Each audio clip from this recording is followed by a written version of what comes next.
Do you know what we're here for? Equal parts. Oh my gosh. Illegal. Help! Help! I'm being repressed! Too much, man! Come on! What? Not gonna do it. Wouldn't be prudent at this juncture. It's a bold strategy, Cotton. Let's see if it pays off for it. In the Ice Age, how much taxes did people pay?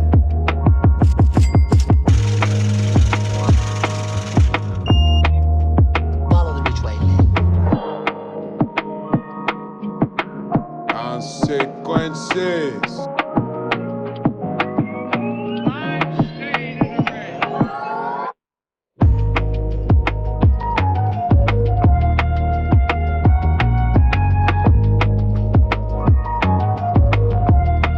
Oh, girl, baby girl.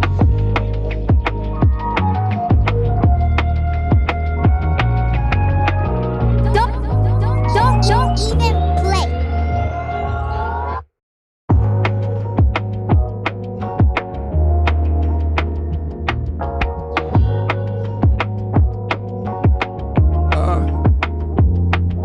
Your name, please? A fucking bitch.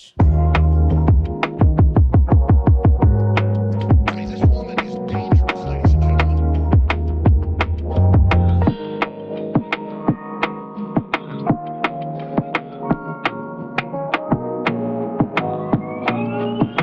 You supercalifragilisticexpialidocious bitch.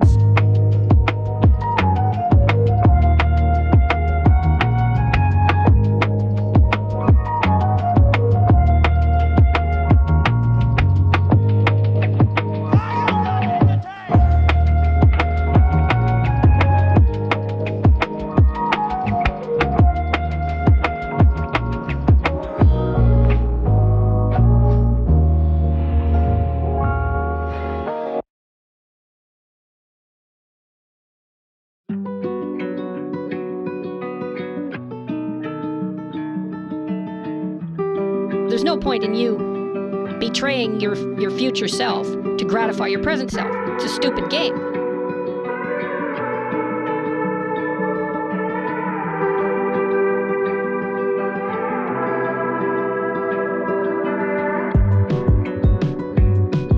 There's no point in you betraying your future self to gratify your present self.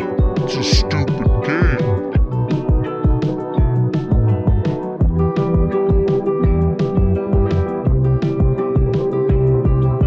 When I go into the dry cleaner, that dry cleaning place becomes holy. A what now? Jesus, I say that.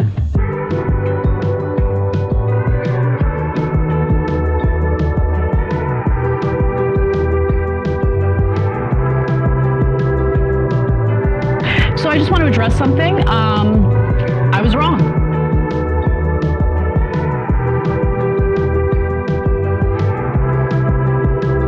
Well, first of all, some of the things that I say will be incorrect. I cannot believe how people come for you already. I don't know if you know this. Phrasing.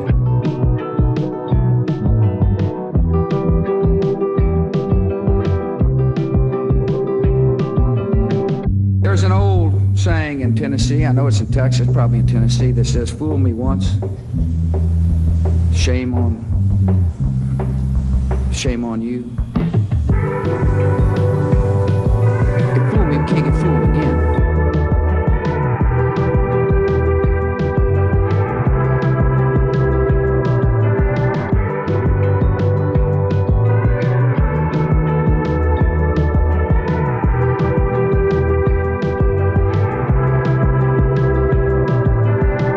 You are fat, you are a joke, you are stupid, you are not funny. You are not funny.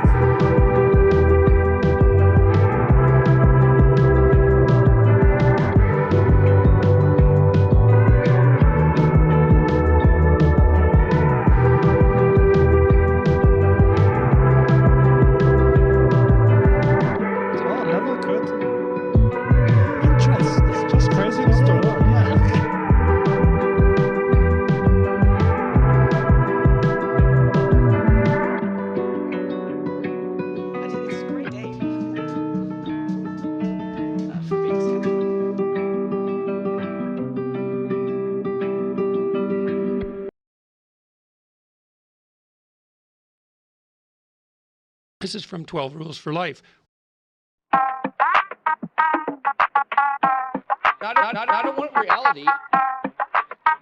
It's science. Break now.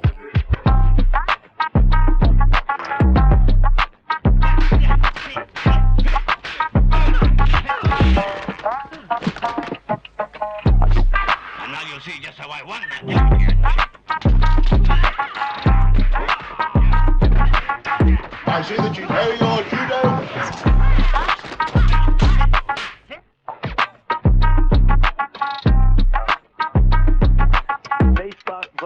Facebook book, Zuckerberg.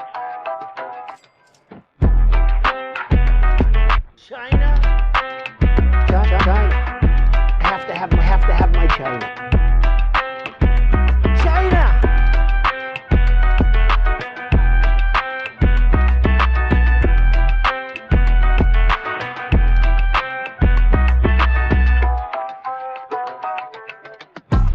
Donald Trump spent a lot of quality time with my wife. Don't be creepy.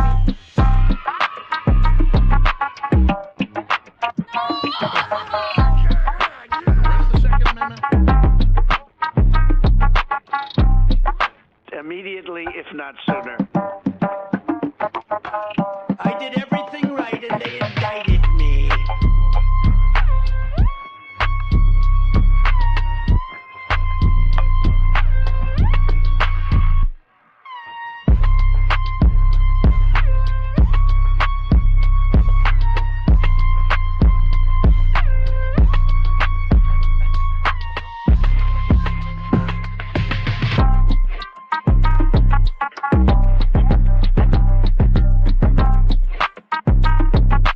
Arguably the greatest work of nonfiction of the 20th century.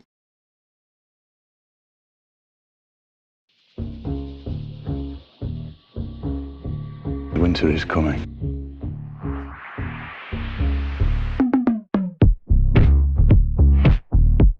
Cyclone Cheeto. Don't worry about it, little Marco. Gentlemen.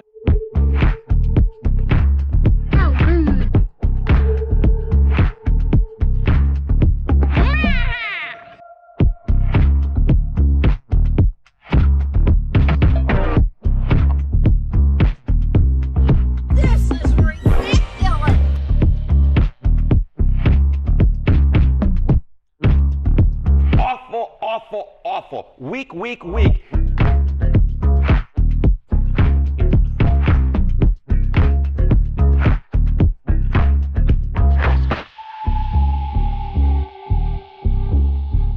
Welcome to the resistance.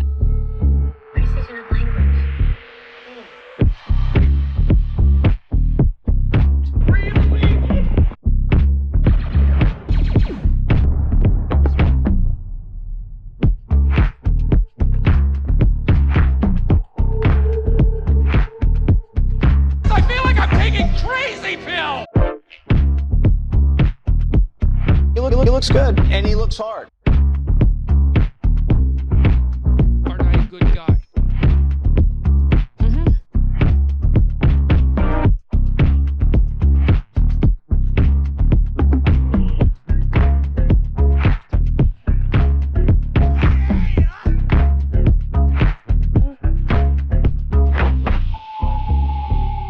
So hot right now. That's hot.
here we are once again.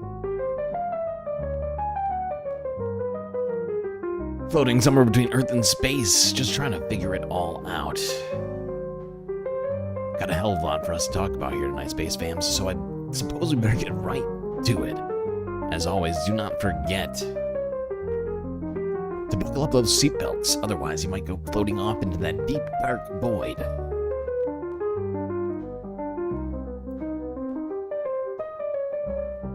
Well, good to see everybody here tonight. Hope you're all having a good day so far. Hope it's gonna be my opportunity to make your Sunday even more fun day. At least that is the plan. Valuetainment abounds today. We have so many videos, I don't even know how we're gonna get through them all. But we're gonna try. So many things to talk about. Donald Trump alive? Epstein leaks? Dark money, Democrat influencer groups? Zohran Mamdani? Lifts? Does he work out? Does he go to the gym? Let's talk about that. Seems to be something of a kerfuffle about this online. My God, and beyond that, we've got a bunch of, Sunday Funday type topics. You know what to expect. And so many things, I don't even know where to go right now. I mean, Greta Thunberg set sail for Gaza earlier today on the third aid flotilla. Indonesians still protesting their government's their government's corrupt behavior, enriching the officials of the government while leaving many millions of people in poverty. Anyway, chat, let's start off with this. This first story I've got for you is truly... Oh, wait a second. I've forgotten. I'm just rambling. I didn't do any shout-outs. How rude. That's incredibly rude of me. I usually would do this. America. I've just been rambling. I don't know what my deal is. Shoutouts before I do anything else. Moa Noep, HBX, Sisyphean Task 123 in the YouTube chat. Hermit Horologist, a very close fourth. Morbius Dragon also here. Jerry McLean, Mr. Spock, Randy Terpstra. Look Bovine, PB, Good for Gabby. The Real Mozart. Rich P, The Reference Frame. Chuck L, Shakespeare.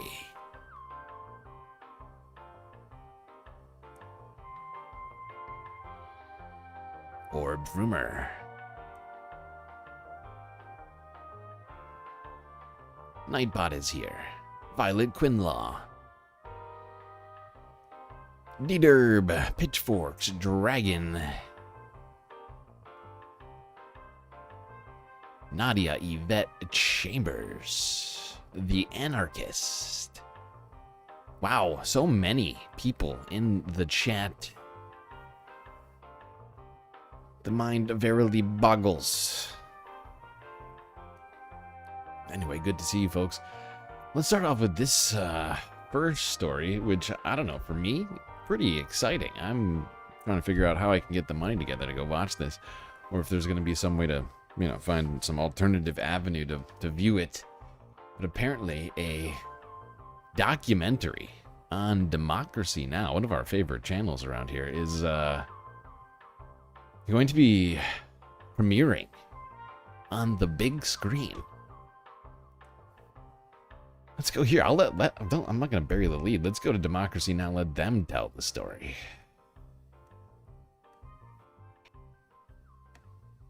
Amy, before we go to our next segment on the 20th anniversary of Hurricane Katrina, I just wanted to say on behalf of all of Democracy Now!, a huge congratulations on the amazing documentary that's premiering this weekend at the Telluride Film Festival, which is where you Amy is beaming. She's proud, and I don't blame her. She should be proud. I'm proud. I'm as a long-time Democracy Now! Viewer.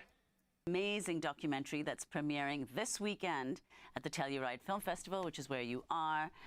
The film tells the story of Democracy Now! From its inception and also tracks your remarkable trajectory over the last 30 years. The documentary is called Steal This Story, Please.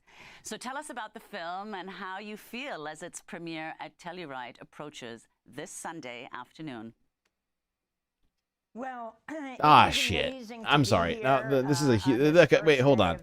Hold on, Amy. I'm sorry. I'm going to restart this. I just realized the volume's super low because I was playing the music beforehand.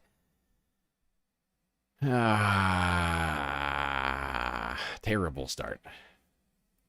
I made a huge, tiny mistake. Segment on the 20th anniversary of Hurricane Katrina. I just wanted to say on behalf of all of Democracy Now! A huge congratulations on the amazing documentary that's premiering this weekend at the Telluride Film Festival, which is where you are.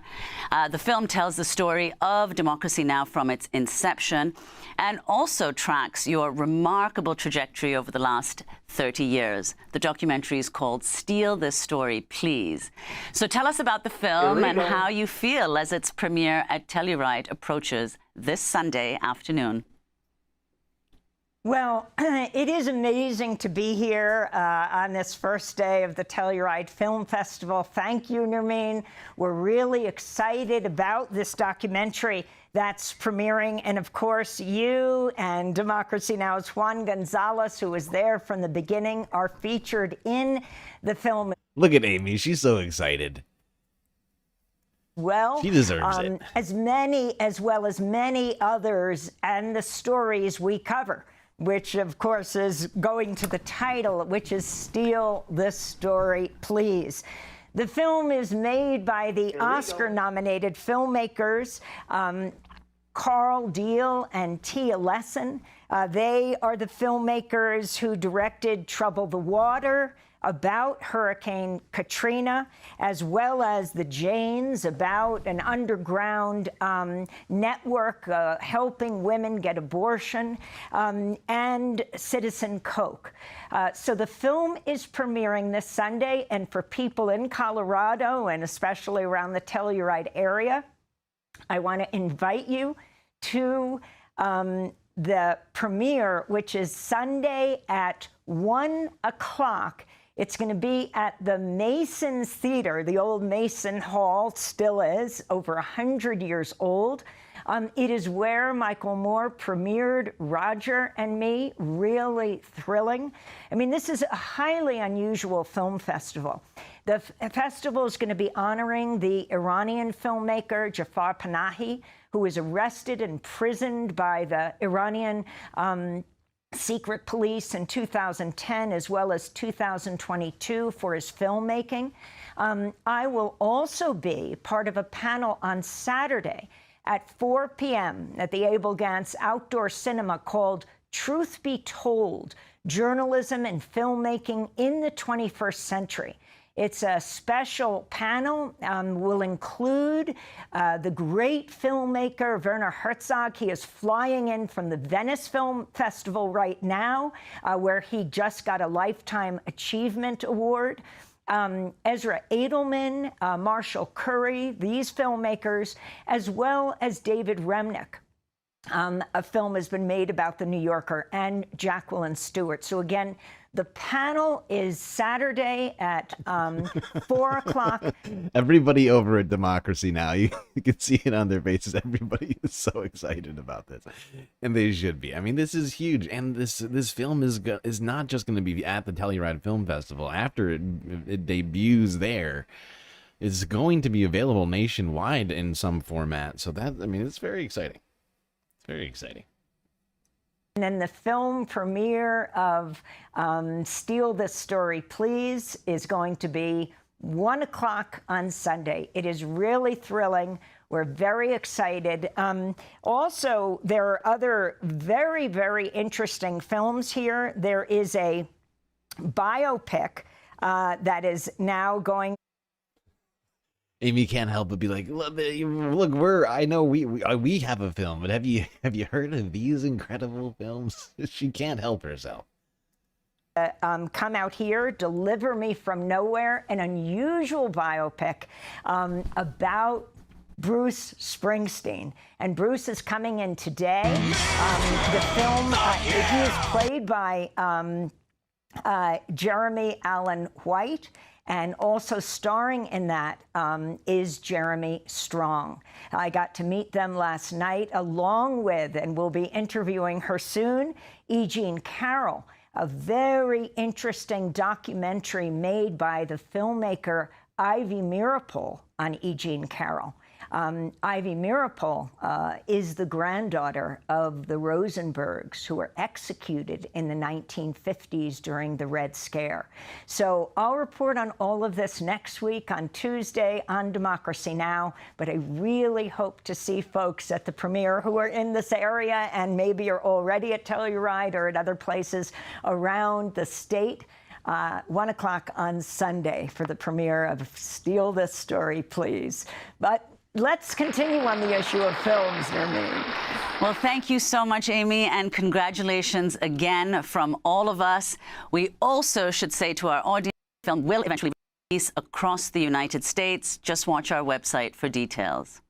Thanks for watching Democracy Now! I'm going to keep on my YouTube. eye out for that. Subscribe to the Try channel and find a way turn for on us to watch notifications. that. Make sure you never miss a video. And for more audience-supported journalism, why does go he to keep doing that? Stop doing democracynow.org, this. where you can download our news apps. Okay, wow. I don't know what the fuck is going on with my mouse. Okay. Let's see here.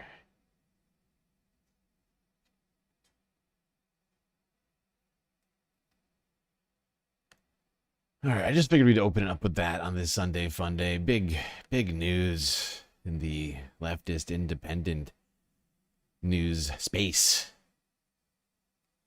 It's Democracy Now! Having a sweet documentary coming out. Very exciting. All right, let's talk about this news. This has been really big news. We talked about this. I did a completely dedicated stream on whether or not Donald Trump was alive. It turns out he may be alive.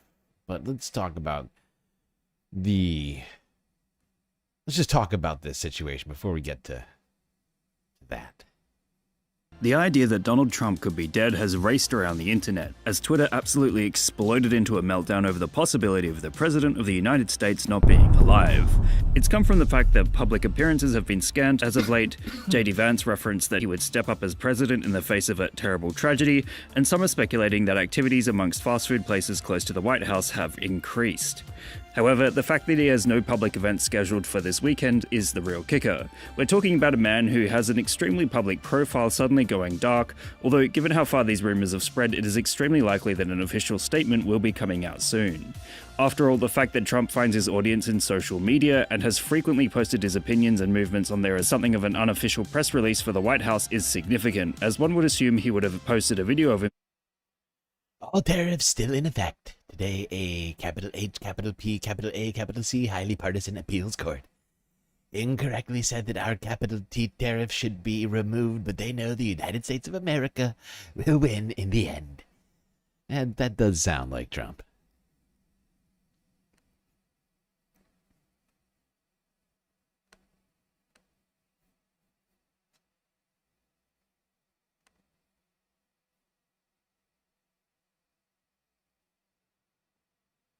Trump has spoken. Yes, I saw. Trump has spoken. It turns out he's alive, y'all. Boo. I needed some time to relax and bounce on dick. I'll go back to being president when I feel like it. That's real. That's a real pose. It was so funny, though, because I was like entertaining the Trump is dead meta as well, as is everybody else. It felt like old Twitter again for a brief moment when everyone was united on playing around with the... Everyone was united on making jokes about, like, you know, Donald Trump being possibly dead. You know, memes were all over. Listen up, liberals. I'm dead, law. Okay? You know, Is Hassan ever at his home anymore? I feel like all the videos I see of Hassan lately are him in hotel rooms or like Airbnbs somewhere. Like he's never in LA anymore. This is his hand and.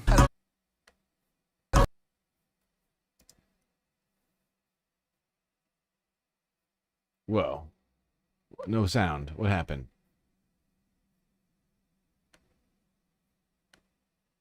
Has no public event scheduled all weekend. Don't believe he was seen today either. So everybody obviously was like, oh, he's dead. And that paired up very nicely with J.D. Vance, who was, you know, the Grim Reaper, as you guys know. Jedediah just killed the president, Vance, okay, after killing the Pope. Obviously, a lot of people were concerned. Let's just say a lot of people were concerned. Everyone was like so worried for the safety of the big, beautiful president. They were like, oh no, I hope that's not the case. I hope he's not dead. It would be so sad if he died. Except, psych, everybody was stoked. Everybody, oh my God. When it happens, like, I can't think of anything that so many people can point to without actually saying it. I'm not even joking. Like, what else have we had as a collective, as a society, where we can just kind of point to it and without even saying anything and everybody understands it? Like, virtually everybody understands it. Now, as I've warned you before, evil never dies. Did it happen? You know what I'm talking about. Unfortunately, no, chat. It did not happen. I am sorry, I know. I hate to be the bearer of orange news, but president is still vertical and was seen heading to the golf course earlier today. This is Forbes breaking news with the clip. Is Trump dead? Rumors debunked. President Donald Trump on Saturday was photographed leaving for his golf course in Virginia, dispelling unfounded rumors spread on social media that Trump had died in recent days after not being seen publicly. Trump, seen with his granddaughter Kai Trump, was seen entering a vehicle on the White House's South Lawn Saturday morning while en route to his Trump golf course, whatever it is. Search inquiries from Trump, is Trump dead, and Trump dead were among the top searches on Google as of noon Saturday, while Where is Trump trended on X. Trump's most recent public appearance came Wednesday as he headed a televised cabinet meeting and was previously seen golfing earlier in the week, yet Trump also remained active online while posting periodically on his Truth Social platform.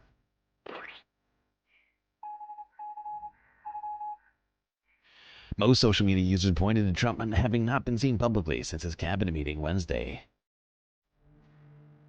Well, there we go. We don't need this whole goddamn thing. We get it. The president is alive still. Let's talk about the guy who would have been president if he hadn't, in fact, been alive. As Hassan calls him, Jedediah Vance. Or as these next ladies we're about to go to call him Lil Smokey.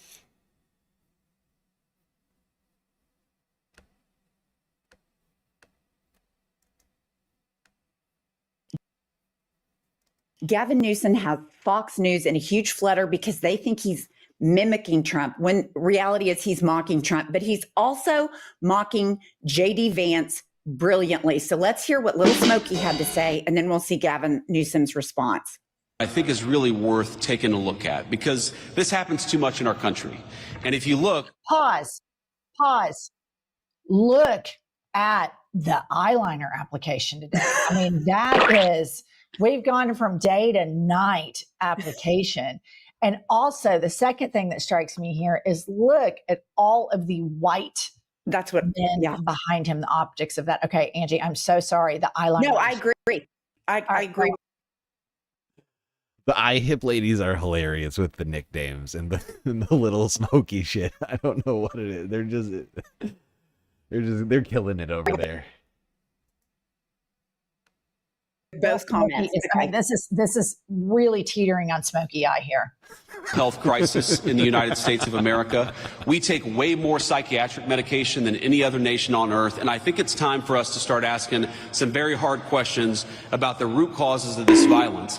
And I'm going to be part of that, and the First Lady and the President are going to be part of that, but that's going to be an American conversation that we're going to have together. But before we have that conversation...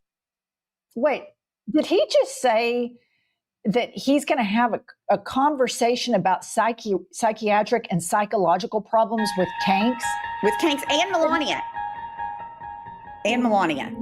Because that's where you get real expertise. I mean, it's for real.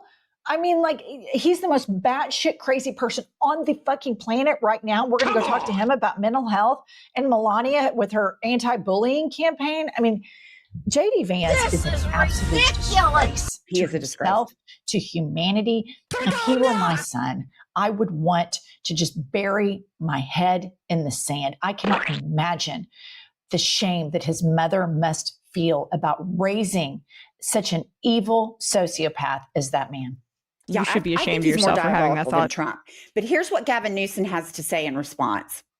Trump and JD Vance have cut over $1 trillion in mental health funding, including $1 trillion in Medicaid, the nation's primary funder of mental health services, $1 billion from school mental health programs, $1.1 billion from the Substance Abuse and Mental Health Services Administration, and $1.81 billion in the National Institutes of Health mental health related grants. And that hits me right where I need it to hit, because you cannot sit there and say it's not a guns problem, it's a mental health problem. If you are so beholden to the NRA that you don't understand that what kills little kids in schools more than any other thing is guns, and you want to blame it on mental health, well, then you need to fund mental health. And they don't, because they fund billionaires and they give tax cuts to Elon Musk.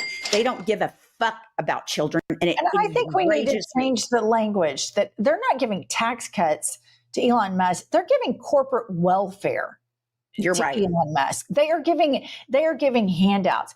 But what's so rich about that right there is cutting substance abuse funding. Substance abuse is something that affects everybody: Republican, Democrat, Christian, Muslim, atheist, Satanist, whatever. But more interestingly, J.D. Vance's book, Hillbilly Elegy, depicts the opiate problem in his home state. And his mother was an addict. And he writes in great detail about that suffering and people falling prey to drug addiction. And the real culprit there are the pharmaceutical companies, that we have this crazy for-profit healthcare system, this crazy for-profit killing system, which is the gun lobby. And this is something that exists and has always existed in Republicanism and now MAGAism, is this: we care about kids, they say one thing, all of the evidence backs up another. Yeah, let's be real. J.D. Vance doesn't care about the kids. Come on. Come on! There's no evidence for that. Everything that... all the evidence that exists points in the other direction. All right. Let's move on from that. Just figure we would remind ourselves of who old J.D. Little Smokey really is. He hates children. He hates women. He wants women to have children, but he doesn't want to provide them with any sort of social safety net or, a safe environment in this world. Or the, economic ability to provide for an entire household.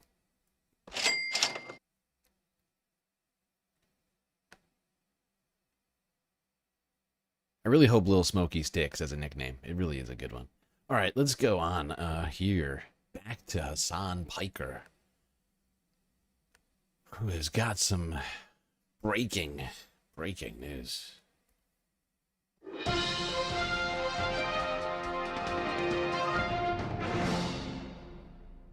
These new Epstein leaks are insane. The Hassan YouTube channel from yesterday.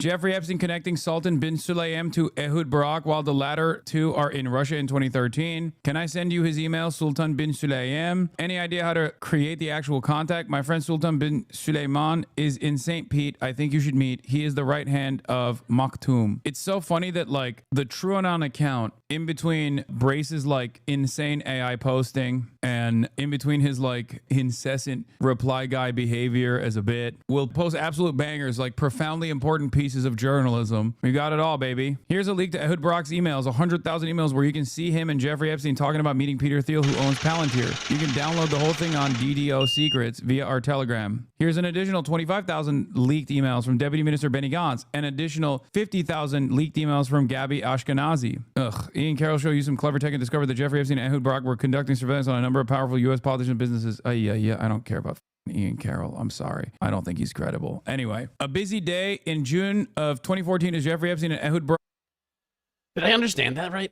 Peter Thiel chilling with Jeffrey Epstein?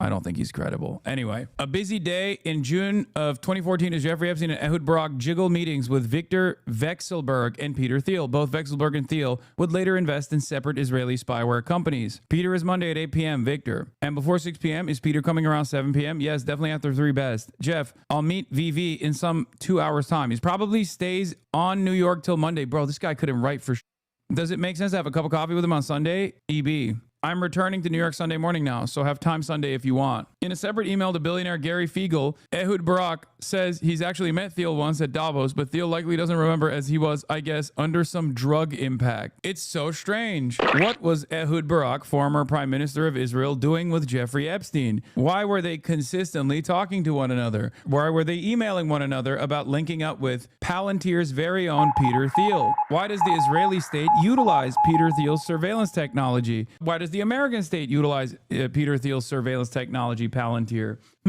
How very strange. How could this have happened? Interesting. Certainly not a Mossad operative, certainly not connected deeply to the Israeli state. That would be crazy. Don't you say that. Oh, no. I wonder how this happened. Anyway, them billionaires really do got a lot of things together. Yeah, they're just chilling. They're hanging out. They are certainly not connected, though. It's so funny that this came right after Ghislaine Maxwell was like, yeah, I think they might have met Ehud Barak. I think she might have met Ehud Barak, but she doesn't know. Told you ever think that Mr. Epstein was getting any money from any intelligence agency, including Mossad? Well, I don't believe so, but I wouldn't know. I mean, I would be very surprised if he did. I don't think so. No. We've talked about a lot of names, and I'm sure there's some that we haven't covered. Are there any? So why did he have a Saudi passport? How'd that happen? Who amongst us doesn't have a Saudi passport? Jeffrey Epstein was doing the pilgrimage. It's one of the pillars of Islam. That's right. He had said the Shahada and found the light of Allah. Has she ever been in contact with a Mossad operative? Oh, not voluntarily, not knowingly. How could I know? These connections, I mean, you're just making stuff up. Please don't. Anyway, let's look at the Epstein article on Reason now. Yeah, this is from Matthew Petty, who had access to the treasure trove of hacked emails and wrote about it. Inside Jeffrey Epstein's spy industry connections, leaked emails show Epstein's attempt to dabble in security tech across borders. Is there anything I'm missing? Because I feel like that was the gist of it. Epstein having consistent back and forth communication with Ehud Barak. By the way, one thing that these files do is push back against Tucker Carlson's theory that Ehud Barak was Epstein's intelligence handler. Whatever Epstein was up to before his emails with Barak read line from someone on the outside of that world trying to get back in. Matthew Petty's assessment is that Jeffrey Epstein, at least with these conversations, with this back and forth,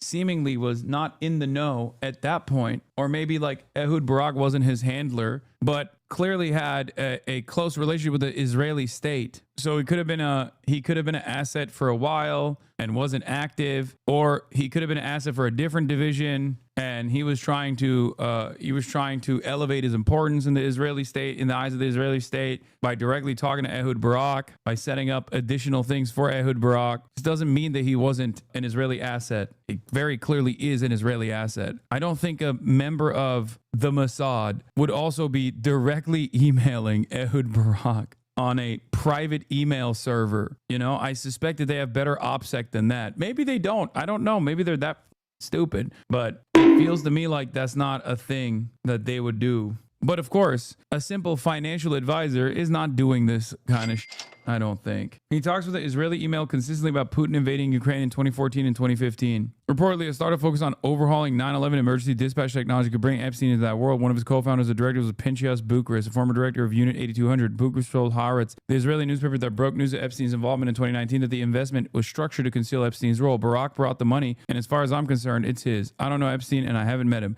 Yet the emails show that Barak scheduled a virtual meeting with Epstein and Bucharest together in December 2014 and told his lawyers to alter the terms of the investment based on Bucharest's input. After Epstein's rearrest in July 2019, Barak announced that he was dissolving the investment partnership with Epstein. Neither Barak nor Bucharest are still on the board of the company. In April 2016, Barak asked Epstein to invest in Levitation, an electromagnetic imaging startup. Couldn't see a product. They don't have it yet, but they're leading experts on advanced radars. Made sci-fi-like achievements in military products, Barak wrote, adding that Levitation staff were all veterans of the Israeli weapons company Rafael Advanced Defense Systems. Levitation received part of the $1.5 million contract with the U.S. Department of Homeland Security in 2020 for developing electromagnetic imaging and artificial intelligence to detect threats and concealed items in wide open areas. The company went out of business in 2022. Gideon Levita, a former Iron Dome missile defense... Where does Peter Thiel come into all this? Because he was talking about Peter Thiel before this.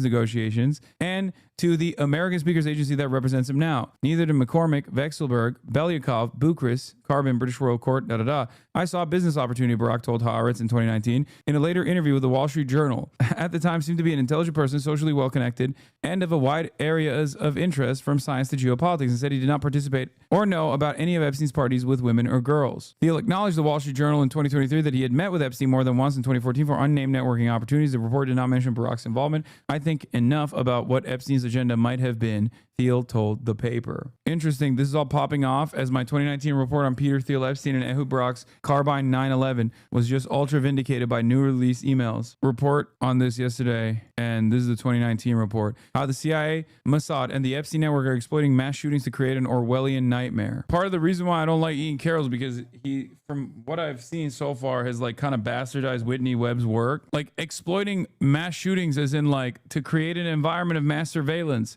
It directly ties back to the fucking guy that we just saw on Fox News the other day say we're launching an Israeli grade surveillance apparatus to ensure that mass shootings don't happen ever again. I am now about to launch Gideon, America's first ever AI threat detection platform built specifically for law enforcement. It scrapes the internet 24/7 using an Israeli-grade ontology to pull specific threat language and then routes it to local law enforcement. It's a 24/7 detective. It never sleeps, and it's going to get us in front of these attacks. Wow. This is the very definition of totalitarianism. This is the very definition of totalitarianism. Jesus Christ. This is out of control. This makes me want to burn this motherfucker down. Come on, Boogie, let's burn this motherfucker down! This is it. Israeli grade ontology. But don't worry, it's already begun. I mean, Peter Thiel has access to all of that. So conservatives in 1999 and 2024 until 2024. Enough of this emotional blackmail about school shootings to take away our rights. Conservatives in 2025. We need a joint Palantir Mossad OpenAI surveillance system immediately. And it's crazy because like it really does work. Like you can just be Republican and be like, we are going to do the exact same things that you've been warning that the Democrats were going to do for years. And we're just going to do it openly. But we're going to do it as Republicans and you will like it. And many people don't even bat an eye. They're like, oh, that's awesome. I love that. I think that's the best thing that we could have done. Why haven't I thought of that before? Amazing. I guess it owns the libs now, you know? The libs are super owned. Epstein's emails with former Israeli Prime Minister Ehud Barak are being made public for the first time, and they're generally just about how the two of them wanted to start surveillance companies together, how Epstein was organizing meetings between Barak and people like Peter Thiel, the owner of Palantir, a surveillance company that is increasingly involving itself with American and other Western governments.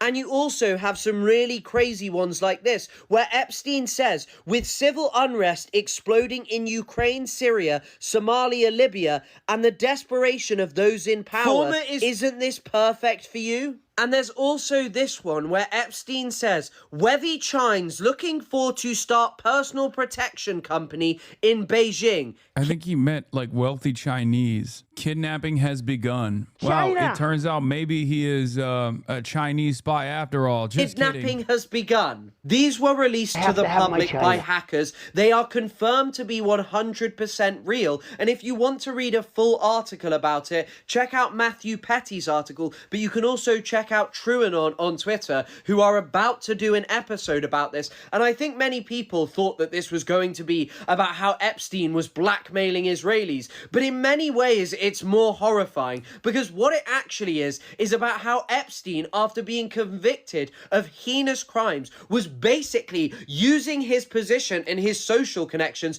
to invest in mass surveillance companies that are increasingly going to dominate Western society. Yeah. Security people did not come to Epstein's island. And then Epstein is talking about how he wants their NY.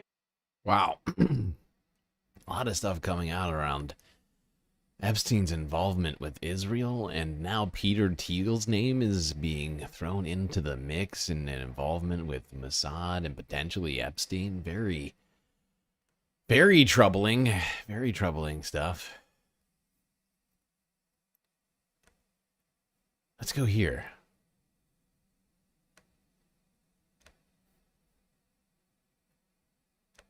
A little Sunday Funday Epstein action.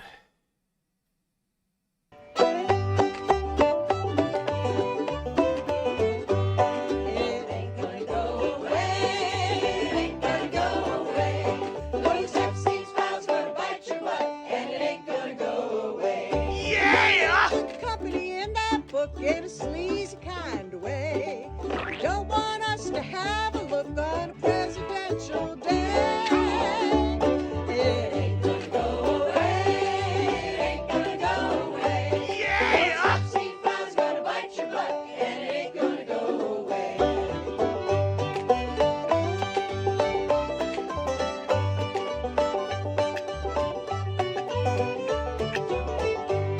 You can fire more people, you can try to distract, but it ain't gonna work this time. There's lots of pages you'd like to redact while you're slipping with the slide. It ain't gonna go away. It ain't gonna go away. Yeah! Epstein file's gonna bite your butt, and it ain't gonna go away. Not gonna do it. Wouldn't be prudent at this juncture.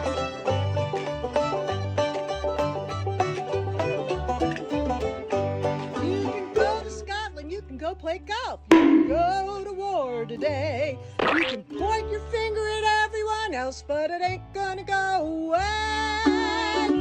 It ain't gonna go away. It ain't gonna go away. Those Epstein files gonna bite your butt, and it ain't gonna go away. Arguably the greatest work of nonfiction of the 20th century. Names in a book we want to read. The victims all deserve that till we root out each bad seed. It ain't gonna go away. It ain't gonna go away. Yeah! Those Epstein files gonna bite your butt, and it ain't gonna go away. It ain't gonna go away. It ain't gonna go away. Yeah! Those Epstein files gonna bite your butt, and it ain't gonna go away. Not gonna do it. Wouldn't be prudent at this juncture. There you go, people. Little Sunday FUNDAY Epstein files action. First of all, don't ask me how I found that. I genuinely, like, it just popped into my feed. YouTube was like, "Would you enjoy this?" And I was like, "What is this, YouTube?" And here we have it. Here we have it. Okay, now let's just move on from talking about the Epstein files to talking about Donald Trump's militarization of D.C. and his intent to militarize other cities. In recent statements, he's declared that Chicago should be next on the list, which we all apparently are supposed to know about. I'm not sure why. He said it's what is it, a death trap? Or no, it was what did he call it? He called it some ridiculously inflammatory language that does not actually describe Chicago, which, like DC, has also seen crime go down in recent years. Now, let's start talking about this. I'm going to start it off with this CNN piece, and I thought this was maybe the most unproductive stuff I've heard about all of this so far.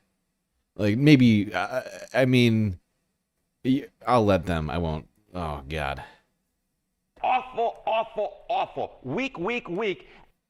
First of all, gun violence in schools, that's a crime. And every American city would agree that they need help with gun violence. But when President Trump says he's cracking down on crime, whether cities want the help or not, how does he plan to tackle that specifically? Listen, we've been covering the president's focus on sending National Guard troops and federal agents to Democratic, black-led cities. And right now, it's D.C. But the president has his sights set on Chicago next. There's a debate over whether that's something Chicagoans want, and we'll talk about both sides of that in a bit. But to start, I wanted to ask this. Should the president instead turn his attention to something else? Because right now in Minneapolis, there's a community in a lot of pain. Children were killed in a shooting that targeted a mass at a Catholic school. That was a crime. One of at least 284 crimes of its kind. Nearly 300 mass shootings so far this year. That's according to the Gun Violence Archive. This was the 44th school shooting of the year. That is a stunning number. And objectively, it's worth federal attention. What is that, like 6 per month? That's a lot. So why did the president, who wants to end crime in the White House and also the White House Office of Gun Violence Prevention, why did the president, who wants to end the Second crime, Amendment, cancel millions of dollars in public safety grants, including money meant for gun violence prevention? Chicago is seeing a significant reduction in violent crime. But city and state leaders fear that blocking that money could actually fuel crime there. And it's not the kind of help that state leaders say they need or want. So if that's the kind of help that they are offering, we don't want it. If they want to help, release the $800 million of violence prevention funding that's owed to the state of Illinois. There's a lot to talk about, and joining us today, Leo Smith, the former Minority Engagement Director for the GOP here in Georgia, Kasim Reed, the former mayor of Atlanta, and Jason Jolie, Senior Editor at Bossip. Welcome to you, gentlemen. And Mr. Mayor, let me start with you. Brandon Johnson, Mayor of Chicago, is clear he doesn't want this. Yes. The governor of Illinois says they don't want this. He calls it an invasion if they come into Chicago. Illegal. What is the strategy from a mayoral position? What does he do? How does he prepare? Well, I think the strategy is to keep your team focused on reducing crime. As you well know, and Okay, so this is the beginning of where this whole thing falls off the fucking rails, in my opinion. This guy starts it off with, look, you know, while Donald Trump talks about crime, you should be the one solving all the. You should get in there, and you should, you know, you should talk about how you're gonna solve all the crimes. And it's like, I mean, I get what he's trying to say, but if anything, I feel like we need to switch the narrative away from being like, oh, there's like essentially what he's doing is giving up ground immediately on the first step. He's basically saying we have this massive crime problem, even though crime is down in the entire country. including Chicago, including Atlanta, where this guy's from, including DC, including LA. But that they're just completely skipping that narrative, and they're just doing this is the Republican like submission hug that we've been trying to do for quite some time now that didn't work in the 2024 election. It's like, you know what? Republicans' messaging is actually great. Crime is really, really bad right now, and we're gonna solve it, instead of being like, actually, crime is down right now, and we've been solving it, right? It immediately just gives up ground. It's like, look, we've been solving crime in big cities. You want to help? Give more money for social services and things like that. We've talked about on this show, the crime trend in major cities is declining in double digits. So the mayors who've been attacked have put forth impressive results, both in Los Angeles, Washington, D.C., and certainly in Chicago. So these are the people who are tasked with getting the job done every single day.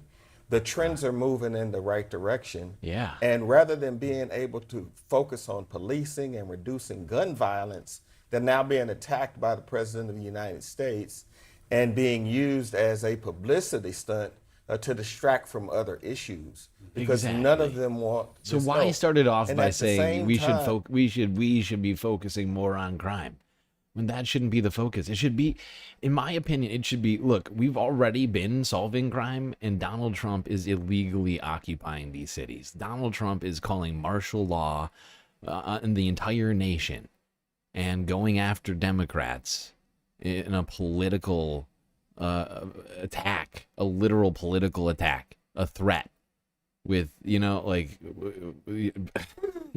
it's terrible.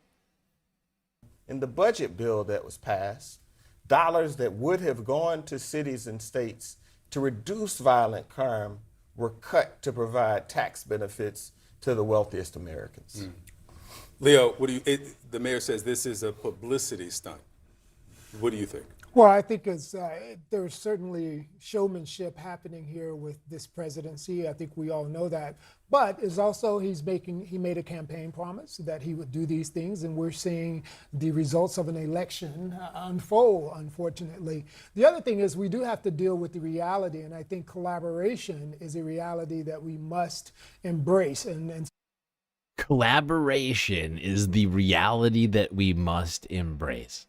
Now, I would point out both of these guys that are talking right now, none of them are in elected office. Neither of them are from Chicago. This guy is a fucking Republican. I mean, this is the kind of stuff that CNN is coming out with right now. It's killing me. All right, that's all we need from that one. But Jesus Christ. We need to embrace the reality of collaboration with the fascist regime. That's the plan. This is what CNN is putting out there.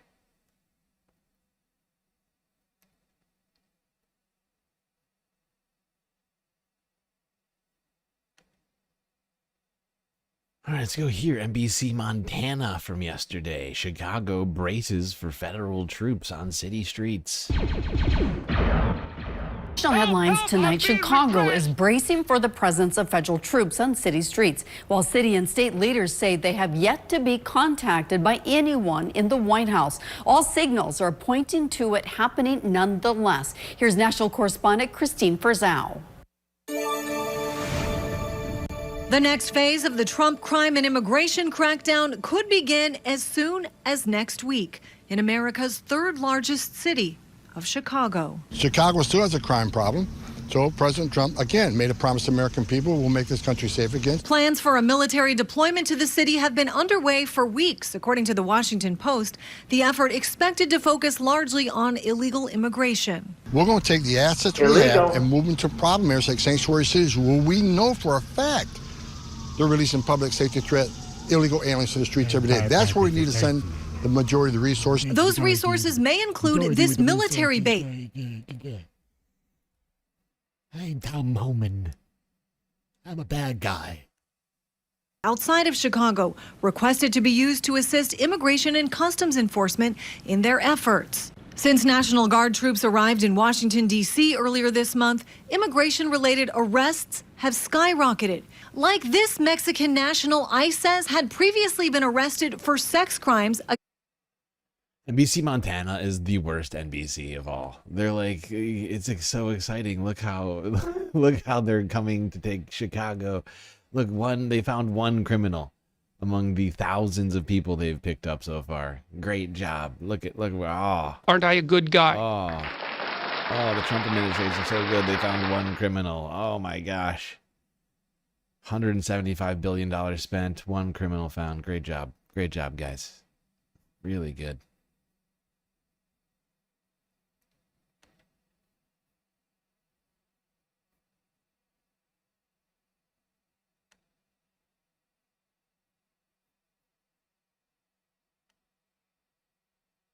Chicago area speaking out. Of those who have been deported, fewer than 1 out of 10 have any criminal record whatsoever. They're doing their best to be good citizens, paying their taxes, raising their kids, going to the same churches we attend, and they expect us to stand up for them, and we should. As some Republican leaders are being questioned about why their cities with higher crime rates are not being targeted with troops.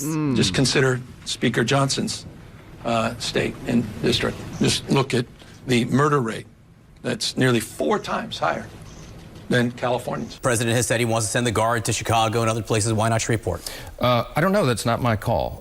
Would you ask may be him for necessary. that? Well, I don't know. Let's take one city at a time and see. The Trump administration has made it clear we should. Let's take one city at a time. Let the president decide. And eventually, maybe we'll ask when he's done with cities, when he's run out of cities. He'll be like, maybe Shreveport? Maybe, Mr. President? Sure you're gonna do that, little Mike Johnson.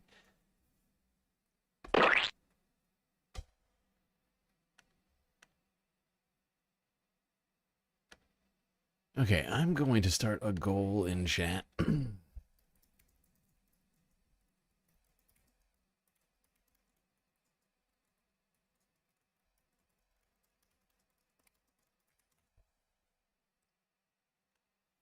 Blam, goal started.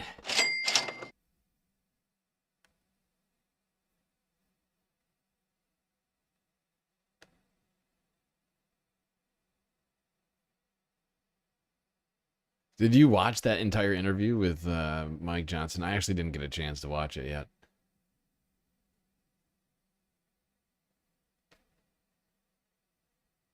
Apparently some people are ahead of me on things. Which is unusual, but it's been a weird weekend. Oh, okay. Let's go here now to DC, where a man was arrested, a veteran, for doing something which is... Oh, actually, before... shit, I forgot about this one. Sorry. Let's go to... This is the Associated Press to Chicago. Chicago We mayor have received credible reports had some that things we to have say here. We have received credible reports that we have days, not weeks, before our city sees some type of militarized activity by the federal government. It is unclear at this time what that will look like exactly. I'm signing an executive order today that will launch the Protecting Chicago Initiative. This sweeping executive order directs our Department of Law to pursue any and every legal mechanism to hold this administration accountable for violating the rights of Chicagoans. This order affirms that the Chicago Police Department will not collaborate with military personnel on police patrols or civil immigration enforcement. We do not want to see tanks in our streets. Thank you. I mean, come on. Like, this is exactly what I was just saying. CNN's like, oh, like the message coming out from CNN is actually we should collaborate. And this is, in fact, the correct message. Jesus Christ. Enforcement. We do not want to see tanks in our streets. We do not want to see families ripped apart. We do not want grandmothers thrown into the back of unmarked vans. We don't want to see homeless Chicagoans harassed or disappeared by federal agents. We don't want to see Chicagoans arrested for sitting on their porch. That's not who we are as a city. And that's not who we are as a nation.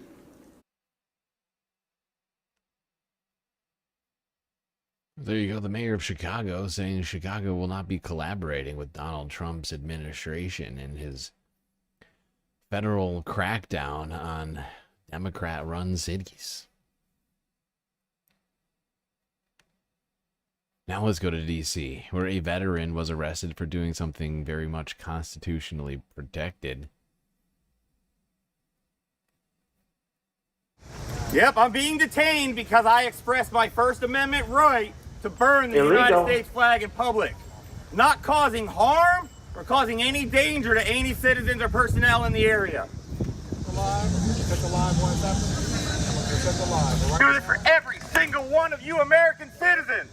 We burn this flag in protest to that president who feels that it's his right to do whatever he wants, make whatever law he wants, regardless if it's legal or illegal.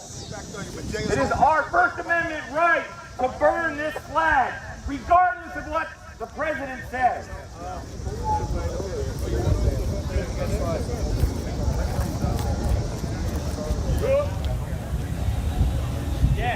This is the very definition of totalitarianism.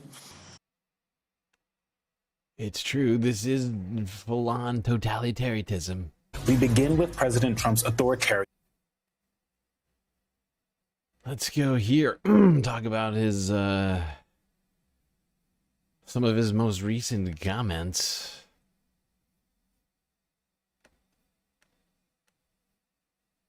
We begin with President Trump's authoritarian ambitions. In an exclusive new interview with the Daily Caller, Trump was asked whether he'd be comfortable seeing former FBI Director James Comey and former CIA Director John Brennan arrested live on television as part of his administration's new focus on the Russia election interference investigation.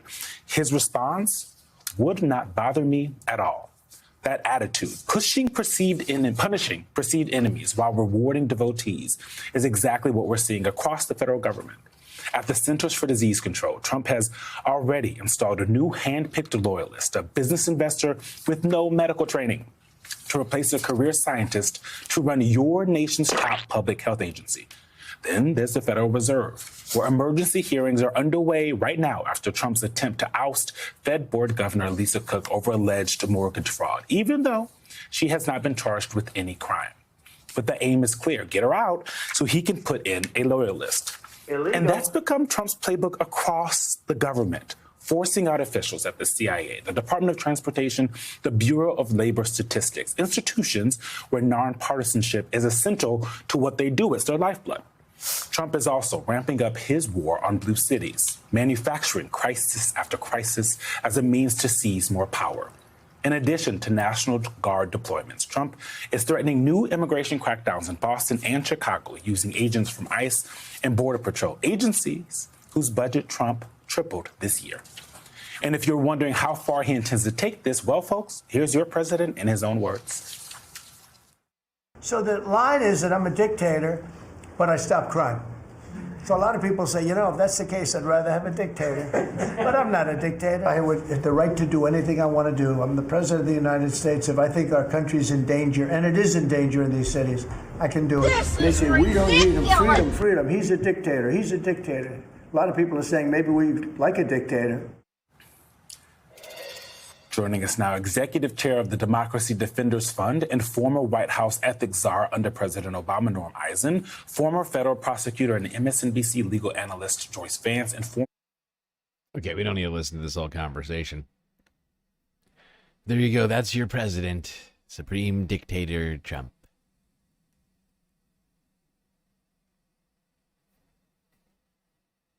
Saying maybe people want a dictator. He keeps saying it now. Keep saying it. He said it like on 3 different occasions, I guess, in a very short period of time. Little disturbing.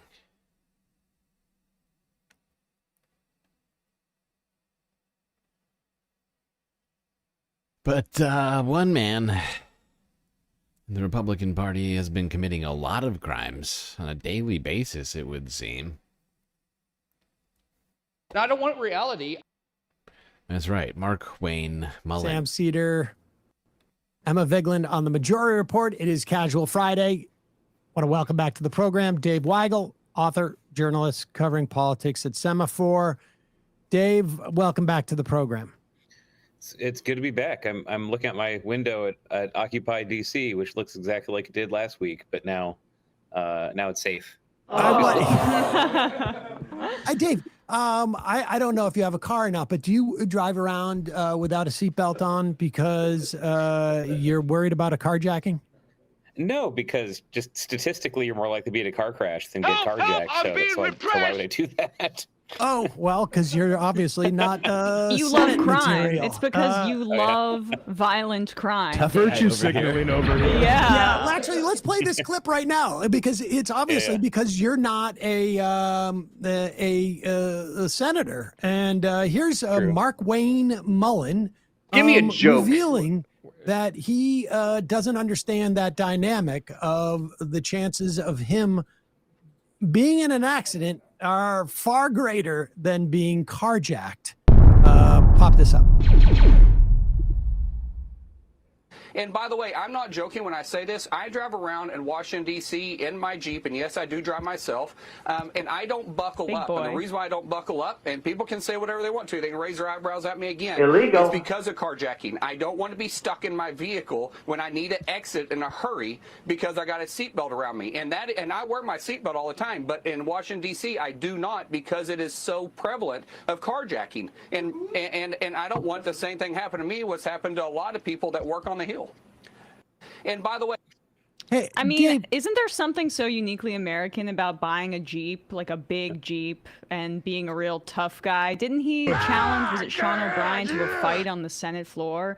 But he's so afraid of. I did everything right, and they indicted me. That's republicanism together. They're both incredibly tough, but also so weak and scared. Well, I'm torn on. I think we need to deploy the National Guard to Markwayne Mullin's home and arrest him. And, ask him why he's increasing the crime rate in D.C. by driving without a seatbelt every single day. That's like 300, that's like 700 crimes a year. Depending on, he probably doesn't go to the Hill every single day. But you gotta assume he's probably driving at least once or twice a day. Most likely at least twice, especially if you're going to work and then coming back home. He's saying he's driving himself, so that's like 700 crimes every single year at least. Illegal.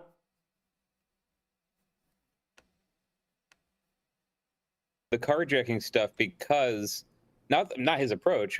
That's silly, but there was a carjacking problem in DC that spiked a couple years ago. It still does happen. It happens sometimes. And we're not going to live Minority Report. You prevent all crime.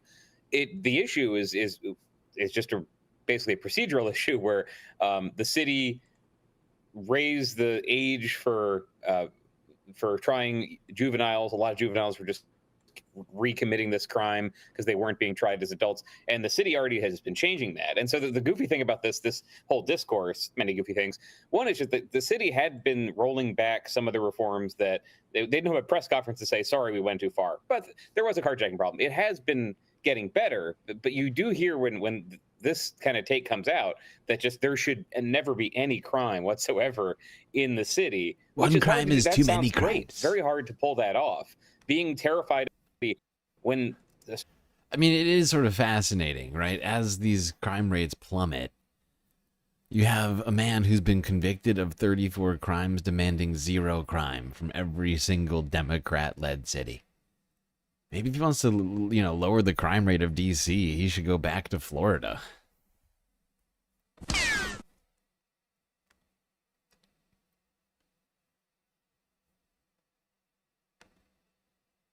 All right, let's talk about a different Republican who's apparently not going to be gracing the Senate chambers any longer.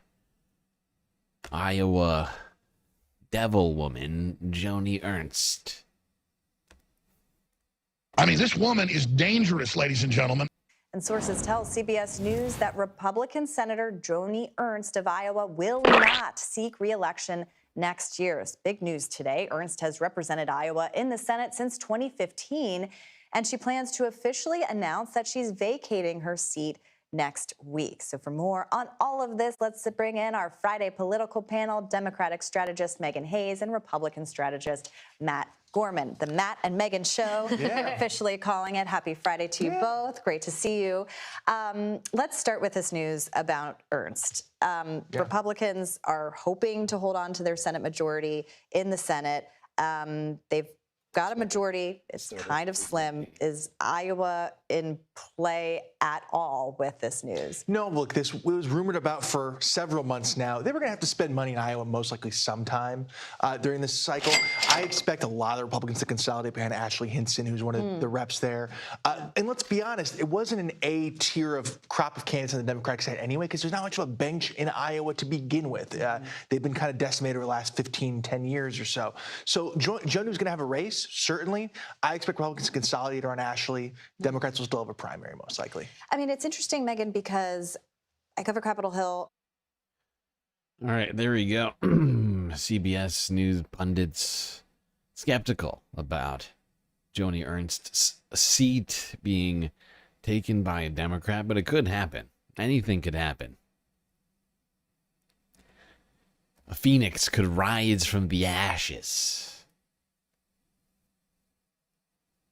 But what that also means, like, if you take what that guy just said seriously, from what I understand, what he's saying is that one of the House members would be effectively called up from the bench, or however he put it, which would mean there would then be another open seat, not in the Senate, but in the House, and there's a thin majority in both.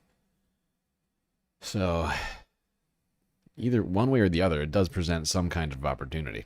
And in fact, it's possible that a House seat would be more under threat than a Senate seat. Hard to say.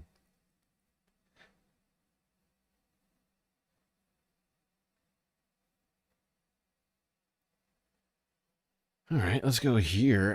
Talk about how one Republican influencer, MAGA influencer, has maybe been starting to go through a strange metamorphosis of understanding. Joe Rogan.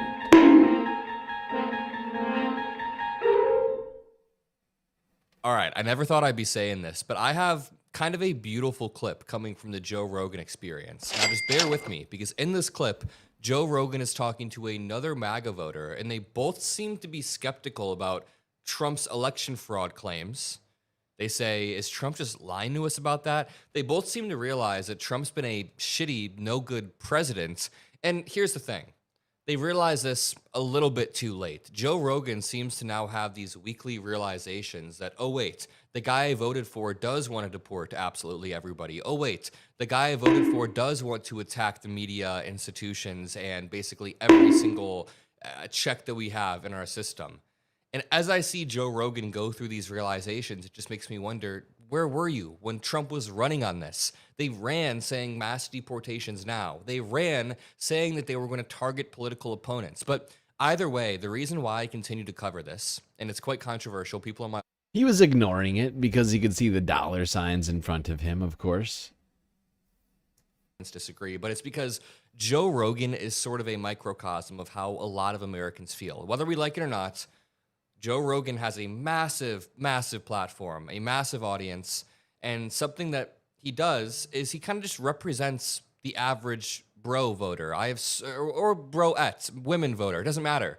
I have so many friends that I went to college with or high school with that just casually listen to Joe Rogan, both guys and girls, not because of politics or anything, but just because that's who they listen to. So we need to understand where the average person is, and this is a really good clip. In this clip, Joe Rogan and another MAGA voter, Dave Smith, discuss how Trump was acting kind of weird and dodgy about the stolen election stuff. So the first clip is going to show you Joe Rogan talking to Dave Smith, and then it'll cut to Joe Rogan's interview with Donald Trump that happened a few months ago. So check this out and tell me for yourself if Trump seems to know anything about a stolen election. By the way, make sure you're subscribed to the Adam Mockler feed. We're trying to hit 2 million subscribers and beat all of our MAGA competitors, and you guys make that possible. So thank you. So I agree with all of that. I'm just saying, like, once you've made these statements and your administration is in, no, I remember it was one of the most interesting parts of your podcast with him was like when you asked him about that, it was like he really didn't have anything to back it up. If that was you or if that was me, I mean, if there was some reason why I knew that they did something and I could give you all the facts, I would have that ready for anybody because for 4 fucking years they've been telling him he's crazy for questioning the election. Yeah. So after 4 years, I'd have a fucking tight 10 minutes on the yeah, election where I could just rattle off at you and rock your world with it. Like these are the facts, Jack, that you were robbed in 2020. Yeah, totally. How do you think you were robbed? Everybody always cuts you off. I'm going to They allow. do. Well, they not only cut you off. Well, what I'd rather do is we'll do it another time, and I would bring in papers that you would not believe. So many different papers. That election was so crooked. It was the most crooked election. Okay, but give me some examples of how. Well, let's start on the top and the easy ones. Okay. They were supposed to get legislative approval to do the things they did, and they didn't get it. In many cases, they didn't. They needed election approval for the things. That's my specific evidence. Things. There's things that they did, which they needed approval for, and they did not have. What things? Anything. Legislative Like approval for of- extensions to the voting, for So many for things. voting earlier, for this, Right. for all different things. By law, they had to get legislative approvals. You don't have to go any further than that. If you take a look at Wisconsin, they virtually admitted that the election was rigged, robbed, and stolen. Nope. They wouldn't give access in certain areas to the ballots because the ballots weren't signed. They weren't originals. We could go into this stuff. We could go into the ballots or we could go into the overall. I'll give you another one. Are you going to present Well, this let me- ever? Are you going to present this ever? And Trump goes, I mean, we could get into it. We could get into all of it, but I don't want to right now. Not gonna do it. It's funny Wouldn't be because then prudent Joe at this Rogan, juncture. a few months later, seems to really realize, you know, you've been talking about this for years. You should be able to bring up the facts. I knew that they did something, and I could give you all the facts. I would have that ready for anybody because course. for 4 fucking years they've been telling him he's crazy for questioning the election. Yeah. So after 4 years, I'd have a fucking tight 10 minutes on the yeah, election where I could just rattle off at you and rock your world with it. Like these are the facts. But Joe Rogan is saying he didn't have anything. He didn't have a tight 10 minutes. Yeah, it's weird. It's very weird. Almost like Donald Trump was lying the whole time about the election being stolen. Who could have guessed? Oh my gosh. What's fascinating is that somehow Joe Rogan, a grown man, was incapable of realizing at any point during any of this that there was no evidence. A man who is in the media space, who talks about politics on the regular, didn't attempt to look for the evidence himself. You know, if there was evidence, it should exist out there in the world. You would think, you know, it wouldn't be like hidden in somewhere in some like clandestine place.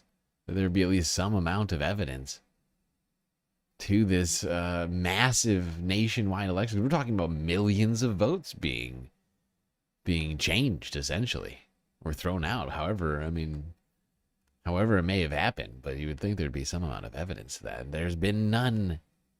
And in fact, people time and time again have been losing court cases on this. Rudy Giuliani, Mike Lindell. And yet Joe has just continued until very recently. Just thinking, he must have evidence. He's the president. He's making this bold claim. The fact is, it's just easier for him to not question these things, partially because he knows his audience. They have the metrics. They know who listens to him, and so he speaks to those people. You know, and not a lot crosses his desk that I think he wants to question when it comes to Donald Trump. It's just easier not to. Make more money. And then you don't have to hurt your brain by thinking.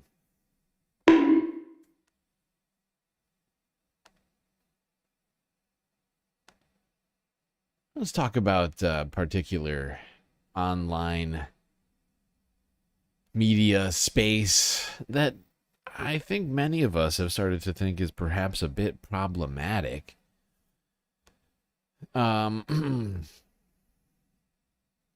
us talk about Jubilee. That's right. The debate lords of the internet. Some believe is becoming a real problem for society. We are back with Amanda Seals. Thanks so much for coming back on the show, Amanda. Thank you for having me. Yeah, Amanda Seals, obviously comedian, actress, producer, host of the Small Doses podcast, and the latest. I don't want to say victim because you're not a victim here, but I do think like the Jubilee people are getting at a level of like, I don't know, some of cynicism and of like this reactionary thing they're trying to create as inflammatory content as possible between yours and also Mehdi Hassan, who was talking directly to like open fascists. I mean, you know, these open white supremacists. And I know that you were like ostensibly debating conservatives, but it also was like, I don't know, about it was directed towards making you almost like have to defend certain things. It's they're appealing to white supremacists increasingly is basically my contention. Okay, there's still an echo. I would say yes. Oh no. Okay, sorry. No, I never would mind. say yes. But I would also say this. My episode of Surrounded was a very particular setup, and it was by design for in my vision, because I wanted to, one, demonstrate someone who was not taking the position of the binary, the liberal, conservative, Democrat, Republican. I went on there as a black radical. So that was one. I wanted to literally just demonstrate, here is somebody who is not fitting in the boxes that have been created, assigned, and upheld by mainstream media and, you know, this U.S. joke of a government. But two, it was an inter-community conversation. And I think for a lot of folks who are not black, they may have seen my episode and said, oh, I don't need to bother with this, or like, I don't need to pay attention to this one because like this isn't, and not even in a racist way, but just in like that's like a them conversation, not a us conversation. And I would actually ping you because black people have been at the forefront of really trying to get the United States to live up to everything it claims that it is on paper, right? So we have always been in the middle of the fray. We've always been a part of that fight. So when you see that the colonization of, you know, lands that we've seen all over the world has now very effectively come to black minds and black bodies, you should be on like red alert. Like, wow, she sat in there with 20 black people that were willing to, not even with like MAGA hats and all the regalia, because you know, you can kind of write that off when you see the rallies and stuff. You're like, okay, these are just like loonies. No, these were like majority young people that felt very comfortable being on a show that they know is going to get millions of followers, spewing self-hating white nationalist rhetoric. And even if they don't believe it, they were willing to do it for the possibility of visibility or money. Too many people are these days being, you know, swayed by money rather than ideology or belief, integrity, or whatever. You know, it just doesn't seem to be people's main focus lately. And they'd sell out their own soul for, you know, a couple extra $100 a month. And we're gonna be talking about that more, but not quite yet. We've got I mentioned this on yesterday's stream, but we have got a potentially unprecedented number of videos for us to get through on the Sunday Funday.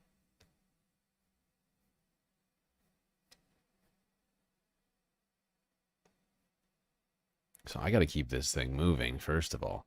Let's move on now to some things we could be doing. Tomorrow is, of course, Labor Day. All sorts of fun things have been going on around the country. Like the Minnesota State Fair.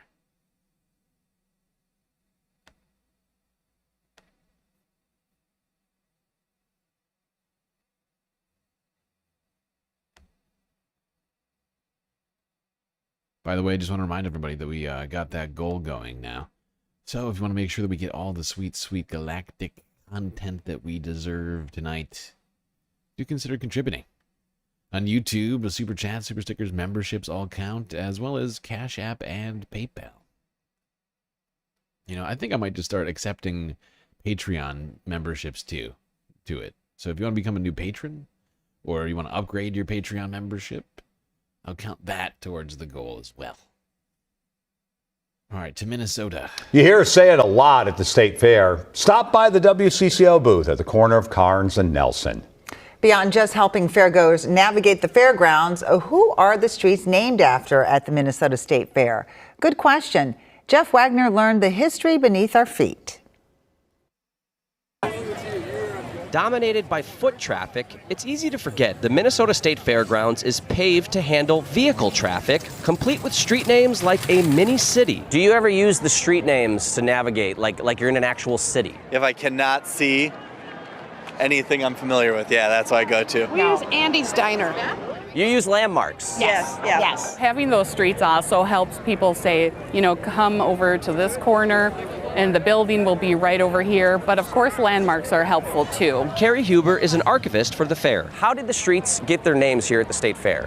The streets are based off of people who have been a part of the Minnesota State Fair from usually its beginnings, like the 1800s into the early 1900s. Consider them the founding fathers. Cosgrove was one of the fair presidents from 1902 to 1906. Underwood was a superintendent of horticulture and agriculture. And it goes next to the agriculture building, so I think that's a really appropriate space. Judson Avenue, running along the livestock buildings, honors a former secretary of the society from 1875 to 1887. Do you know these grounds like the back of your hand? Like the back of my hand. Where's Judson Avenue? Oh, you know what? My first brother-in-law was Judson Nelson, and they came out here and stole the sign that was Judson Nelson. Illegal. Yeah. You're going to get him in That's trouble. a legendary story. Do you know who Dan Patch is? I do not. Do you think some people realize that's a horse? No. I guess not. Younger ones, no. He was such a famous racehorse, like world-renowned. And in 1906, at our second grandstand, he did 1 mile in 1 minute and 55 seconds, and that was a world record. Commonwealth Road became Dan Patch. Now, while we're in Minnesota, we certainly couldn't not tune in to what the governor is doing. Tim Walz made a couple of appearances at the state fair, it would seem. Uncrustable. The Uncrustable is an Uncrustable that has been deep fat fried. All right, doing it. I hope we have napkins. You know what Uncrustables are. It sounded crazy when they first came out. You're like, oh my who buys God. a peanut butter and jelly sandwich? The buns are fried Uncrustables. Oh my God. Jesus Christ. Oh, fried Uncrustable burger buns. It sounded crazy when they first came out. You're like, who buys a peanut butter and jelly sandwich that's circular with no crust on it in a package? And when you have kids, it's everybody, because they're awesome. So inside, 4-ounce hamburger patty with cheese, sauce, and pickles. And what's on the bottom is another Uncrustable. It's Uncrustables all the way down. He's going back for a second bite. Governor, do you want me to just get you let cheese? me Am I wondering. allowed to do that? I don't know. This is taking a little time to process. He's going back for multiple bites. Yeah, that's pretty good. Has anybody ever eaten peanut butter on their burger? Yes. I think that happens, right? People do that. What if we Teddy, don't need to eat ours? you want a backside bite? There's a backside bite. Backside? It's falling apart. It's lost I think that's what it is. integrity. That is a healthy bite. Uh-huh. Napkins? Anybody else? There's a backside bite. Oh my God. Take a backside bite. You just pick that up on the end. You get the last one. Nobody bit off there. Giving out bites to yeah, nobody people bit off at there. the state fair. If he throws up at home, don't blame me. Yeah, that's my man. I would order the Uncrustable deep fried without the burger, too. I like it. It is a lot, though. I'm going to give you guys this while I clean up my hand. Oh my God, there's got to be so much fat in that thing. Oh God. I mean, you're frying a piece of bread, right? Like, it's going to soak up so much grease. Oh my God. It sounds like it could be good, but there's no way you should eat a whole thing. And Tim took the right track. He's like, you know what? I think I might have a heart attack if I eat this thing. You want a back bite? You want a backside bite, yo? Would you like a backside bite? Child, your heart is still functioning perfectly fine. Would you like a backside bite?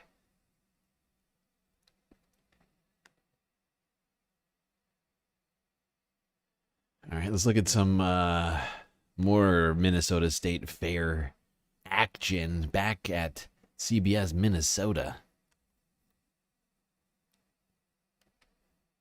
Well, not all fair foods come deep fried or on a stick. One popular group serves hand-picked fresh ears of corn. What? Over at the Corn Roast today, things got extra corny. Every morning, 5 a.m., they hand-pick the corn. So we're not talking big tractors, we're not talking combines. They go through by hand with a group of folks, dragging gunny sacks through the field, finding the perfect cob. Did you hear about the corn cob that changed careers? He went into a different field. Hey, before you get your corn, do you know a farmer's favorite baseball player? No. Ty Cobb. And Willie Mays. My favorite, Jose Canseco. He was great. Hey, may I ask you a question? Do you think I'm too husky to be a corn farmer? I think you're perfect. Arr, how much does a pirate charge for corn? How much?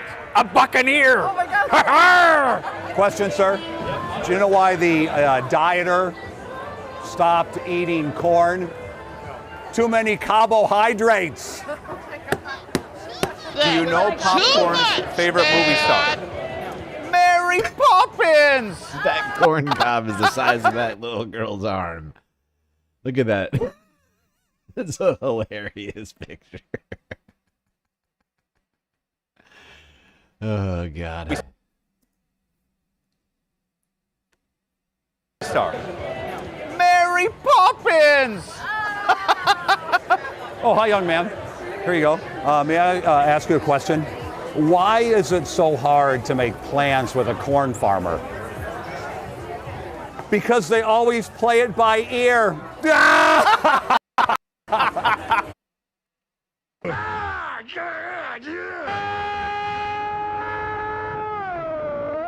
feel like I'm taking crazy pills. That was one too many corn puns for me. I'm done. I'm finished. I am all shucked. Okay. PB breaking the ice on the YouTube content goal. Keep the vids coming. Well, that gets us started on ensuring that we keep the vids coming all night long. And yeah, that gets us to 2 of 10 right off the bat. All right, let's go here. Back to the governor of Minnesota, who was in fact at the Minnesota State Fair. Seems like 2 days in a row eating whatever made it in front of his face. Pizza, cheese curd tacos. All right, here we go. Pizza, cheese curd tacos.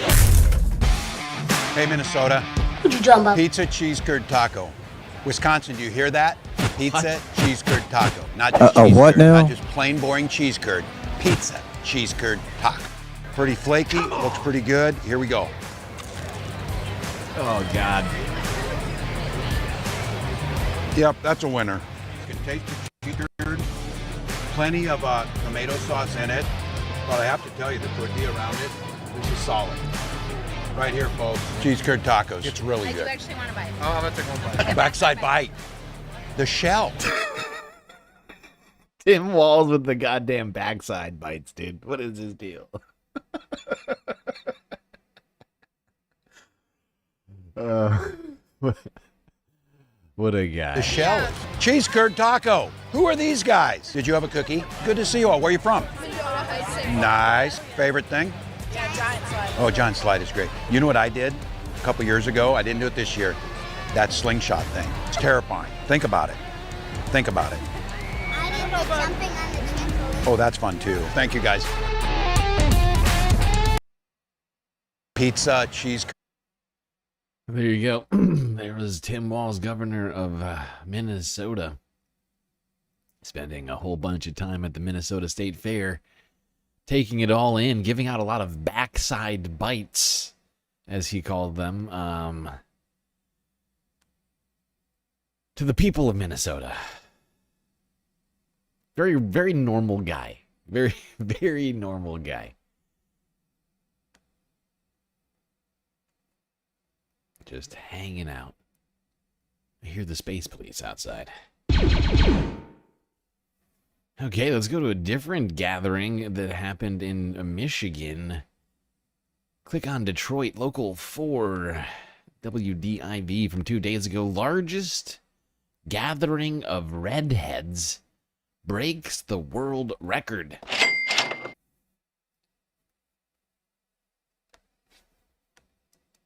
Our plane ride might sound long, but it's worth it if you want to experience one of the world's most unique festivals, especially if you have red hair. It's the Redhead Day in the Netherlands. It is the world's largest festival celebrating natural red hair. Thousands of redheads from more than 80 different countries flood the city this weekend. It's a festival that actually started by accident, believe it or not. An artist took out an ad in the...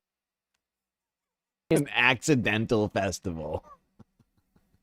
Paper for 15 redheads, and 150 showed up. And it's not just for redheads. Many people. There you go. 20th anniversary of Redhead Day Festival, bringing together a whole bunch of redheads. So many it broke the goddamn world record. I did not know there even was a world record for most redheads in an area. Seems like a weird thing to keep track of, if you ask me. But they're doing it. Now let's go up to Canada. Talk about what you could expect if you are in Canada at the Halifax Lebanese Festival. It's a summer tradition in Halifax. The Lebanese Festival is back. For the next 3 days, you can experience the music, the culture, and of course, the food. CTV's Brianne. Hey, Brianne. Hey, Katie, how you doing? We're really happy to be here because you know what? It smells amazing. And I have Ilyana Cycli with me to talk a little bit about the 24th Lebanese Festival. Thank you. Thanks for coming, guys. We're really excited to have you. So the festival is free admission all weekend long. You can find us Friday, Saturday, and Sunday. And there's lots of amazing entertainment, live entertainment, and of course, amazing food. Of course. So we do walk right into a market, right? Talk to us a little bit about that market. Yeah, so this is the Lebanese souk, or market, and you can find lots of amazing items here, including our new 2025 merch. You can find lots of different household items as well. It's a really fantastic opportunity to pick some stuff up, and they make great gifts. And of course, our merch that we partner with Brigadoon every year, so all of the proceeds will go to Brigadoon. Well, there you go. The Lebanese Festival in Halifax happening over this weekend. I don't know if it goes through Monday or not, but very, very, looks like a fun time. Celebrate Lebanese culture. Pick up some sweet Lebanese merch or food products, it would seem. Looks like it could be a fun time. Now let's go down from Canada to New York. Talk about what is going into preparations for New York's Carnival Parade.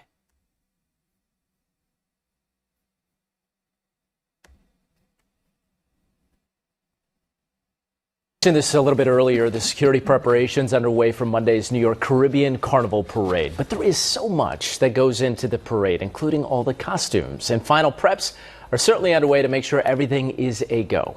Eyewitness News reporter Anthony Carlo back now. He spoke to a woman who knows firsthand just how much time and detail goes into each one.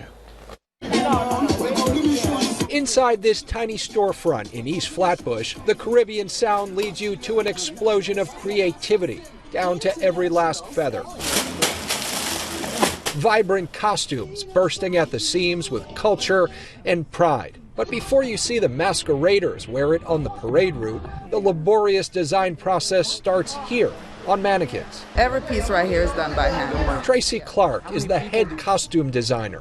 She started her journey in Jamaica, now in charge of many of the elaborate costumes you'll see in what is considered the nation's largest Caribbean cultural festival. It means everything, especially if I'm on the big truck and I look over and I'm seeing all these pieces and everyone just having a good time. The pictures, is just everything is just, it gives me life. This is the production workshop where well, there you go. People preparing for the Carnival Parade. A lot of preparations needed for the largest in the country.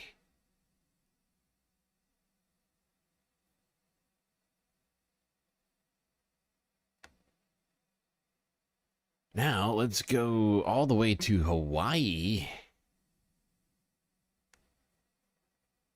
That's right, we're hitting up all over the country to see what people are doing, having fun. The Okinawan Festival is being celebrated in Hawaii to celebrate. This year marks the 125th anniversary of the Okinawan immigration to Hawaii. That and much more will be celebrated at this weekend's 43rd annual Okinawan Festival. Kamakapili has more. One weekend it's one thing, another weekend it's another thing. This weekend it's yet another thing. Here at the Hawaii Convention Center, the 43rd annual Okinawan Festival is filling the first floor here. And this year is actually a very significant year. Two major milestones being celebrated. 125th anniversary of Okinawan immigrants to Hawaii. The 40th anniversary of a sister state relationship between Hawaii and Okinawa. That is a lot. So let's learn more about that. We're here with the past president of the Hawaii United Okinawan Association. Lynn, thank you very much for having us. Thank you so much for having us here today. I think it's really amazing, though, that you continue to do this, and this year highlighting two significant things. Can you add a little bit more to what that means? Sure. The 125th anniversary of Okinawan immigration to Hawaii, it's a special year for us, and we're really excited to celebrate this milestone, you know. It gives us a moment to pause and give gratitude, give thanks, right, to our, what we call the Issei, the first generation who made the choice to come to Hawaii. So we're doing a lot of different, you know, things with Okinawa. And then you mentioned the 40th anniversary of the sister state relationship. That's another big milestone for us. And like, I guess that officially became, you know, when we had like this official government relationship. But it definitely. Well, there we go. People commemorating the 125th year of Japanese people emigrating to Okinawan people, excuse me, specifically emigrating to Hawaii at the Okinawan Festival in I think it's on the island of Hawaii, like the main one, the big one, whatever that is. Okay, now let's see. How are we doing on time? We're doing okay. We gotta get a few more stories in here. Let's go back to the Midwest, where apparently Michigan's state fair is also underway. Wow, both M's up there in the north having their state fairs right now. The great northern M's. Labor Day weekend is so busy in Metro Detroit. You got Peach Fest, Arts Beats and Eats, Jazz Fest, and of course the Michigan State Fair. Yes, we have so much going on this weekend, and the fair is taking over the Suburban Collection Showplace in Novi. We spent some time there Thursday at 4, 5, and 6 o'clock. The fun continues into Labor Day holiday. Now, right now, we're going to take you back to Novi for another peek at some of the things you can see and do at the fair. And right now, we're joined by Thomas Breen, who owns the World of Wonder Museum of Marvels. You are dressed the part. Thank you for joining us, Thomas. Thanks for having me. Good morning. Good morning. So what do you love about this fair? This is a great fair. It's a big state fair, and there's so much to do. We have the World of Wonders show. They got sea lions, the steamers, acrobats. They got rides, games, food, animals, everything you could want at a state fair. And what do you love about it? What's I your want to favorite see, part? and also, and I'm totally interrupting you. No, Freya. please go. You've got something in your hand there, and I can't see very well, but the World of Wonders. I've never. A sword. You got a sword. A sword. That's right. Can you do something with this sword here? Yeah, you want me to do it now? I'll give you a little sneak preview. Please. So the World of Wonders show has 10 live acts, fire eaters, the strong woman. We've got magicians, jugglers, pain-proof people, and the sword swallower. That's me. So I'm going to give you a little demonstration. Here we go. Yes. Top of the morning to you. Oh my gosh. Oh my god. Oh my god. Oh my god. Oh my gosh. Oh my god, he's bending over. Can you ask him questions while he's doing that? Oh. How? I can't talk. My God. Are you not value-tained yet, Space Fams? Are you not entertained? I mean, my God. And we have a shit ton more content to bring you after this video. Actually, I take it back. After this break, we are nearly at 2 hours in, so now's going to be a good time for us to take a quick space intermission, but don't worry, we'll be right back after these brief messages.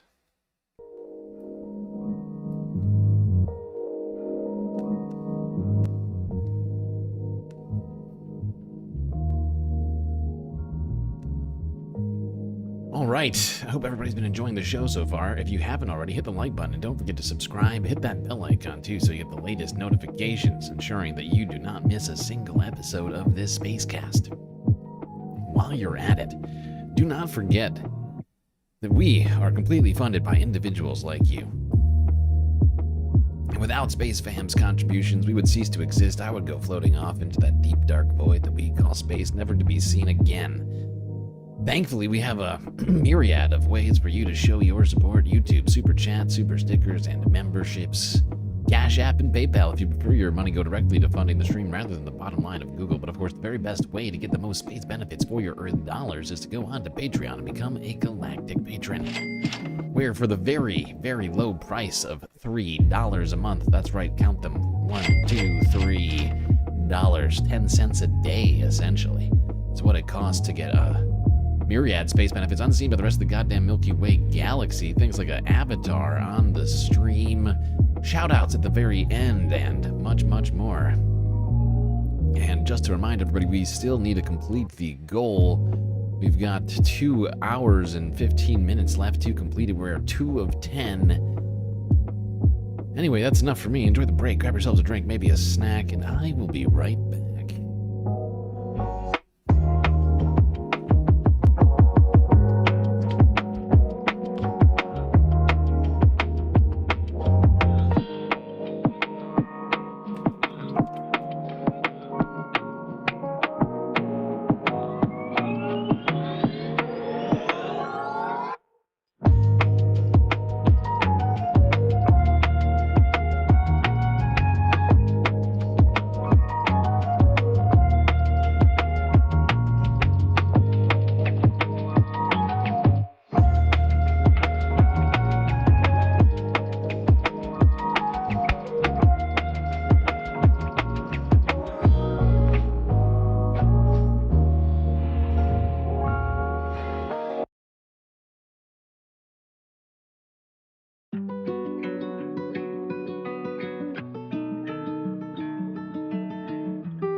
All right, Space Fams, I think you know what that sound means.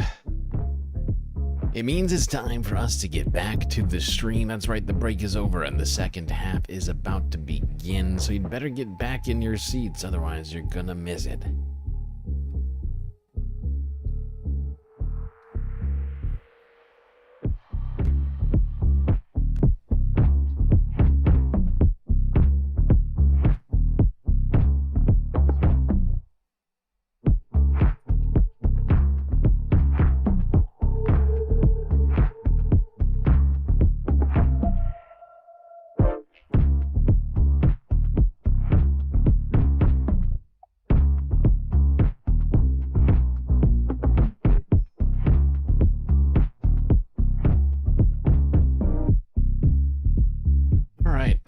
left off talking about all the fun people are having at different state fairs and other festivals around the United States.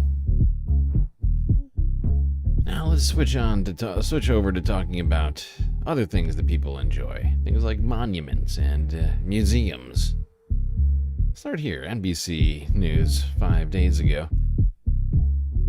Apparently, Donald Trump and some of his supporters want him to be put on Mount Rushmore. Unfortunately for them, experts say it can't happen. Not gonna do it. Wouldn't be prudent at this juncture.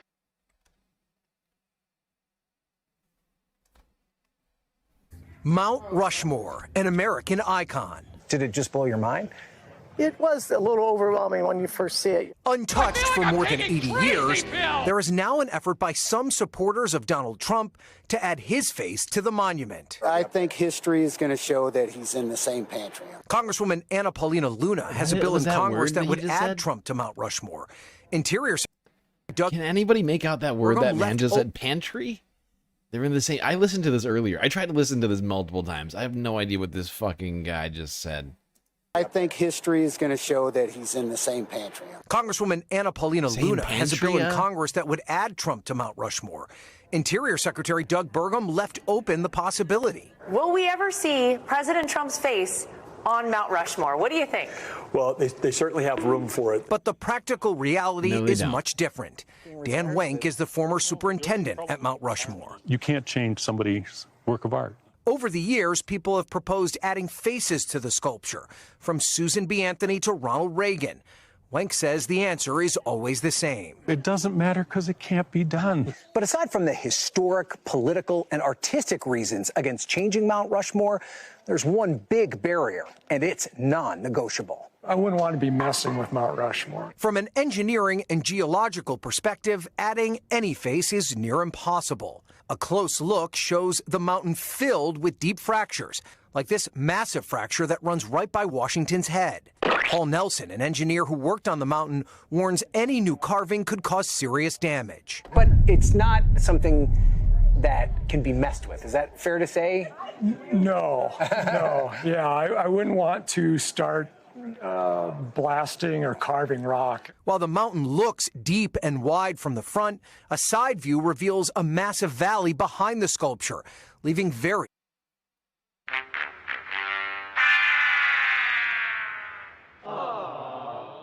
Well, it looks like there's not a lot of room to carve Donald Trump's face onto Mount Rushmore, and it's in fact a very delicate situation as is. And the attempt might even destroy the entire monument. Because it's apparently very precarious. Who knew? Well, now you do. Uh-oh.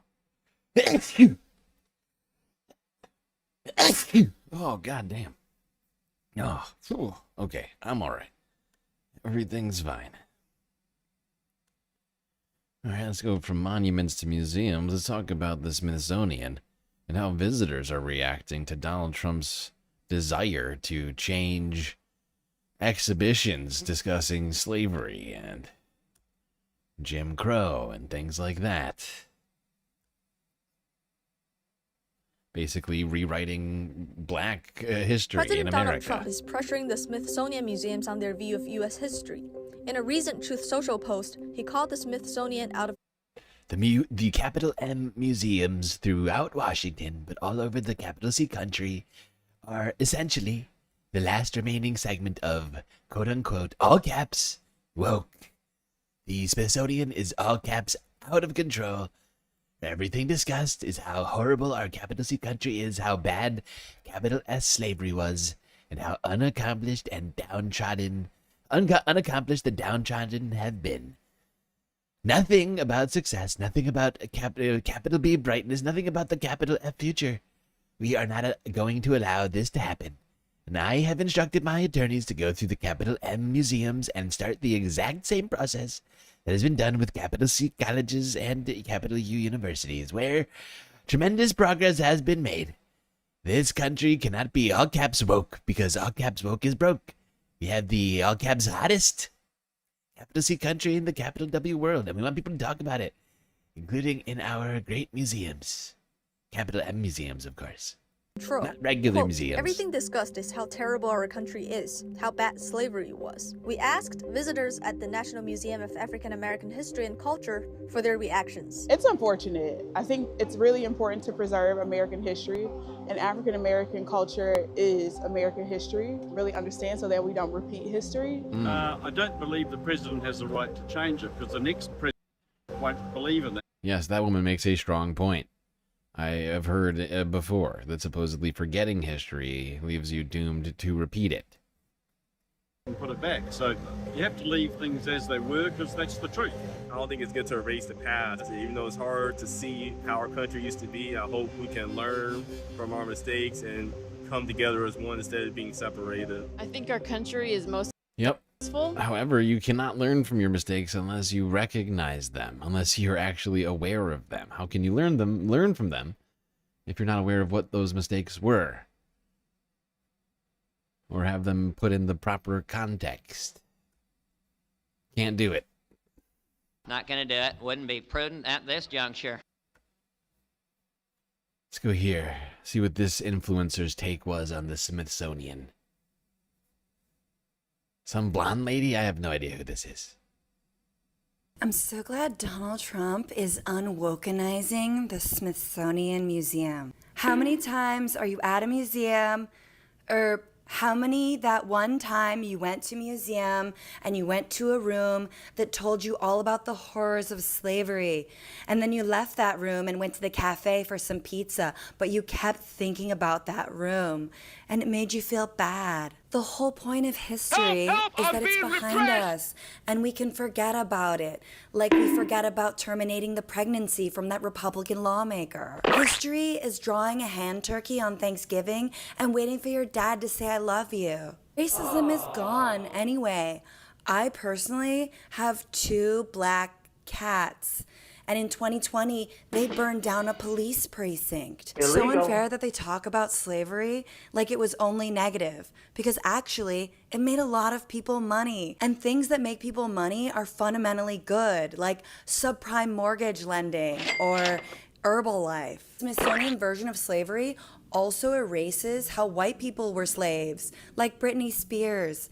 She had to sing and dance while holding a Burmese python, and she was wet the whole time. It must have been so slippery.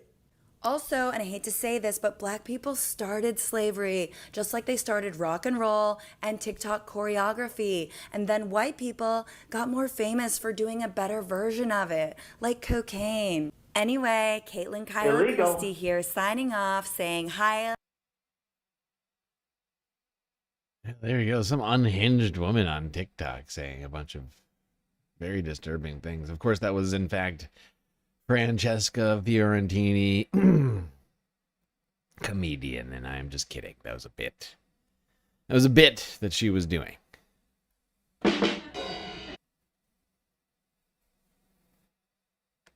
Now let's talk about another disturbing trend, or not even trend, development from the Trump administration, as apparently they are returning a portrait of a Confederate general.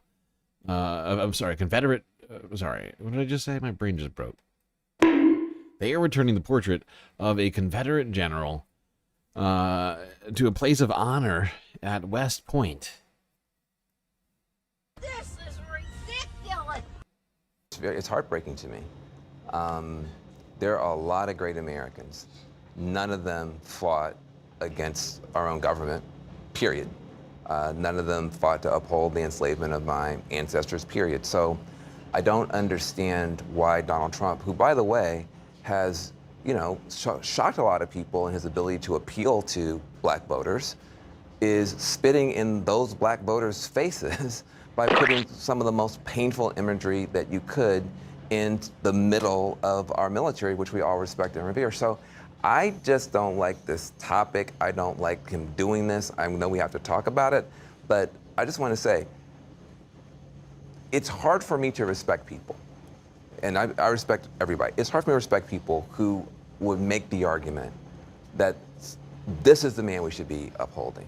That somebody who led military forces against our own government to keep my ancestors enslaved is worthy of this type of treatment and respect. There are other people in America's military whose names have been taken down. Tuskegee Airmen and other people who were taken down, and this is being put up, and it's very, very, it's inexcusably bad from my point of view. Anybody want to defend? I agree with him completely. They removed Harvey Milk, who was gay, and he was a veteran that served and a gay rights activist, and they removed him. And this is a party of cruelty and a party that props up white supremacy. It just truly is. And they can say one thing, but you look at their actions, and they remove military people of color. They remove LGBTQ+ people. And then they prop up a guy that was a traitor to his own country, a Confederate, with a slave in the painting. That's just disrespectful and cruel. It is cruel. This has been a very specific campaign on the part of this administration. Yeah, no, it is a disgusting decision from the Trump administration. But they're restoring Confederate monuments all over the place. They changed the, Fort whatever, Liberty back to being called Fort Bragg. They know their audience. They are literally speaking to white supremacists.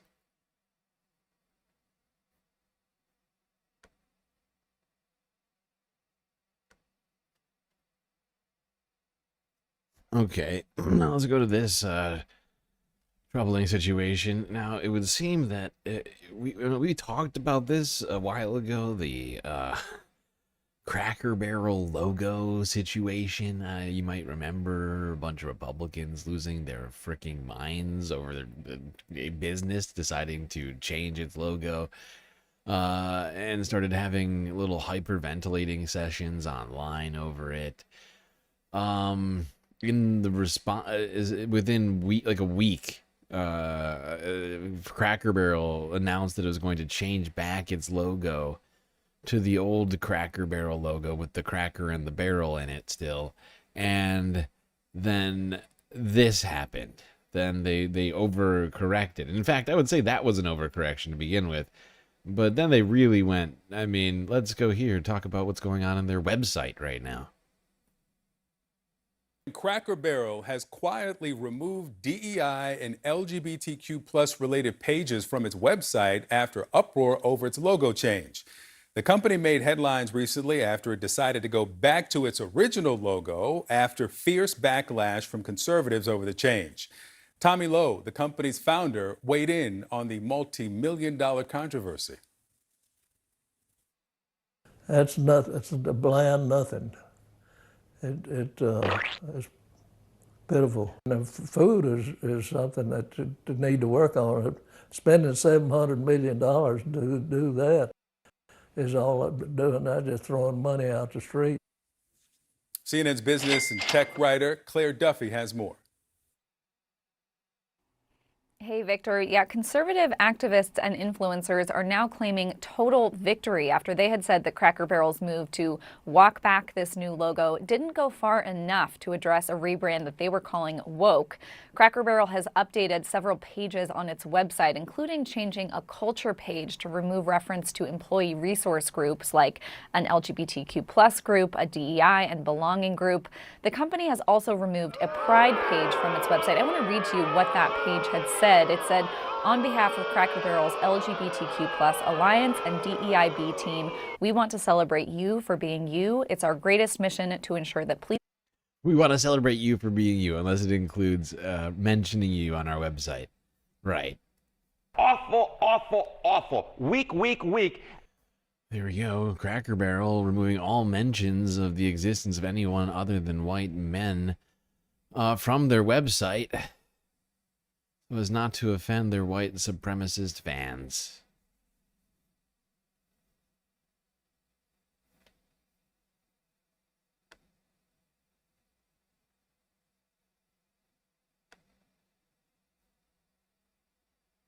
All right, let's go here real quick. Now, this may or may not become a controversy very soon. I don't know. I'm wondering, honestly, I'm on the fence on whether or not there's going to be outrage from the right on this one. But according to the CEO of a restaurant you might know by the name of Hooters, it's apparently changing, pivoting the Hooters strategy.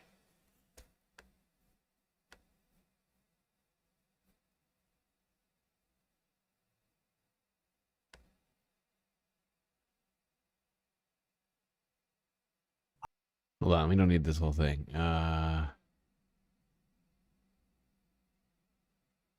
Here. Telling me this is not what we need to talk about. Okay. The other thing. Where is it? God damn it. Hold on. I don't have time to watch this whole freaking thing. I got too many videos to get through.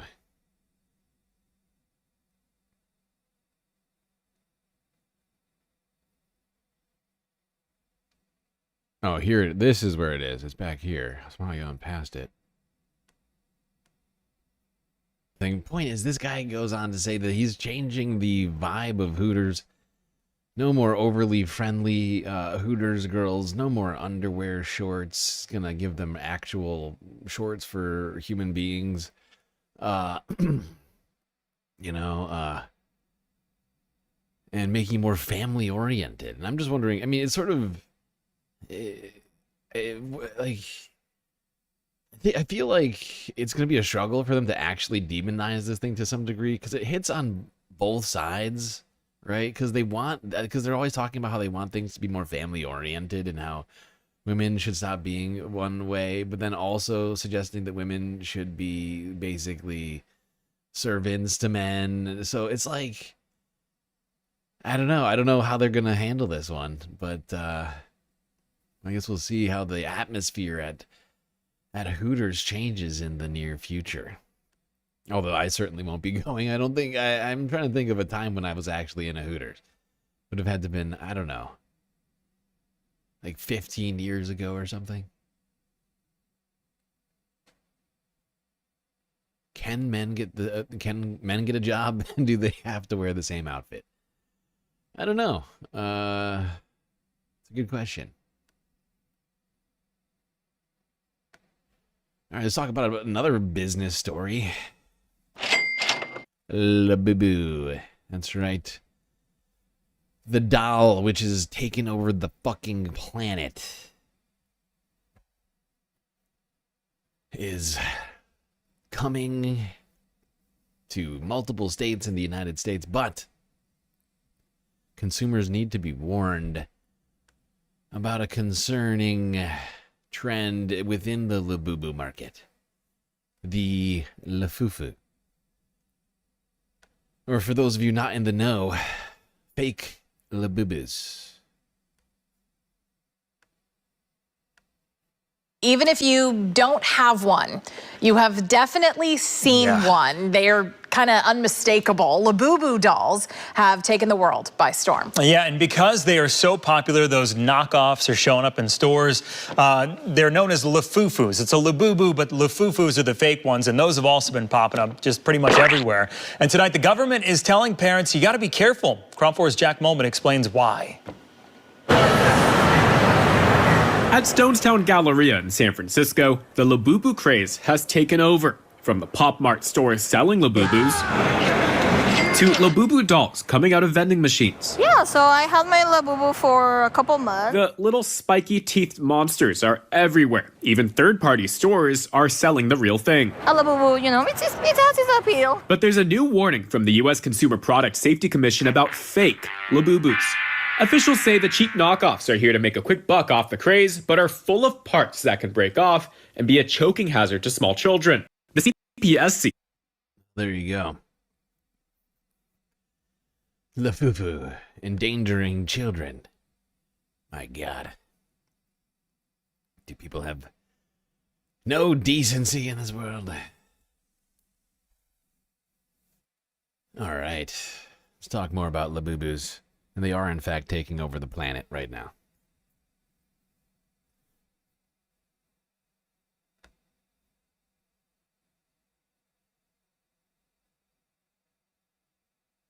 Moving on to the Labubus. Yeah, Labubus. We've talked about them so many times here on First at 4.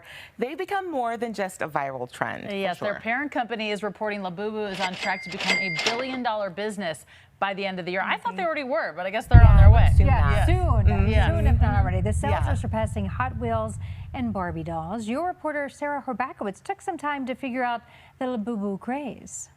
I don't know the last time I opened a toy. I'm a CBS News reporter, and today we're talking about Labubus. So you have a real Labubu here.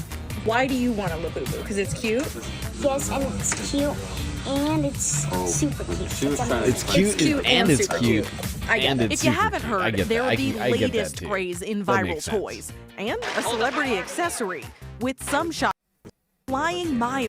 It's cute. It's cute. And don't forget, it's also super cute. It's cute? Yes, and it's cute, and it's super cute. It's cute and super cute. I get it. If you haven't heard, they're the latest craze in viral toys and a celebrity accessory, with some shoppers flying miles to get their hands on one. Fingers crossed. I'm actually from New Orleans, and we don't really have them down there, so I figured in a city like this, they've got to have something. Here in Denver, fans aren't just filling stores, but when a new shipment comes in from China, they're waiting in lines that rival any Black Friday. Are you going to get in line? Oh my god! And apparently these things can run like up into like the hundreds of dollars, and in fact, some of like the most some of the rarest ones are fetching even higher prices online in like the aftermarket. It's wild. This Labubu craze is out of control. It's like a combination of like Pokemon cards and Beanie Babies at the same time. There's like we talked about how there's like accessory markets for these things. It's wild. It is out of control. Now, you know what's going to affect things like Labubus or food chains, things like that? Donald Trump's tariffs, of course. Let's go here, CNN from 5 hours ago. Let's talk about those tariffs, which, as he says, are definitely still in place, which in fact is true. Even though a judge ruled earlier, they're still taking it to the Supreme Court, and the ruling does not yet even take effect until the middle of October. President Trump is touting what could be a financial windfall for the United States, but at whose expense? Is it American consumers?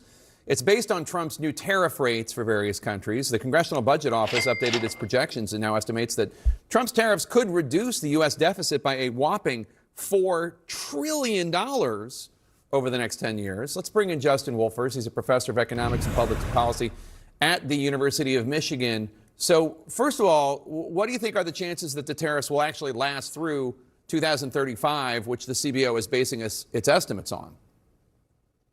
Close to no chance, and that's one of the biggest problems, which is the whole idea of tariffs is you provide an incentive for people to set up shop, but the tariffs are going to change before the shop gets set up. And as a result, I'm not sure we're going to get much action out of this. So then the big question about this $4 trillion is, where is this $4 trillion coming from? Is it coming from foreign governments? Is it coming from foreign companies? For months here on The Lead, we've been talking to small business leaders about how the tariffs are affecting them. Most of them say that they are currently eating the tariffs, but eventually are going to have to pass on the cost to their consumers. So I wonder, in this projection, who pays this $4 trillion?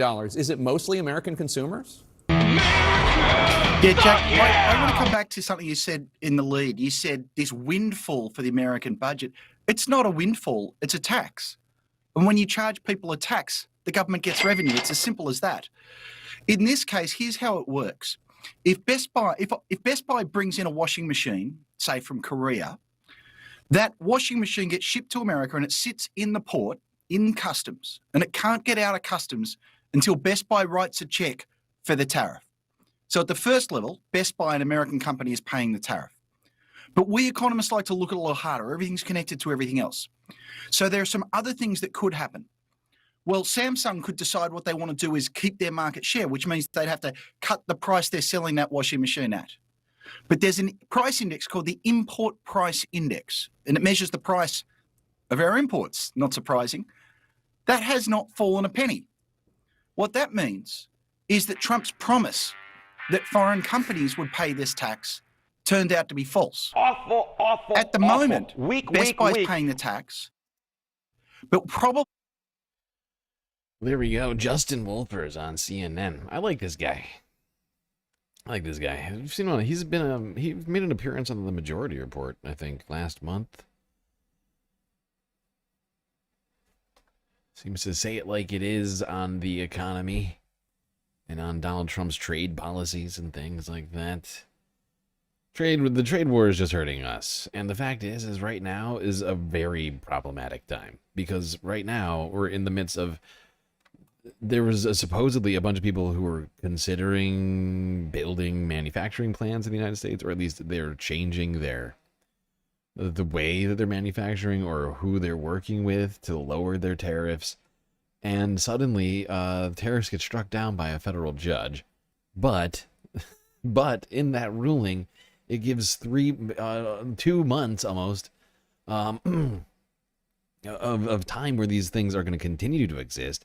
And there's no clarity on whether or not the ruling will even stand, because the Trump administration is challenging it in the Supreme Court, creating an even more just unclear and opaque, uncertain business environment for absolutely everyone on the planet, and especially people in America. I feel like I'm taking crazy pills! All right, let's go here. Let's move on to some fun stuff again. CBS Miami, where apparently they were filming The Price is Right.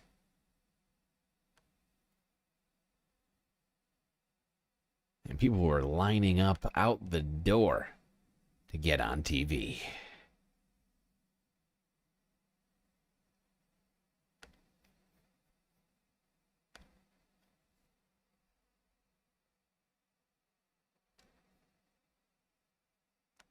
Uh-oh, it's muted. Hold on. This tent behind me here. Wait, this is the wrong one. Did I go too far? Son of a bitch. Hold on. I made a huge, tiny mistake. How did this happen? Did I double click?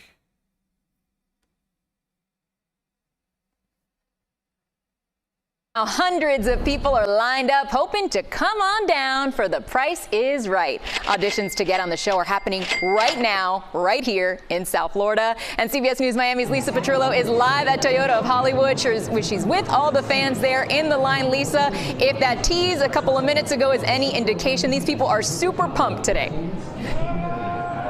Lauren, you nailed it right there. These people, some of them came in, a lady we found came in 11:30 last night, slept in her car.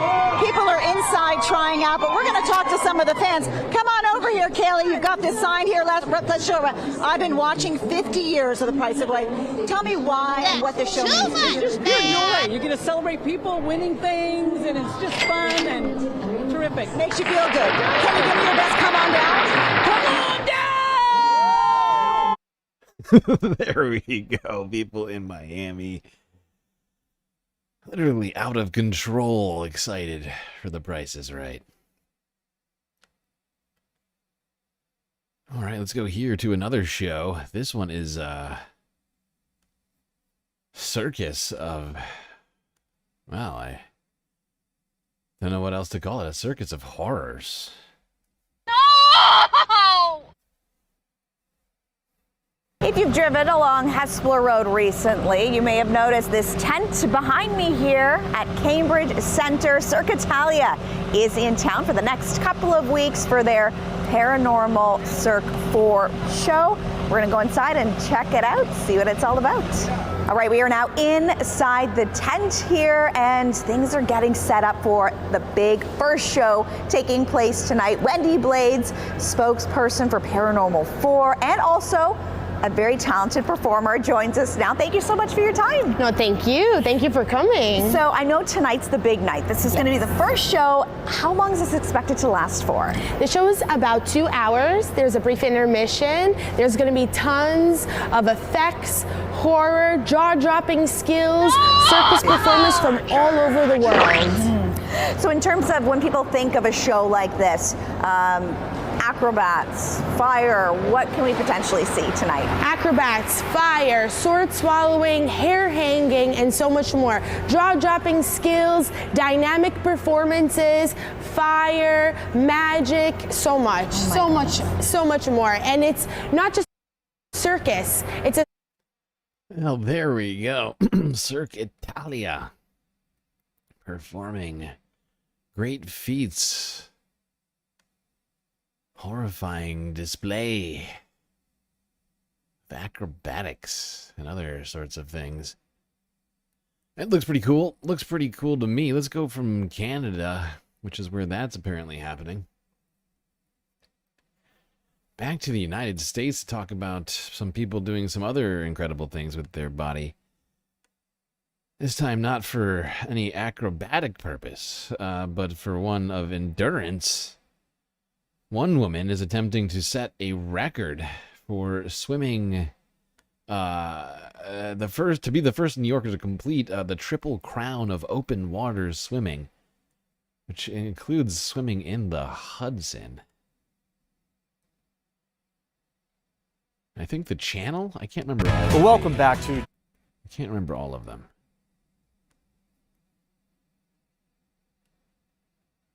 You've probably heard of the Triple Crown at horse racing, but did you know that there's one for swimming too? A woman from the Upper East Side plans to swim the English Channel in her final quest to achieve that. And tonight she's speaking with Eyewitness News reporter Lucy Yang. Her secret to long-distance open water swimming is eating. Lots of eating while swimming. Every 30 minutes, they are throwing off the boat to me what's called a feed. It's a bottle where I'll have electrolytes in it. I'll have a container with normally cakes or cookies. That's right, she will have her cake and eat it too while swimming across the English Channel. Her team will throw it to her in plastic containers. Every 30 minutes, she'll have 30 seconds to wolf it down, then keep on kicking. It's very funny, but you get the sugar rush. This is 47-year-old Fleur Soates, a lifelong New Yorker and swimmer. In 2021, she cruised around Manhattan in 8 hours and 30 minutes, freestyle, except under the bridges when she flipped on her back to enjoy the view. There you go. One woman looking to break records here.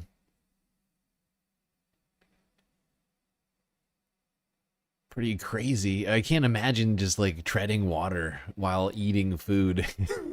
It seems like such a weird activity to me, just thinking about it. Like you're in the middle of a river and someone's chucking food at you like every few hours, and you're just treading water. They're eating cakes and cookies. Okay.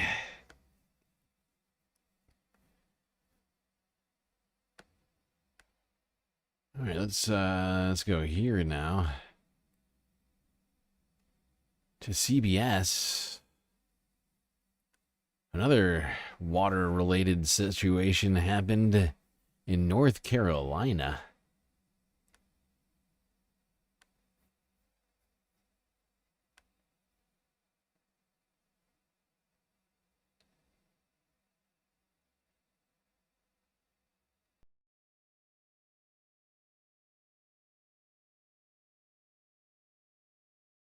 As you can see, a small propeller plane, what it appears to be like a private, like a Cessna, is in the water off the coast of North Carolina. You can see rescuers coming to get this man out of his plane. It's not clear how injured he is, although he is not moving super good over there.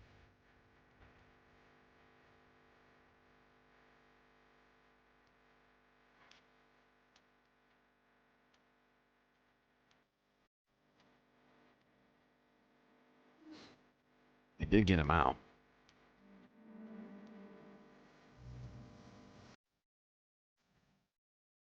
There we go. One man rescued out of a plane after having crashed into the ocean.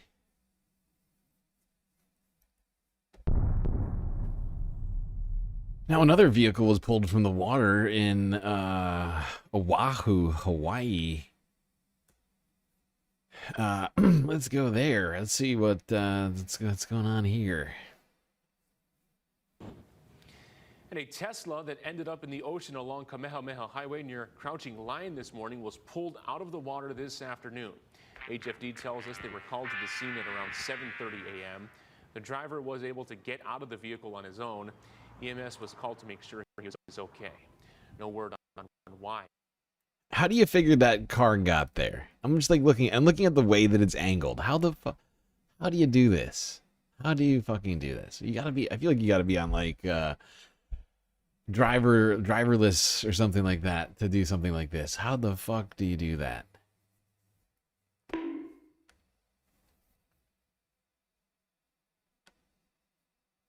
Now, another vehicle-related situation happened in Hawaii. This time in Kailua, where multiple golf carts were set ablaze.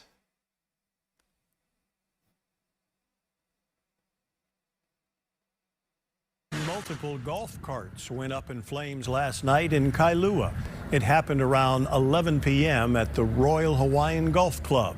The fire department said the golf carts were on the first floor of the parking structure. EMS treated one person for smoke inhalation. An investigation is underway to determine the cause of the fire and damage. My God, that's more than a few. That's like an entire warehouse of golf carts on fire. I'll bet it was a battery fire. But it could be anything. Who knows? But that's gonna cut into people's golf fun this Labor Day weekend. All right. Now let's go and talk about a young baseball player who has chosen a very interesting batting anthem.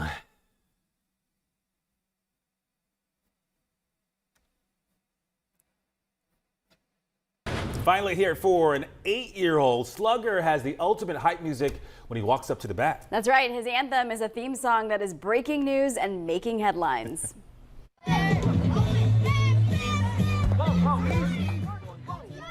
So does that sound familiar? It should. This is 8-year-old Owen, who chose the Action News theme song as his walk-up music. Gotta love this, right? As he gets psyched to bat, his teammates are not just cheering him on, they're also singing the theme as well. His dad, Chris Raymond, says after carefully going through several hip-hop and rock songs, he's like, that's not gonna work.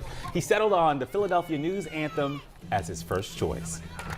Action News was on in the background. And we kind of made a joke, like that would be really fun if that was your walk-up song, kind of like, you know, breaking news, Owen's up to bat. And Owen loved it. The first time he went to bat with this song, it was awesome. And it's funny, every time we play a new team and Owen's first at bat, we always look over to the other parents and they're always like, is Action News theme song? That's the best part, right? I love this kid. Okay, there is a young man who derives his powers from the news. That's what's happening here, okay? It's a young man whose athletic abilities are derived from local news.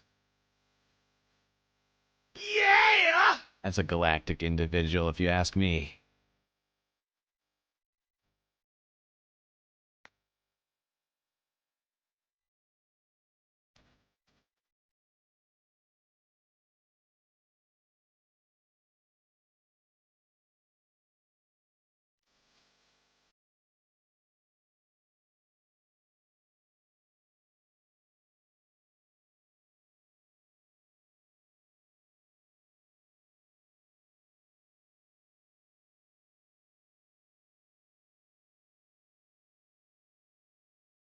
Okay, let's keep this puppy moving.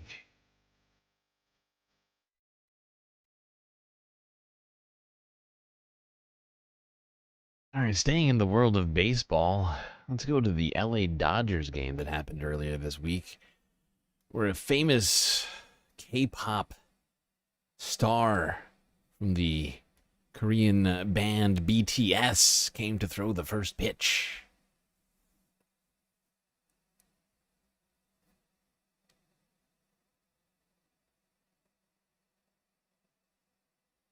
Appears to be warming up his arm. Here it is. And the pitch. Oh, and he makes it over the plate. That was a strike. That was a strike.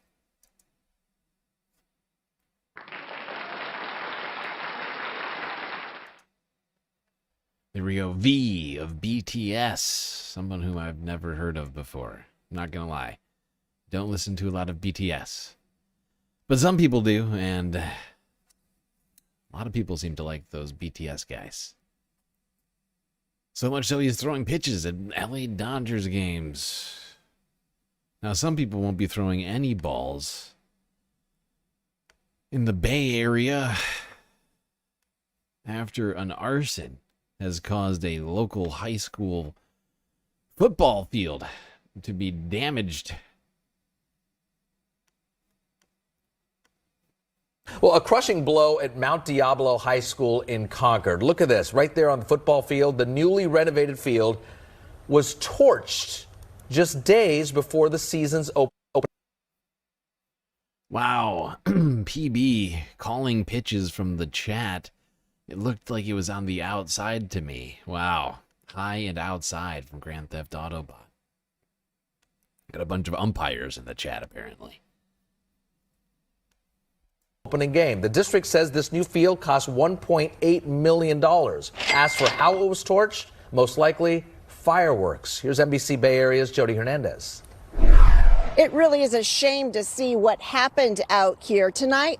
Concord police say they have an idea of what may have started it. When I heard about it and seen it, we've been working so hard for the season, and seeing it, my heart sank, man. It sucked. 17-year-old Mason Kern describes the disappointment he and his teammates are feeling after their...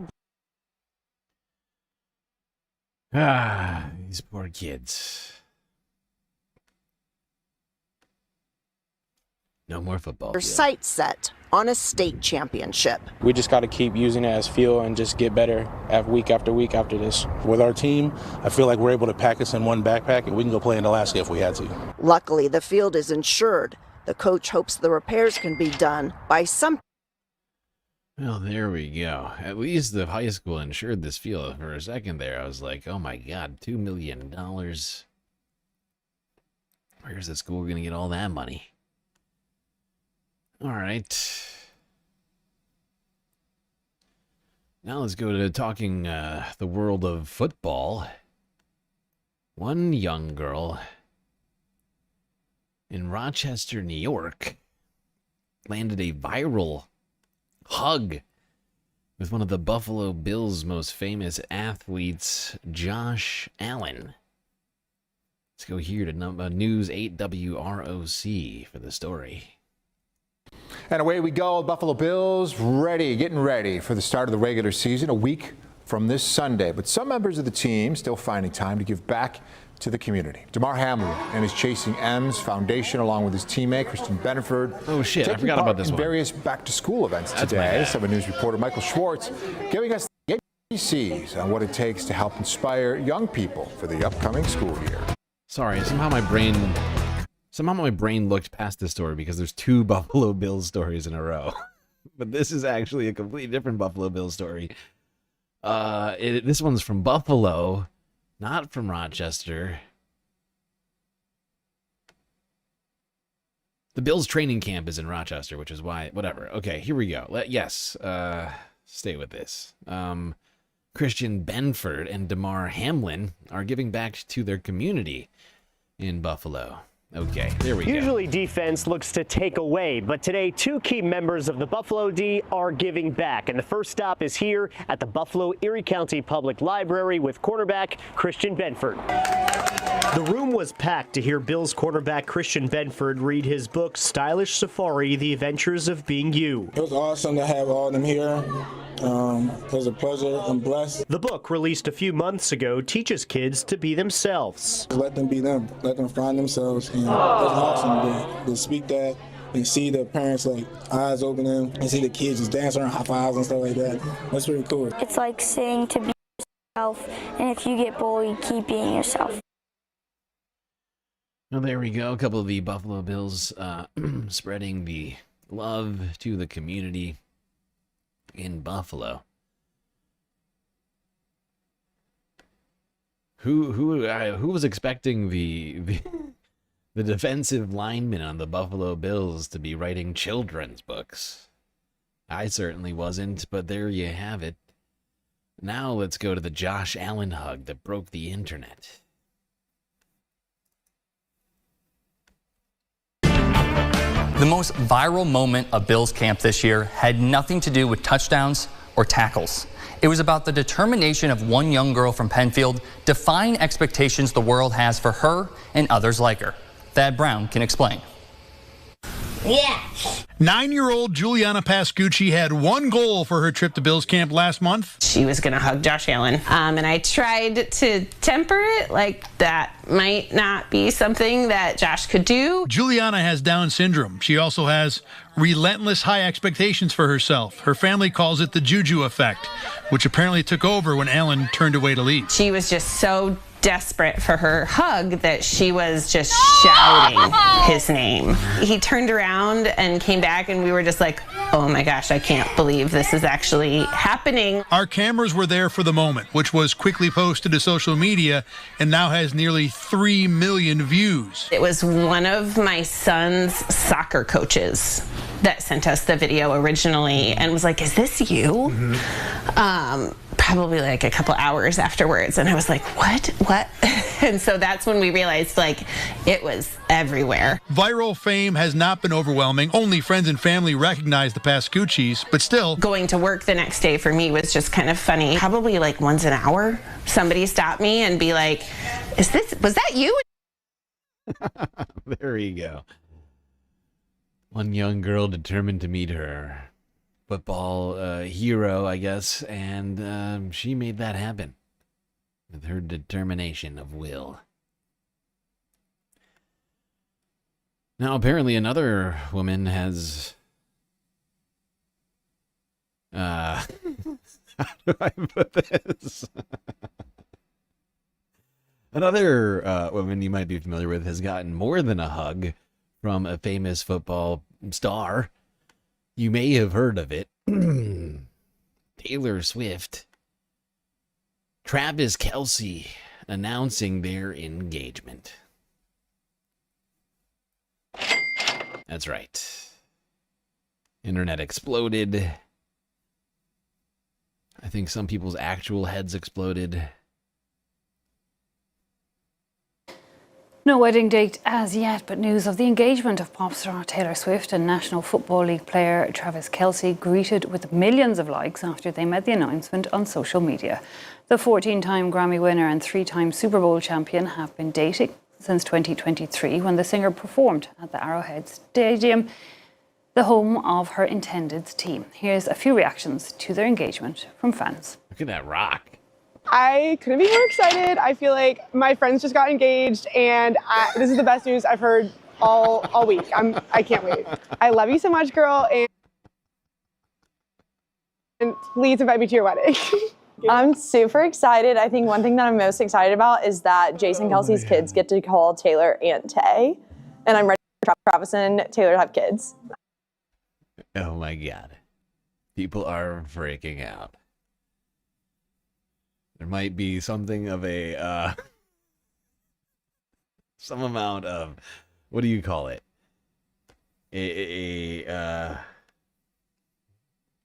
What's it called when you have like a relation, when you think you have a relationship with celebrities?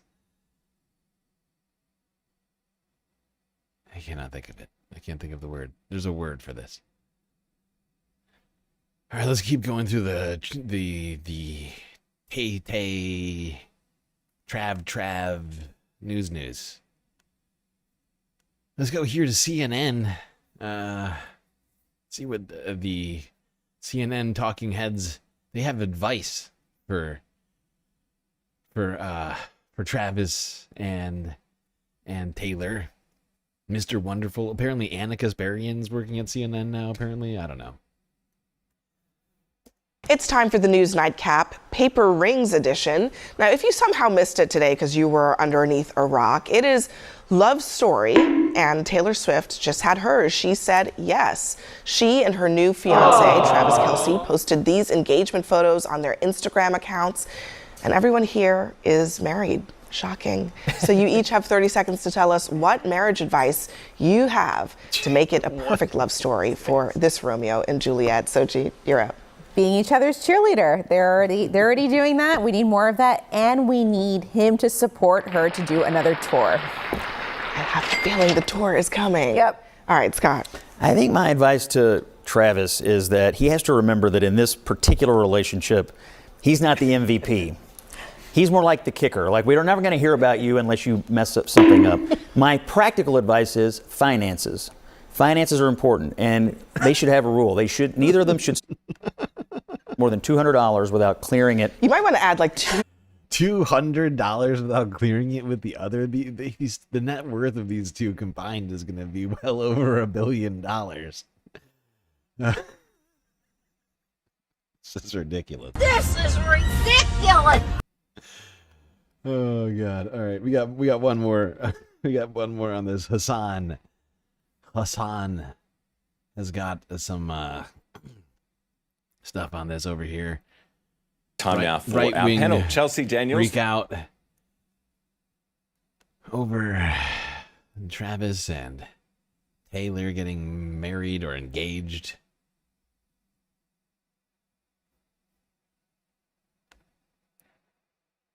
Are we not entertained yet?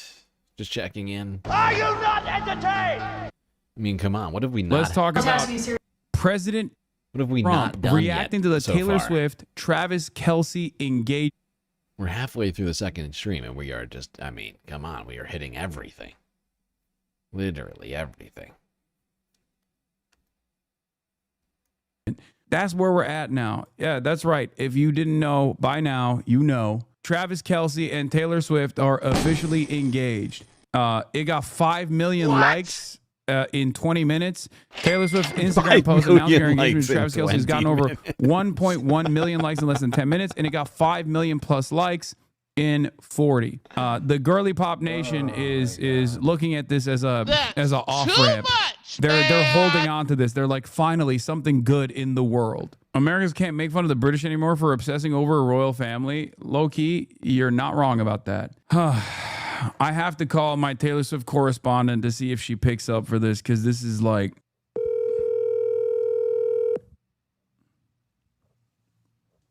Does Hassan actually have a She's Taylor not. Swift I don't think she's gonna pick up. What if she doesn't pick up?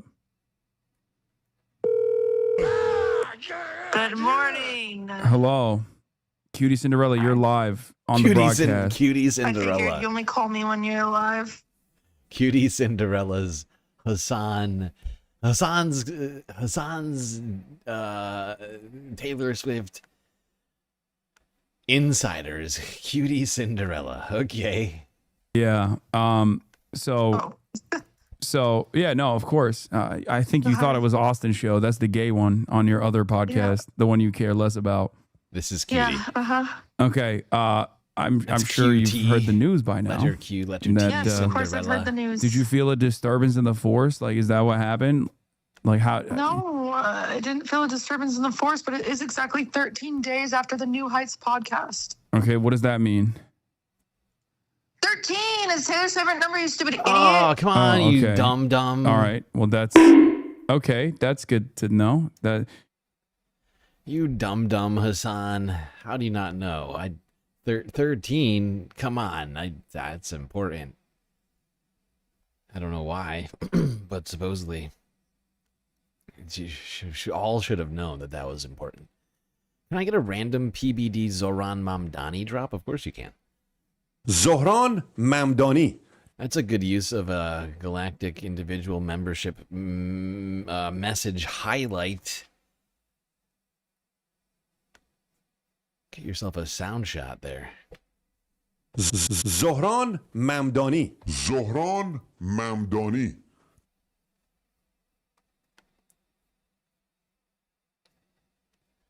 All right, let's move on from the Taylor Swift shenanigans. Talk about a different medium of expression which is being repressed around the country right now. And that is books. Let's go here to one Mr. Cody Shoddy. of some more news.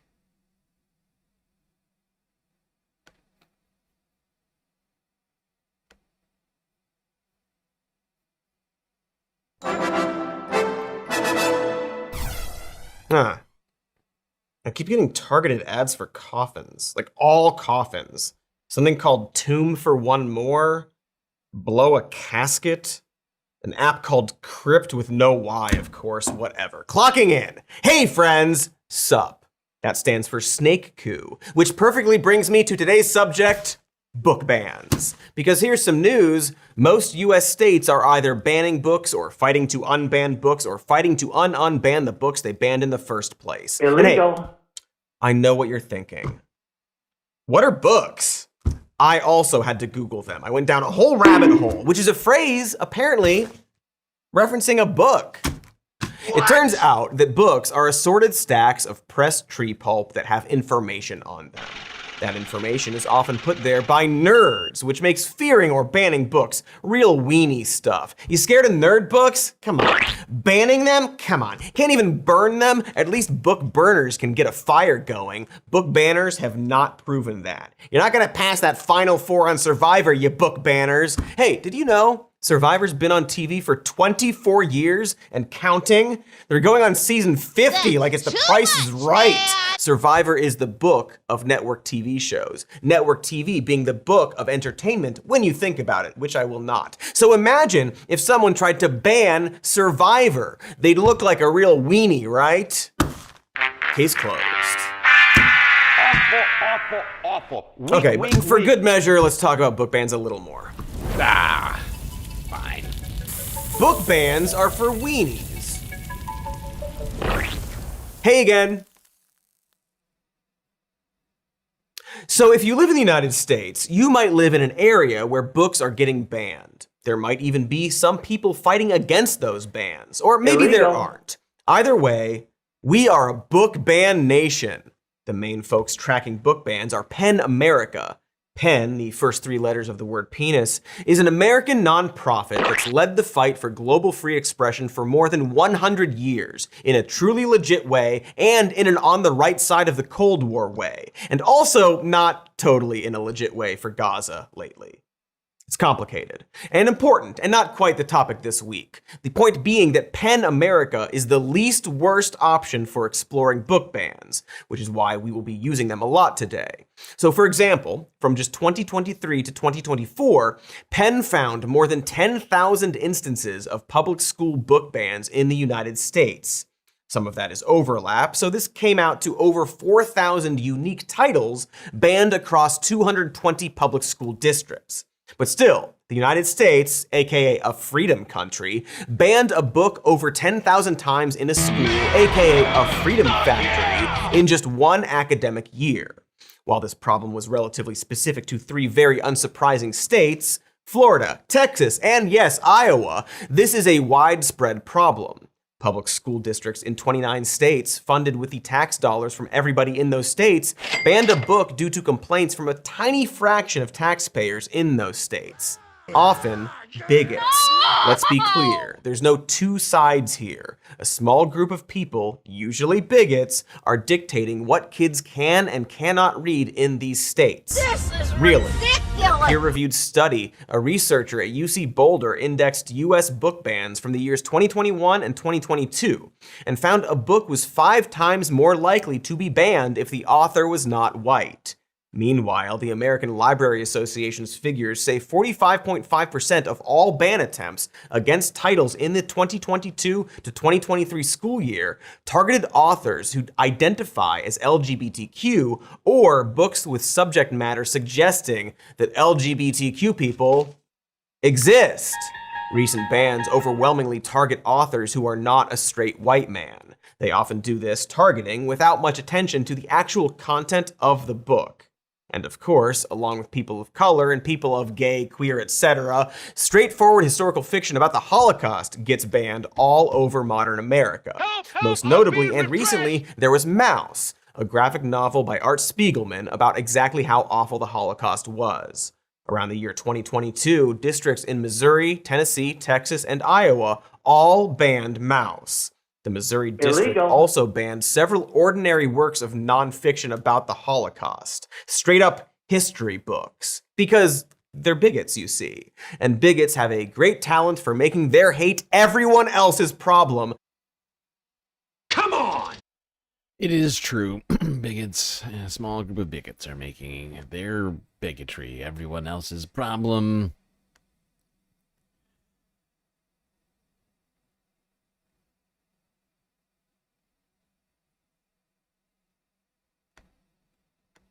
Let's just scoot here to the end of the video. Mostly because I gotta keep this thing moving. Also because I feel like I especially have to keep this thing moving, not just because I have so many videos to get through. 170 to be exact. Yes, and that is I'm fairly certain unprecedented number of videos, or nearly unprecedented.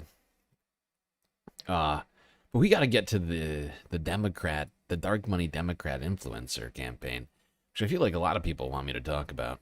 There's been multiple requests in recent days of people asking me to discuss it.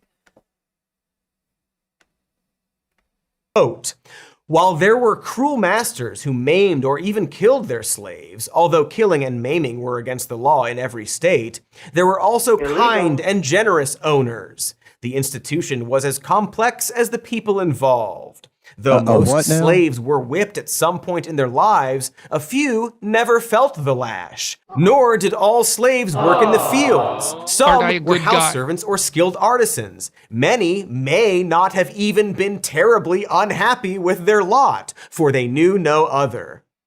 Oh, neat. Way to both sides of slavery, school history book. See, okay, so some slaves maybe weren't terribly unhappy because they didn't know what it was like to not be a slave. Heck, you know what? Some slaves might have been merely pretty unhappy. That book never should have been in a classroom. And now it's not. The publishing company no longer prints it and actually uses that passage I quoted as an internal example of how not to cover slavery in future books. That, sadly, is a win. Your state and your district could do that same good thing for yourselves if necessary, because there's a lot more work to be done. For example, as of 2014, there were 14 US states spending tax dollars to teach creationist curriculum. That is the actual problem, not fucking gay penguin adoption. Let the gay penguins have a kid. It's fine. Another word for gay is happy. It's just happy feet. Calm the fuck down. But if you can't run for school board because you're lazy or have a bunch of priors, there is one other big thing we can all do.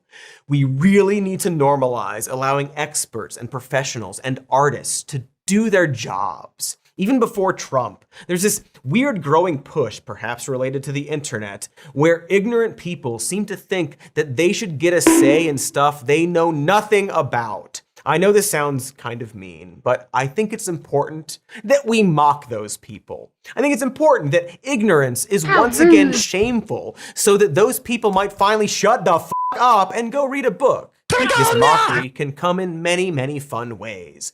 Back in 2011, for example, a publishing company released a censored version of Huckleberry Finn, replacing the N-word with slave. In response, a group of people created a robot edition of the book, as in replacing the black character Jim with a literal robot, in order to mock the idea of watering down the racism depicted in that story. Or more recently, down in Florida, this happened. Movies like a film highlighting Ruby Bridges integrating schools and books like this one centering a same-sex penguin couple have come under scrutiny over the past few years after being flagged for being potentially inappropriate content. But now some Floridians have filed complaints that the Bible is full of inappropriate content. That Bible ban is being supported by at least one pastor. The point obviously not being that the Bible is bad, but rather that book bans are. Old Ronnie DeSantis called this performative and fraudulent, without seeing the obvious irony that all book bans are those things. But it's a start, because as I keep saying, book bans are stupid weenie shit. That's why we shouldn't do them. for any reason. Like, there are a bajillion different conservative books published every year, often by large publishing houses who only print that viewpoint. There's no need to ban those books and make them seem cool or dangerous. We don't have to do it back to them. We can just mock them and support the books they are so scared of.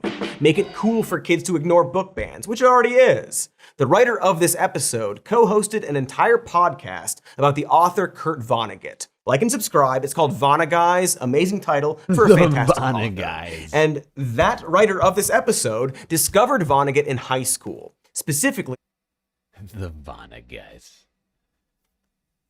Okay, all right. Let's keep this thing moving. Just gotta remember to keep making fun of the book banners for their hyperventilating over the existence of words. Help! Help! I'm being repressed!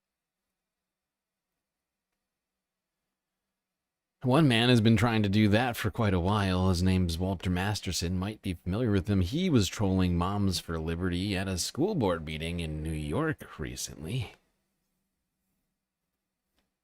As a parent of a trans child, what advice would you give other parents? My children have been spit on. My children have been bullied by people. I mean, in my opinion, this council is trying to bully them. Moms for Liberty members are still on the board. I'm going to start with a great gotcha question. What is a woman? We're on our way to a New York City school board that has been taken over by Moms for Liberty and Place NYC. Manhattan's largest school board district voting to pass a resolution that could eventually stop transgender girls from playing on female sports teams in New York City. I'm Calliope Cambanis. I go to Stuyvesant High School. So fill us in here. You have been showing up consistently every month.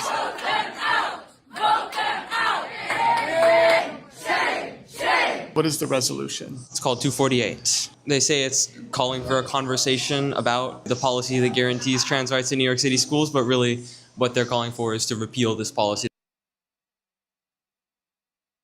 Thank you for being here. My name is Kristen Clifford. I am the proud parent of 2 trans kids. Both of my kids went through New York City public schools, and they were both in District 2 schools. The DOE resolution really helped them to transition at school so that they could socially transition. The Department of Education's resolution to help gender expansive kids has been really, really helpful and supportive of so many trans kids, and I've seen so many kids really blossom through this, and that is why Resolution 248 is so painful and horrible, that they are trying to take away the DOE's wonderful policy in this district. Weak. My children have been spit on. My children have been bullied by people. I mean, in my opinion, this council is trying to bully them by just the fact that they passed Resolution 248. Remember, this is in a New York City school district. Okay? This is not in Texas.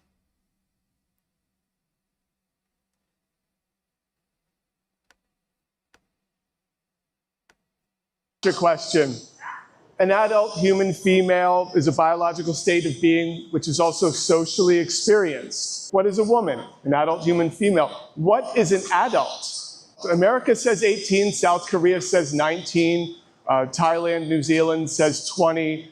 Matt Gaetz thinks it's 17. Charlie Kirk and Matt Walsh think a 12-year-old raped by their father is ready to become a mom.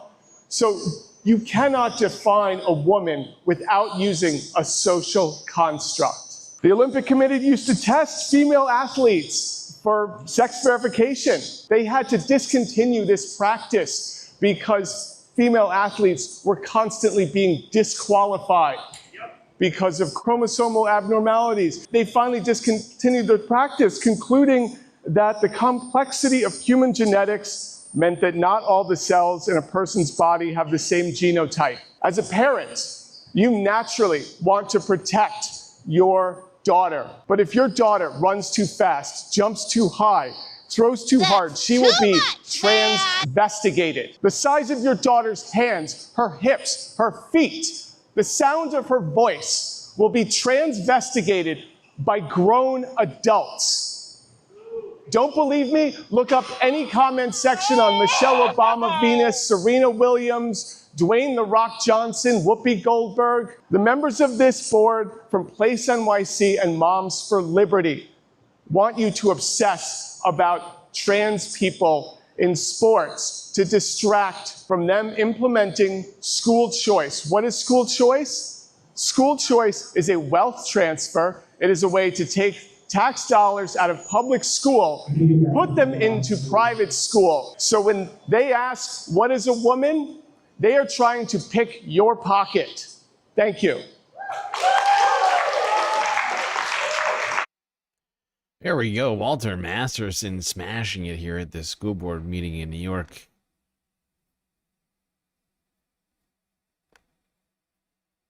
Making some very strong points in there, as well as some pretty funny jokes. He is he's a real gem, isn't he? All right, let's leave the United States, but we're not going to stop talking about book bans because our dear neighbor Canada...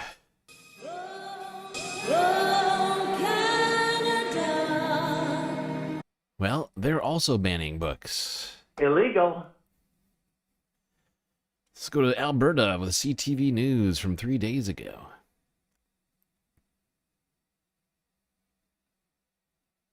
Several award-winning books are set to be removed from Edmonton public school libraries for containing explicit sexual content. A former Edmonton School Board trustee was sent an internal document with a working list of books flagged for removal. A Handmaid's Tale, written by renowned Canadian author Margaret Atwood, is among them. So is Aldous Huxley's Brave New World and Forever by Judy Blume. It comes after a ministerial order by the education minister. The former school trustee has serious concerns. It's pretty hard to think of a book like The Color Purple, for example, and say that's a pornographic novel. Does it include, sometimes upsetting content about, sexual assault? Yes, it should, in terms of what the story it's telling. I don't think that we should be always saying that we shouldn't have these conversations with youth. We should. The Public School Board would not share the list of books with CTV News. The board chair did tell us staff worked over the summer to ensure only books that met the province's criteria would be removed. She says the board has concerns and voiced opposition before the order was issued. The education minister says it did not provide a list of books to remove to the school division. He says he's at... Terrible, Canada. Just terrible. What are you doing up there? What are you doing? Used to think that you were a more liberal neighbor, and now look at you, banning books. Banning books. Illegal.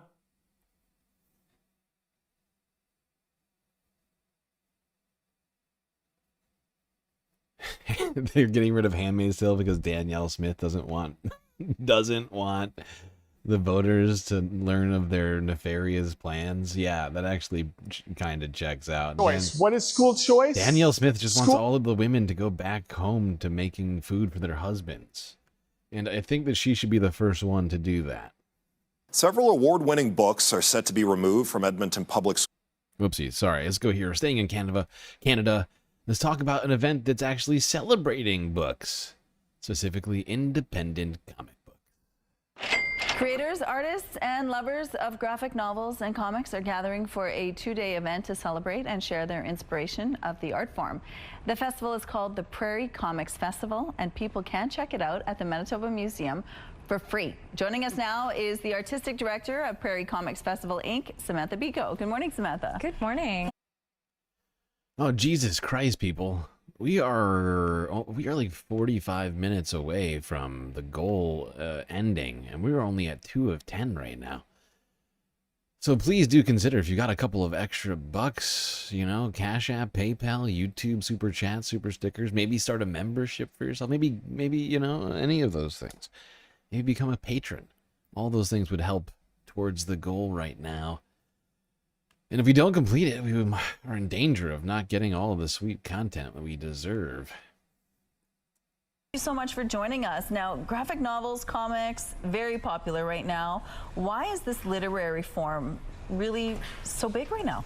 It's actually funny you say that, because human beings have always tried to relate their surroundings and their stories using visual media like cave paintings. Love that. So I would say that we are still super visual, and what's really cool about comics is it's words and pictures telling a story, and you can really analyze people's experiences or fantastical in like such an engaging way. It's also very cinematic, I would say. You know, a lot of movies use storyboards in order to map out, you know, how things are going to proceed, and comics are kind of like that. So it's really cool to see a visual medium like this that can come alive in your hands. And it's really fascinating for kids too, because it's an easy way for them to read. It gets them involved with, you know, using that part of their brain. What do you think about the scene here in Winnipeg? Are you seeing more artists, more graphic novel artists coming forward? Yes, we have a really big flourishing community here in Winnipeg and in the province as well. It just keeps getting bigger and bigger every year, which is why our festival keeps getting bigger every year.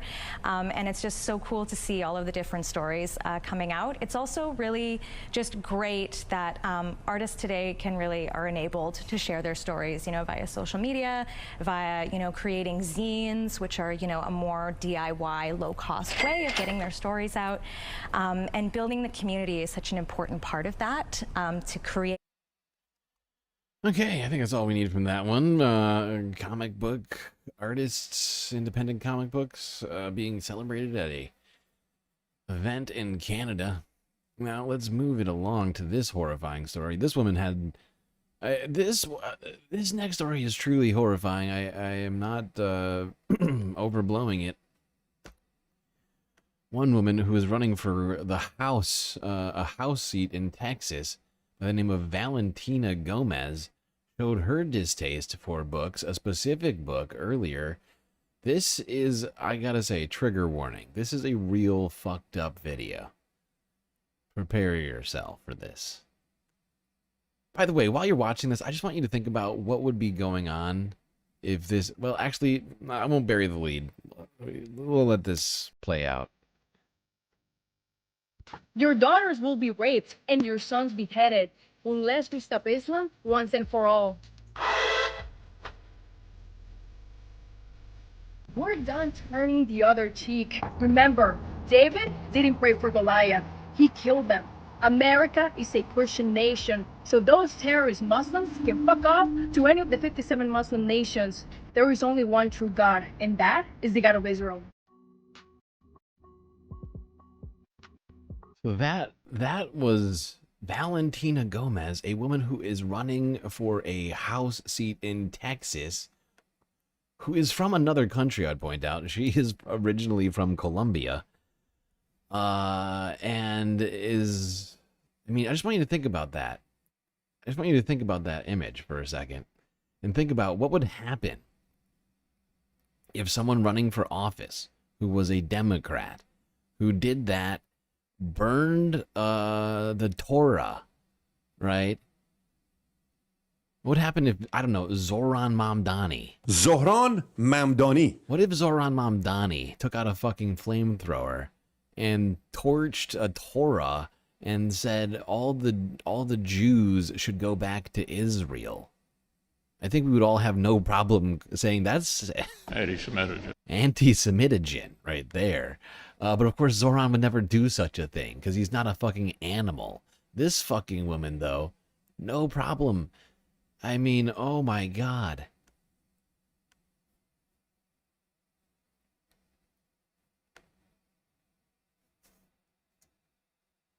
In a shocking campaign ad, Valentina Gomez, a Republican candidate... Like, we are in the middle of a moment where the Trump administration is going after people for supposed anti-Semitism, going after institutions and colleges and universities for supposed anti-Semitism. What about Islamophobia? What about Islamophobia? Because, hello, this woman is running for the government right now. In a shocking campaign ad, Valentina Gomez, a Republican candidate for Texas's 31st congressional district, shared footage of herself using a flamethrower to burn a copy of the Quran. In the video, she claims her goal is to end Islam in Texas, despite the fact that the state's Muslim population makes up just 1% of its residents. The controversial stunt has sparked outrage and reignited discussions about Islamophobia in American politics. Gomez's remarks were branded dangerous by the Council on American Islamic Relations, while podcaster Brian Allen called them an incitement on X. But this is not the first time Gomez has faced criticism for her extreme views.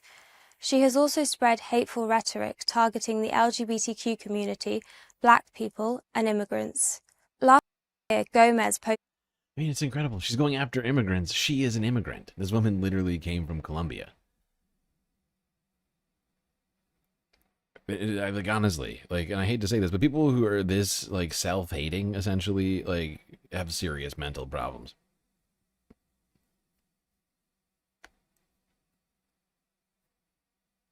What part of Texas? Good question. I actually don't know what part of Texas she's running for government in.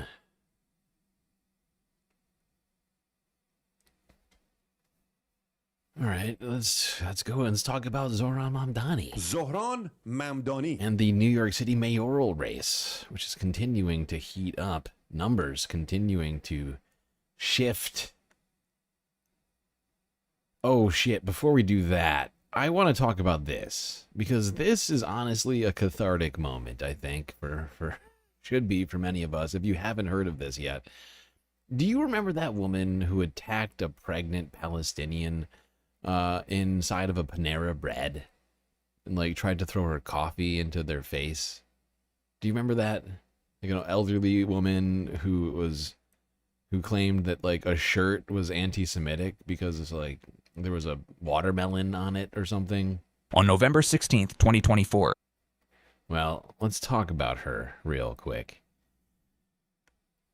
Because it would seem karma has perhaps had the final say. On November 16th, 2024, at a Panera Bread in Downers Grove, Illinois, a woman confronted a couple over the husband's clothing, which displayed the word Palestine. What are you doing? What the shit? What the shit? Stop. Hey, this woman is dangerous, ladies and gentlemen. Oh my god. Oh my god. Now I'm gonna call the police. Call the police. Call the police. Call the police. Stop. Stop. Illegal. No. Get away from my wife. What the hell's your problem?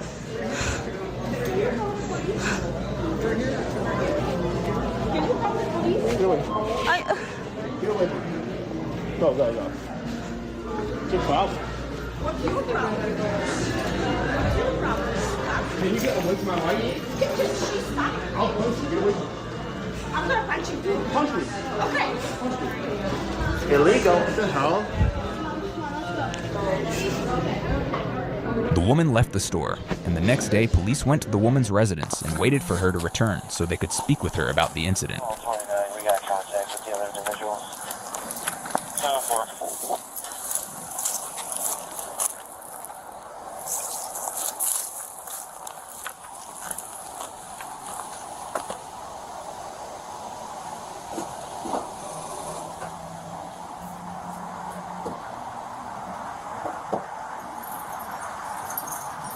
Hi, Alexandra. Hi. How's it going? I just gotta have a couple of words with you real quick, okay? Sure. Okay. So here's the situation.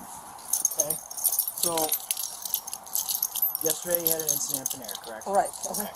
So due to that, there are charges for battery that are placed against you. Illegal. Against me? Against you. Okay. So what I'm going to have to do is I'm going to have to place you under arrest for battery. That being said, I will be more than happy to read your Miranda rights now before I do any other further questioning. Are you good with discussing this in front of your husband? Of course. Okay, all right, okay. You're trying to arrest me? So, the person that you made contact with yesterday... Did you know what he did to me? I watched the video. You know what she did to There's videos of me. it, okay? Right. There's videos of it, and then we also have video footage of the female manager who had video recording inside the Panera, okay? So, per their manager, and per the video that we watched, okay, it shows you as the initial aggressor, okay? I didn't do anything.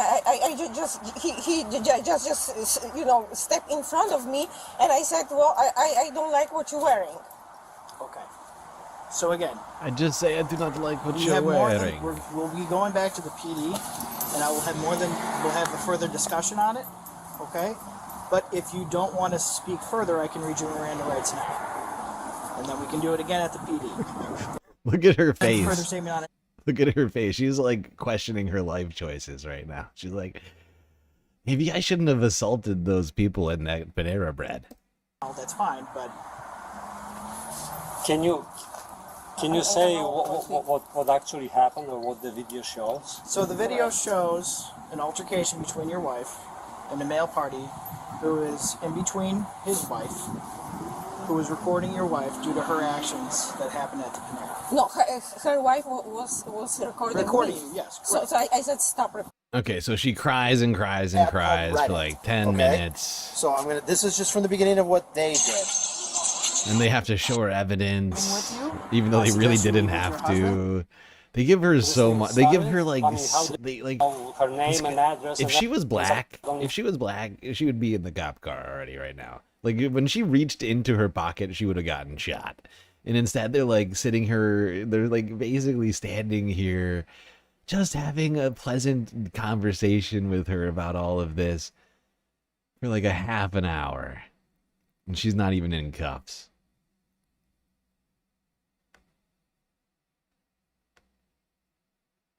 Okay. We have to hold on to it because we've had people call and record with phones in the past, so we have to put the stuff in the front of the car.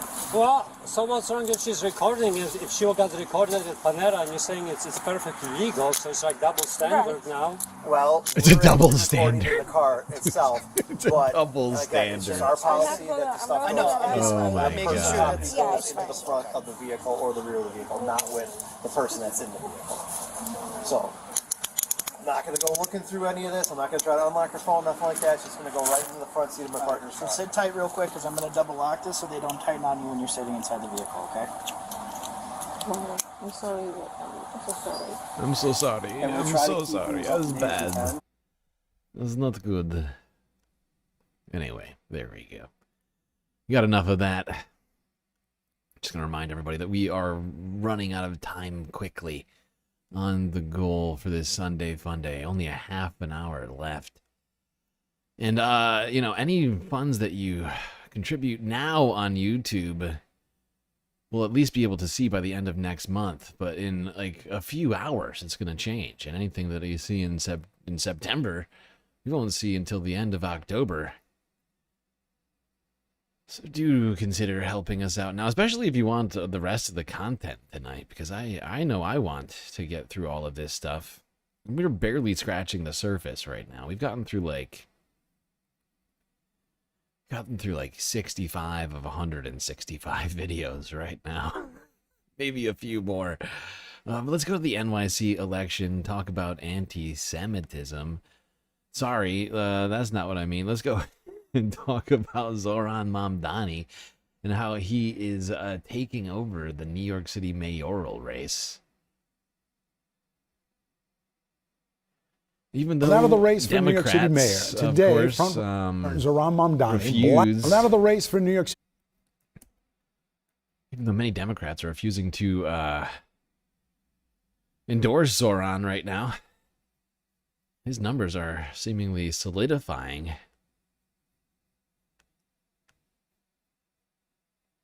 Out of the race for New York City mayor today, frontrunner Zohran Mamdani blasted Mayor Eric Adams in the wake of the latest scandals involving the incumbents in his circle. Meanwhile, Adams stood alongside small business owners outside City Hall today, touting his plan for economic development. Eyewitness News reporter Lauren Glassberg live outside City Hall with the very latest. Lauren. Well, David, Mayor Adams says that he wants to double the number of small businesses in New York City. That was the focus of his campaign for re-election today. And Zohran Mamdani was also out campaigning. He was focused It's on such a making dumb. roadway. It's like this is one of the dumbest things I've ever heard. Like honestly, all right, maybe not the dumbest, but this Eric Adams comes out and he's like he's like, and we are gonna double all of the businesses in New York. And it's like, what do you mean we're gonna double businesses in New York? Like, what's the part? Well, to what end? Like, just to have them? Like, like, what are we talking about? We need twice as many businesses. Safer, and also for calling for an administration that is not mired in alleged scandal. Too many Greenpoint residents have been killed on this asphalt. Mayoral candidate Zohran Mamdani today campaigned for a safer stretch of roadway in Queens along McGinnis Boulevard, where plans had been approved to reduce cars and speeds, a plan that was trimmed by Mayor Adams' administration. Instead of protecting families, the mayor protected money.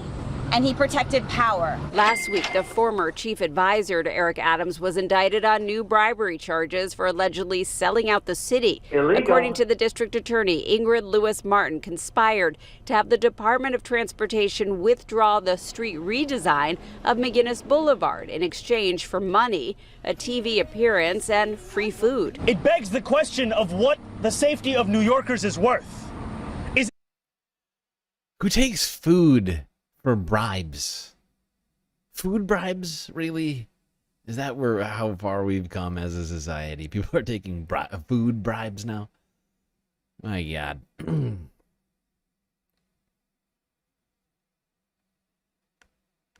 Let's go here. The Rational National from 4 days ago. Is this real life? Zohran prays, stuns CNN.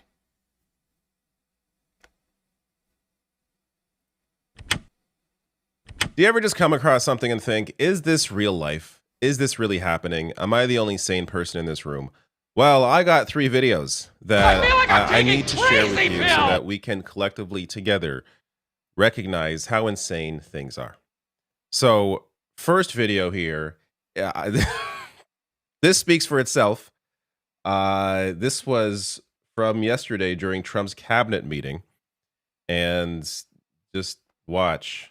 If you all haven't stopped by the Department of Labor, Mr. President, I invite you to see your big, beautiful face on a banner in front of the Department of Labor, because you are really the transformational president of the American worker, along with the American flag and President Roosevelt. Working for this government, for you, is the greatest honor of my life.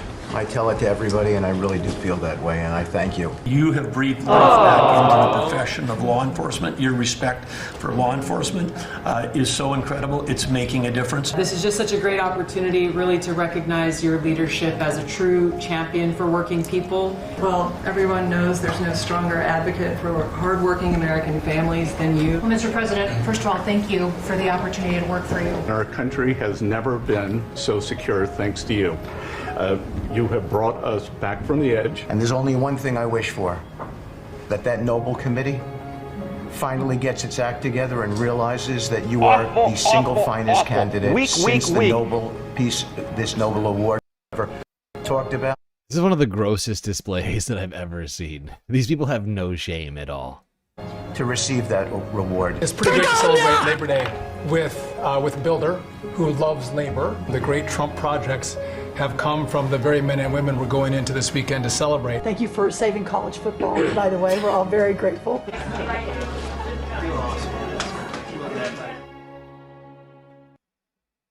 They do this every meeting. They're forced to go around and tell the dear leader how proud they are of him, how amazing he is, how perfect he is. Don't be creepy. I watched that, and for the life. No, it's very weird, David. I forgot that he starts off with this, though. I was trying to just stick with Zohran talk right now. It's gotten off track. Here we go.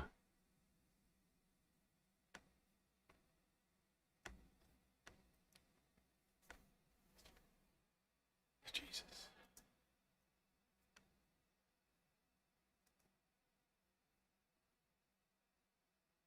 This is CTV News in Vancouver. So Vancouver Island CTV News. Jason Tony shared this. This first segment I'm going to show here, there's nothing wrong with this, but I'm going to get to what happened after. So let's first watch this. The United Nations is growing increasingly critical of Israel as the state continues its genocidal campaign against the people of Palestine.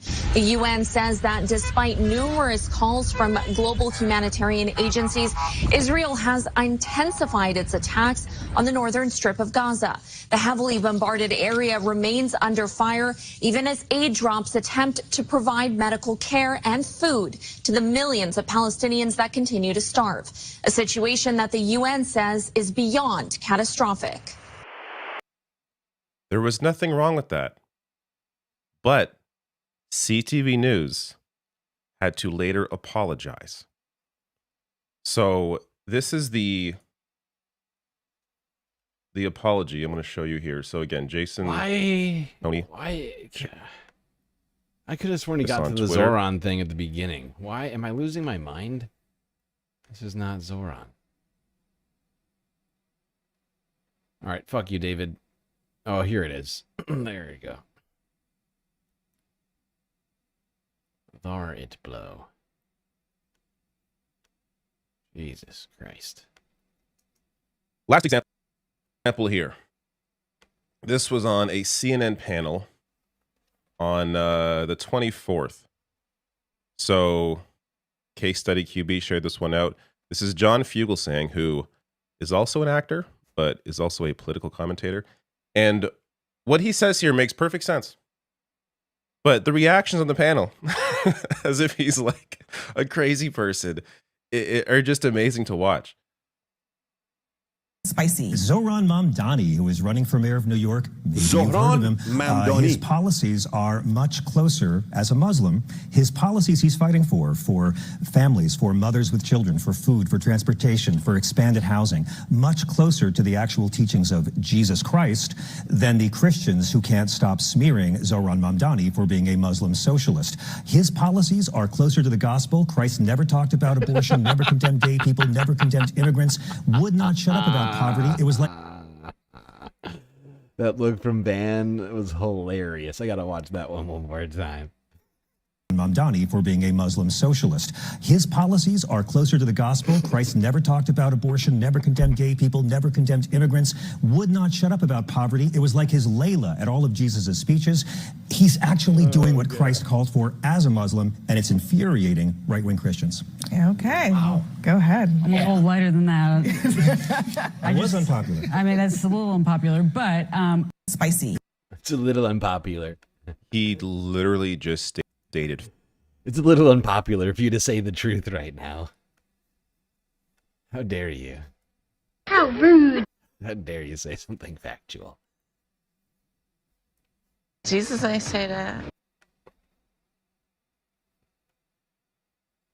Okay, let's go here.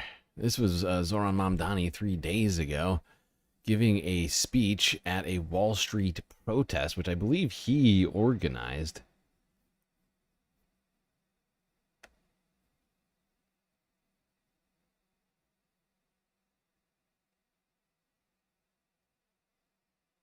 One's financing Trump, you better back him up or we're going forward.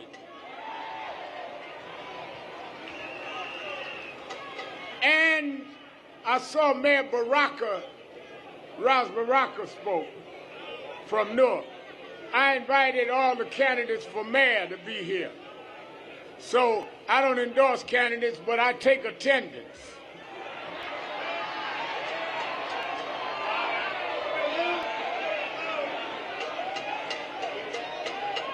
Let's hear from Andrew Cuomo. Oh, he's not here. Let's hear from Eric Adams. Oh, he's not here. Let's hear from Zohran Mamdani.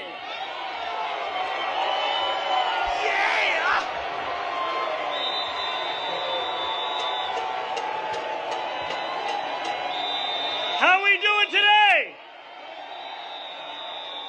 Is the dream still alive?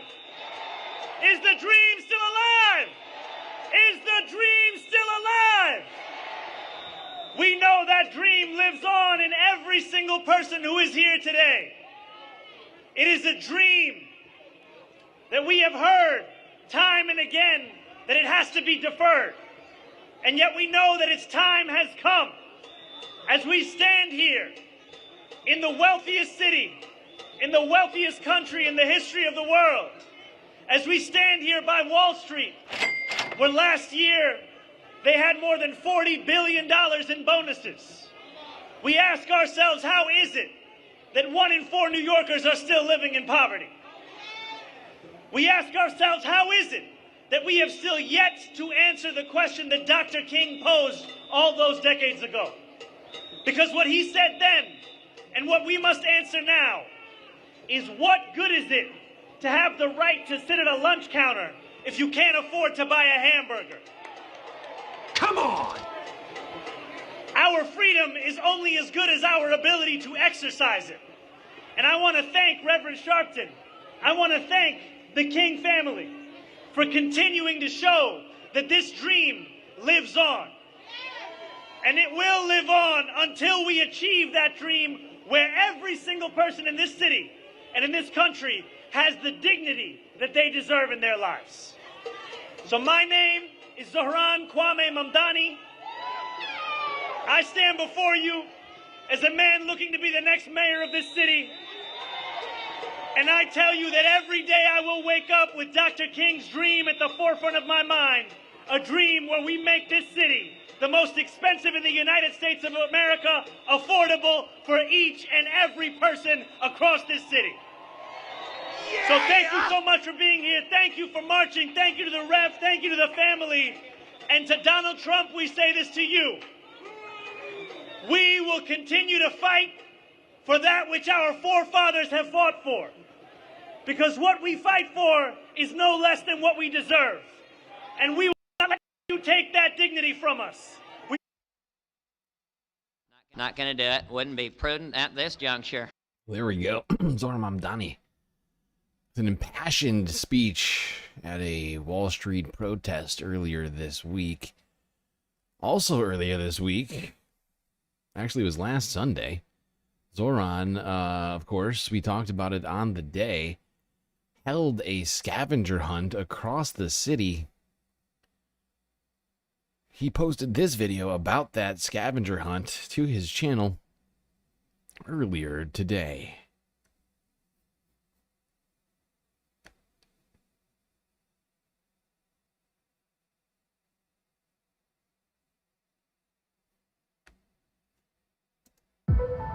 Thousands of Zohran Mamdani supporters took to the streets on Sunday. They were taking part in a scavenger hunt. The hunt was part walking tour, part history lesson, with clues leading to landmarks named after former New York City mayors. Those who solve the puzzle will receive a prize this evening.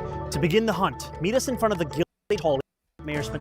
Something about this is just so amazing. How many people actually, how many people Zohran brought together? Seeing them, walking through the city together, using the, public transport together, on a mission together. Oh, it's just so good. Landmarks named after former New York City mayors. Those who solve the puzzle will receive a prize this evening. To begin the hunt, meet us in front of the Gilded Age Hall, where that mayor spent a lot of his time. He was fresh and everyone else was tired, whether from running against him or running on this track named after him, who's to say? John B. Lindsay, East River Park Track. All right, let's go. We disagree with this former mayor on most things, but we're happy to be in the same boat with him on free public transit. Meet us outside the Manhattan terminal, where you'll find a city's shiny example of free transit. Giuliani made the Staten Island Ferry free, so that's exactly Staten Island Ferry, for sure. I am a member of NYCDSA, but I would not be the first member to be elected mayor. Find your next clue at the building named after the man who was. You'll be doing us a really big favor. And we're heading to the next location, Mayor David Dinkins Municipal Building. We saw today what this campaign is all about, which is a love of New York City. I feel like it's been so psycho sometimes to be on their phones, and so having a day like this it's been amazing. I'm sweaty, but it's been amazing. You cannot serve a city, you cannot fight for a city if you do not love that city. Now on. Find your next clue in the park named for the mayor who led this city as it was roaring before it all came crashing down. Which New York City mayor said, If you agree with me on 9 out of 12 issues, vote for me. adjacent to a bridge named for him, Ed Koch? Oh! And yes, see a psychiatrist. Oh, Tramway Plaza. Oh, yeah. I'm a born and raised New Yorker. It's like reminded me of all the different places I've been to. Really cool. Travel to another borough to this cafe to end the hunt. The last stop, the Little Flower Cafe, a salute to Mayor LaGuardia in Mamdani's Astoria neighborhood.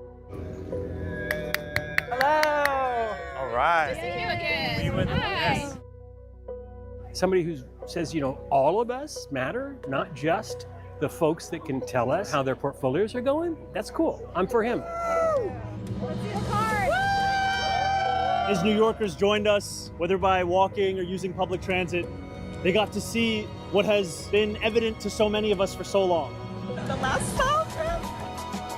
Which is that politics is not something that you have, it is something that you do.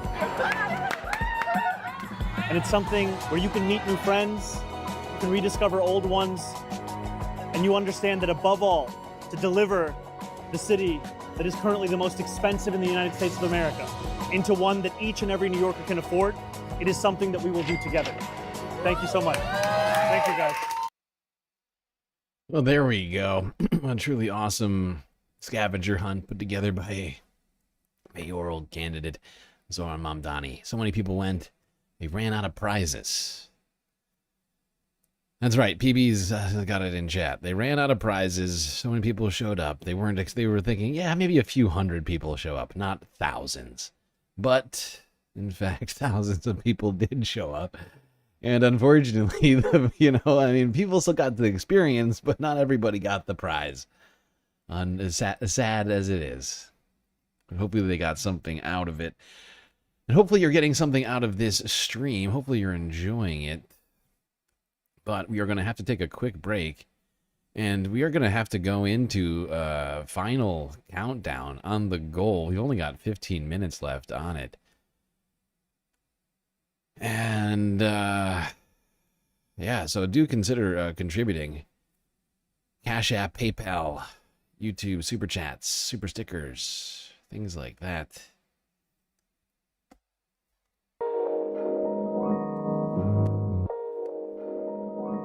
All right, everybody, if you haven't yet, hit the like button. Don't forget to subscribe. Hit the bell icon, too, so that you never miss a single one of these shows. Now, while you're at it, this is the final countdown. We are in danger of not getting the whole stream that we deserve here on this Sunday Funday, so do consider contributing to the Galactic News Network in one of the myriad ways we have available to you. YouTube, Super Chats, Super Stickers, and memberships, Cash App, and PayPal if you prefer your money to go directly to funding the stream rather than the bottom line of YouTube. But of course, the very best way to get the most space benefits for your Earth dollars is to go onto Patreon and become a Galactic patron. Low price, $3 a month. Get yourself an avatar where you can hang out with me and the rest of the patrons here on one of our break screens. Shout outs at the end of every stream, and much, much more. Anyway, chat, enjoy the break. Grab yourselves a drink, maybe a snack, and I'll be right back.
right, everybody.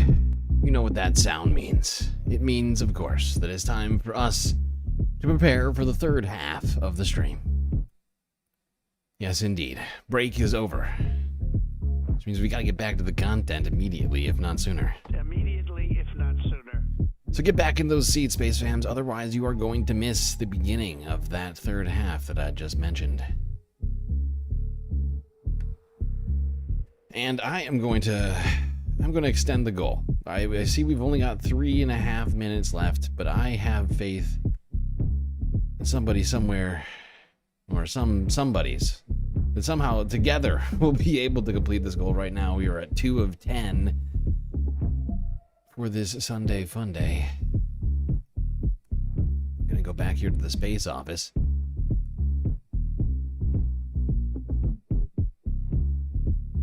I just don't want us to miss out on this Sunday fun day. This is an epic Sunday fun day.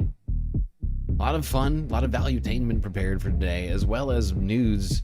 And we're about to get to one of the biggest stories of the week in the leftist space, that being the chorus dark Democrat money influence group with a bunch of very seemingly unethical and concerning practices.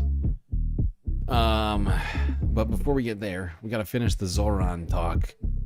And one story surrounding Zohran got the attention of a few right-wing influencers. That being Zohran attempting to work out. That's right. Zohran hitting the weights, and then some people decided that this was a perfect opportunity for them to strike. Zohran Mamdani working out. The notion that like right-wingers work out more than leftists do or liberals do, all this stuff is bullshit, is ridiculous, is so dumb. But no one, and I mean no one, is dumber than Ben Shapiro talking about this. Because like Brett Cooper gets into it and she's doing all the back and forth. She's yapping. Recalibrate. But we got to talk about Ben Shabibo coming out and also swinging at Zohran Mamdani. Ben Shapiro is attacking Mamdani apparently cannot lift like one of those shake weights. And we now have video of it, and it's pretty impressive. Because he has to have this guy. They're cheering him. Let me get one more. Let me get three. Let me get three. Yeah. He does not get 3. 2 very assisted. Very, very assisted. Bench presses at 135. Ben is so titillated by this. You see him be like, I didn't get 3. He didn't get there.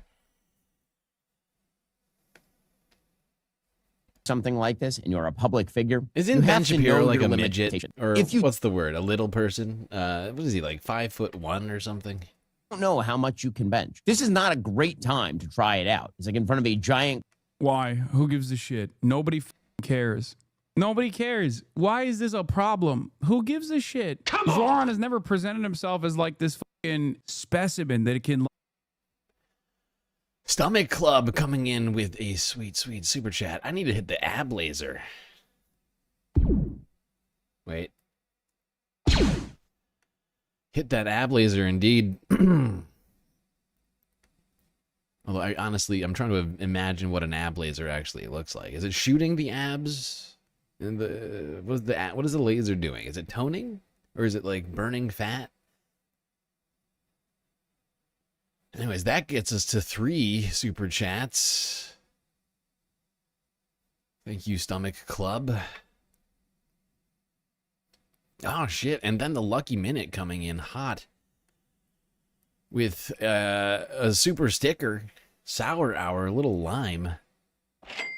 Little Lime giving us a great deal of support. Purple pom-poms showing us how to cheer. Appreciate that. I'll count that as 4. Might as well. Close enough. Sunday fun day. And that actually ends the goal, but I'm going to extend it. Don't worry, Chad, I'm about to extend it right now for another full hour of Sunday Funday content. Hopefully we can complete this thing. I believe in us, and most importantly, I want you all to get as much of this Sunday Funday content as I can possibly get to you here tonight. Not to be limited in any way. All right, another full hour. I'm going to do 5 super chats instead of 10. All the content immediately, if not sooner.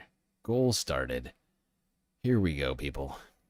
Technically, we really need 6, but if we get to 5, that'll be good enough for me. That'll be good enough for me.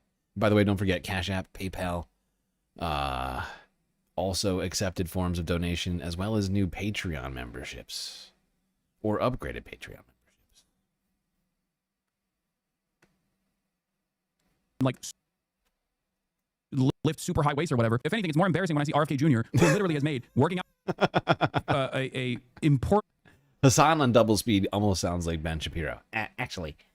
And that it can like lift super high weights or whatever. If anything, it's more embarrassing when I see RFK Jr., who literally has made working out a important plank of his entire political identity, wear a goddamn lifting shirt and do half reps with like sub 135 pounds. That's infinitely more embarrassing than Zohran Mamdani being incapable of putting up 135 pounds. Okay, Zohran Mamdani's not like a fucking lifter. I literally asked him if he works out, and he said he does not. I was shocked by this because he's very physically fit. The reason why he's very physically fit is because he walks a lot. Okay, he's a cardio boy. It's all good. A decent bench for a man is his own body weight. Zohran Mamdani, I assume, weighs more than 135 pounds. I think Ben's saying that because he's like maximum like 130 pounds, I guess. Yeah. Because that's not true. There's diminishing returns. And even if you're 130 pounds, like, no, benching your body weight is somewhat impressive. I would pass the point of like... Yeah, no, it's pathetic. Let's be real. Ben pretending like somehow he works out all the time. I work out all the time, actually. I'm very, very strong. I could bench way more than Zohran. Prove it. Prove it, Dick. Let's see what Ben Shapiro's sister, Lady Clone, had to say. Of course, yes, I'm talking about Brett Cooper. The only thing he can lift is your taxes. And They did a whole profile on Hassan Piker where they said that because he worked out, because he has like visible abs and flexes and posts photos on his Instagram, and then Actually, that the only thing that he has Zohran a can lift is your MAGA body. taxes. I wrote that joke earlier today. I said that is a funny one right there. People are gonna love that one. Whole profile on Hassan Piker where they said that because he worked out, because he has like visible abs and flexes and posts photos on his Instagram, and then that he has a MAGA body. Like, they are saying the quiet part out loud. They are acknowledging that health is not important to them, that fitness is a right-wing thing. Yeah, I mean, fitness is not a right-wing thing, and it's very frustrating that people have like done this. And once again, I would go so far as to say, not dissimilar to the ways in which in like the Gamergate craze, a lot of liberals themselves actually represented like the hysterical woke scold style cartoonish depiction of the left willingly and voluntarily. We have too much marketing people on our side ideologically to consistently allow our opponents to frame the conversation around a reality that does not exist.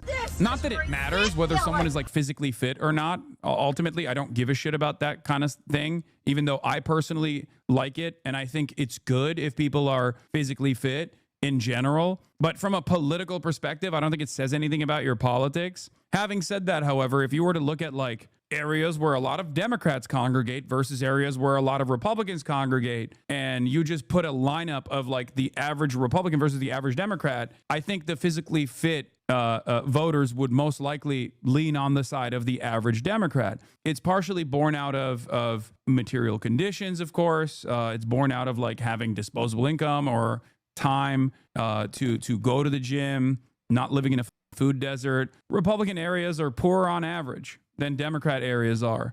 and a lot of Democrats do care about their health in way more meaningful ways than the Republicans do. It's not dissimilar to like gaming, right? People just think like, oh, gaming is right wing. All gamers are right wing. They're all shitheads. That's not the case. That's not the case at all. It's just that they flood the market with this kind of commentary to try to make it seem as though that's the case. And the same goes for gym culture and shit. They flood the market with content creators. Yeah, and I think, you know, if you want to be healthy, you should in fact be active. Cardiovascular and or, you know, otherwise. I think it's good for your health and for your life's longevity. And of course, I want the space fams to live as long as possible. But not everybody has the time to do it.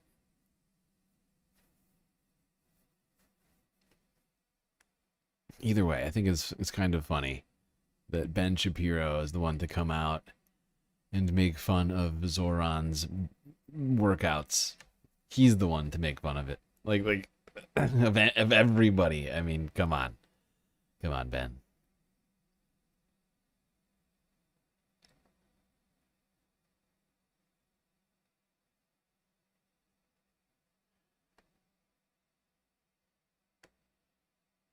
All right, well, it is that time. Let's get into talking about this secret Democrat influencer funding program. Are people asking about gift memberships? It's actually, it's pretty easy to turn on gift memberships, and we need people to turn on their gift memberships as much as possible, because there's somebody gifted like 20 memberships earlier, but we must have hit like all of the people who've activated memberships on this channel, so they didn't go through. And we should have 19 emotes at this point. We only need 6 people to turn on gift memberships. Okay, sorry, yes. Let's go here. Talk money in politics. I'm staying in the race. A powerful liberal dark money group is secretly funding some of the biggest Democratic influencers on the internet. And I got a hold of their contracts, payment terms, recordings of their meetings, pitch decks for the program, email and text messages between the creators discussing terms, company communication, and more. My story is out right now on Wired, and it's linked in the description below. But before we dive into the nitty-gritty details of who is secretly funding some of the most prominent Democratic voices on the internet, it's important to understand what's been happening over the past 9 years. In 2016, I was a politics reporter covering the election. I was traveling across the country, attending Trump rallies and talking to voters. And one thing that a lot of them had in common is that they had discovered Donald Trump and his MAGA movement on the internet. They were bombarded by his content on platforms like Facebook and Reddit, and fed his messaging through a burgeoning ecosystem of far-right online influencers and forum admins. Online influence was central to Trump's rise and played a huge role in his 2016 win. On election night in 2016, while almost the entire mainstream media was huddled up in the Javits Center watching Clinton lose, I and a small handful of other journalists were across town at the Midtown Hilton, where Donald Trump was camped out with his family and campaign advisors. I was in the room at the Hilton when Trump won and stayed at that event until 6 in the morning. What was notable that night, and why I think that evening was such a watershed moment, is that when Donald Trump took the stage for the first time as the incoming president, he was surrounded by new media. That big party room at the Hilton was packed with MAGA influencers, far-right internet personalities, and popular online figures. And when Trump took office just a few months later, those influencers were there again. They all got together to celebrate the night before his inauguration at an event called the Deplorable. The event was a who's who of early content creators. Are there stories about the right wing about this, or is that not news? There's 10,000 stories about the right wing about this. I mean, it's it's so pervasive that it's almost become not news. But I mean, which one do you want to talk about? Right? You want to talk about the Koch brothers? Right? Do you want to talk about Turning Points USA? Do you want to talk about Tenet Media? Who do you want to talk about? Like they've been funneling money for forever to specific ass messaging.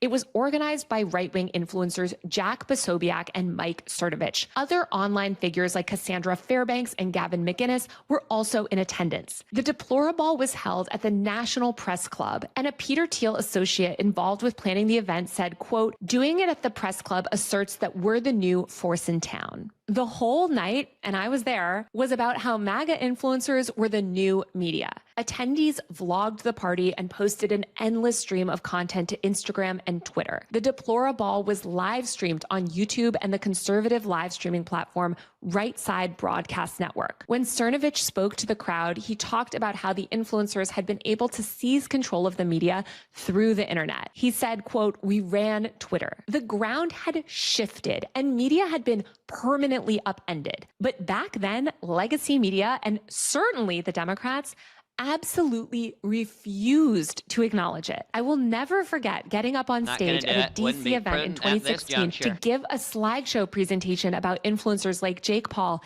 and the entire crowd just laughing. Throughout the 2010s, the mainstream media continually declared that the influencer industry was dead, that content creators were just selfie-obsessed narcissists. Not a single mainstream media outlet had a dedicated beat reporter covering the content creator industry. Instead, legacy outlets declared this whole shift towards independent influencers as a fad. They refused to acknowledge how online influence played a pivotal role in Trump's win, aside from blaming Russia for buying Facebook ads. They ignored the MAGA movement's very real and very organic grassroots support online and acted like Trump's win was an anomaly. But the reality is that conservatives have been laying the groundwork for total online dominance for years. The far right began cultivating a personality-driven media ecosystem back in the days of talk radio in the 90s. And when the internet came along and social media began to really take hold in the 2010s, conservatives leaned in hard. Turning Point, a nonprofit that advocates for conservative politics in high school and college,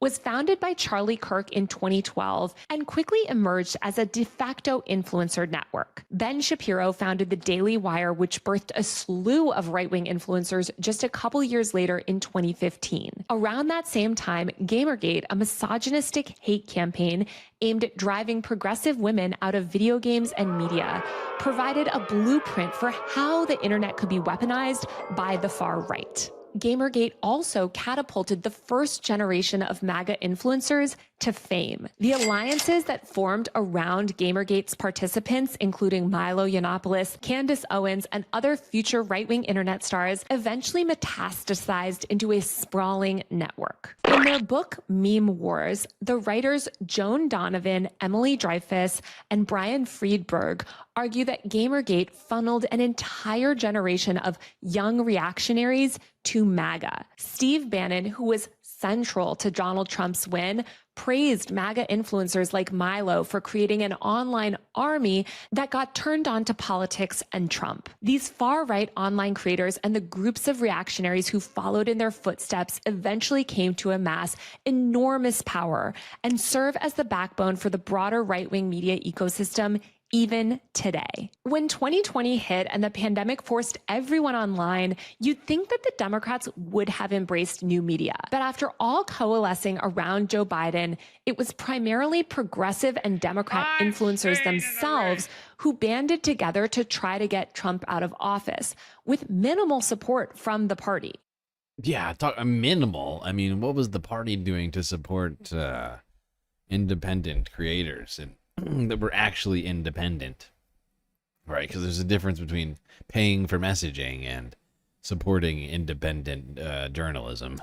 In late 2020, hundreds of Gen Z content creators joined up under the name TikTok for Biden and produced a steady stream of content urging young people to get out and vote Democrat. After Joe Biden won, he thanked this group specifically and told members of TikTok for Biden, which rebranded as Gen Z for Change, that they were integral to rallying support online and delivering him a win. Biden's White House attempted to engage more with influencers, especially in its early days. COVID had made everyone, including the media and even men in Silicon Valley who had maligned the influencer industry for years, realize that the creator economy was probably here to stay. But they still sort of treated it as a sideshow that was secondary to traditional media outlets like CNN and the New York Times. In 2021, the Biden White House worked with influencers to promote the rollout of the COVID vaccines. And in 2022, the administration began briefing TikTokers about the war in Ukraine. But soon, influencers began asking hard questions, especially those progressive Gen Z influencers who helped get Biden elected. When Biden falsely declared that the pandemic was over in 2021 and started to dismantle public health and enact policies on COVID that were further to the right of Donald Trump, disability justice influencers challenged him. And when Biden approved drilling projects that would devastate the environment, climate activists on TikTok fought back. Then, after October 7th, when Biden began manufacturing consent for a genocide against the Palestinians and sought to ban TikTok because it was allowing young people to see what was actually happening in Gaza, content creators began asking tough questions of the administration. Biden's response, though, was to completely cut them off. The White House began leaving progressive content creators off invite lists and only working with milquetoast Democrat creators who towed the party line and basically never spoke out against injustice. Awful, awful, awful. Weak. What's the point? What's the point? You know, like, what's the point of being a journalist if you're never going to push back against anything? Green, a history content creator, told me at the time, quote, "I have noticed that there have been a lot more events with creators at the White House, but the creators that are getting invited are the creators who are very pro-Biden and just parroting talking points or sharing photo ops of them smiling with the president, not the creators who have been critical." Green said that he hadn't been invited to the White House since he criticized the administration over the TikTok ban and genocide in Gaza. Annie Wu Henry, a political influencer and digital strategist who has worked on Democratic campaigns, told me that while the Biden White House once treated creators as independent media, after influencers began questioning Biden on things like Gaza, the administration began playing favorites. She told me, quote, "Biden's team is trying to say that they're handling influencers like the press. But the thing is, the press briefing room has to have Fox News no matter what. They have to allow all the media in. When it comes to influencers, the Biden admin only lets in people who agree with them. Anyone else who gives a little bit of pushback is not welcome." This picking and choosing and trying to control the influencer landscape had stark consequences for Biden, as I wrote about at the time in the Washington Post. In the first 4 months of 2024, nearly a quarter of top left-leaning content creators on TikTok posted anti-Biden content, according to Credo IQ, a social media analytics firm. Those posts collectively amassed over 100 million views. The majority of anti-Biden content was from young, non-white creators who were talking about how Biden and the Democrats were out of step with the culture and what most young voters wanted. According to a 2024 Morning Consult poll, 2/3 of Gen Z voters, that's 67%, said that Biden's decision to back the TikTok ban, support the genocide in Gaza, lie about COVID being over, approve new oil and gas drilling projects, among a slew of other issues, made them unlikely to support him and left a sour taste in their mouths about Democrats. When Kamala Harris became the nominee after Biden dropped out in late July, things didn't improve much. The Harris campaign's influence. Okay, hold on. I don't want to watch this whole thing. First off, it's like an hour long. And I've got multiple videos to discuss this topic.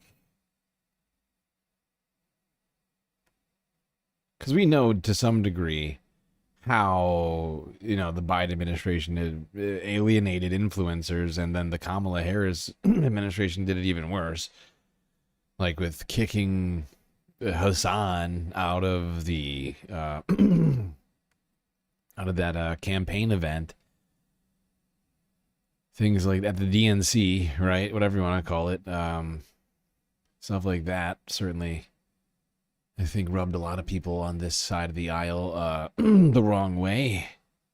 on the internet memorialized the Democrats' failed strategy in a 2024 piece titled, quote, "The Year the Democrats Lost the Internet." Media Matters founder David Brock, a staunch Democrat, told McKenna, quote, "The floor has absolutely collapsed with the Democratic Party's brand online. People who don't care about politics don't like us. People who care about and work in politics don't know how to represent us. We are seen as completely out of touch, and as more folks turn to unconventional methods to get their news and media, we are set up for a colossal failure going forward without a strategy shift." For months, leaders of the Democrats, high-profile donors, and liberal political figures bemoaned their lack of support online. The Democrats were finally forced to confront the reality that the media landscape had shifted. In an article I wrote about Trump's win for The Hollywood Reporter, I found that by late 2024, by nearly every metric, legacy media was in decline. Average monthly unique visitors to websites for the country's top 50 newspapers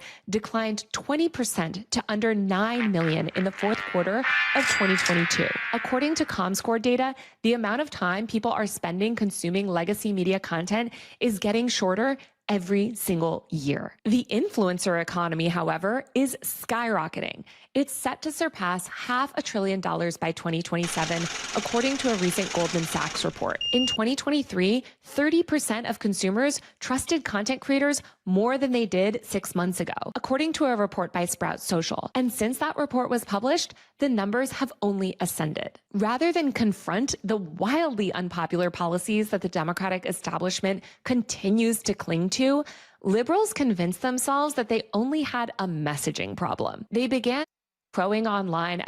Yeah. And I mean, the fact is, you know, this has been, we are going through a dramatic shift. Whether or not we notice, we realize it yet, we're at a Tea Party moment in the Democrat Party. And the sooner we wake up to that, the better. Faster this can go, hopefully. But the fact is Democrats, rather than, you know, embracing the Tea Party movement, are basically coming out to blame them for everything, right?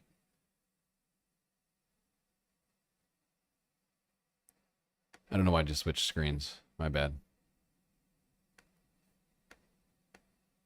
So reliant on, we're seeing headlines about the party's failed influencer strategy, and they wanted to put money towards changing that, but they also had no clue about how the internet works. The mainstream media, as usual, only made things worse. Instead of accurately explaining to readers that the Democrats' platform itself was the problem, traditional news outlets convinced a lot of rich people that if Kamala Harris had simply paid the right Twitch streamers or done a podcast or two more, she would have won. So it's into this climate that these nonprofits and consultancies start to emerge. One of the most high-profile ones is a nonprofit called Chorus.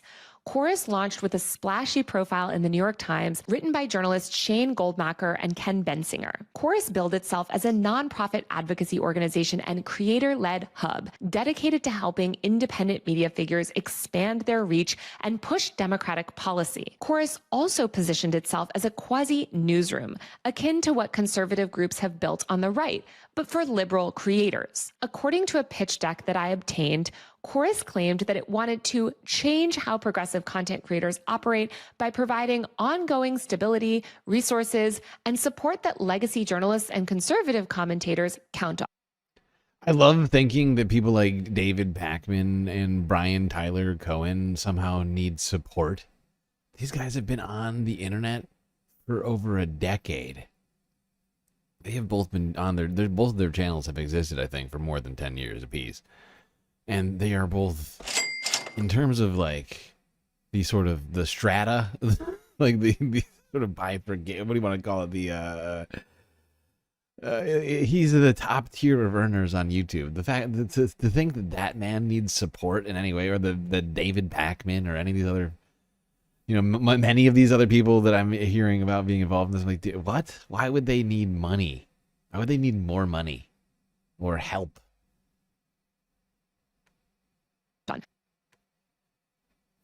I'd love to know how legacy journalists have that kind of support, but that's another issue. Chorus said that it would, quote, leverage the tenets of its cohort to help creators hyperscale their audiences and break through across platforms and genres. It also said that it would, quote, recruit, train, and support high-impact content creators who want to elevate essential issues and bring news into the cultural space. It would do this through financial support and shared resources like studio space, editors, researchers, bookers, and legal and fact-checking services. See. So Brian was actually intrinsic to all this. He wasn't just getting support. He was one of the ones that was giving the support. Mega creator. Look at that. Mega creator. That's too much, man! Mega creator Brian Tyler Cohen will be giving regular message guidance to ensure a, quote, chorus of voices speaking about the same thing at the same time. The guarantee like that, you can expect homogeneity across the entire spectrum.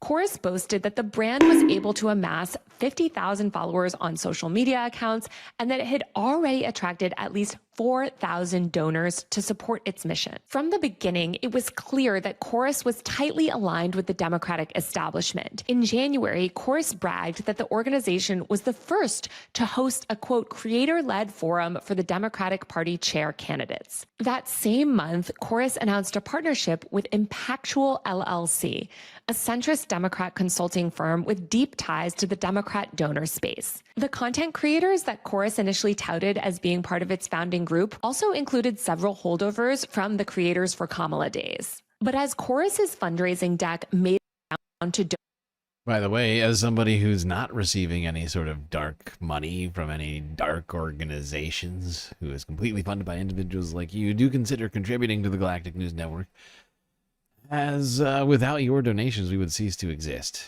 And this stream might cease to exist if we don't finish this goal right now. We are already almost halfway through, only 30 minutes left.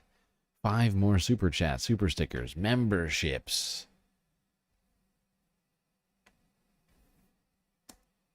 It also ended up in the hands of some big-time talent agents and managers that represented or knew some of the less pro-establishment creators featured in the deck. Some agents balked at their clients being included in a fundraising deck without their prior knowledge. And other anti-establishment or pro-Palestine creators who had never signed up to be part of Chorus were confused and angered that their images were being used to raise potentially millions of dollars without their consent. In addition to the fundraising deck, the faces of several influencers were also featured prominently on the Chorus website beneath a giant donate button. Users who clicked the donate button were taken to a fundraising page that read, quote, supporting Chorus means supporting independent online voices and building the next era for online news and conversation. But donations made via that page did not go directly towards the creators pictured. Multiple influencers featured on Chorus's website were frustrated that they were included on the page and used to solicit small dollar donations without their consent. Progressive YouTuber and former Media Matters staffer Kat Abugazaya, who's running for Congress in Illinois, was pictured on Chorus's website and included in fundraising decks without her approval. She asked that her image and name be removed and no longer used for fundraising and marketing purposes. When I asked Chorus about this back in April, Chorus's co-founder, Brian Tyler Cohen, issued a statement through his comms director saying, quote, Chorus came together quickly on a few Zoom calls with creators after November, and we've been running at full sprint since then. As a creator, I would never want to put another creator in a difficult position. My God, I already really didn't like Brian Tyler Cohen very much. I rarely go to his videos. It's almost only when I can't find what he's talking about anywhere else. David Pakman, even more so. And this just makes me hate them both so much more. I feel like Brian has somehow surpassed David, considering he's the supposedly the mega creator behind all of this. Since then. As a creator, I would never want to put another creator in a difficult position for any reason, and we removed Kat when she asked. Ali O'Brien, a progressive creator who was featured on Chorus's website below the donate button, said that the company must have just taken an image of her off social media. She said, quote, "I did not even know that I was on this website. I am not financially tied to them at all." V Sphere, known as Under the Desk News, who has over 3.6 million followers on TikTok, told me, quote, "I'm not in any collective at all. That's my problem with the way it went down. I don't think anyone should be pitching me other than me. What we need is for people to invest in independent media, and that doesn't necessarily mean investing in a consulting group that is going to become a middleman for independent media." Chorus's effort to act as a bridge between creators and political leaders ruffled the feathers of influencer management companies and talent agencies as well, whose job it is to negotiate opportunities for their talent. Representatives for big-name creators told me that they felt like Chorus was luring their clients with promises of access to political leaders, quote, "Then they go to a bunch of donors who don't know anything about the creator space except that we need a left-wing Joe Rogan, and they raise money from them. These are dollars that belong to the creators," the marketer said. Another representative at a major Hollywood agency who asked to remain anonymous told me that Chorus, quote, "has no respect for how the entertainment industry works. They think they're smarter than the agents and the agencies. You can get away with that in the short term, but they're going to get the party blackballed. There are only so many times that agents will allow some middleman to take ad dollars from our entertainers before they're like, F these people." And they're getting very close to that. After I reached out to Chorus for comment about all of Yeah, you combine efforts like this with things like Mothership, and it is just like, really, are we just actively trying to destroy? Are Democrats just trying to destroy themselves? What are they doing? back in April, Chorus sent an email blast out to the creators in their network reading, quote, "Some reporters are reaching out to creators about Chorus, and it seems with not great intentions." To me, this set off immediate red flags. As a journalist, anytime you reach out for comment about something and the company or organization immediately starts smearing you, especially when they're bad-mouthing you to people who have nothing to do with the story, claiming that you have not great intentions, you know that there's more to that story. Let me just also say that claiming journalists whose job it is to challenge power, investigate wrongdoing, and report on news happening on their beats have some sort of bad. Yeah, for a network of journalists, supposed journalists, to circle the wagons immediately after their, dark money group starts to elicit questions from other journalists that is a troubling look, to say the least. Intentions is really poor form. The job of a journalist is to be annoying. It's to piss people off, and especially to piss off people in power, and to hold organizations to account. So I kept digging and talking to creators. I spoke to several creators who attended an early Chorus activation at the Capitol for Trump's joint address to Congress. The influencers were brought to the Capitol by Chorus to create content promoting Democratic messaging. It was marketed to the liberal content creators as an opportunity to interview members of Congress. But when they showed up, it became apparent that Chorus hadn't actually booked interviews for anyone aside from Brian Tyler Cohen, who co-founded Chorus. One creator who attended the event told me, quote, "It was essentially go to the Rayburn building and go trick-or-treating for interviews. It was so embarrassing, and it didn't put us in the position to make good content." After knocking on the doors of lawmakers' offices unannounced, the group of creators was able to generate content that ultimately garnered over 53 million collective views. But afterwards, they were asked to submit that content that they created to Chorus in order to get their travel costs reimbursed. This irked the creators, who felt like Chorus now wanted to use their content to put into a deck in order to show the Democrats who hired Chorus how successful their activation was, when in reality, the creators say that they received little to no support. V Sphere of Under the Desk News told me, quote, "It was Chorus's first test as a collective, and I wasn't there, but it didn't look like it went so well.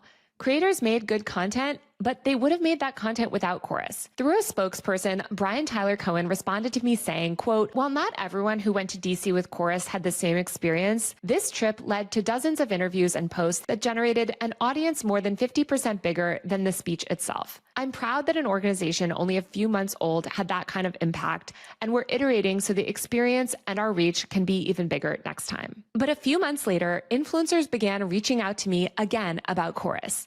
They told me about a new creator program that the organization was recruiting people for. I was interested, and so I started digging. Before long, someone leaked me a private group chat where dozens of Democratic political influencers were discussing whether to take advantage of an enticing opportunity. As I write in Wired, the influencers were being offered $8,000 per month to take part in a secretive program aimed at bolstering Democratic messaging on the internet. But the contract, which was sent to them from Chorus, came with some major strings. The influencers in the group chat debated the details and whether or not to try to collectively bargain for changes in the contract. Lorenzo, a non-binary creator in Columbus, Ohio, with over 884,000 TikTok followers, asked the group, quote, should we send a joint email or are we just going to send things separately and hope they change everything for everyone? Eliza Orlins, a public defender and reality TV star, posted, quote, any Newsies fans here? We're a union just by saying so. A reproductive justice influencer named Perry, who posts under the handle @WomenInAmerica,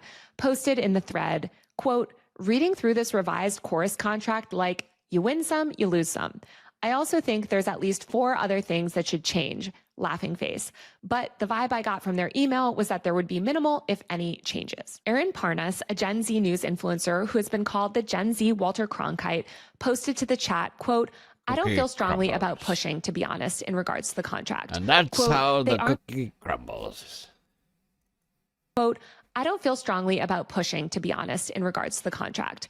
Quote, they aren't going to modify it anymore. Seems like a take it or leave it. The influencers who made up the chat have millions of collective followers and are some of the biggest names online posting in support of the Democrats. In the end, the majority of creators in the chat ended up signing the deal. I found out that the secretive program that the influencers were discussing in that chat is actually a massive new initiative. The goal of this new influencer program is to try to tip the balance of power on the internet towards the Democrats. And the program is being funded by a powerful liberal dark money group called the 1630 Fund that is working with Chorus. The 1630 Fund is distributing as much as $8,000 per month to influencers. The program kicked off last month, and the creators involved were told by Chorus that over 90 influencers were set to take part.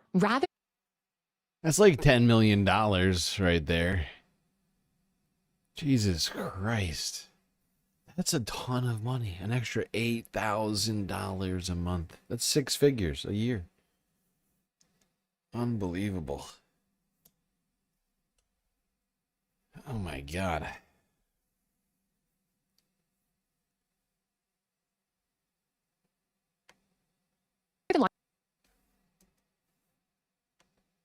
Launching the program as a public-facing initiative, however, where creators could openly and transparently use the funds to invest in their businesses, the program is being run in secret. You know, as somebody who basically funded this stream from the very beginning until we finally started getting monetized and we had people, you know, contributing enough for us to actually pay the bills around here, you know, I find it shocking just how much money is just getting shelled out to these people for just repeating talking points. And like, why? Like, it just seems like they don't even care. Like, the thing that bothers me most about it is that, like, it just shows a complete lack of caring for the issues, right? Like, if you're willing to just repeat talking points without questioning at all, like, why not just work at CNN or MSNBC and read from a teleprompter? Like, you're no longer an independent news creator. That's the big thing, is that you're no longer an independent news creator. You're just a parrot. You're just a parrot who's just repeating what the people with the money gave you to say. And it just shows a complete lack of journalistic integrity. And a lot of these people see themselves as being journalists. Oh, very, very frustrating. Creators told me that if they were even so much as to acknowledge they were part I mean, $8,000. I mean, $1,000 a month would be life-changing for me. You know, like $8,000. Holy shit. stipulated that they'd be kicked out and essentially cut off financially. Influencers include it's like, going from living in the hood to like living in like a penthouse. Like, holy shit. in communication and an onboarding session for those receiving payments from the 1630 fund include Olivia Juliana, the centrist Gen Z influencer who spoke at the DNC last summer, Barrett Adair, a content creator who runs an American Girl doll themed pro-DNC meme account, Suzanne Lambert, who has called herself a Regina George liberal, Sander Jennings, a former TLC reality star and older brother of trans influencer Jazz Jennings, David Pakman, who hosts an independent progressive show on YouTube covering news and politics, Lee McGowan, who goes by the online moniker Politics Girl, Lauren Pietra, a former... How does David Pakman, of all people, need more money? Have you ever watched a David Pakman video? This guy has had sponsors for years. He's been shilling crypto and all this other crap, making a fucking boatload of money on top of the literal billions of views that his channel has. This guy is a multi-millionaire. He needs an extra $8,000 to do what exactly? Keep saying all of the things he's already been saying?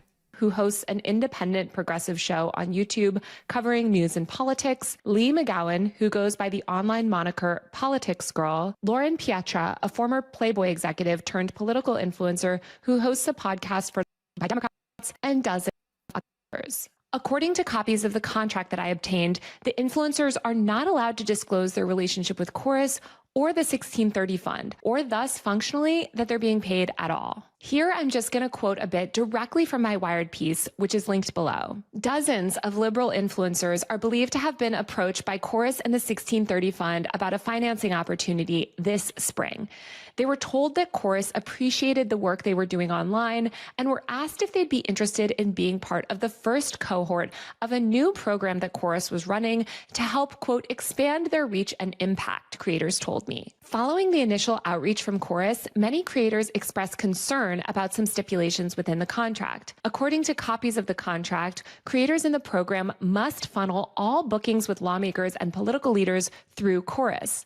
Wow. Creators also have to loop Chorus in on any independently organized engagements with government officials or political leaders. One creator who was offered the contract but ultimately declined to take it and asked not to be named told me, quote, if I want to work with another politician, I have to fully collaborate with Chorus. If I get Zohran and he wants to do an interview with me, I don't want to have to give that to them. The contract also prohibits standard partnership disclosures, declaring that creators will, quote, not publicize their relationship with Chorus or tell others that they're members of the program, quote, without Chorus's prior express consent. It also forbids creators from, quote, disclosure. This is such a creepy, clandestine thing to do. Don't be creepy. Don't be creepy.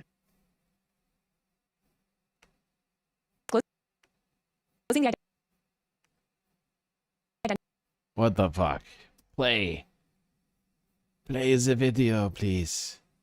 Of any funder, and gives Chorus the ability to force creators to remove or correct content based solely on the organization's discretion if that content was made at a Chorus organized event. Graham Wilson, a lawyer working with Chorus, told creators on a Zoom call that I obtained a copy of, quote, there are some real advantages to housing this program in a nonprofit. It gives us the ability to raise money from donors. It also, with this structure, avoids a lot of the public disclosure or public disclaimers. You know, paid for by blah, blah, blah, that you see on political ads. We don't need to deal with any of that. Your names aren't showing up on reports filed. This is ridiculous. This is ridiculous. How does this loophole exist? It's insane.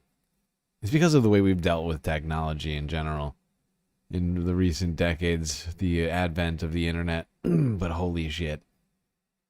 Nah, it's fine. Nah, it doesn't count as a political ad. You did it on the interwebs. with the FEC. I reached out to the Federal Election Commission about all of this, and they declined to comment. Already, creators in the program are creating content together. In a new weekly series titled Good News in Politics, 6 creators in the program shared a collaborative video running through liberal political wins. The caption read, "Follow these creators, bringing you hope instead of doom scrolling." There is zero disclosure from any of these creators on this post or others that they are part of this program or accepting money from the 1630 Fund. Elizabeth Dubois, Associate Professor and University Research Chair in Politics, Communication, and Technology at the University of Ottawa, who's researched ways that influencers are reshaping the political system, told me for Wired that, quote, "We are seeing influencers being pulled into these dark campaigns or shadow campaigns where the legal aspect is murky at best." Dubois added in my article for Wired, quote, "Sometimes it is actually clear that influencers are being used to, for example, evade spending limits. I think that we need to remember that for democracy to thrive, we do need transparency around who is paying for political messages." She added that political orgs and dark money groups are increasingly, quote, "using this information environment in a way that allows them to circumvent transparency safeguards."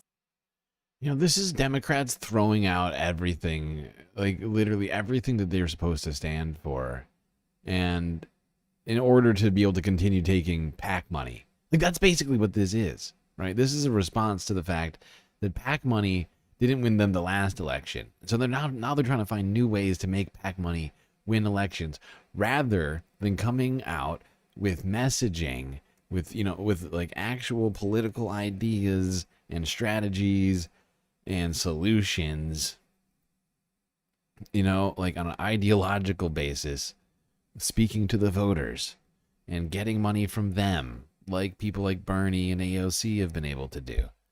They are instead trying to continue to force feed pre-prescribed by business interests and lobby groups. It's a failing strategy. It's a failing strategy. We've already seen it failing, and there's no reason to do this aside from pure greed.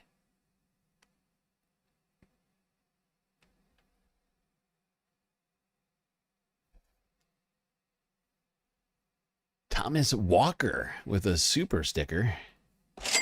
Sour Hour engaged. This is the second Sour Hour sticker that we've gotten. Look at those two little citrusy guys down there. Truly incredible. Much appreciated. That gets us up to, where were we? 5? 6? 5 or 6. It's a half of one. So call it 5.5. Or 4.5? 4.5? We were at 4. 4.5. Right. Okay. Yeah. All right. But really it's 5.5, because I'm saying that if we complete this 5 right now, whatever, let's just say it's 1 of 5 on this goal. That's easier said. 1 of 5 on the current goal. I'm going to give it to you. Just because I want to give you all the content tonight, people. I really do. We've only got 13 minutes left to complete this. I'm starting to worry. I'm starting to worry that we're not going to get it done.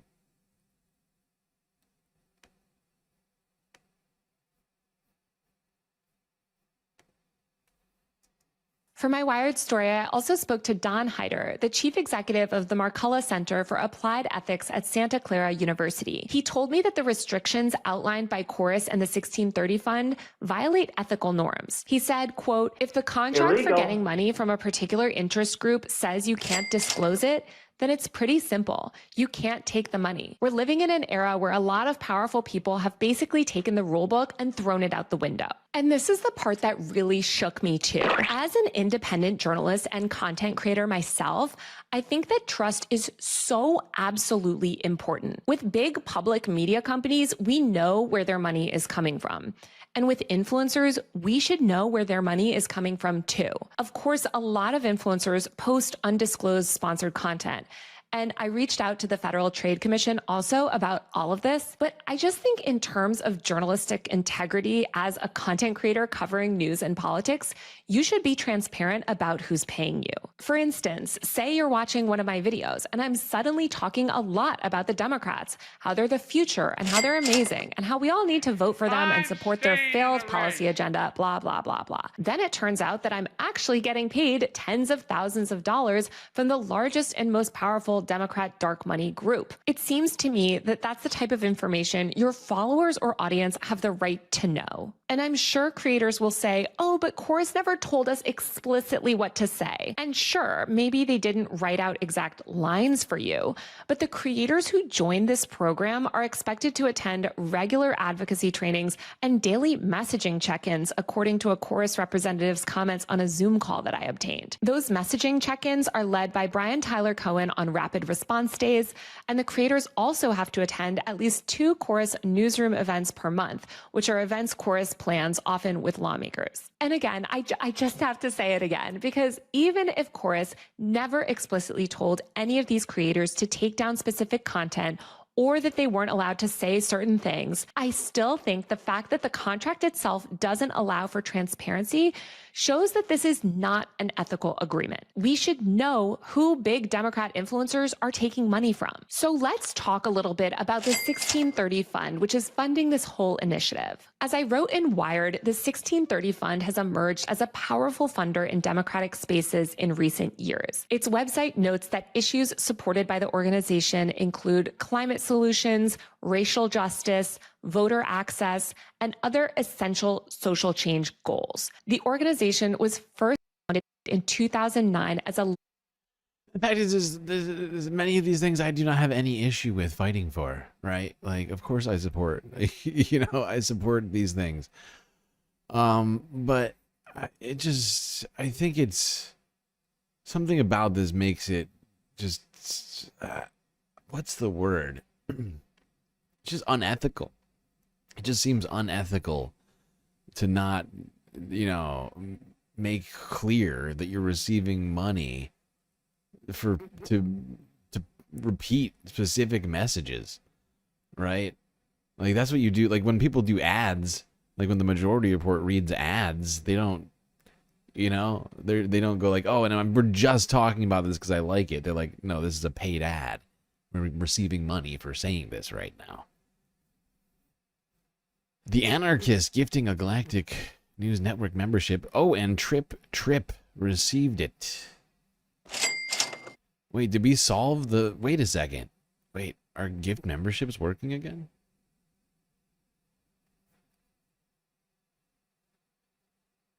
Oh, that is fascinating. I'm gonna have to look into that.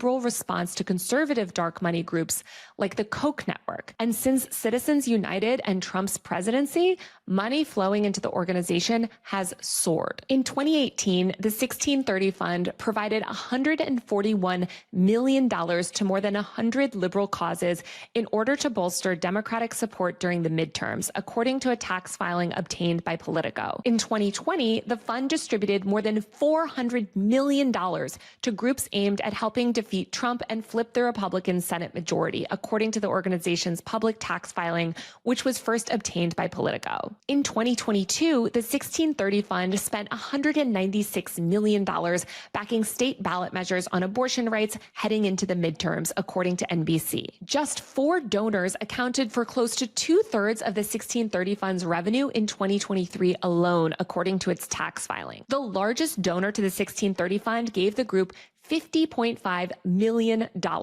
with others donating $31 million, $21.8 million, and $13.6 million. And the way the organization is set up, because it's a dark money group, we have no idea who these people are. We have no transparency on the organization itself or what goals these funders giving tens of millions of dollars want to achieve. Robert McGuire, the research director for the Open Government Group Citizens for Responsibility. I think most frustrating about this for me is the fact that I, among others, am independent, right? Funded by viewers, and I talk about this, but so do all these other people. My I've heard these guys talk about themselves being independent media, but they are, by definition, taking this money, they're no longer independent. And I think it obscures things and makes, like, honestly, it just sullies the word. Precision of language. And ethics in Washington told Politico, quote, altogether, this is absolutely one of the largest fundraising machines I have ever come across. I am really struggling to think of any other group, especially recently, that could rival it. The 1630 Fund is powerful, and it's extremely intertwined with mainstream Democratic establishment politics. Chorus is described in contracts that I obtained as a project of the 1630 Fund. Dr. Stephen Buckley, a digital media sociologist, spoke to me for Wired. He told me that the type of program the 1630 Fund and Chorus are seeking to run has, quote, been happening in the right wing for ages. But Hyder said that the structure of the 1630 Fund and Chorus program raises the question, quote, is it ethical to match the tactics of your opponents? This sort of secret funding has been happening on the right for a while. Last fall, a federal indictment revealed that the Russian state-sponsored media network RT was secretly providing millions of dollars in funding to Tenet Media, a company working with major right-wing influencers, including Benny Johnson, Tim Pool, Dave Rubin, and Lauren Southern. In 2024, the National Republican Congressional Committee spent nearly $500,000 on work with Creator Grid Inc., an influencer marketing company whose website says it, quote, connects Republican candidates with the internet's most powerful conservative influencers. Democrats have long criticized the role of dark money groups in politics. Trump and the Republicans have repeatedly refused to openly disclose paid financial partnerships to the public. But now it seems like the Democrats are seeking to replicate this dubious system, but use it to push pro-Democrat messaging. And let me just be clear, I wouldn't have as much of a problem with some of this funding stuff if it was going to actual impactful progressive creators or journalists. I still think that the funding should be disclosed publicly, like undeniably. But there are so many struggling creators on the left that are producing highly impactful, culturally relevant, and urgent work on crucial issues that are struggling to get by. These independent creators are doing real accountability journalism on a shoestring budget. But that's not what creators in the 1630 Fund program are doing. They're not doing investigative journalism that could actually get laws changed. They're not exposing wrongdoing by the police or military. They're not revealing ICE surveillance networks or FOIAing the government for secret contracts, or really doing any sort of accountability work. Many of them are simply creating pro-Democrat slop that fundamentally does not challenge power, does not challenge capitalism, and ultimately does nothing to reform the barbaric system that got us here. And it makes sense that this is how the Democrats would structure this type of program, because the Democrats still fundamentally do not want to acknowledge the reality that their centrist policy agenda is widely unpopular. They seem to think that if they can just pay enough pro-DNC shills to push boring content towing the party line, that will be the key to success. This awful. Awful. Weak. Just terrible. My God. All right. We are 3 minutes and 38 seconds away from completing the goal, or from the goal ending. But we are still three or four super chats away, super stickers or otherwise, from completing it.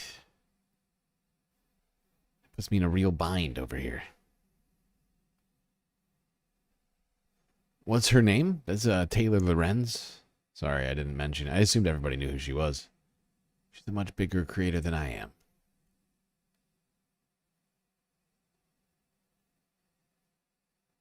Just assumed everybody knew Taylor. She's got like over 1 million subs, doesn't she? She's big time. All right, so what I'm gonna do is I'm gonna send us to break. I'm going to consider for a moment whether or not I should continue this stream. I mean, we just made it an extra hour past the original deadline. And we've got double, count it, double. That's right, 2 times as much content as we've already watched. Or, well, what do we mean? Like, we've gone through only half of what we had, right? That's what I'm saying. We've only gone through half of the content I had set up for tonight. So we're looking forward to giving it all to you. But right now, I'm not sure what to do.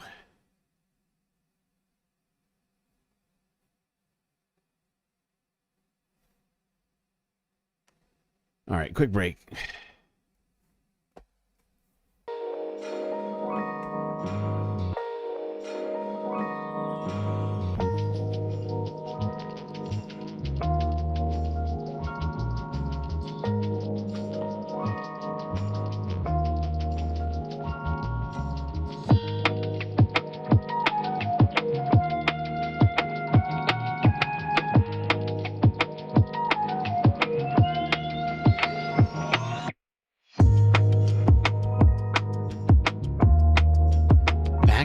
If someone was paying me $8,000 a month to do this content, this stream would go on throughout the rest of the night. But unfortunately, that is not the case. So do consider contributing to the Galactic News Network, as we are completely funded by individuals like you.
Space Fams, I think you know what that sound means. It, of course, means that it's time for us to get back to the show, so you had better get back in your seats, otherwise you're going to miss the beginning of the fourth-ish half of the stream. That's right. You are correct in your thinking right now, Space Fams. We are going to get a fourth half, and we're going to get the rest of the third half after that impromptu break, or during that impromptu break, I should say. I checked the PayPal. Somebody over there, a anonymous benefactor, at least I believe they wish to remain anonymous, donated enough to complete the goal. 5 sweet super chats worth of donos over there on PayPal in one go. Very much appreciated, very generous, and that means multiple things. A, we're going to get all the sweet, sweet content that we deserve here on this Sunday FUNDAY stream. B, it means confetti party time.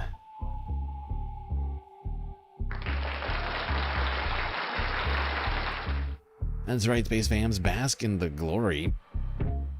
At the final minute, I was losing hope.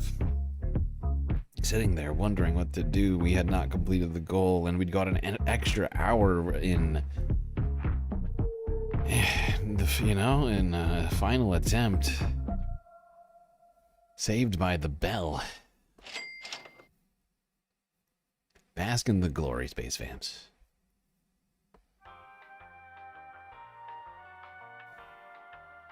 Bask in the glory that is the epicness of our ability to complete goals together. This is why I say, without Space Fams like you, we would cease to exist. You know, no one person could fund the stream unless you're a billionaire. We don't have any billionaire money coming in here. But with our combined efforts, we can make glorious things happen. And we've done that once again here today. All right, chat. Well, we left off talking about Taylor Lorenz's Wired piece on this dark Democrat money group called Chorus. Let's go back to that now. Why does my sound... What's happening with my soundboard? Oh, that's... Let's finish Taylor's video first. And there's no sound. That's not helping. Give me sound. I said sound, please. You've run the act job.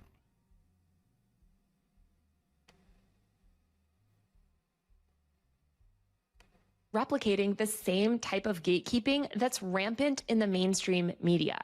And the result of all of this is subpar content that doesn't actually move the needle at all. Because the truth is that social media algorithms actually don't care if party insiders approve of certain messaging. What matters online is authenticity and relatability. And I just want to dig into this gatekeeper stuff just a little bit more because it seems to be such a consistent problem in the Democrat world. The Democrats spent months after their loss last fall bemoaning that there were no Democratic candidates or figures who could rally organic, widespread support, especially online. But when Zohran Mamdani built a massive grassroots movement that motivated hundreds of thousands of New Yorkers to vote and millions of young people to get more involved in the political system, Democrats sought to sideline him. Even today, Democratic establishment leaders have refused to rally behind Zohran and other left-wing, even slightly anti-establishment progressive online figures. The right-wing internet is chaotic,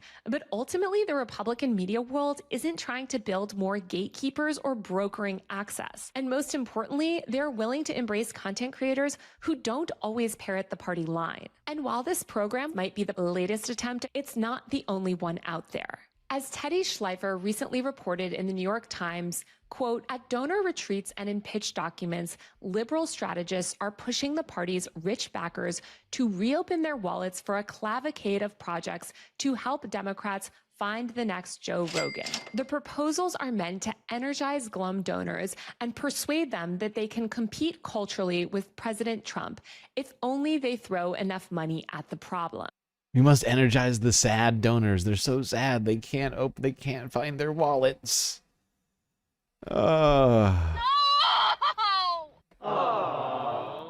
In addition to Chorus, there's AND Media, which stands for Achieve Narrative Dominance. AND Media was founded last November by Marissa McBride, a Democratic strategist who leads a donor group called Mind the Gap, and a slew of other establishment Dems who met at the headquarters of American Bridge, one of the largest Democratic donor networks. These Democrats want to run AND Media as a for-profit company, and they're trying to raise $45 million over the next 4 years. They've already raised $7 million, and their business plan claims that AND Media will directly fund influencers and help produce their content. AND Media also wants to build a liberal creator talent agency and make deals with flagship creators. Another Democrat influencer media effort is called Project Bullhorn, which will supposedly pool money together in order to back creator projects.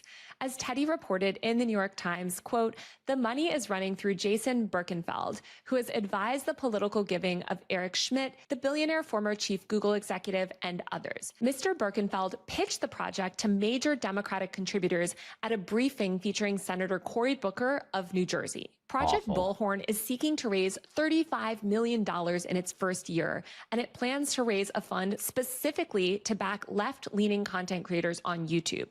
They also want to create a matchmaking service to book liberal content creators on YouTube shows and podcasts. Because these people are definitely also capitalism-pilled, they of course want to run these things like a business.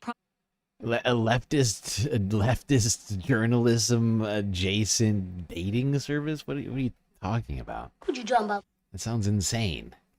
I feel like I'm taking crazy pills. Bullhorn plans to include a for-profit arm that will, quote, have the potential to reap significant returns, according to a pitch deck obtained by the New York Times.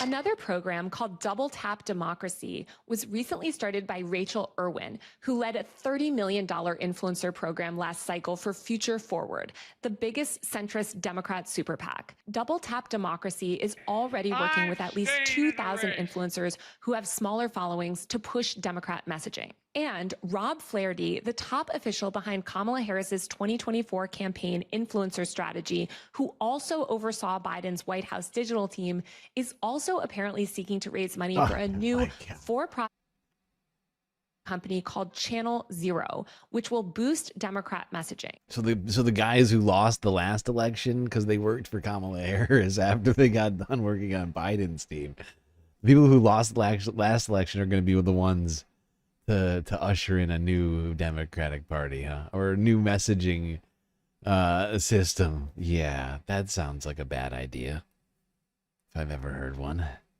I'm staying in the race. Okay, let's keep this thing moving. Go here now to the Majority Report, see what they had to say about this story. It's quite fascinating. And it really paints some of these creators in a different light than I had them in. Well, maybe Taylor not Lorenz entirely. had an article People that like came out in people like Brian Tyler Cohen and David Pakman have been honestly shilling for a while, pretty openly, at least for like things like the crypto industry that I found pretty objectionable, and the fact that they don't ever talk about Palestine or really any foreign policy issues. Wired that's generating quite a bit of buzz in our corner of the internet.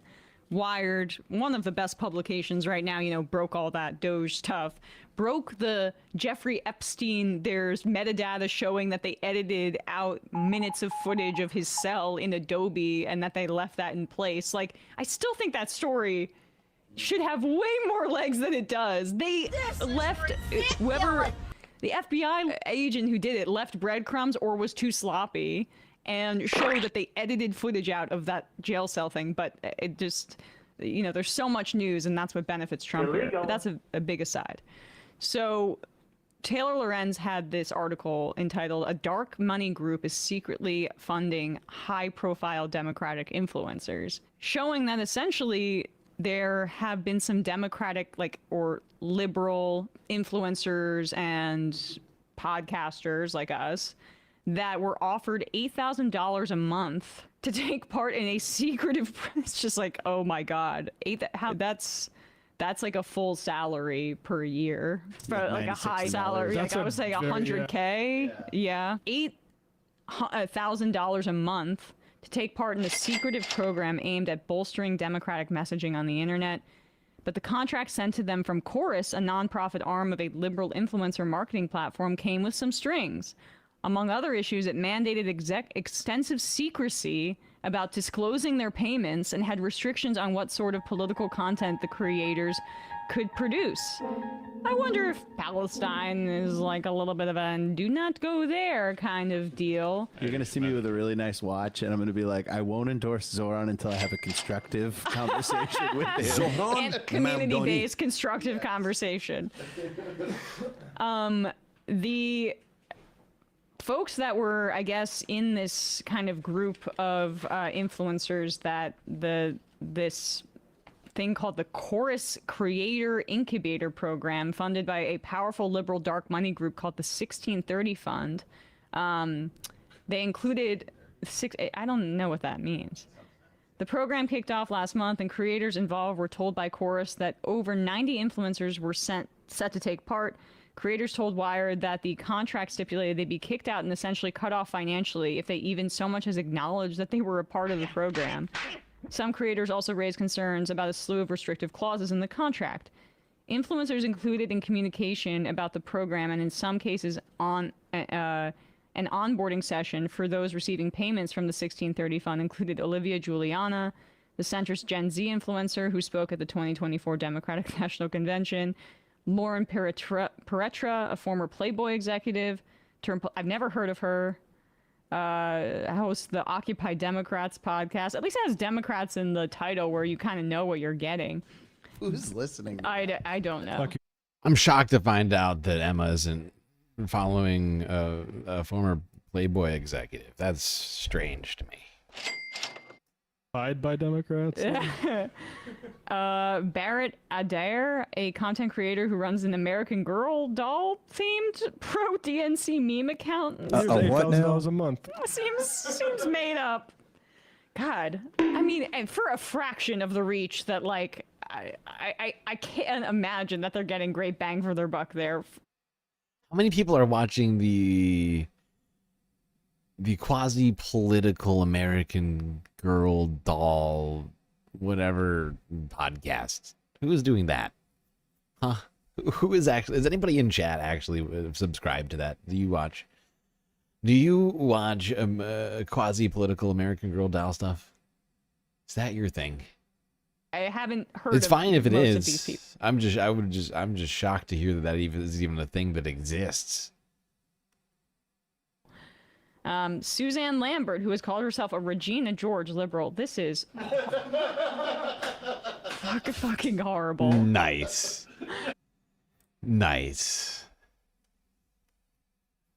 Anybody here unfamiliar with that reference? This is Regina George. She's the one from Mean Girls.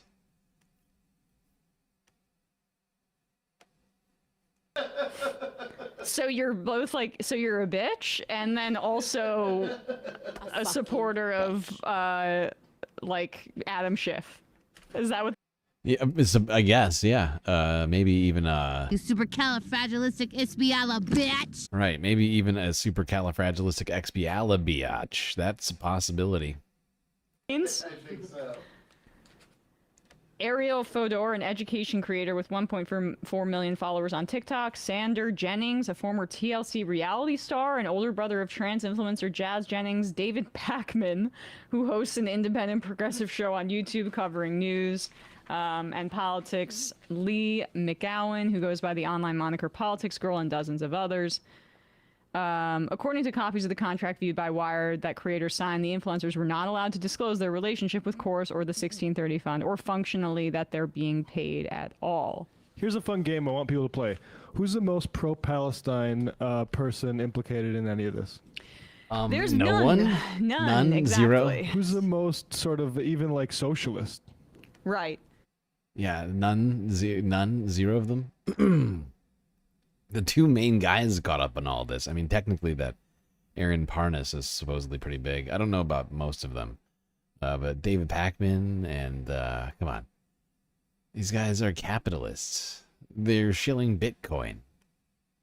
You know, Juliana and David Pakman, who, you know, he's always been nice to me. I think I have some disagreements with, you know, his politics, particularly his foreign policy views. You know, I think you gotta, if you take this kind of money, you can't sign a contract that says you can't disclose it at the very least, like straight up. Or you have to very simply lose the word independent from your marketing. Right. Because if you are taking money from people who think that they are supporting independent media, and actually there's a giant subsidy going to you from the like donors and, you know, partisans of the party, that's a huge problem. That implicates us. Yeah. That makes my fucking industry look cheap. And there's this sort of like posture of how dare Taylor Lorenz, how dare you have questions about this? No, how dare you motherfuckers seriously debase the entire area by taking this sort of money and acting like this is nothing, that this is actually what you wanted to see. This is an incubator. You're incubating David Pakman? I think he's fucking incubated. Yeah, exactly. Yeah, I mean, this is what I've been saying. The dude is incubated. It's exactly the right way to say it, Matt. 100%. He's been in the space for over a decade.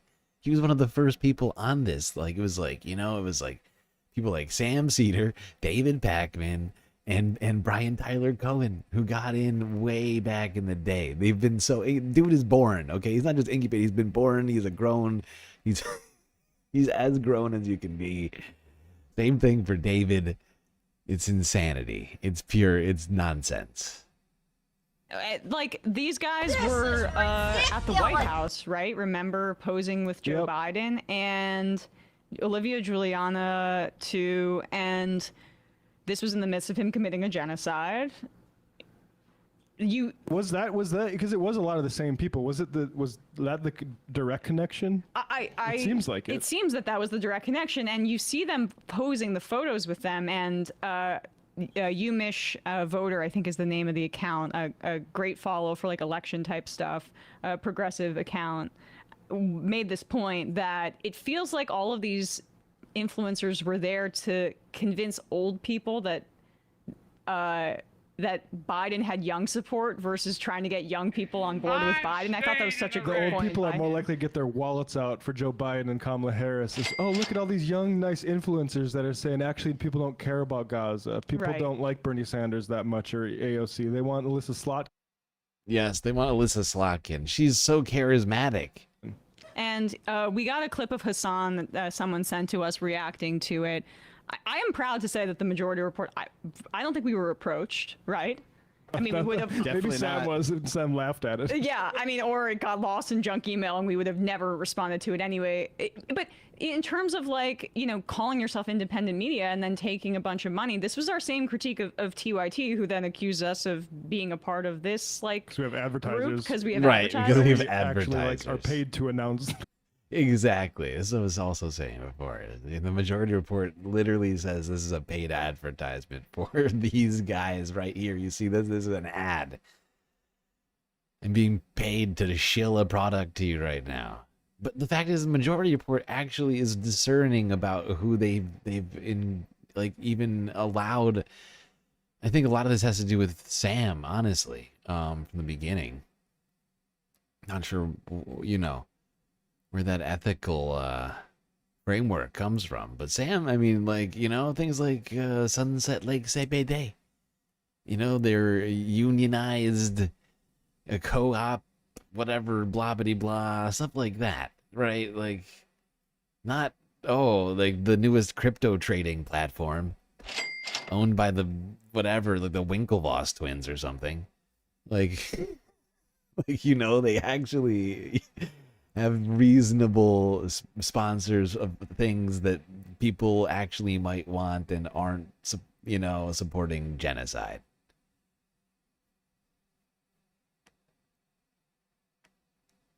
Connection on the show as a part of the advertisement. Right. And but that was their kind of branding of independent is undercut by the Peter Thiel money from both these exploitative Medicare Advantage things and also Poly Market. So, but that's even somehow still more independent than taking money directly from a Democratic firm and then saying you can't disclose it too, because it's one thing to read an ad for Medicare Advantage and all right, people. Honestly, I would have respected this to some degree. Had they just come out and said it rather than being clandestine and secretive about all of this, trying to, remain anonymous about this and be all hush hush and, it just.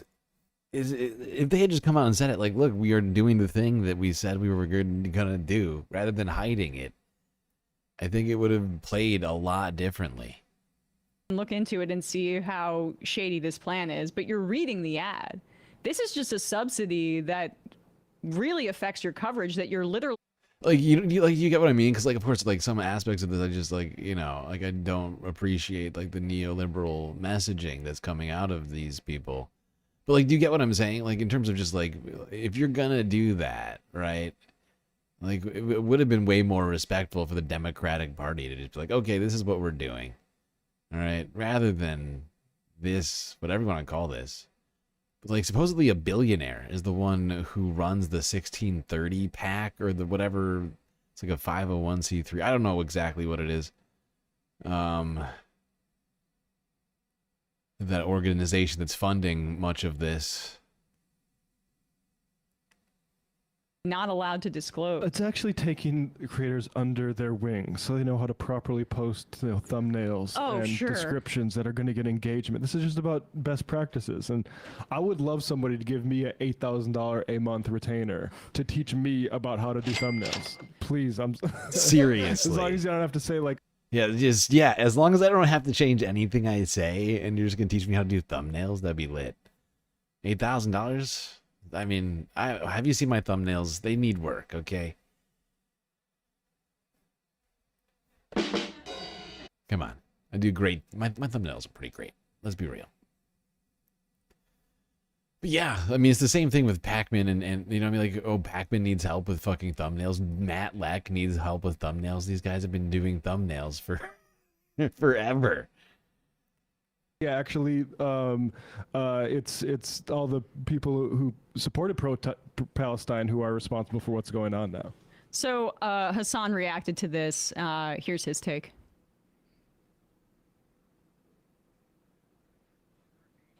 Say then all those people noted in the article should just say Israel bad. What do you see these shit Dem party defenders doing? Okay, this is the spot I was gonna stop because I'm gonna go straight to the Hassan cast next. All right, Hassanabi yesterday.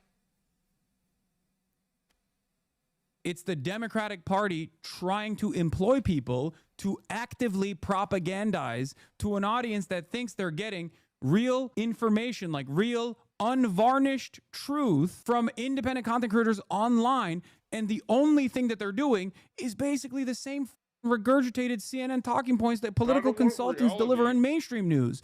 And that's what's really fucked up about it. But of course, the first story that I'm going to start off with before we get into the special report on the mass shooting that took place in Minneapolis today is actually one that was written by a friend of the show and friend of mine, Taylor Lorenz. You might like her takes, you might hate her takes, you might think she gets a little crazy on the social media platforms from time to time. And turns out she had a piece for Wired Magazine, a deep dive into a dark money group that is secretly funding high-profile Democratic influencers. And I obviously have a lot of additional information to offer as someone who is a progressive content creator, a socialist influencer, if you want to call it that, who has been approached in the past as well. So I can give you guys a little bit more details on this kind of thing too, on top of what she wrote. And there's obviously a bunch of stuff that she was not able to add into this piece because, you know, it would have been far too expansive. An initiative aimed at boosting Democrats' online offers influencers up to $8,000 a month to push the party line. All they have to do is keep it a secret and agree to restrictions on their content. In a private group chat in June, dozens of Democratic political influencers discussed whether to take advantage of an enticing opportunity. They were being offered $8,000 per month to take part in a secretive program aimed at bolstering Democratic messaging on the internet. Wait, what? $8K a month honestly seems like a small payout if they actually supposed to be high-profile influencers. The economy really is falling apart. Are you kidding me? $8,000 a month is an incredible amount of money for whatever their deliverables are. What the do you have $8,000 a month that you have to spare? We're talking about like up and comers. Yeah, you know like, what I mean? We're talking also, about yeah, exactly. It's like these people are already making money, right? Like they're already monetized. They're influencers, right? So they're already making money. This is $8,000 on top of everything they're already doing. Like, think, I mean, it's life-changing money, is what that is. Sure, and maybe in some big cities, it's less life-changing than in other places. But in most places in America, that's life-changing money. Even in New York. An extra $8,000 is gonna change your life. I know, and every single month having an extra $8,000 is life changing. Okay, I don't care what you say. Well, we're talking about people that just like get, you know, like $8,000 a month is life changing money for a lot of people, for virtually everyone. You're talking about almost $100,000 a year. That's, you know, that's an incredible amount of additional revenue that you're going to be able to generate. But the contract sent them to Chorus, the nonprofit arm of a liberal influencer marketing platform, came with some strings. Among other issues, it mandated extensive secrecy about disclosing their payments and have restrictions on what sort of political content the creators could produce. In their group chat, influencers debated the details. Should we send a joint email with all our email addresses, or are we just going to send things separately and hope they change everything for everyone? Lorenzo, a non-binary creator, like an extra $100,000, I think puts you up like 3 tax brackets, if I'm not mistaken. Like, depending on where you're already at. But if say you were like making like poverty, like you were like, you know, making like less than $20,000 a year, right? Like, then yeah, I think that, you know, like this would be insane, right? Like, even if you were making already $100,000 a year, going up to $200,000 a year would be massive. Columbus, Ohio, with over 884,000 TikTok followers, asked the group. Some joked about collective bargaining. Any Newsies fans in here? Eliza Orland's a public defender and reality TV star known for appearance on Survivor, posted in the group. We're a union just by saying so. The influencers in the chat collectively had at least 13 million followers across social media platforms. They represented some of the most well-known voices in online posting in support of Democrats, and they are key to wherever the party moves next. But ultimately, the group didn't make much progress. Reading through the revised Chorus contract, like, you win some, you lose some. A reproductive justice influencer named Perry, who posts under the handle Women in America, responded later in the thread. I also think there's at least 4 other things that should change, but the vibe I got from their email was that there would be minimal, if any, changes. Lorenzo Orleans and Perry did not reply to requests for comment. I don't feel strongly about pushing, to be honest. Aaron Parnas, a Gen Z, oh my God, Lev Parnas' son Aaron Parnas was a part of this. A Gen Z news influencer who has been called the Gen Z Walter Cronkite and has been lauded in legacy media outlets, posted in the chat. They aren't going to modify it anymore. Seems like a take it or leave it. Parnas declined to comment. I believe we're in stage 5, acceptance, Perry responded. Creators began signing on to the deal. Oh my God. For years, Democrats have struggled to work with influence. I had no idea. That kid was already rich.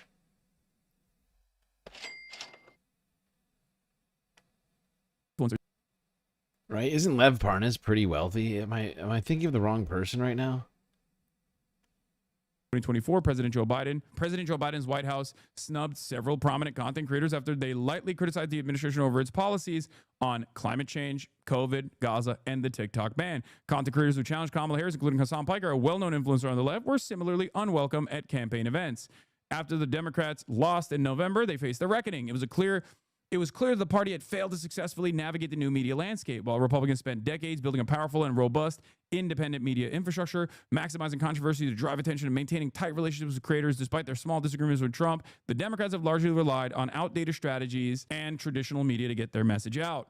Now Democrats hope that the secretive course creator incubator program funded by powerful liberal dark money group called the 1630 Fund might tip the scales.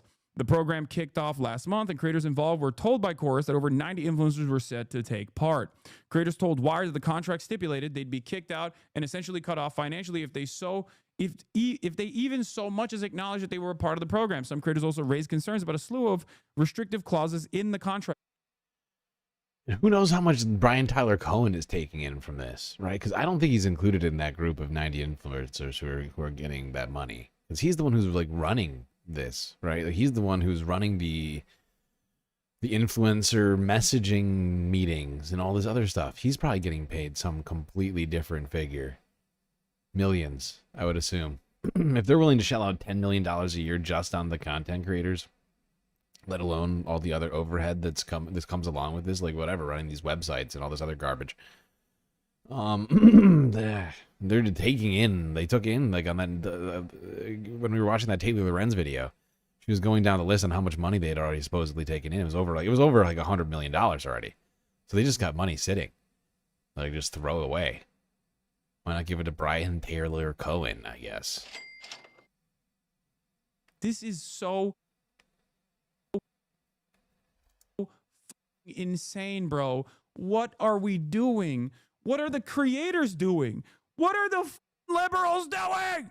What's wrong with you? Why the fuck? Dude, first of all, this is the type of we yell at Tim Pool over because they're getting it from fucking Russia, okay? This is the type of shit we yell at Ben Shapiro over because they're getting money from the same exact funding groups that fund the Republican Party, like the Wilkes brothers and shit. How the fuck are these guys just like running around being like, the Democrats are awesome, liberals are great, Gavin Newsom is hot, I want him to blow my back walls out, I think he's the next president, and then you turn around and you're getting a fat bag from the Democratic Party through shadow donations that you're not even disclosing? What the unimaginably unprincipled. It's also a demonstrable failure. This is what's so annoying about it. That's why I'm out here giving free ball. Okay? What do I always say? Free ball is free. Okay? You want to know what to do? You want to reach out to the youth, young men? I'm giving it out for free. There's also working examples of it. Zohran Mamdani is a working example of it. Okay? But these guys don't want that. They don't want to change their policies. What they want is to be able to manipulate people into loyalty to the Democratic Party without any sort of Damn, Hassan is getting all yelling in here right now. A lot of yelling happening over at the Piker residence. Real changes in the way that they are alleviating people's economic hardships. But it now turns out that when people come in here and yell at me with DNC talking points and I say, show me the pay stubs, it turns out some of those motherfuckers do have pay stubs, except their fans don't. What? And their fans are deluded into thinking that these guys are actually telling them the truth. But it turns out they're actually making you annoyed at the left at the behest of the Democratic Party because that's what they're predisposed with. Holy Not that you'd ever accept this, but it just goes to show how principled and consistent you are. This is a roundabout big W for you and vindication for the DNC shit. I'm gonna be honest with you. This group never even entertained reaching out to me. I think they were smart enough not to come to me, or if they did, I didn't hear about it. I'd have to ask my manager, but I don't think this was a thing. Anyway, influence including the communication about the program and in some cases onboarding session for those receiving payments from the 1630 fund, including, oh my God, Olivia Giuliana, the centrist Gen Z influencer who spoke at the 2024 Democratic National Convention. Lauren Piretra, a former Playboy executive turned political influencer who hosts a podcast for Occupy Democrats. Barrett Adair, a content creator who runs American Girl doll themed pro DNC meme account. Suzanne Lambert, who has once called herself a Regina George liberal. Ariel Fodor, an education creator with 1.4 million followers on TikTok. Sandra Jennings, a former TLC reality star and older brother of trans influencer Jazz Jennings. David Pakman, who hosts an independent progressive show on YouTube covering news and politics. David, you've been in this game for so long. What the f are you doing? Lee McGowan, who goes by... I like how every single person agrees. We all agree. Why is David Pakman on this list? This guy is as incubated as you can get on the goddamn internet. You know? And like, why is he there? It's real weird. You've been in this game for so long. What the f are you doing? Lee McGowan, who goes by the online moniker Politics Girls, and dozens of others. The first two declined to comment. The rest did not respond to requests for comment. According to the copies of the contract viewed by Wired that creators signed, the influencers are not allowed to disclose their relationships with Chorus or the 1630 fund, or functionally they're being paid at all. I don't even know how this is allowed. How is this not a violation of numerous points of regulation? I mean, this is an FTC violation, and not only that, but it's like you have to disclose when you have an ad, and you have to disclose if it's a political ad, especially. Actually, that's not true. I don't think you have to disclose if it's a political ad, but it's already, I guess technically not. Yeah, you don't have to. You don't have to actually put hashtag ad if it's a political ad, because that's already clocked. Like it's that those payments are all public. You just have to sort through the data. So I guess it wouldn't be an FTC violation at all. One of the examples I'll give you is a Progressive Victory, right? They approached me a million times, but because they were like aligned and affiliated with Destiny, and because they were like being run by Brianna Wu, I was like, I'm not touching that shit. And there's some nice people that work there, some people who are truly ambitious, but what it turned into was a slush fund for Destiny's best friends. And I didn't touch it with a 10-foot pole because I was like, I can't be aligned with something like this because of the people that I am, the people that are running this, and also the people that they think are good voices to uplift, the people that they're willing to pay to do political advertising. For me, I was like, that's not something that I'm interested in. All of the people who are pro-Israel and all the people who are pro-Destiny unironically got paid. Yeah, you were right. Key, search, disclose. Yeah. She says she takes their talking points and puts them in their own voice, saying she always discloses when she's being paid. When it comes to hawking commercial products or sharing financial advice, federal rules require influencers to disclose when they're being paid. But in a rulemaking last December, the Federal Election Commission voted against similar requirements for influencers spreading political messaging, which is insane, by the way. Why the would you not have to disclose that? Are we kidding? But yeah. In the United States of America, if you are a political operative, you do not have to disclose that you're getting paid to say certain things, which blows my mind. I'm a professional fundraiser. Yeah, no, it's a ridiculous loophole. It is really ridiculous. You have to do it with fucking, when you're when you're selling something. When it comes to politics, somehow that's something that's of what I would argue to be of more importance. Somehow, oh no, we don't need to know when somebody's been paid to convince us of something. Someone who is collecting checks from a campaign will show up on that campaign's FEC report. Yeah, exactly. That's precisely the reason why I said, like, because it's public on the back end, technically they can get away with saying, oh, you don't have to disclose it, which is bullshit. If it's a super PAC, it could be disclosed, or it could say it's paying some other PAC that's paying some other PAC, etc. The real dark money, though, is the 501c3s and the 501c4s, since they do not have to report. Exactly. It's so fucked up. Who has a 10-foot pole? You know what? I think I have a 10-foot pole. It's like a wooden dowel for like a what do you call it? Like drapes, right? Like curtains. And it's so goddamn. Sitting in a storage unit that I have to clear out. Anyway. Does the liberal influencer believe to have been approached by Chorus about 1630 fund financing opportunity this spring? They were told that Chorus appreciated the work that they were doing online and were asked if they'd be interested in being part of the first cohort of a new program that Chorus was running to help expand their reach and impact, creators told Wired. But following the initial outreach, many creators expressed concern about some stipulations. According to the copies of the contract viewed by Wired, creators in the program must funnel all bookings with lawmakers and political leaders through Chorus. Creators also have to loop Chorus in on any independently organized engagements with government officials and political leaders. If I want to work with another politician, I have to fully collaborate with them, said one creator who was offered the contract but ultimately declined to take it and asked not to be named. If I get Zohran and he wants to do an interview with me, I don't want to give that to them. Creators in the program are not allowed to use any funds or resources that they receive as a part of the program to make content that supports or opposes any political candidate or campaign without express authorization from Chorus in advance in writing per the contract. The contracts reviewed by Wired prohibit standards of partnership disclosures, declaring that creators will not publicize their relationship with Chorus or tell others that they're members of the program without Chorus's prior express consent. They also forbid creators from disclosing the identity of any funder and give Chorus the ability to force creators to remove or correct content based solely on the organization's discretion. That is If wild. that content was made. That is wild. They have complete editorial control over their content. Who would give that? I mean, giving that over is like, it is such like it's like a sacred thing. I feel like for people who are in independent media, right? To if you're gonna not be independent, to at least tell people But like this is like beyond that. Like this is like makes you basically like an employee of a media conglomerate. Like this is like I was saying before. This is just like working for CNN. Editorial fucking control. Give me a break. Give me a joke. Edit Chorus organized event. God damn, this shit is so ass, bro. It's so, I mean, Republicans are going to make mincemeat out of this. Actually, I don't know. They're probably too busy fucking talking about how woke Cracker Barrel was and doing victory laps over how not woke it is now or some shit to actually pay attention to this stuff. But like, they used to make a mountain out of a molehill with like any kind of DNC pay stubs that like Harry Sisson got. So this is like, this is the big Monty. This just basically shows exactly where we're at. There are some real great advantages to housing this program in a nonprofit. Graham Wilson, a lawyer working with Chorus, said to creators on a Zoom call reviewed by Wired, "It gives us the ability to raise money from donors. It also, with the structure, it avoids a lot of the public disclosure or public disclaimers, you know, paid for by blah, blah, blah, blah, blah, that you see on political ads. We don't need to heal.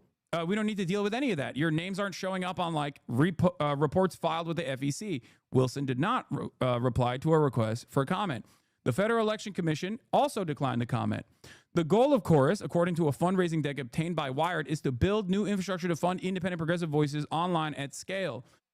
Which is such a ridiculous claim when you have people who are already set up, right? If they were coming to me, right, that would actually make more sense. I have not yet grown to the level, perhaps, of a David Pakman. Not that I would take the money, but the point is that, you know, you go to somebody like David Pakman, who's got millions of subs, billions of views, and claim that you're building new infrastructure to fund independent progressive voices is insane.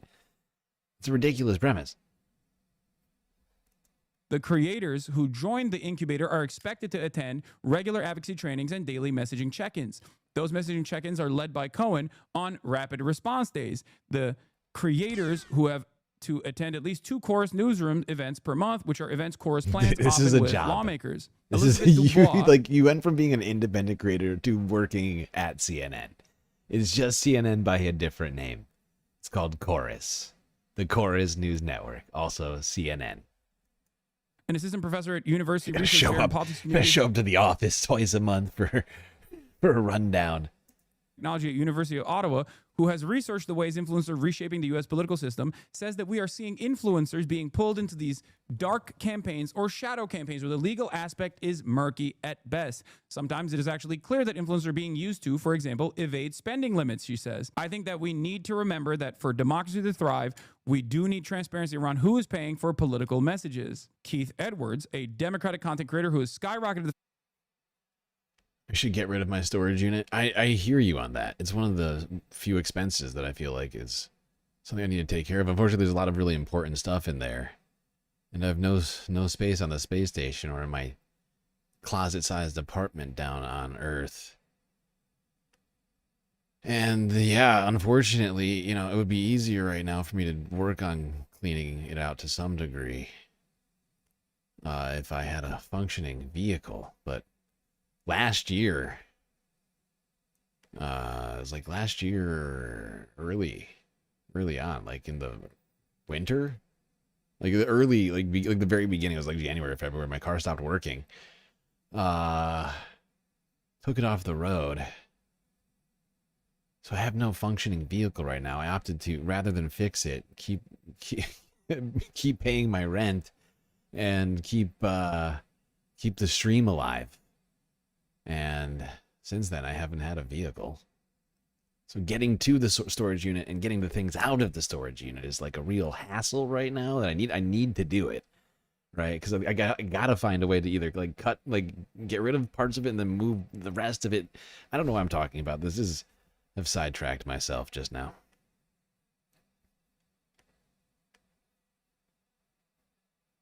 I've sidetracked myself. On YouTube since starting his channel last year, was not invited to be a part of the program, but believes that the way it's structured seemed predatory. He says that he would never agree to take part in a program that was run in secret or wouldn't allow him to disclose funding. What I don't understand is, why wouldn't you just donate to creators directly who have already built something and just need to put gasoline on the fire, says Edwards. Democrats at least understand that the internet exists now, so that's good. but they still think influencers are just there to do a terrible direct-to-camera interview that no one watches rather than just treating us like another form of media. The influencers offered the funding were given just days to sign the contract, which was essentially presented on a take-it-or-leave-it basis. At least one cohort was specifically told they could not have their lawyers redline it. In that group chat, formed to discuss contract negotiations, some creators discussed a clause prohibiting the disparagement of other creators. Not being able to criticize anyone else affiliated with the chorus felt restrictive to some, according to text messages posted to the chat. Eventually, the creators in the group chats agreed to drop the issues they had. I don't think chorus is out to screw us. Orleans, a creator who was offered $8,000 per month, said in the group chat. Some influencers for the chorus creator incubator program were offered as little as $250 per month, according to one creator who declined to accept the deal, while others were offered memberships into the... Who's accepting full editorial control from someone else for $250 a month? What? Come on. What? Who is the idiot? Who is the idiot that said an extra $3,000 a year? That's good enough. You tell me what to say. Just point me in the right direction. Amplifier cohort, which provides up to $8,000 per month. Bro, if you're taking a bag for $250, it's the worst. Like I'm sorry. If you're literally selling out You whatever have got to be kidding me. ambitions you had as a political commentator for $250 a month, you are not in the right business. At least the people that were selling out for $8,000, that's like life-changing money. $250 a month? Yeah, no, I mean $8,000 is 32 times more than that. I think I'm doing the math correctly right now. Jesus Christ. You should be ashamed of yourself for having that thought. Be a mouthpiece for a shadow organization that has this much restriction on your life? What the? Can you imagine right now? Can you imagine the people who did? I don't know how many took this $250 offer. Can you imagine finding out that some of the other people that you've been working with are making 32 times as much as you are for doing the exact same thing? Oh, you'd be pissed.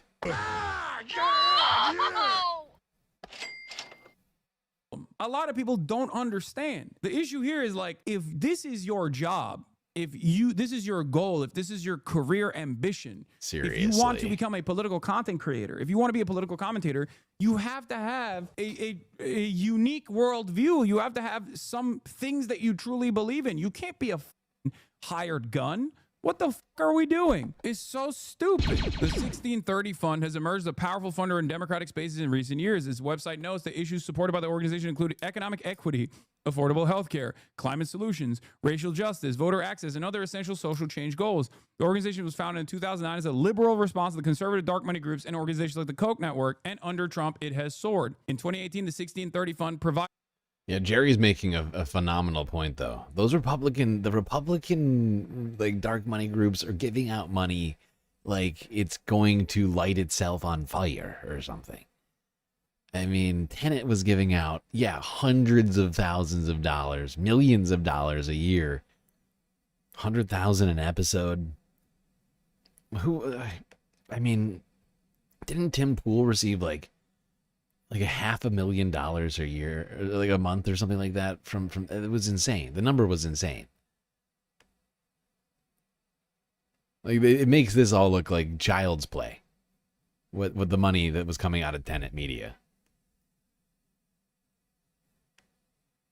$141 million to more than 100 left-leaning causes in order to bolster Democratic support during the midterms, according to a tax filing obtained by Politico. In 2020, the fund distributed more than $400 million, Jesus Christ, according to the organization's public tax filing, which Politico said was used in efforts to unseat then-President Donald Trump and the Republican Senate majority. In 2022, the 1630 Fund spent $196 million backing state ballot measures on abortion rights heading into the midterms, according to NBC.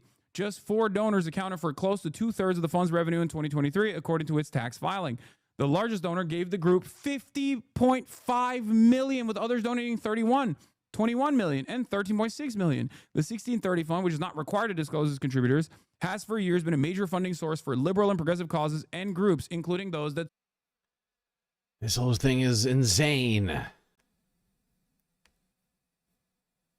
All right, well, we hit 6 hours, folks, which means it's time for another break. I figure we should just take the allotted time slot for the break, even though we took a brief intermission, an unexpected one. I mean, the stream almost ended. It was a near catastrophic situation that was just barely avoided.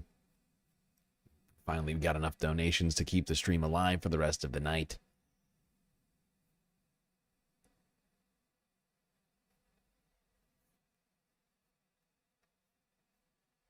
But first, another brief galactic intermission.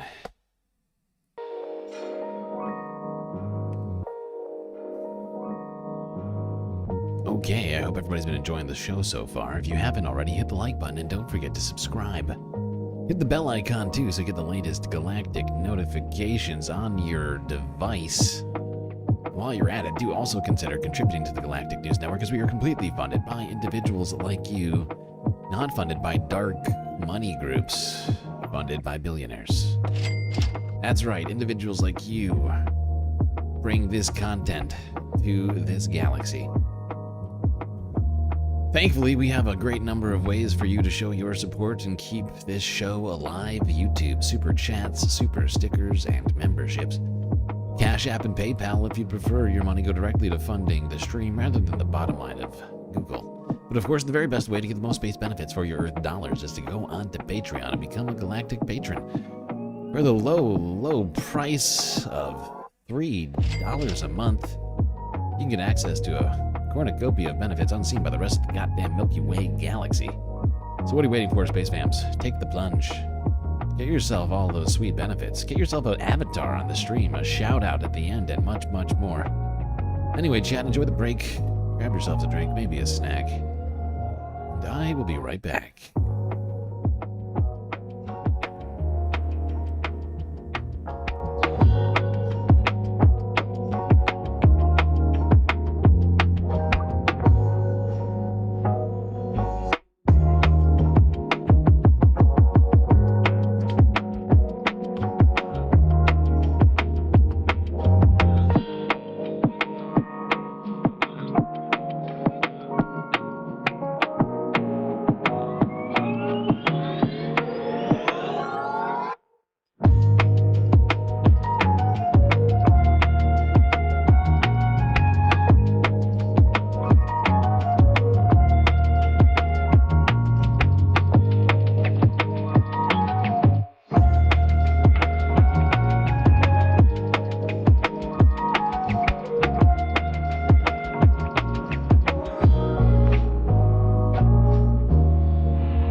All right, Space Fams. It is that time once again for the stream to begin. Fourth half incoming. So you had better prepare yourselves.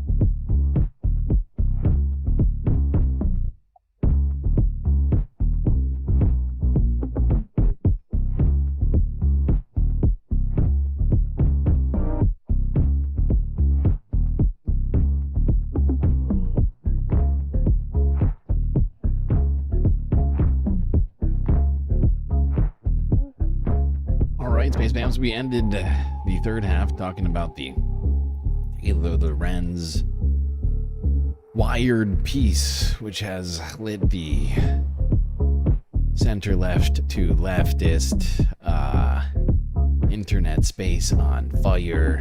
So hot right now. And we're going to keep talking about that for a little bit longer before we move on to some other subjects. Like I mentioned before, we have a hell of a lot to talk about tonight, Space, and we've only gotten through about half of what I was planning on getting through tonight and planning to attempt to do here. 165 videos, I think, is how many we have right now. To get through, we've gotten through, I think, 80 or 90. At this point, getting close to it, I think. All right, Hassan. In the confines of the Democratic Party machine, or if it's just to make money, regardless of whatever the motivations are, it's very clear to me that these guys have one pattern. They don't step outside of the line when it comes to whatever the Democrats are communicating, which is something that I've always wondered about. Because I'm always like, how the fuck are you going to be an independent content creator, an independent political commentator, and never actually criticize the Democrats? Like, what is going on? Show me the pay stubs. This is what I used to say all the time. If you remember, if you recall, one of the things I used to always say whenever motherfuckers would come in here and be like, oh, I'm going to defend the DNC. You're wrong. It's the left that did this. I'm going to defend the DNC. I'd be like, show me the pay stubs. It turns out there are pay stubs. Not for you if you are a fan of any of these content creators. You've just been deluded. But these guys do have some pay stubs. So this makes a little bit more sense. I will also say, however, that the other thing that I've noticed here is that they are noticeably absent from the conversation on Gaza. This is a major issue. It's a major issue that was almost entirely propped up by social media and independent sources. Whether it be on the ground Palestinians who are filming their own demise, filming their own genocide, bravely, if I may add, or whether it be those videos that are being amplified by independent media content creators who see right from wrong, who have a conscience and decide that this is unconscionable and actively speak out against it. If you are an Yes, that is exactly right. That's exactly the point. Hassan, once again, saying some very smart things over there. But seriously, smart. Is StreamLord aim lower? Aim lower? What? A what now? What are you talking about? Aim lower in what way?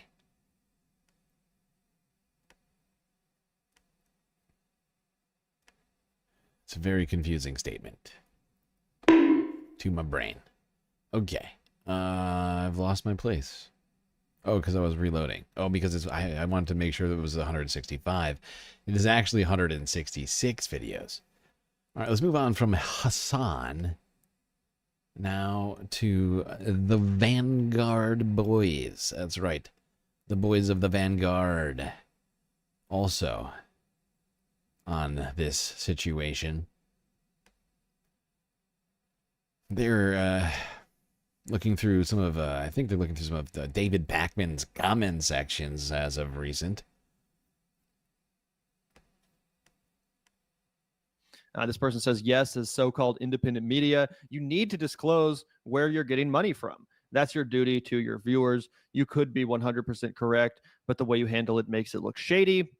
No wonder Pakman never talks about the genocide in Gaza. His content turned into total resist lib boomer. And now it all makes sense. And isn't that nice, Zach, to not be gaslit for once? You look at a comment section of real people, not a bunch of paid garbage, not none of this crap, right? This is real humans, real people in David Pakman's audience, just being honest.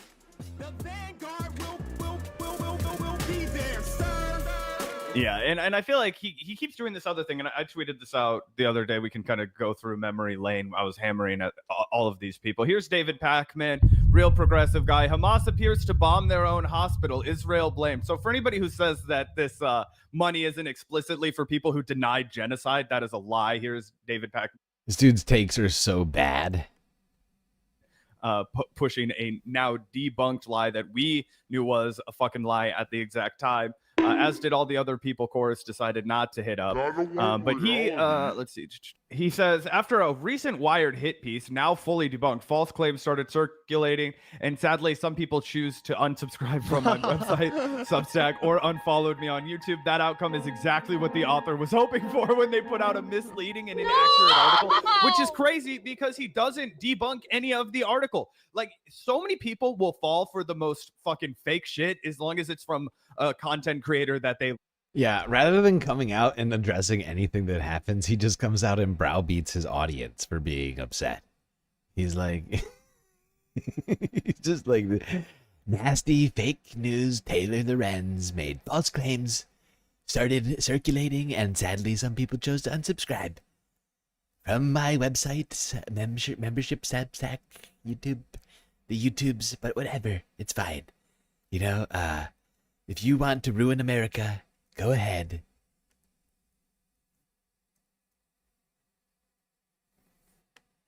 Like, right? Imagine if like Ben Shapiro got a huge expose in Wired, right? And then his entire audience was armed with, Ben says he didn't actually do that.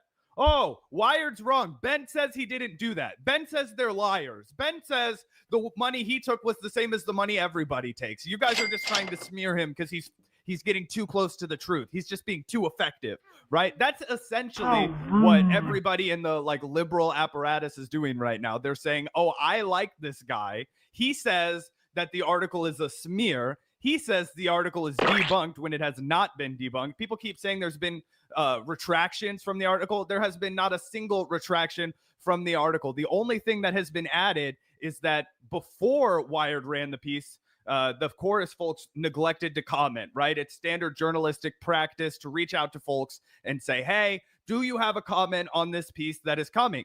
And they neglected to comment, right? Well, after the piece blew up. Yeah, and when we're talking about Chorus making a comment, it was Brian Tyler Cohen.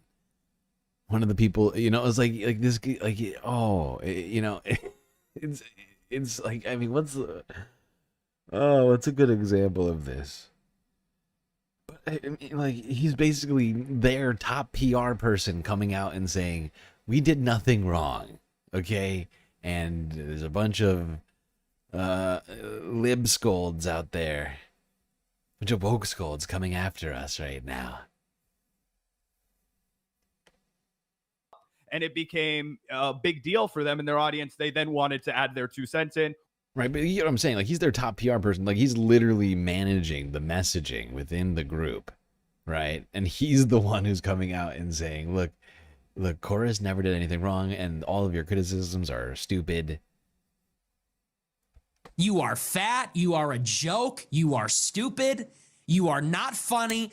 Wired did the correct journalistic thing. They said, hey, this is the response from the people who decided to, meet our request for comment, right? We put that in there in a little addendum, and that's it. That's not a retraction. If Wired had published something that wasn't true, David Pakman, Brian Tyler Cohen, Chorus, and the people who represent them from like a litigation standpoint, they would be filing lawsuits. Yep. Also, again, it's not debunked at all. And David Pakman, like, he should just own this shit. It's not false information. It's not a fucking hit piece. He should just be like, yeah, I take this money. I'm proud of it. I'm happily corrupt. I'm a total fucking shill. There's no reason to listen to me unless you just want to hear basically Democrat sponsored bullshit propaganda. He should be honest about that, but instead, he has to smear a journalist for uncovering something that we should know about, that we deserve to know about. That's the thing that pisses me off about this. Whatever you think about Taylor Lorenz, I don't give a fuck. I don't give a fuck what you think about Taylor Lorenz. She did the job of a journalist, which is to expose something that we have a right to know about. I've heard this now from the Vanguard boys and from Hassan. What do people have against Taylor Lorenz exactly? Am I missing something? Like, she just seems to be doing, generally decent journalism. I mean, it's mostly tech focused, but she also works for a tech journal. The Wired is a tech focused outlet. Consumers of this content and people that live in this fucking country were subjected to the opinions of folks like David fucking Pakman and his smug ass bullshit. You know what I'm saying? Like, yeah, we have a right to know who's filling his pockets and why he's actually doing his show, which is not to save democracy or whatever, defeat fascism. No, it's to enrich himself. It's to enrich himself with corporate sponsorships, which, as we've talked about, is a huge fucking cancer on this industry because it creates so many people that don't actually care about what they're talking about, and it creates a lot of people that will just say anything. It's unfortunate that Ground News and Magic Spoon, are they caught up in this in some way, or are they just sponsors? Oh, I think they're just sponsors of Pac-Man. Everyone sponsors Pac-Man. Everybody sponsors this guy. Look how many sponsorships he's got already. This is insane. He's got 16, 17 sponsors. Jesus Christ. He must be making 6 figures a year on sponsorships alone. Easily. In order to attract these kind of sponsorships, they'll avoid talking about, controversial subject matters. They'll avoid talking about things that, are a little bit more sensitive or honest or real or radical, because, again, it'll turn off these fucking assholes that actually pay their bills, and that's why they're actually in this game in the first place. Speaking of the game, I thought this was a pretty interesting video, Zach. If we take a look right here, you'll see that, in the sea of fucking, clickbait garbage, we have this one, oh, look, there's David himself, again, in between all these fucking indistinguishable stupid thumbnails. He's definitely gone full Midas Touch Network with how he does his thumbnails. Yep, 100%. They all look the same. Anyway, there's, in the sea of bullshit, here we have David Pakman. I hate to admit you just have David Pakman's face amidst the sea of bullshit.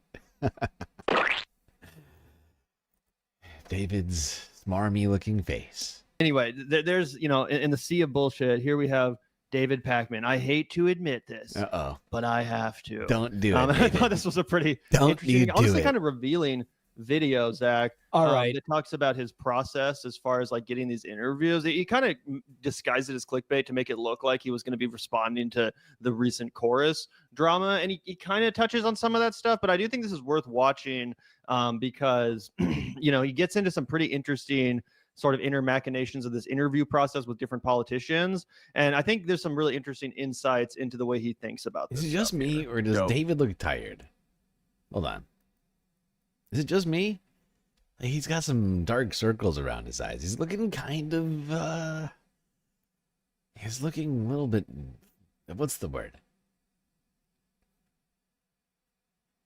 Drained. I think there's some really interesting insights into the way he thinks about this stuff here. Dope. Not to do the story, but I do find that this is a really important thing. It has to do with the existential threat facing Democrats. And I am seeing the writing on the wall that Democrats still don't get it. So I'm going to tell you this story. It's a personal story. Do with it what you will. And I know that I may be potentially burning some bridges by talking about this. One of the things that we learned during the 2024 election was that the Democratic Party doesn't really seem to get new media and independent media. And they continue to do the kind of stale thing of the Sunday shows that very few people watch and buttoned up interviews, trying to be as least controversial as possible, occasionally dropping in a swear word or whatever to try to be a little more provocative and relatable. Coming from David Pakman, the guy who literally is just the most like averse to actually like controversial issues. Okay. All pretty disingenuous. But in December of 2024, I was invited to the White House. Of course, Kamala Harris had lost the election by then. And I met with senior Biden communications officials, and the president even came in to meet with us. The president. He can't just call him Joe Biden. He always has to fucking, oh, the president, Mr. President, Mr. Honorable Sir. The man who, for what, 18 months or more, oversaw one of the greatest crimes against humanity ever, certainly of my lifetime, who said, I will not do the human thing, the moral thing, the ethical thing. I am going to roll over, be humiliated by Benjamin Netanyahu, and still give him everything he wants, when I alone in the entire fucking world am the only person that could possibly restrain him. It would have been the person with the power of the presidency of the United States. Instead, you let hundreds of thousands of people perish. Yep, 100%. Yeah, if I was in the room with Joe Biden, I couldn't resist fucking spitting on the man. Yeah, maybe not projectile fucking vomiting. Like it would happen. I could not. Oh my God, I am on my phone looking through David's freaking page right now. It is insane. He's posting like 10, 20 videos a week or something. And it is like they were saying, it's like a fucking sea of bullshit. It is insane. And it's all the same. It's all the same stuff. Like I was saying before, there's no foreign policy here at all. That's one of the things that I find frustrating about David, outside of this, him being wrapped up in this scandal. This is wild. I invite you to go look on David's channel. It looks ridiculous. Look through those videos that he's posted. It all looks the same. It's so indistinguishable. One video is completely indistinguishable for the next one almost. And bring myself to smile and shake his hand. You'd have to recreate the shoe throwing moment against George Bush, an American hero from Iraq. There's an old saying in Tennessee. I know it's in Texas, probably in Tennessee, that says, "Fool me once." The failures of 2020. Shame on you. By Democrats to understand independent media, to work with independent media, podcasts foment an environment in which it's actually useful and sort of like creates a community where audiences get to know Biden said, Jack, it's your fault. You were so smug and annoying that you cost us the election. We put all this money in your pocket thinking you'd win it. You fucked it up, Jack. Fuck you. Now Trump's going to ruin this country. That's what actually happened in that meeting in between the photo ops. And people have tried to come out and say, David Pakman actually was putting pressure on Joe Biden to drop out. He actually was putting pressure on the Democrats to make a change and have a real primary. There absolutely is no evidence of that on his YouTube channel. And I also know for a fact that Joe Biden was not inviting people to his Christmas party that had called for him to drop out of the presidential race. To this day, he has a ginormous fat grudge with everyone involved with that, including the Pod Save America bros. And we can tell that by even his own fucking son using his moment in the limelight to come out and be like, fuck those little dirty bastards. They wouldn't have a career if it wasn't for my fucking father. And fuck George Clooney, too, for writing that op-ed. This fucking bastard, even though George Clooney was obviously right to do that. We celebrated that on our fucking show. Yeah. Either way, this is about to get kind of interesting. Officials and blah, blah, blah. And I had high hopes that the corner was being turned. And in fact, in 2025, as you all know, we've had more Democratic elected officials on the show. This includes governors. This includes members of the House. This includes members of the Senate. One of the unfortunate things for Democrats, and I've been totally upfront with everybody about this, is that even when they appear on our shows, most of them really don't connect in a genuine way. They talk about fighting back with strongly worded letters and meeting voters where they are, and there's very little sense that they are up for the fight and understand how to work in this new media environment. There are exceptions. I mean, most recently we had Gavin Newsom on. I think he gets it. And part of it is Gavin Newsom himself. Part of it is his staff, which really gets it. Gav just gets it. Love that. I love that. David to come out and tell us that he gets it. You know, he's talking to Steve Bannon. He's hanging out with Charlie Kirk. You know, he gets it. Oh, God. Awful, awful, awful. Weak. Understands how you generate interest and inspire people. Okay. So I had these periods of cautious optimism. They're not really doing it right, etc. Let me tell you what's happened over the last couple of weeks.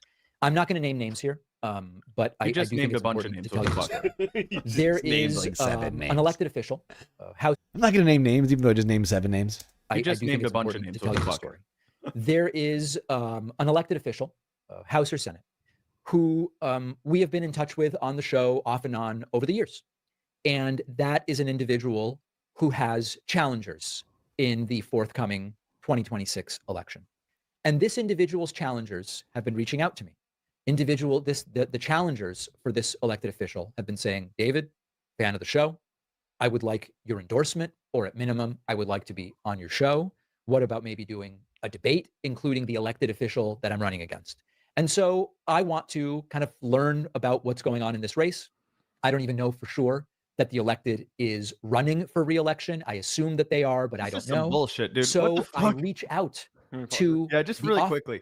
One thing I have to point out here is that what David Pakman has revealed to me is that he does not care about the substance. He's much more interested in tone, because I can't think of a single policy that Gavin Newsom has put forth that would mean that he gets it, right? Like his Twitter is popping, right? And so that's helped him in the amorphous, like, yes, David Pakman, tone police. You know, I think the redistricting thing is that's okay. That's fair enough. Fair enough. I'll take that from Gavin Newsom. Fair enough. Fair enough. But to me, it still feels like that is so much of the old establishment Democrat. That is so much of what we've been, battling against. I think that there's so much Barack Obama in Gavin Newsom. So to be like, oh, we're trying to build the new next generation. Yeah, I mean, Gavin Newsom famously dismantling homeless encampments with his bare hands and, patting himself on the back for that. Aren't I a good guy? He's not good. He sucks. Crazy. But yeah, we're about to hear even more about this sort of access journalism mindset and how he, is responding to this weird situation he's talking about. Office of this elected official. And I say, hey, just a reminder, David Pakman, you've done the show off and on over the years. We have a relationship. I am trying to get in touch to figure out what is going on for 2026. Are you running for re-election? Are you not? Are you up for doing a debate? Your challengers are asking me to appear. They're asking me for an endorsement, etc. I just want to touch base and figure out what's going on. I want to hear it from you before making any decisions about our coverage, so that I ensure that our coverage is calibrated to, is this an open? I'm sorry. Wait. So you have a politician on the show, and then when you personally are considering endorsing a different candidate, you're going to reach out to the candidate that you're not endorsing for what purpose? A bribe? Like, what are we talking about here, David? Why would you be reaching out to someone that you're planning on not endorsement? Just like the way he's describing it sounds incredibly corrupt. He's like, there's times where I'm just like, I meet with politicians and I'm like, well, there's an opportunity here for me. I could endorse you for, some sort of, I could avoid saying the thing that I actually want, which is I think I should endorse someone else. And instead I could, I could tailor my messaging to what you want. Aren't I a good guy? Seat, or is this an incumbent who's being challenged? Just want to touch base. I hear back from the office of this individual, and they simply say, for any campaign questions, email info at a different website, which is clearly the campaign side, not the administrative, congressional office of this person. Now, there's of course nothing wrong with saying we really only handle the legislative affairs. For anything related to the forthcoming election, you have to be in touch with the campaign. There's nothing wrong with that. But shuffling me off to an info at email, which goes into a black hole, it's just he shuffled off his mortal coil. No, but that's he's incredibly just rude. bitching about the fact that he doesn't get treated like a king by serious people who have actual fucking jobs to do representing the David's like, look, you gonna tell me new phone who dis? You can't trick me. constituency. Oh, they shuffled me off. I'm so disrespected. And again, no actual, insight into the politics of this person, whether he should support a challenger just based on the merits of that challenger's more progressive platform, perhaps. Yeah, None of that's coming exactly. into the fucking picture. No, it's not. So far, it's all about It's very I was strange. disrespected. It's all about it's all about wheeling and dealing and personal aggrievement and all this other what is the deal here? Sounds like machine politics, if you ask me. Want to be responded to. This is why Democrats lose, because they don't respond to my emails quickly enough, and they don't give me enough respect in the inbox. Yeah, it's crazy. It's a personal grievance thing. It's not about what anybody stands for. And what's crazy to me is that he comes out and he says, "I wanted to show fealty." It's hilarious. We just said the same thing. I haven't even seen this one yet, but I just wanted to. I just wanted to add this in here because I saw it in my feed. And I was like, "Oh shit, they're talking about the same shit I'm talking about over the Vanguard." I literally added this in during the last break.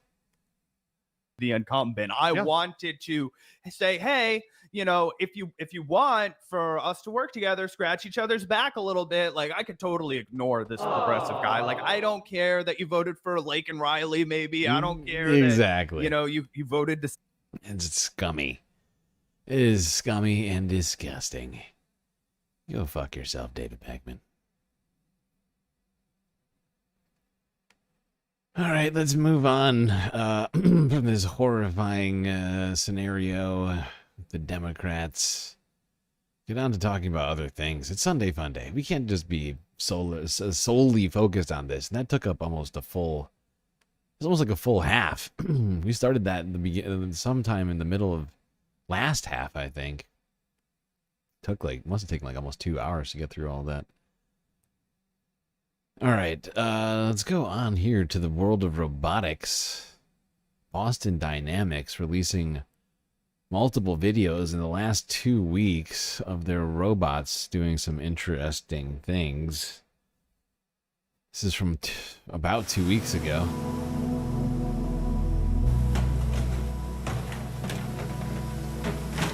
You dropped one. Oh, and he picked it up.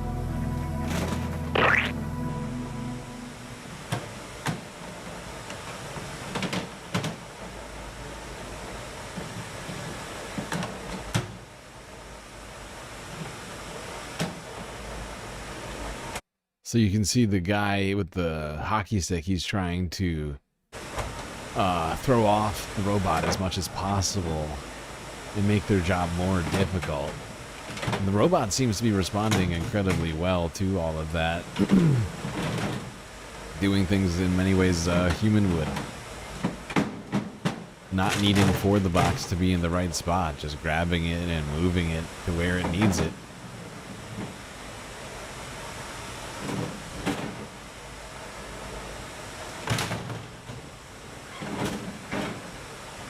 Goodbye, Amazon jobs. No! Thought we needed actual human pickers? No. No, now we've got this.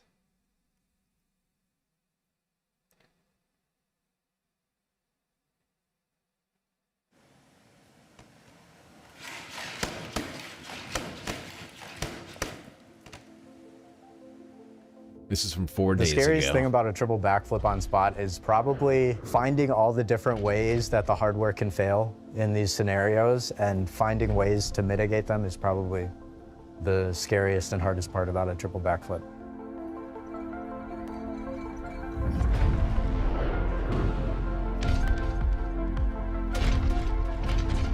I'm Arun Kumar. I am on the Spot behavior team, and right now I'm doing reinforcement learning research for Spot. Spot has a lot of behaviors that are useful, like it could walk upstairs, it could open doors, it could take a picture of a small gauge from like 50 yards out. And we need a coordination system to chain all those behaviors together. Our controls software needs to know how to move all the motors so Spot walks smoothly. Our perception software needs to understand information from the camera and allow Spot to navigate through a factory. We want to be able to fully utilize the hardware. That means we want to be able to exert as much force as the motors can possibly. You know, these things can hold guns, right? There's been police departments buying these sorts of robots all over the place. They're being used for all different applications, but there is like an attachment to like put a fucking loaded gun onto one of these things. Just start blasting off. Deliver, and we need to do that reliably. Obviously, doing a backflip is not something that our customers need. They might want it for fun, but they don't need it. But there are situations where we need to utilize the motors and the power system to its full potential. Spot usually carries around a lot of heavy payloads. It has a camera that weighs about 20 pounds. Some robots have arms on them. When those robots are on customer sites, sometimes they slip, sometimes they trip, and to recover, you need to exert a lot of power to reliably recover. If our robots know how to fully utilize their hardware, we can make robots that are better at recovering from slips, better at recovering when they trip on some stairs. Spot wasn't designed to do a backflip. My team didn't even think that it could do a standing backflip before I started working on this. So for Spot, it took a while because we had to operate at the extremes of the hardware. We had to deal with all the hardware complications that could come with that. Also, the dynamics of the robot are different when you're operating at the limits, and you have to model that in simulation. You want the simulation to be as true to the physical hardware. You don't want your policy to do something in simulation that the physical hardware can't do. Reinforcement learning is a type of machine learning that involves an agent in an environment. So in simulation, we have the robot, which is the agent, and we simulate some environment for the robot. And for every action that the agent makes, the robot makes, it receives a reward. And over time, we train neural networks to maximize the reward. And ironically, it's a lot like training a dog. Like if I tell my dog to sit, it hears the command sit, it sits down, and I'll give my dog a treat as a reward. For these behaviors, really we're just tracking a reference. We have an animation of Spot doing a backflip, and we want Spot to follow that animation as closely as possible so it does a backflip. Yes! To prepare for a live performance, it really just means we have to do a lot of robustness testing. So as soon as... Well, there we go. Robot future incoming.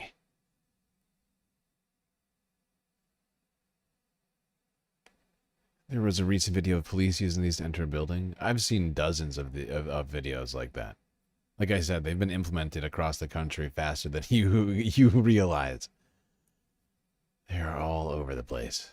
A lot of them, the ones that I've seen are in like California, though, LA especially.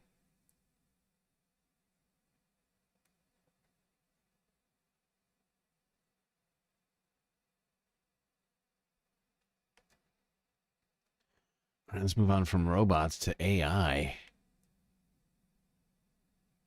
There's a real concern right now around a number of horrifying incidents involving AI psychosis. Let's go here to France 24 English from 18 hours ago. Stein Erik Solberg. So this is the first case of a documented murder potentially being related to ChatGPT. And in Connecticut earlier this month, the 56-year-old killed his mother before killing himself. And he'd been talking in depth with ChatGPT while suffering an extreme state of paranoia for quite a while. ChatGPT encouraged these kind of paranoid thoughts. So things like, for instance, he believed his mother was trying to drug him using his car ventilation. ChatGPT suggested, yes, this might be a betrayal. He was thinking that his mother was somehow spying on him using the printer. ChatGPT said, yes, the printer. Yes, the printer might be spying on you. Jesus Christ. These fucking delusional idiots. Oh my God. See, I mean, I shouldn't make fun of them, honestly. I mean, the fact is this is a tragedy. And, you know, it's a fucking mental health crisis that was exacerbated by this technology. And we live in a society where we don't treat mental health problems with the, you know, same level of importance as other things. Don't even have Many people don't even have health insurance, and a lot of health insurance doesn't cover very adequately the services needed for people, and they turn to these bots for, you know, like just to fill the void. Well, be a surveillance asset. Eventually, he ended up telling the chatbot that they would be together in another life because he developed an obsession with it. And 3 weeks later, both him and his mother were dead. Now, of course, he was a very sick man, and this was known for a while among the local community. Police knew him. He'd already tried killing himself before. So it's a very different case to that one of Adam Rainey that you mentioned, that 16-year-old boy who committed suicide in April. On Tuesday, his parents, Maria and Matt, filed a lawsuit against OpenAI, claiming ChatGPT had encouraged him to kill himself. Now, his parents knew he was going through a rough time, as is often the case in these cases, but they had no idea that he was having these very disturbed conversations with ChatGPT. The New York Times published some chilling excerpts. For instance, Adam sent ChatGPT a photo of a noose in his cupboard, and the chatbot reacted by saying, "That's not bad at all." At the end of March, Adam said he was going to leave the noose out so someone would try and stop him killing himself, essentially, and the chatbot urged him not to. Now, his mother reacted to seeing all of these messages. It is just like, with everything I've heard, whether it's the environmental aspects, the potential downfalls of the actual software itself, like, I cannot believe that we are moving forward at the rate we are with all of this and trying to implement it across society when you have fucking tragedies like this happening left and right. Forget the fact that it's absolutely destroying the planet, and as these more and more of these large language models are created, more and more of these queries are done per second. I mean, we're talking about, like, at the rate we're going, you're going to be seeing trillions of ChatGPT queries every fucking year, and we're just going to destroy the planet. The first time, as quoted in the NYT, saying ChatGPT had killed their son. Now, looking at headlines like this, are these stories becoming more frequent? Yeah, we have seen these kind of big headlines. There's also been a recent one from last year about a 14-year-old boy who tragically killed himself. There've also been countless anecdotes about other kind of psychological questions around ChatGPT, people falling in love with it. Not just ChatGPT, by the way, all of the other chatbots as well. You know, falling in love with it, being hospitalized after certain interactions with it, but also, you know, just general concerns about people using it as a kind of cheap therapist, right?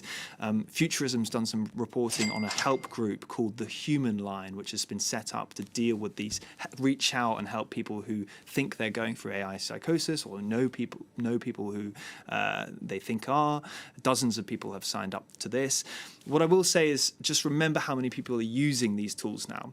ChatGPT has 700 million active users every week. There are millions on all of the other ones as well.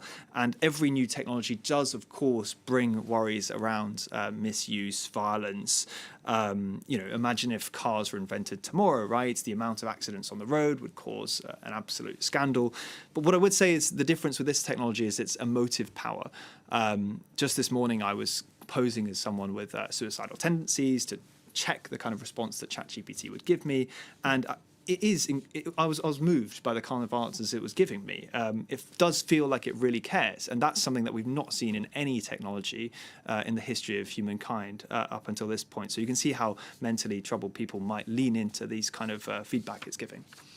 And what are studies saying about this? Yeah, so there are increasing numbers of studies on this. Various papers have popped up, but in general, the jury is very much out as to whether these chatbots are good or bad for mental health. We just don't have any definitive data on scale, and these.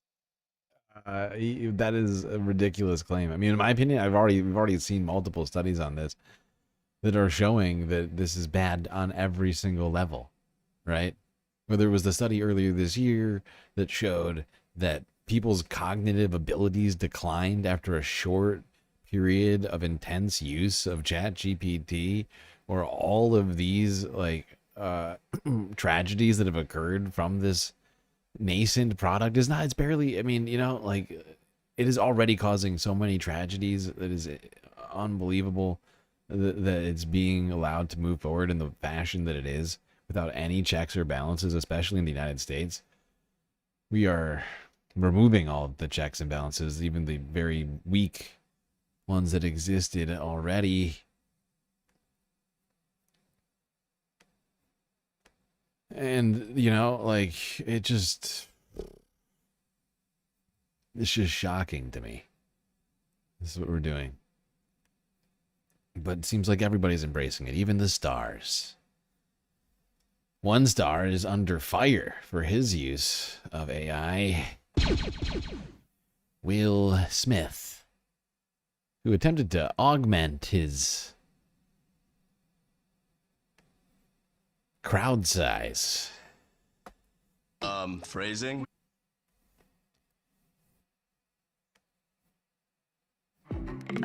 Okay, well, you know about the Swift news. Guess what? The internet is also buzzing right now over this video, and it's from Will Smith, that he posted on YouTube from his comeback tour in Europe. A lot of folks online are accusing the musician and the actor of posting a video using AI to change the appearance of his crowds, mixed in with shots of real people. And of course, it's now becoming harder and harder to distinguish reality from computer-generated material. NBC Stephen Romo takes a closer look. This is pathetic. Will Smith. I'm the completely promotional video. I am the completely real Smith. The real Smith. The lyrics are incredibly just ironical. I'm the real Smith. The real Smith. The Smith who needs to augment his crowd sizes.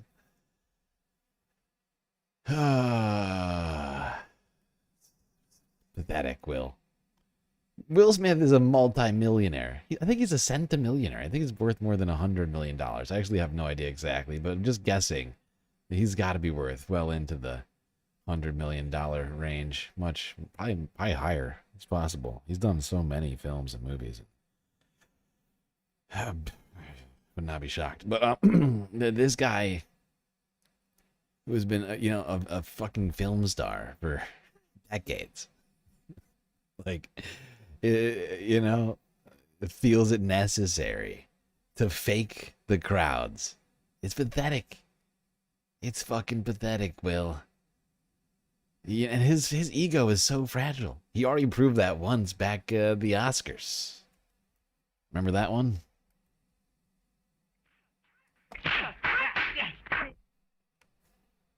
His concerts after releasing a new album. It doesn't seem too out of the ordinary, but then the internet started noticing something unusual, with comments accusing the artist of using fake AI crowds. And you can see what they're talking about when you look up close, faces in the sea of fans appearing distorted and not quite right. We asked AI expert Hani Farid for a second opinion. So there's no doubt that there is real footage in the video. There's also no doubt that there is some AI content, but even that has some nuance to it. The whole thing extra ironic because of the video's title. My favorite part of the tour. What's the nuance to the some AI content? What's the? I would love to know what the nuance is. The word "some" already has nuance to it. What is the extra nuance to some AI content exactly? Is seeing you all up close. We reached out to Will Smith's team for a comment, but have not heard back, and we have not seen a public response to the controversy. Some commenters confused, as other videos show Smith performing for large audiences. One person saying the fact that he's using AI to fake the crowd when he's actually playing in front of a pretty big crowd already is insane. We think what happened is they took a still image from a real scene and then animated with AI for a few seconds. And so is it real or is it fake? A little bit of both. Is it real or is it fake? It's terrible is what it is. It's stupid.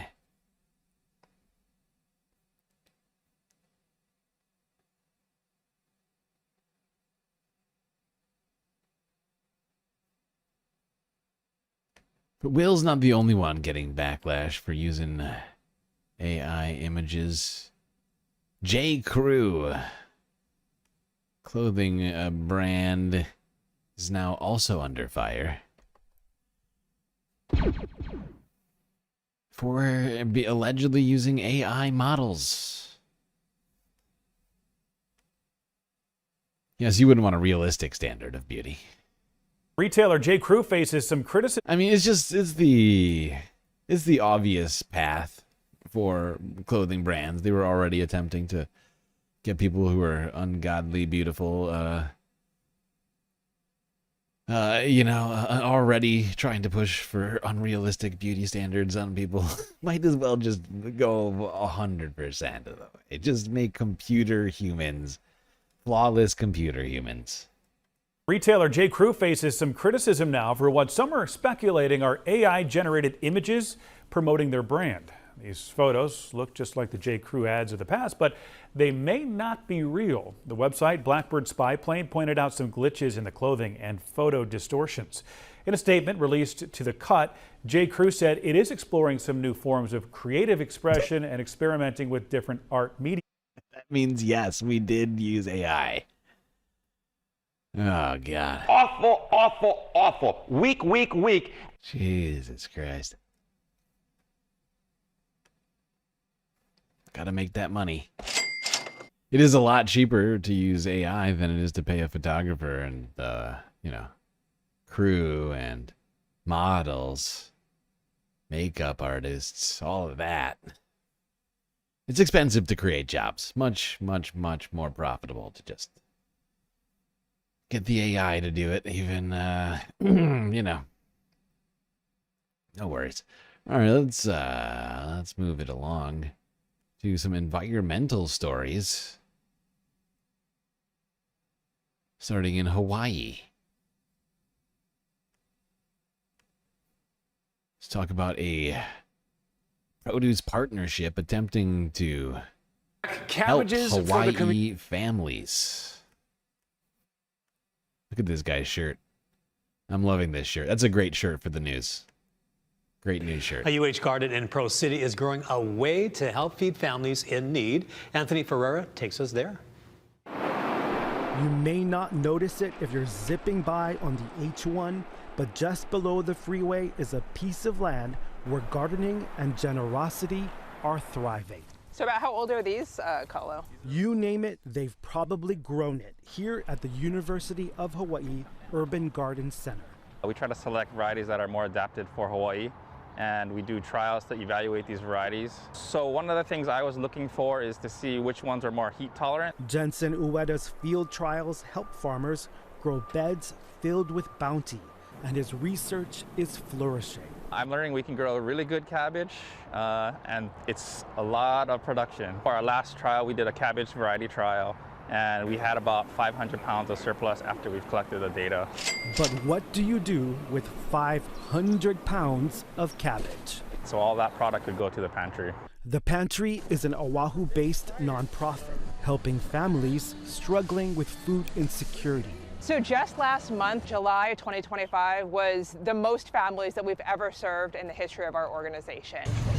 Individuals are finding themselves hurting, and a lot of our clients are working families with the high cost of living. It's just not enough. The Pantry's volunteers. There you go. One local collective produce grower partnership, whatever you want to call it, co-op, basically, helping to feed their community, who are in fact struggling. Many of us are struggling out here. And it's good to see people attempting to give back and better their communities with projects like that. Now, let's take to the ocean on our way to the mainland. See what's been happening off of the beaches, off the coast of the OC.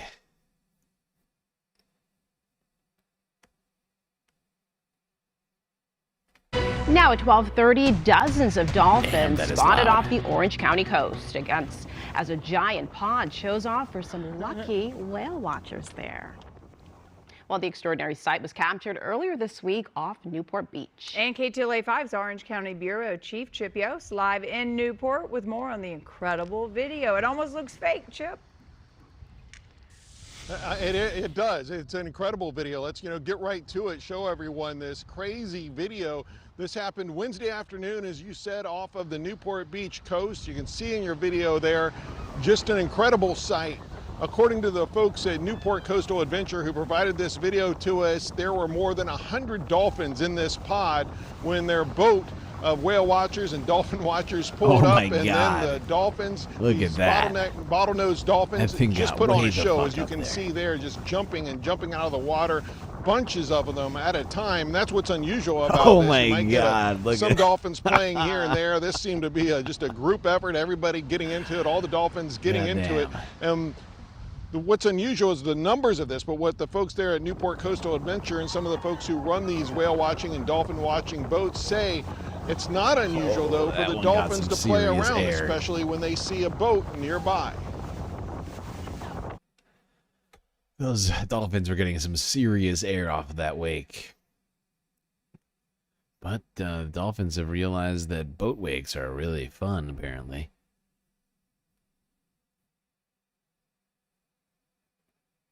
Like little ocean ramps. It's basically a skate park for dolphins.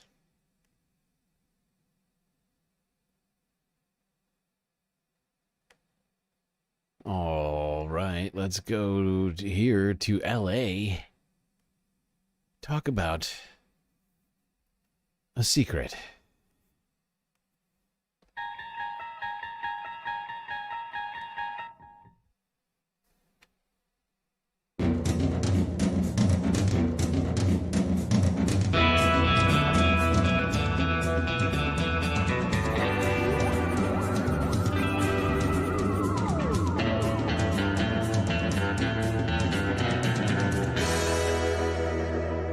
There's a version of Los Angeles most people haven't experienced, and it begins where staircases offer hidden detours from the well-traveled pavement. Along with these stairs, there are walkways and bridges that allow people to travel through the city by foot. They are scattered across neighborhoods like Silver Lake, Echo Park, and Hollywood. Some are relatively modern, while others were created before the movies had voices. Because before cars took over the City of Angels, Los Angeles was a city made for walking. And no one is better at telling this story than Charles Fleming, the author of Secret Stairs and Secret Walks, 2 books about walking in LA. Today, he joins us as we enjoy one of his most popular walks in Silver Lake, the Music Box Loop. Would you like to take a little walk? I'd love to. Let's take a little walk. This walk is 2 miles long with several staircases, including perhaps the most famous stairs in LA, the Music Box Steps. But as Charles writes in his books, it's the unexpected, fascinating things you spot along the way that make it so enjoyable. What is that weird thing? That's a remnant of the Cold War. That's an air raid siren. They used to be all over Los Angeles. Now they're almost all gone, but there's one.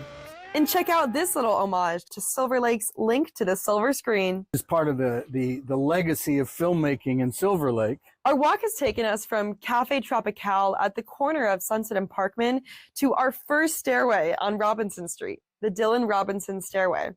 From there, it's a short walk to its famous cousin, the Music Box Steps.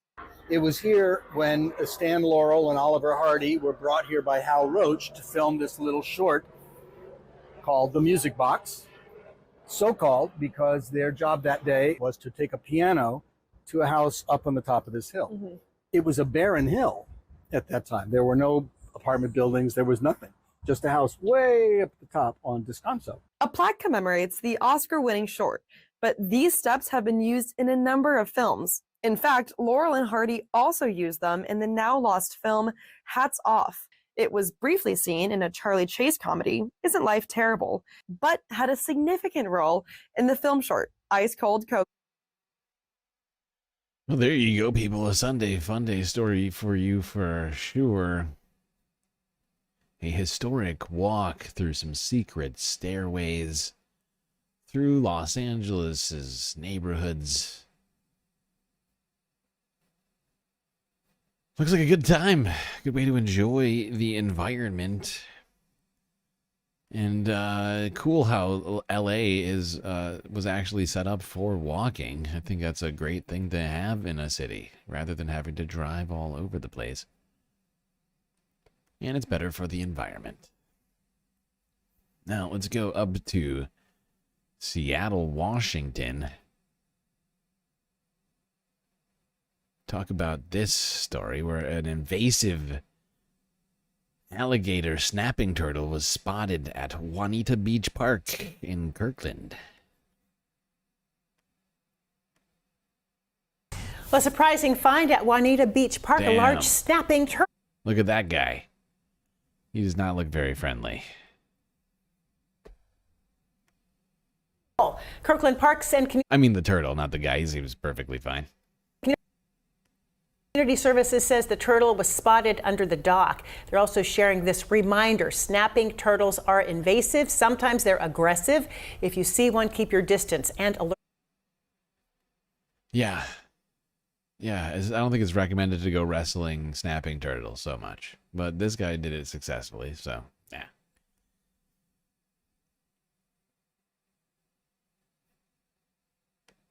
Okay. Well, let's go here up to Napa Valley, or down to Napa. I did this into the wrong order. Whatever. Down to Napa Valley, California.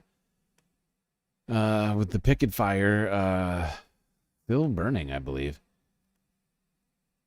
Local vineyards are getting hammered by the smoke, causing massive losses to the Napa wine industry.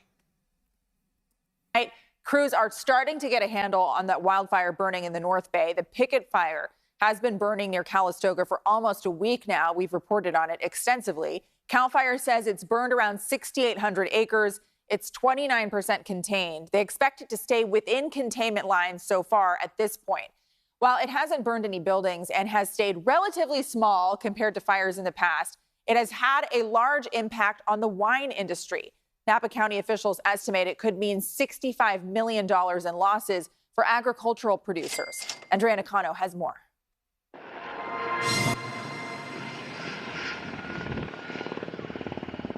While fire crews are getting the upper hand on the picket fire, the damage it left behind is devastating for Napa County's wine industry. Bruce Regalia knows exactly what flames and smoke can do to grapes. I think about years past when we lost all our fruit, so there was years where we had so much smoke that we didn't harvest any fruit. Regalia has been making wines for more than 30 years. He's hoping this year's crop will be okay since Wild Diamond Vineyards is well north of the picket fire. Regalia says it doesn't take much for smoke-influenced grapes to produce wines that taste like ashtrays. It infiltrates the grape through the skin and it makes compound that is not pleasant to taste. Well, that's gross. That's unfortunate. Tens of millions of dollars in losses expected from these fires, and they didn't even get burned down, all of them. It's also just the smoke. Who knew smoke ruined wine, or could even get into grapes? In my mind, I'm thinking grapes has got that skin, maybe that'll protect it. Apparently not.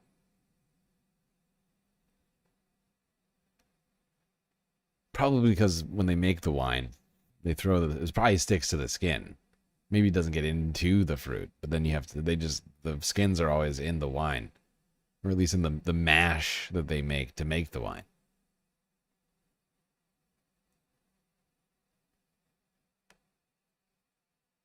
All right, let's go here up to Canada,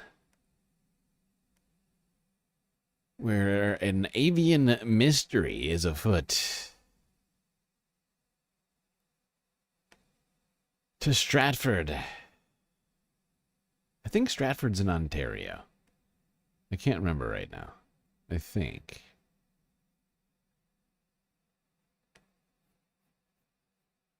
Some of Stratford's most famous residents have gone missing. The city is struggling to locate a number of its famous swans, and now they're putting a call out for people to help.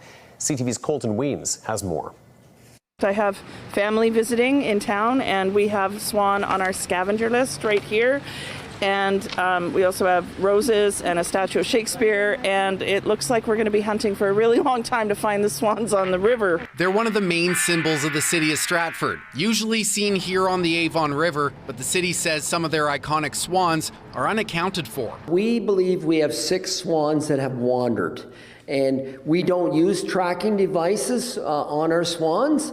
We know we had low water levels, and some swans will take to walking. We have some that can fly, and so there is a little concern. We have 13, I believe, in total with our new cygnets this year. According to the city, sometimes the swans leave the main river system and travel to nearby tributaries, parks, stormwater ponds, or even the golf course. The city doesn't use tracking devices, so it's asking residents to keep an eye out.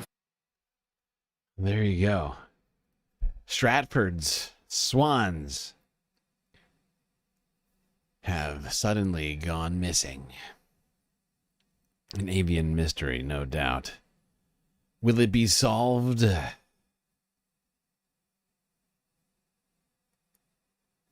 Well, you'll have to wait until next episode to find out. What? I'm just kidding. I have no idea what's going to happen to those swans. I have no idea. I have no update for you on those swans. That was 5 days ago. Who knows where those goddamn swans are? Probably starting some sort of a swan commune somewhere. They decided to secede from the nation of Canada now that they're burning books. Illegal. All right, let's do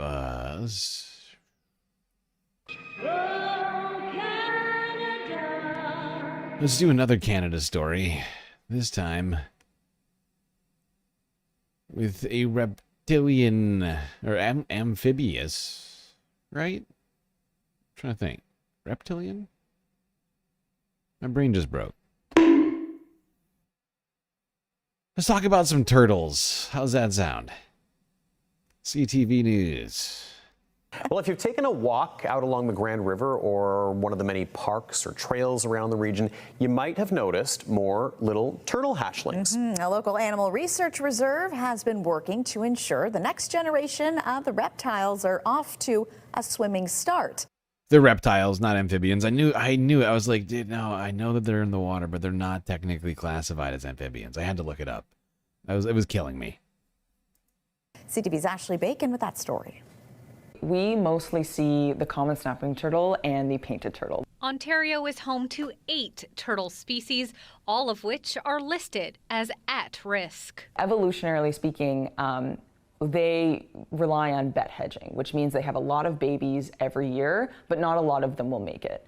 Which is why the team at Rare Charitable Research Reserve have been incubating eggs at their facility over the last few weeks and are now releasing the next generation of turtles back into local habitats. That's their egg tooth. That's what helps them break through the eggshell.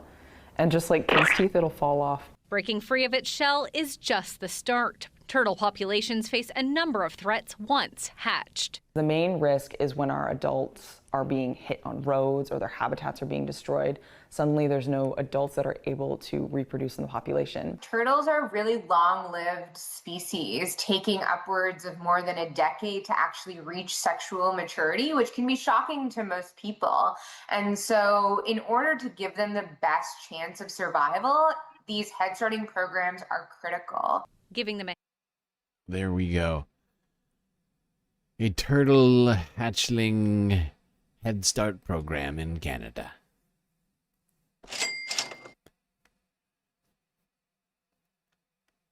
I like turtles. All right, let's see. How are we doing on time right now? Oh boy. We're more than halfway through the 4th half already. I feel like I'm moving slow. How far am I? Actually, we've blasted through a lot of videos. I think we've probably gotten through over 100. I'm smashing it tonight. Okay, all right, let's go here. Now, all the way down to Mexico. Talk about a feline species whose numbers are growing. the jaguar.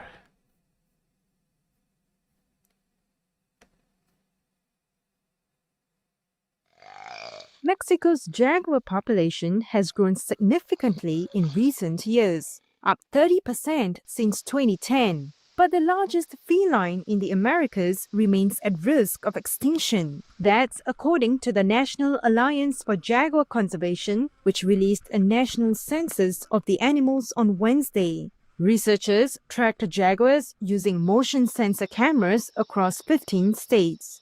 The Yucatan Peninsula region recorded the highest numbers, with 1,699, followed by the South Pacific region with 1,541.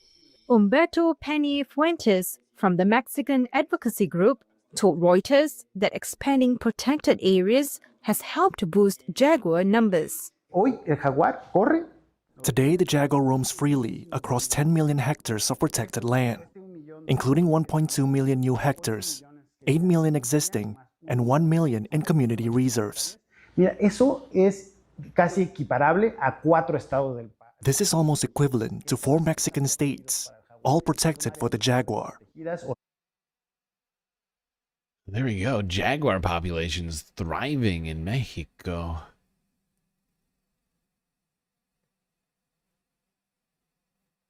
But they're not completely out of danger, I think is the final lesson on that, if I recall correctly. Thriving more than they were at one point, because they were almost extinct. Help! Help! I'm being repressed! All right, let's talk about a geological problem facing many U.S. cities. Ground subsidence. Imagine this. You buy a home and soon get a sinking feeling that something isn't right. This slow and gradual sinking of an area of land is called subsidence, and it's putting a strain on the very foundation of infrastructure around the world. One of the most extreme cases in the United States was in California's San Joaquin Valley, where between the 1920s to the 1970s, the ground in certain areas dropped up to 30 feet. Here, subsidence was due to the booming growth of agriculture in the valley. The aggressive pumping of groundwater, known as aquifer depletion, removes water from the ground, resulting in open pore spaces that cause the sediment to compact and the ground above to sink. So, say your new home is in this subsidence-affected area. The value of it likely just sank too.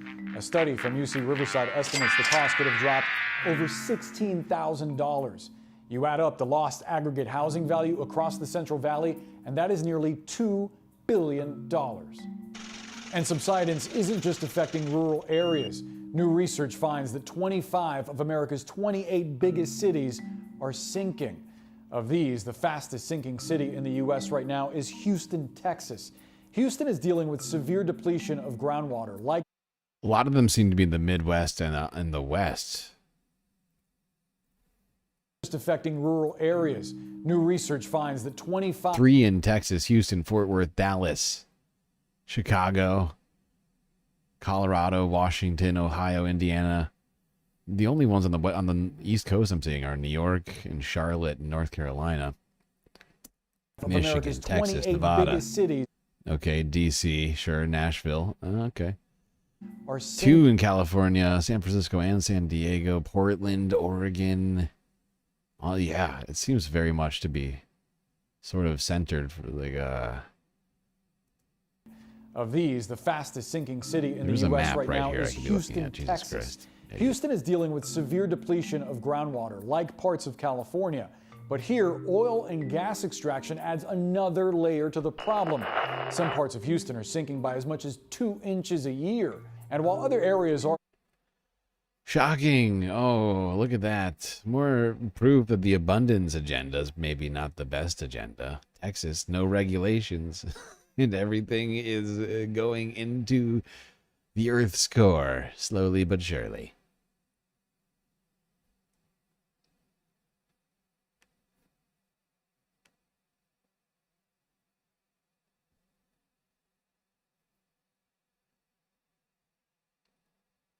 Okay. I lost my place. Okay, yes. Well, let's go here. Let's talk about this development in the Atlantic, as a tropical storm is likely to form in the coming days. It may already be forming at this point. This is from yesterday. Mr. Weatherman.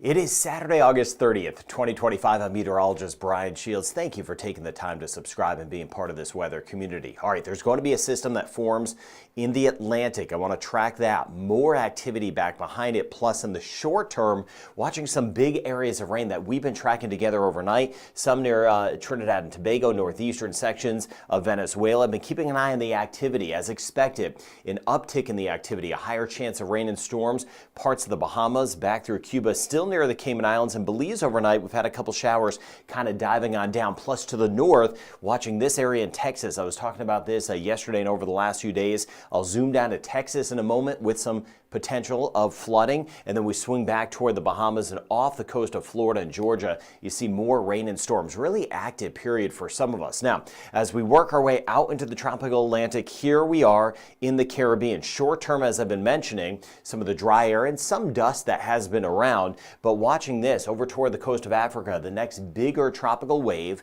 is going to move off by the time we get into tonight and tomorrow. That one looks like it will develop. Now, what will it become? Where will it go? I'll try to cover that best I can for you in this video. The American model has this area becoming a tropical storm. The European model has this area eventually becoming a hurricane, but staying over the water. The Canadian model doesn't have a storm in this, but does see a strong tropical wave. And the Icon model has this also becoming a tropical storm. It is so far out there. It has not developed, so as far as where it goes, that's still kind of a wait and see. I'm hoping it kind of makes that earlier curve. Sometimes when things develop so quickly, they're a little bit more likely to make a curve, but then back behind it, there's going to be more activity. So in the short term, high pressure is in control. That's like a blocker, right? That's the fence, so that's in control. So we'll see if this kind of rides around it or is a little bit more off toward the west. But overall, high pressure and control temporarily, that'll drive it off to the west for a few days. Here we are in the Caribbean. Now going out in time as we work our way into midweek, you see this area. Now this is kind of a behind the scenes look at the European model and the variations of it. So it gives us a feel of the uncertainty. What is certain is it looks like this area is going to develop, and this here would be as we work our way into Thursday, sitting safely over the water. So plenty of time to monitor that. Then as we work around time, just to show you some of the uncertainty into the next weekend, so not this weekend, but next weekend, and you see kind of a spread in some of the models, anywhere from... Okay, well, looks like we're going to be seeing some activity in the Atlantic in the coming weeks. Some expectations of it becoming a hurricane, although no guarantees on that. We will keep our eye out for anything happening there. Let's go on here. And while we're talking hurricanes, let's talk about FEMA.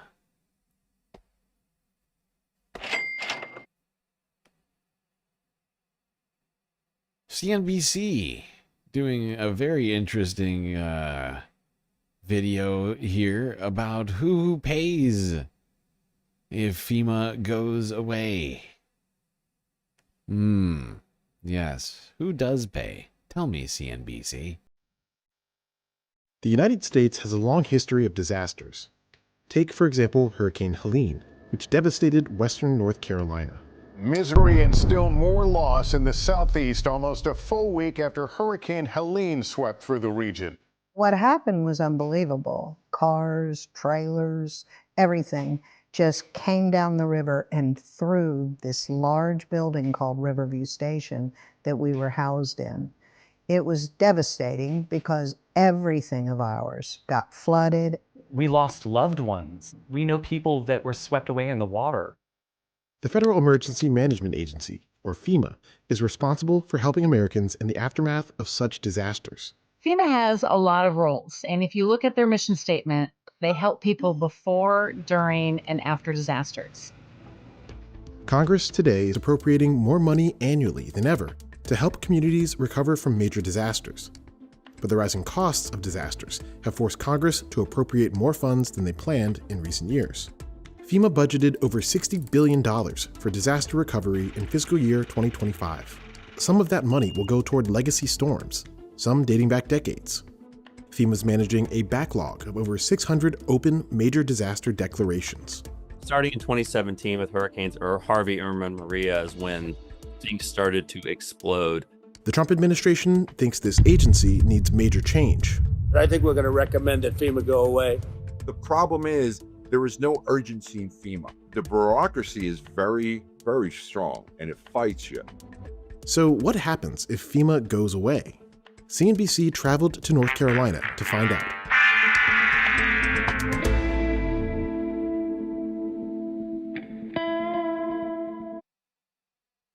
I honestly found it interesting that CNBC did this video because they actually cover this with pretty good detail and point out all the problems with this, even though like they're very sort of like conservative coded. Because who is most affected by the loss of FEMA funds? In many ways, it's property owners, right? Not entirely, of course, because they also help people who don't own property. But my point is the people who own a lot of property, this affects big time.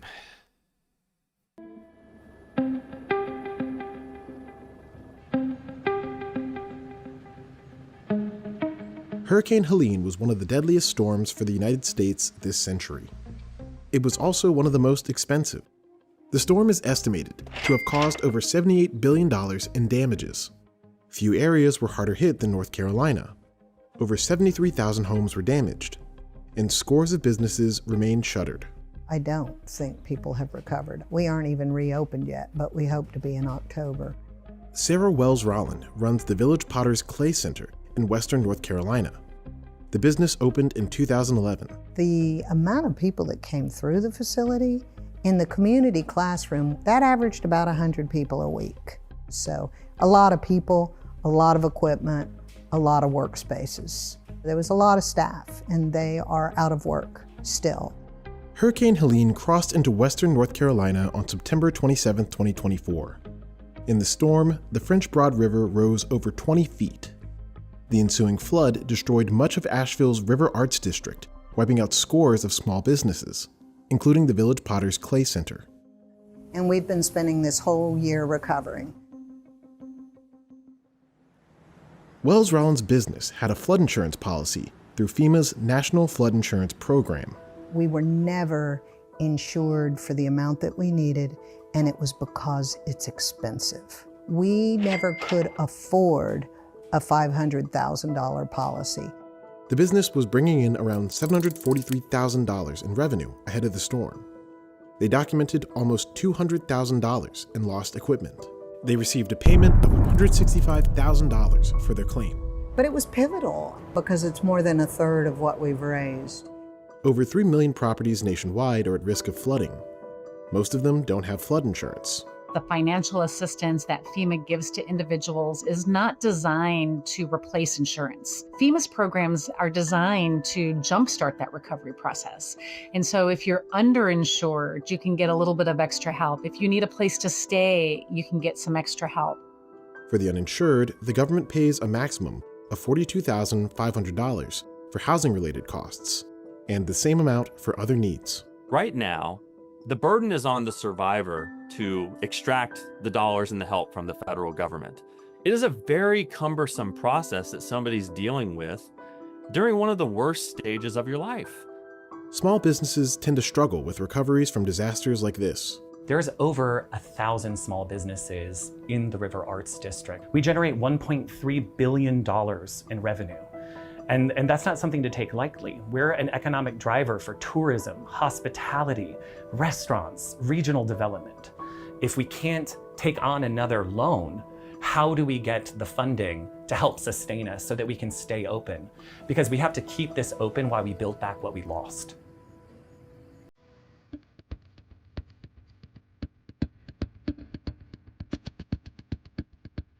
The Carter administration created FEMA in 1979. Their job today is coordination. FEMA leads, but you have the Department of Defense, Corps of Engineers, Environmental Protection Agency, HUD. There's so many different agencies involved. That whole system and all those programs were never really designed to work in concert together to make recovery efficient. And that's why you still have disaster like Hurricane Katrina that is still actually open. We've recommended for years that they work on streamlining their recovery programs. And honestly, they just have not been able to do it.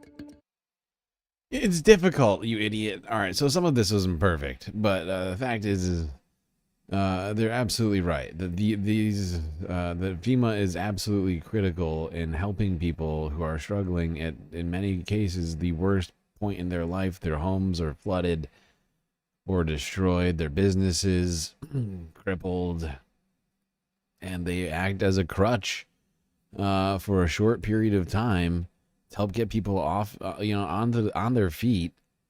And it's certainly like that woman and mentioned, not enough in many cases. But getting rid of FEMA doesn't solve that. Getting rid of FEMA means that all of a sudden those people are left up to their own devices from the very beginning. That those people are, all of us, I mean, really, are left without any help. You know, you can't find housing because it was all obliterated in your area. Too bad. That's what happens if you get rid of FEMA.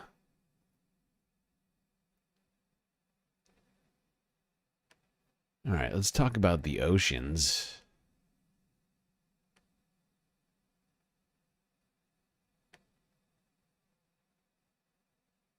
Oh, wait, before we go,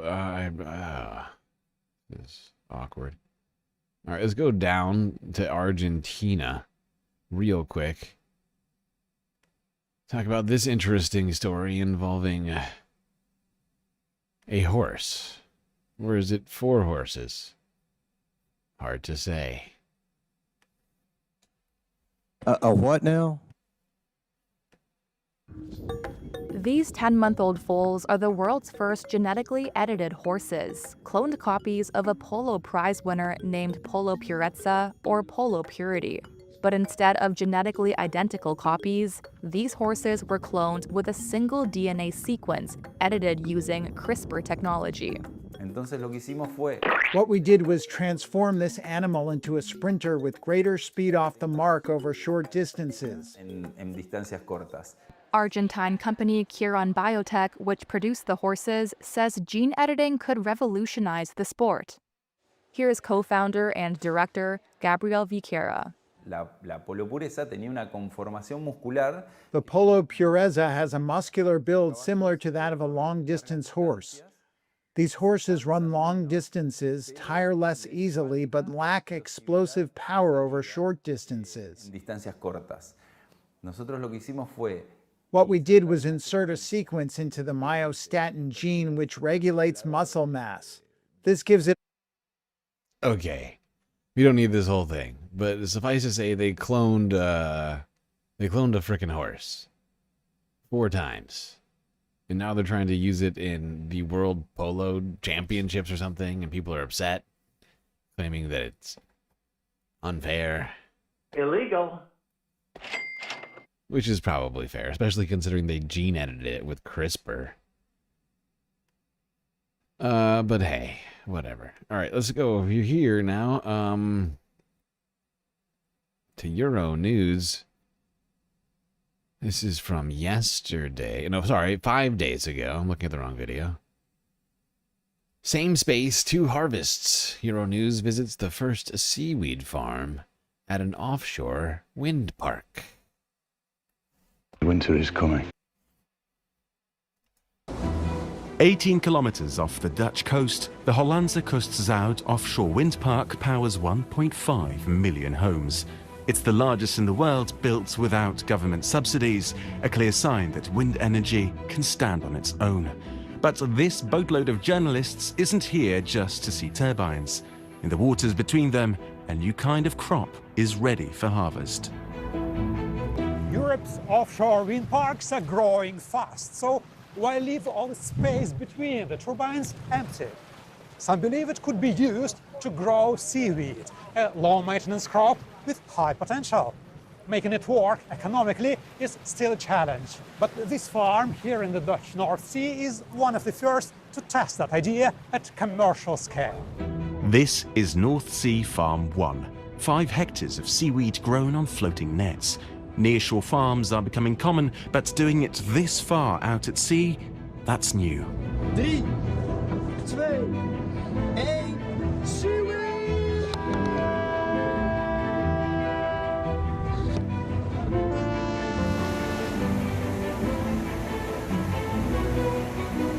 The project is run by North Sea Farmers, a non-profit European seaweed association led by Yves Brouwers.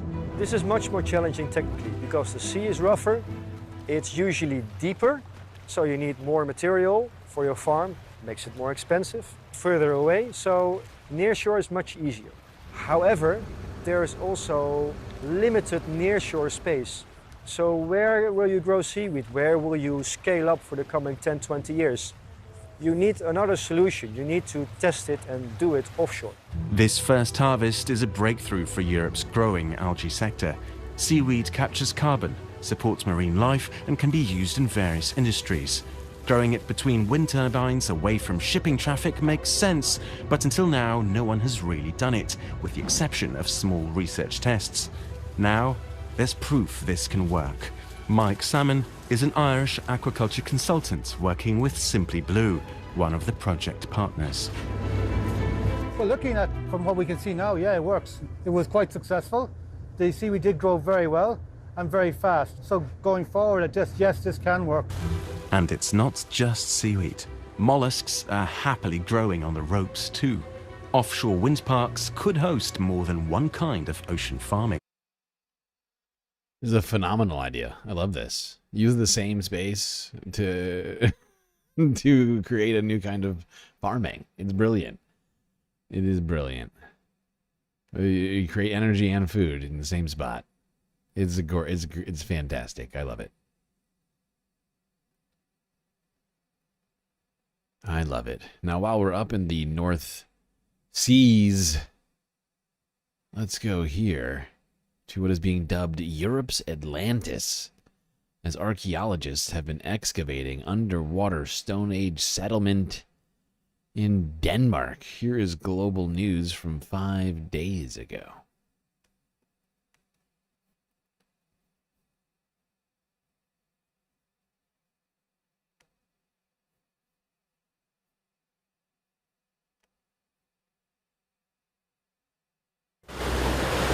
Just off the coast of Denmark's second biggest city is a hidden coastline. Thousands of years ago, the water level in this bay was considerably lower. Today we'll be working here. Archaeologists have been looking at humans who lived on the shores of the old coastline. We are diving just here because we have found a settlement, an old Stone Age settlement. It's 8 meters below sea level. The world changed after the last ice age. As the globe warmed, giant ice sheets melted and sea levels rose. It was about 2 meters each century. That meant communities on shorelines had to move. Well, one of them was in this spot. What we actually try to find out here is how was life at a coastal settlement 8,500 years ago. Now, what was left behind by those Stone Age humans is covered by silt, but in many cases better preserved than if it had been underground. Wood found on the site has lasted thousands of years because it was cut off from oxygen. That's quite unique. You don't find that often inland. So out there we have the wood, so we can actually also find the tools that was made in wood at that time. Truly incredible find here off the coast of Denmark. Stone Age Atlantis, submerged by the glacial thaw of the last ice age 10,000 years ago, I guess now.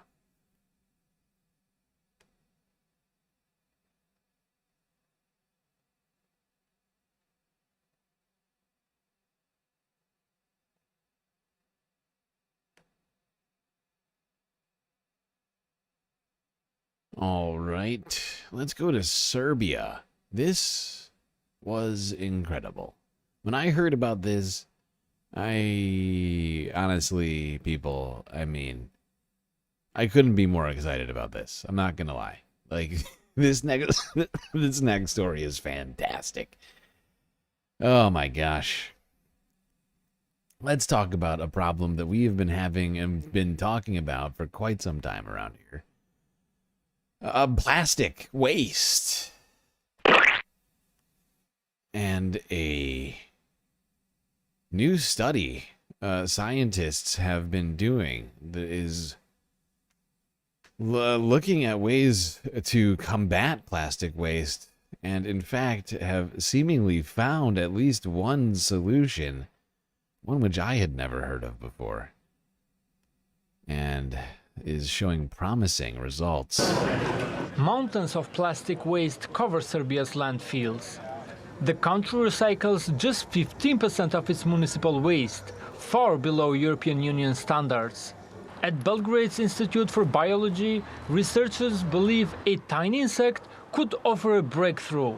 Mealworms, the larval form of the yellow beetle, can eat styrofoam and other plastics. The potential is significant, starting with small farms that could have their own facilities to recycle their green waste by feeding it to crickets or giving styrofoam and plastic fill materials to larvae.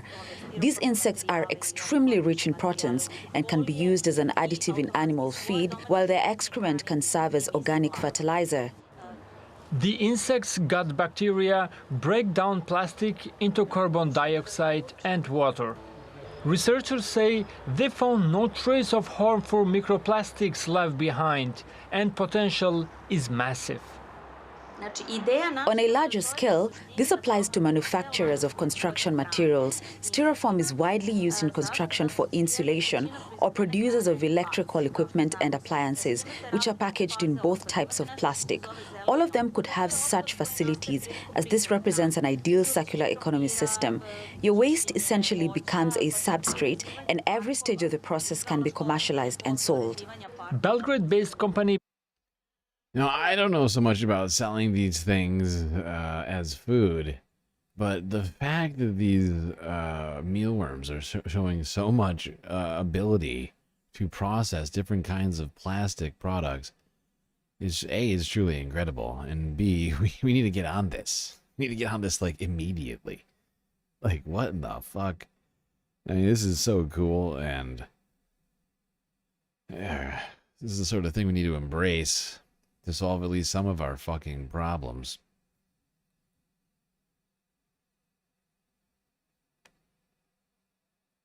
Who knew mealworms would potentially be the saving grace of our terrible plastic industry? Now, of course, plastics are still created by fossil fuels, and I think we should absolutely do everything we can to stop doing that and find other alternatives to plastics. But at least for now, for the interim, I'm all about this. Plus, we have so much plastic waste on this planet. Like, it's going to take us a really long, like, just theoretically, it would take us an incredibly long time to get rid of it all, even by this method. And I think we should get on it immediately. Immediately, if not sooner.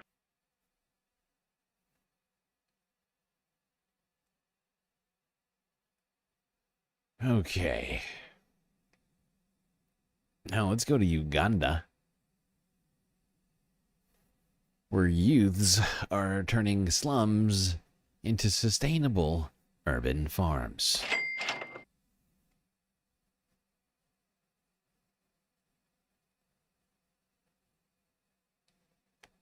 One of the largest slums in Whoops.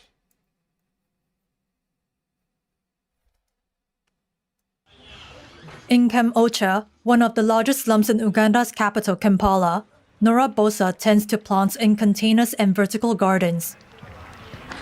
She's part of a community initiative teaching young people to grow food in tight urban spaces. Bosa turned her grandmother's compound into a thriving garden. I told my grandma, can I easily construct my farm here because I have skills I've gained. I showed her my notes, I showed her my plan, and then I started constructing. The program, launched in February 2024, aims to tackle youth unemployment and food insecurity. in a settlement where many residents lived on less than $1 a day. Edward Luiema Galiwango is the program's manager. The felt need was to change the mindset of the younger people towards agriculture, and also to provide job opportunities to young people through innovative urban farming.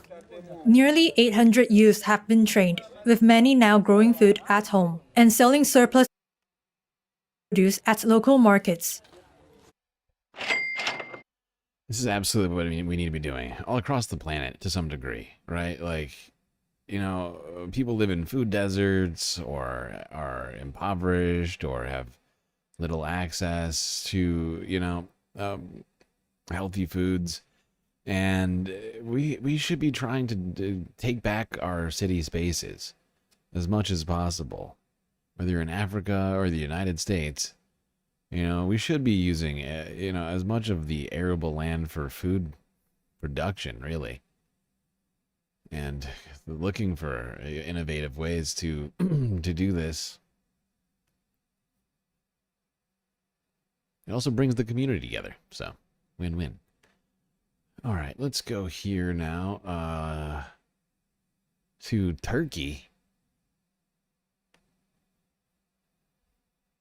Talk about the heat wave,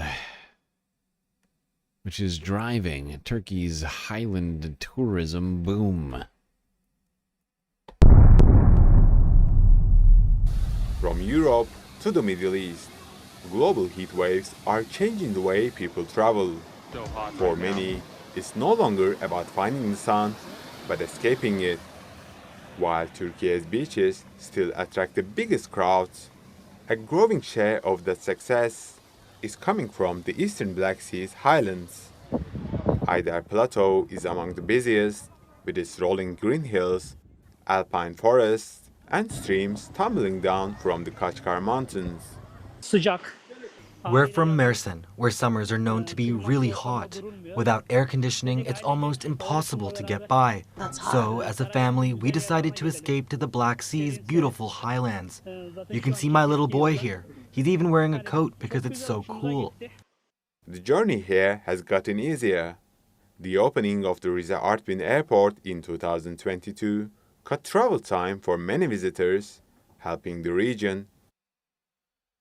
There we go. People in Turkey escaping for the north and the highlands where it is cooler to avoid being roasted alive by the sun in southern Turkey. Where it's been very hot. So hot that everything's been on fucking fire recently. Uh-oh. Oh, Jesus Christ. Everything's fine. I'm fine. Oh my gosh. Sudden space allergies taking hold. Okay, what was I saying just now? Oh, right, it's very hot in many places, including in Iraq, where massive droughts are being seen in parts of the country. Some of these droughts revealing hidden secrets and ancient ruins.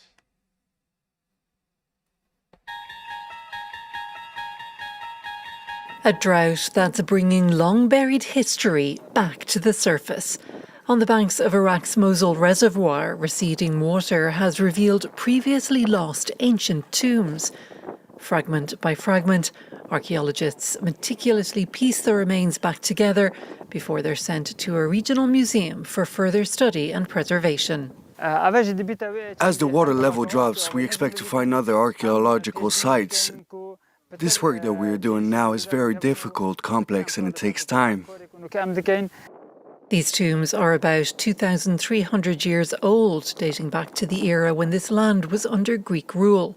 The archaeologists' aim is to unearth as many as possible before the area is once again submerged.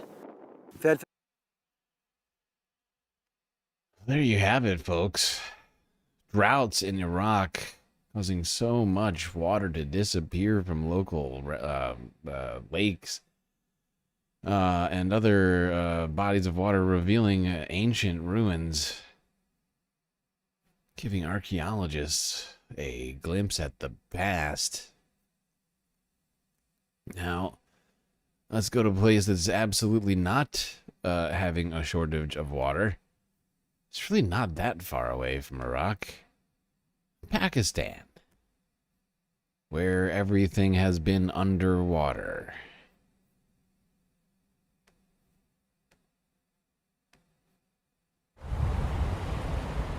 Entire neighborhoods abandoned.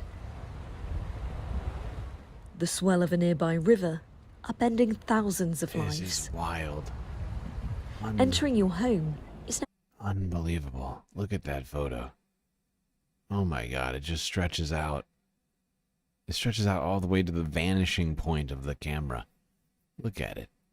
Just homes and whatever businesses just lined up for, seems like miles. Yeah, it must be miles. All underwater. As usual, if it's not on fire, it is underwater on the planet. lives. Entering your home is now Totally considered normal. trespassing, but some try anyway. Now, of course, Pakistan has a monsoon season every year at this time, but those monsoon rains have been exacerbated by climate change.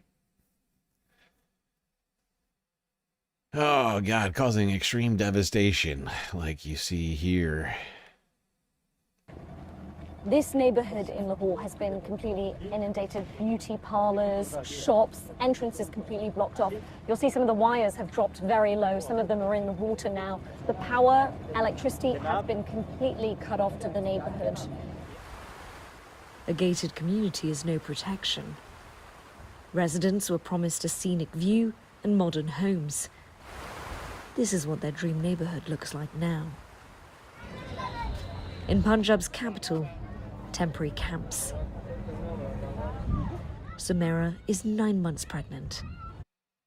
Yeah, that's not good. 9 months pregnant, you say. That's an inconvenient time to have your home flooded. Jesus Christ. Okay, now let's go to this next story. This dropped, like, while the stream was going. I was getting, like, notifications, like, an hour ago about this. This is a horrifying fucking news story, and I cannot be, you know, more emphatic about that. This is horrifying. And the fact that I felt it necessary to put it in here should tell you just how devastating this next piece of news is. But let's go to Afghanistan, where in the last hour, reports have been breaking of a oh, I'm sorry, wait, before we go to Afghanistan, I forgot. Somehow I looped these in together. Dumbass.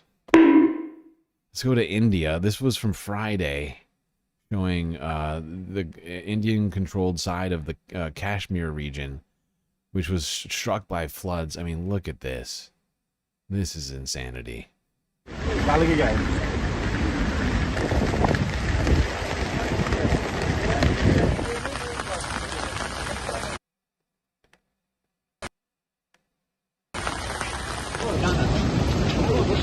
my God.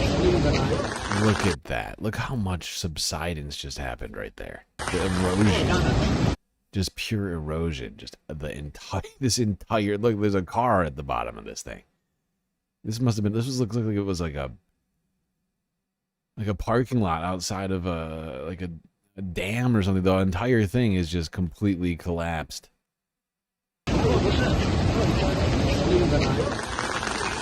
Well, it's really hard to tell what that is, but massive devastation seen in the Kashmir region this weekend. As if Kashmir didn't have enough problems. Yeah. Okay, now to Afghanistan. Another country that probably had enough problems already. This is a devastating story. An earthquake, a very powerful earthquake, has just struck in Afghanistan. And it seems it has killed something close to 1,000 people. Possibly more. This is very early reporting.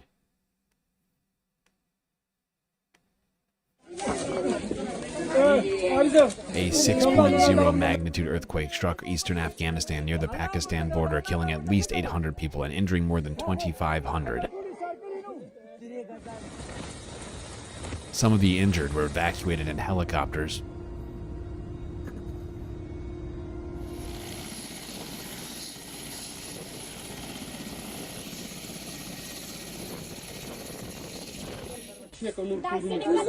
Footage shows people searching through the rubble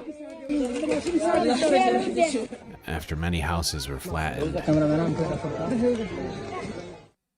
Jesus Christ. What a tragedy. That is horrifying. Whew. Those are some big-ass numbers right there. That is just an unbelievable loss.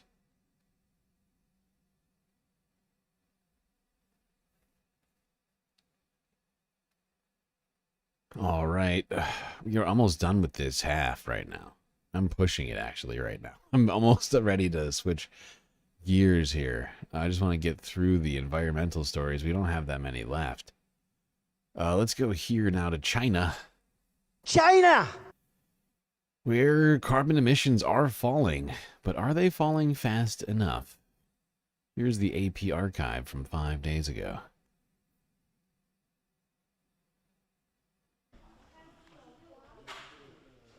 China is racing to build what they say will be the world's largest solar farm. China has been rapidly installing solar panels faster than anywhere else in the world. Although the country is the world's biggest greenhouse gas emitter, a recent study showed a 1% decrease in the country's carbon emissions in the first 6 months of 2025. We're talking about, really for the first time, about a structural declining trend in China's emissions. But overall, China needs to get to that 3% territory as soon as possible. Solar panels have been installed in about 2/3 of the land. When fully complete, it will have more than 7 million panels, enough to power 5 million households. Currently, thousands of sheep are grazing under the panels, making the solar energy base an ecological ranch. We have reached a win-win solution. As a company, we can generate electricity from the top level. Under it, we can grow grass and maintain ecology. In the middle level, villagers can herd sheep under the panels. Experts are calling this project a step in the right direction in the global fight against climate change. However, a much sharper decline in emissions is needed for China to be... Yeah, but like you just said, China's doing better than most nations on the planet. And it's more important, not more important, but everybody else has to do their part too. It can't just be China. China won't solve this. United States, on a population basis, right, as a percentage of the population, emits way more carbon dioxide and greenhouse gases than China does. Even though they're that is just facts. Okay, let's go now to Japan. To a troubling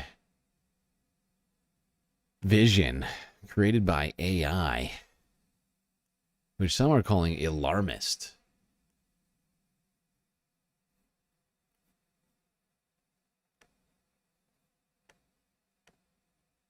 The moment may arrive without warning. The moment is the catastrophic eruption of Japan's iconic mountain. The AI-generated video simulates what would happen if Mount Fuji blew up. It warns that as little as 3 centimeters of ash could paralyze the capital of Tokyo. Ash would clog engines, obscure traffic signals, and collapse roofs. The effort on public health would be severe. Japanese authorities released the video on August 26th to mark Volcano Disaster Preparedness Day. It is the first issue to raise awareness of the risk posed by the 111 active volcanoes in Japan. But one expert described the simulation as alarmist.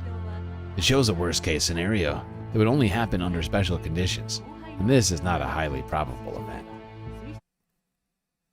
Okay. Who do we believe in this? Hard to say. The government or this professor guy? Hard to say on that one. But it is perhaps alarmist. Perhaps it's real. I mean, the fact is, even this professor said it's a case that could happen, but it is perhaps a fringe case. Okay, now to our last environmental story before we take a break. Let's go to Australia and talk about a particular. Actually, you know what? I think we'll take a break now. We'll come back to this. I need the break. I need it. It's the biggest. We'll have one environmental story bleed over to the fifth half.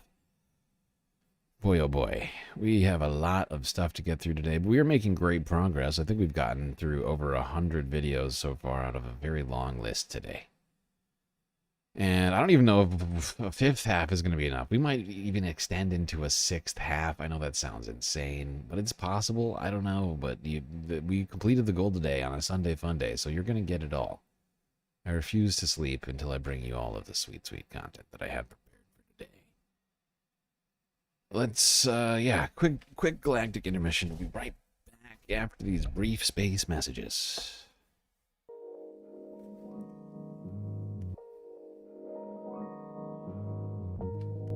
All right, I hope everybody's been enjoying the show so far. If you haven't already, hit the like button and don't forget to subscribe. Hit the bell icon too. Otherwise, you might miss one of these shows. You wouldn't want that to happen. While you're at it, do also consider contributing to the Galactic News Network, as we are completely funded by individuals like you. Thankfully, we have a lot of great ways for you to show your support and help fund the stream. YouTube, super chats, super stickers, and memberships, Cash App, or PayPal if you prefer your donations go directly to funding the stream rather than the bottom line of YouTube. But of course, the very best way to get the most space benefits for your Earth dollars is to go onto Patreon and become a Galactic Patron, where for the low price of 10 cents a day, you can get access to a truly just a wonderland of benefits unseen by the rest of the goddamn Milky Way galaxy.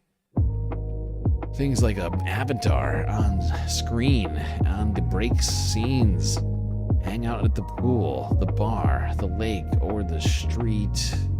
Just tell me what you want your avatar to be and I'll make it happen. By the way, to the new patrons that I saw make the plunge over the weekend, get into me your desired avatar so that I can make it for you. All right?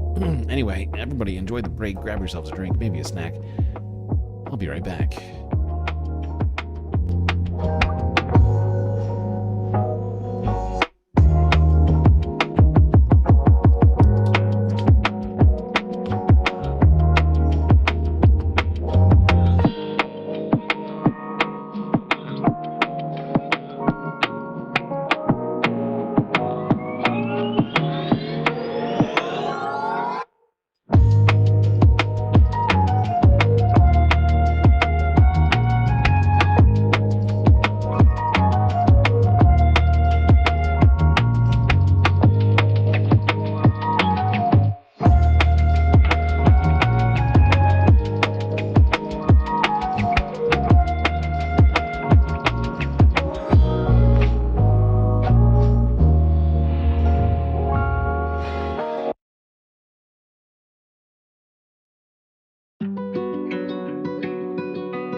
you all know what that sound means. It means it's time, the end of the break and the beginning of the fifth half of the stream. So get back in your seat, Space Fams, otherwise you're gonna miss it.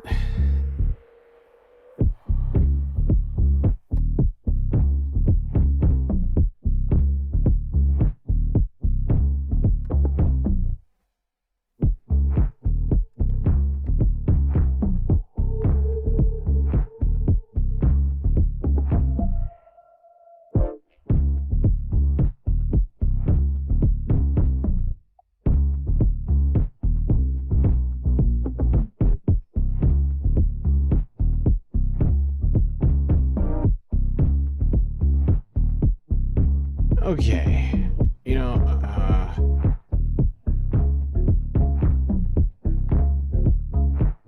where was it? Oh, right, okay.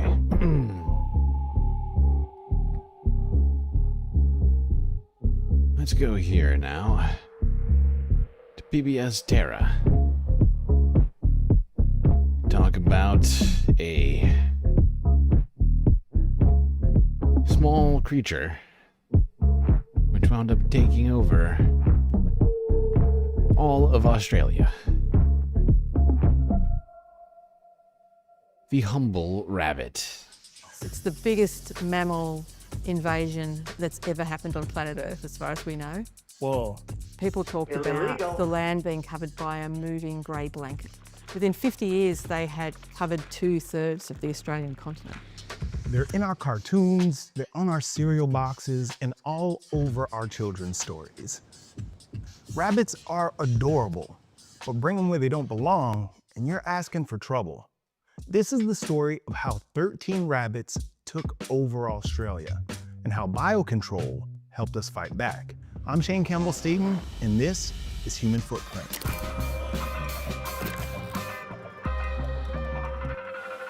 The rabbit has arguably been the most destructive non-human animal to ever arrive on the Australian continent. Whoa. They have sent animals and plants to the brink of extinction and beyond. Rabbits aren't native to Australia, and you'll never guess how they got here. In 1859, Thomas Austin decided that he would like to do a bit of hunting on his country property. On Christmas Day in 1859, Thomas let 13 rabbits out. You know the exact day? Yep, we know the day, we know the number. From there, they ran wild. Australia was like an all-you-can-eat bunny buffet, and they reproduced, well, like rabbits. The environmental and economic costs of this bunny bonanza were staggering. Rabbits eat plants from top to bottom, roots included. So before long, there was nothing holding the soil down. Cities and towns were blanketed with huge dust storms, liberated by the little incisors of the bunnies. Of course, people also figured out a way to make a profit off of them. Just a heads up, in case you're squeamish, the rest of this episode's got quite a few dead rabbits. Yeah, and for that reason, we're not going to watch the rest of it. Suffice to say, Australia's ecosystem was, to some degree, decimated by this decision to release 13, how many rabbits was it? 7 rabbits? However, not a lot of rabbits, which then turned into millions of rabbits. Too many, some say. That's too much, man! Okay. Now, let's go to another tragic animal story, this time in space. Let's talk about one pioneering puppy by the name of Laika.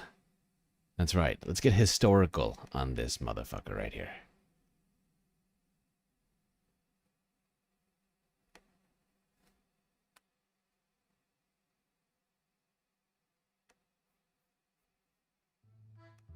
You may have heard the story of Laika, one of the first Earth creatures to travel into space. But do you know why this happened, or how she prepared for the experience? Most importantly, do you know the outcome? Animal Wise explains more about this incredible true story.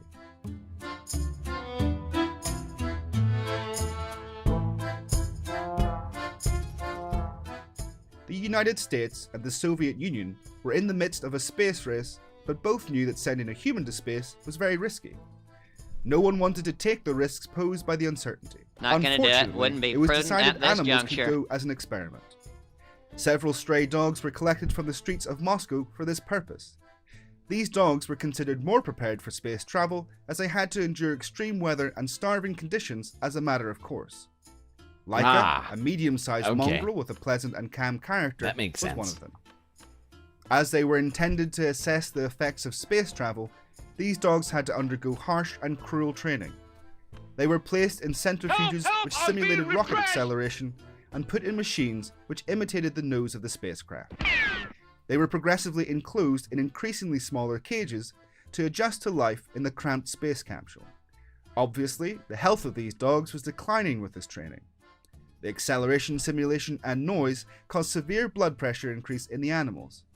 They also stopped urinating and defecating due to their small cages, so laxatives had to be administered. Oh, Laika. Now, unfortunately, some bad news about what happened to Laika. While Laika was the first dog to make it to space, they were not the first dog to return home from space.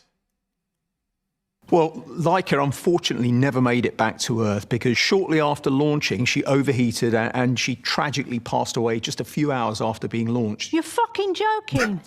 I wish I was. No, she was launched on a flight that was pretty much one way. There's a dead dog in space. So there's a dead dog somewhere in the back of a frame of every film shot in space, like Star Wars. I wouldn't say... There are dead dogs in Star Wars. That is unacceptable. Well, Laika's satellite eventually burned up in the Earth's atmosphere, but this was well after she'd passed away. As I say, it was just a few hours after launch that she died, Sorry, I can think, we of heat just stress. have a minute's silence for Laika? It's only respectful.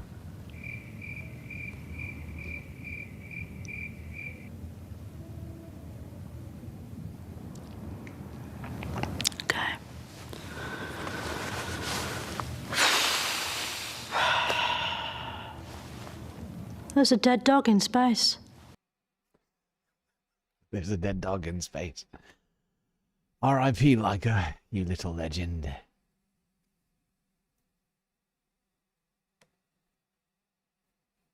Now, I don't know if you've heard this news, but Donald Trump and a number of other people have been suggesting that we should put a nuclear reactor on the moon.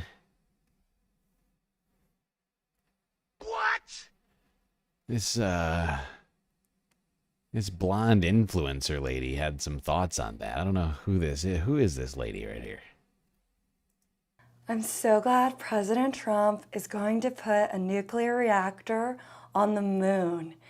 This is the kind of American innovation that gave us the submersible and Quibi. With the moon nuclear reactor, you can finally be energy independent from the sun, that woke Marxist star that orbits our flat Earth. Everyone knows that solar power is part of the radical socialist Green New Deal trans bathrooms agenda that's eating the pets and bringing back low-rise jeans. What is the moon even doing? It's just sitting there like a Medicaid recipient with no job and no arms. All the moon does is make me hormonal and the tides. The moon is the perfect place to put a nuclear reactor because if anything goes wrong, it's so far away. It's like a hospital in rural America. And if anything happens to our nuclear reactor on the moon, it won't be like those foreign nuclear meltdowns like Fukushima or Chernobyl. It'll be an America First nuclear meltdown like Deep Impact or Armageddon or It Ends With Us. And we have to do it now so we can beat the Chinese to it. All we have to do to start building is borrow a little bit of money from the Chinese. China. I have to have my China. And of course, that was Francesca Fiorentini once again over there at the Bituation Room, doing another hilarious character of a deluded idiot who thinks that a nuclear reactor on space is actually a good idea. Okay, let's move it along to a not-so-Sunday Funday topic, I'm afraid. In Venezuela, where, of course, the United States deployed warships in the last week and has caused a great deal of alarm in the South American country. Here's France 24 English from yesterday.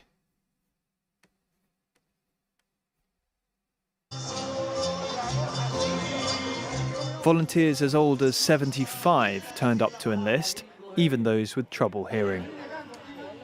That shows the level of some Venezuelans' enthusiasm to join the militia in response to an American military buildup off the country's shores. We have to take any enemy seriously. We cannot dismiss any threat they may come up with. We have to defend the homeland. Despite my age, I'm ready, because we can serve in many ways. The United States is reinforcing its deployment of warships in the southern Caribbean.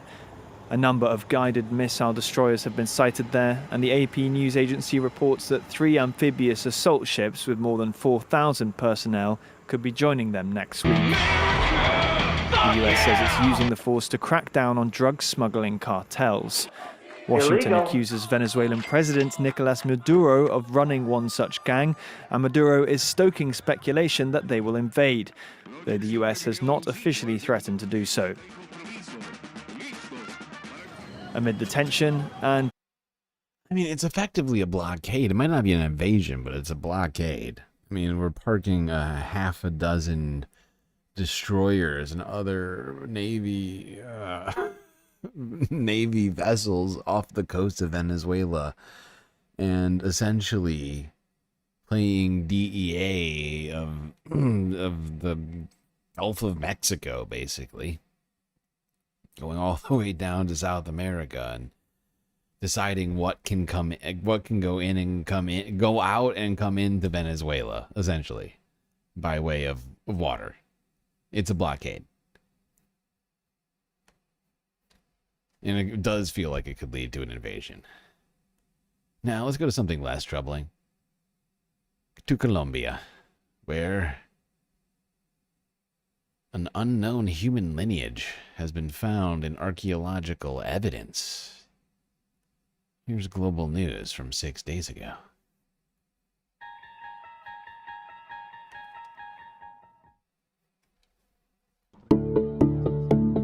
Scientists have discovered a previously unknown lineage of human beings after fully sequencing the DNA of ancient remains excavated near Bogota. When we started to get these genetic sequences, we began making comparisons with individuals reported in other places in the Americas and found that, for example, individuals from the pre-ceramic period found here in the Cundiboyacense plateau have a lineage that has not been reported elsewhere in the Americas, meaning it is a new lineage, never described so far. We also make other comparisons with other populations previously reported, both current and ancient, and we do not find this trace either. This means it was a migration that arrived here in the Cundiboyacense plateau. We are talking about modern humans who crossed the Bering Strait and populated the entire American continent. But these individuals come from a migration also from the Bering Strait.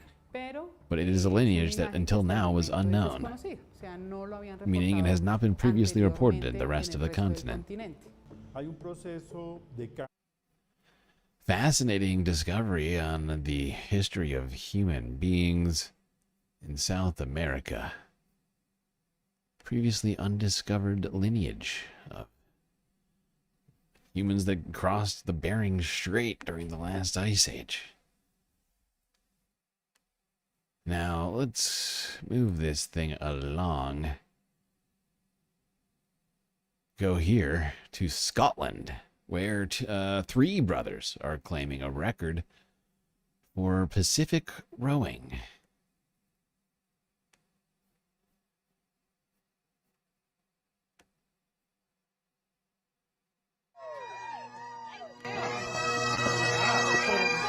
3 Scottish brothers say they broke the record for non-stop. What was that? Sorry.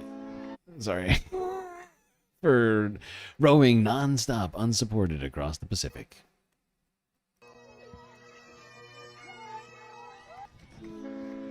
Yet to be verified media reports say their 139 days at sea beat the previous record of 162 days. That's making no sense. How does 139 days beat 162 days? That's not making any sense, boys. Either someone used AI for this title, or this record ain't making no sense.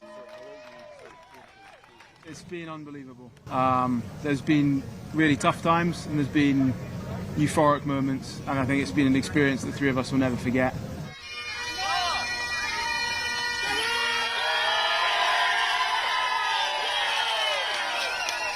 I feel like I'm on a boat, whereas on the boat I felt like I was on solid land. Yeah, it's very, very strict.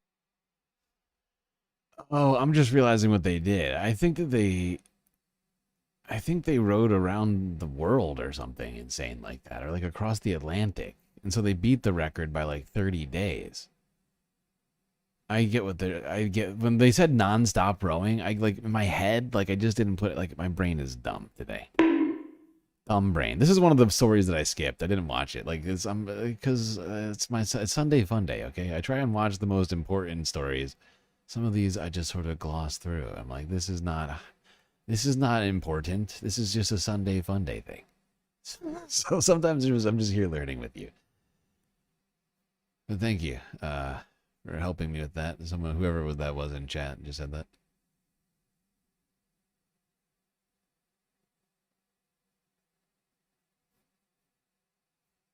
Somebody in chat said that, right? Somebody said something. Am I losing my mind? I have been streaming for 9 hours, so that could be it. Are they brothers or something? Yes, they are brothers. All three of them are brothers. 3 brothers rowing across the oceans. Scottish brothers. All right, now let's see. Let's go here to England.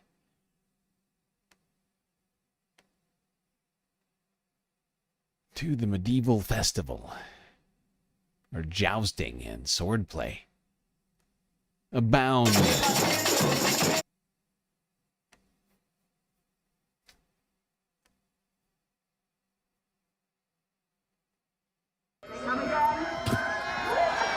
England's medieval festival steps back in time with jousting and swordplay.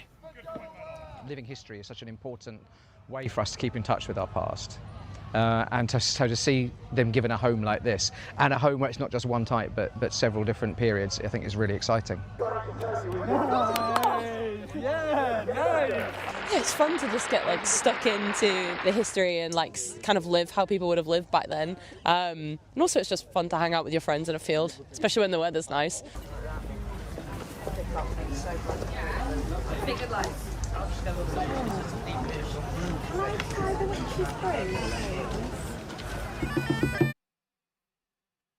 There you go. People soaking up the medieval experience, hanging out with friends in a field. As that one woman put it. That does sound good. It sounds pretty good. It could be fun. I could get into that. It's up my alley. I've already got the helmet.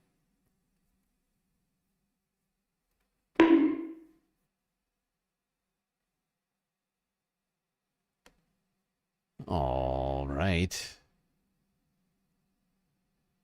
Let's go. I think this... oh, wait a second. I just realized this is not in the right order. All right, I'm skipping this next one. I'm sorry. This should not be here. I don't know who's in charge of this stream, but this should have been like hours ago. I'm not going to break up the beautiful programming that we have here with this nonsense. Okay. Let's go to NPR. Talk about a couple of British actors who just did a who are doing I think it's a movie. Benedict Cumberbatch, Olivia Colman in the Roses.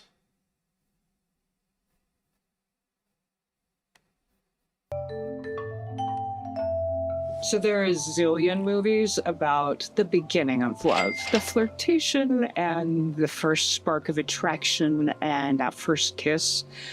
How about a movie about the other end of it when it all falls apart? Okay, so today's session, the 10 things you love about each other. Theo, you first?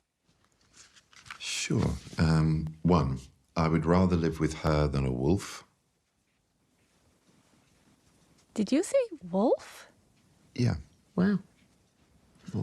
1, he has arms.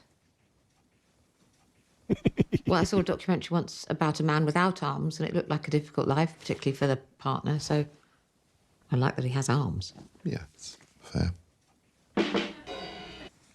Arms. 2, the shape of her head is somewhat pleasing at a distance. 3, I have memories of her being witty. 4, she smells pleasant on occasion. Actually, struggle to write anymore. 2, his breath smells like an anchovy that's been on the piss all night. 3, the way he laughs is like a diseased dog's death rattle. 4, he's a bad father, a fucked lover, a complete dead shit, a victim, a loser, a wanker. Number 10, Theo, what a cunt. That wasn't the task. Those are things you hate.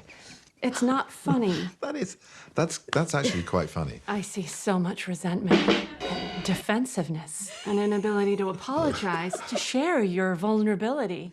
Oh, in his defence, he is a whiny baby, so that's vulnerability. Verbal cruelty. In England, we call that repartee. Self-righteousness, mockery, an inability to admit wrongs. I don't think you have the capacity to fix your problems. The movie is The Roses. Oh, the stars are Olivia Colman as It's a movie. and we've solved Benedict Cumberbatch as Theo. And we asked them to come by our New York bureau to talk about the film. Welcome to you Hello. both. Hi, thank you very much. Can we just start right there? Olivia, your character, Ivy, asked what she can possibly think of that she loves about her husband, manages to come up with, he has arms. Yeah. Yeah. It's not the stuff of Shakespearean sonnets. No, it isn't a Romeo and Juliet, but they do love each other very much. Yeah. And I do think it's quite funny that she came up with he has so arms. They make each other laugh, even with their insults. And that it is a language of love. It's The kind of language of toxic. love that at least she's not a wolf. She's not a wolf, and she has a head that's pleasing at a distance, and is occasionally funny or smells nice on occasion. It's the slightness, but her directness is, I think, what Theo finds funny. It's just an all. There you go. Looks like a fascinating cinematic experience. Could be good. Looks like it explores relationships, among other things. Little culture for you people. Now, while we're talking British actors, might as well talk about British musicians, and the personal photographs of Paul McCartney are now on display in London.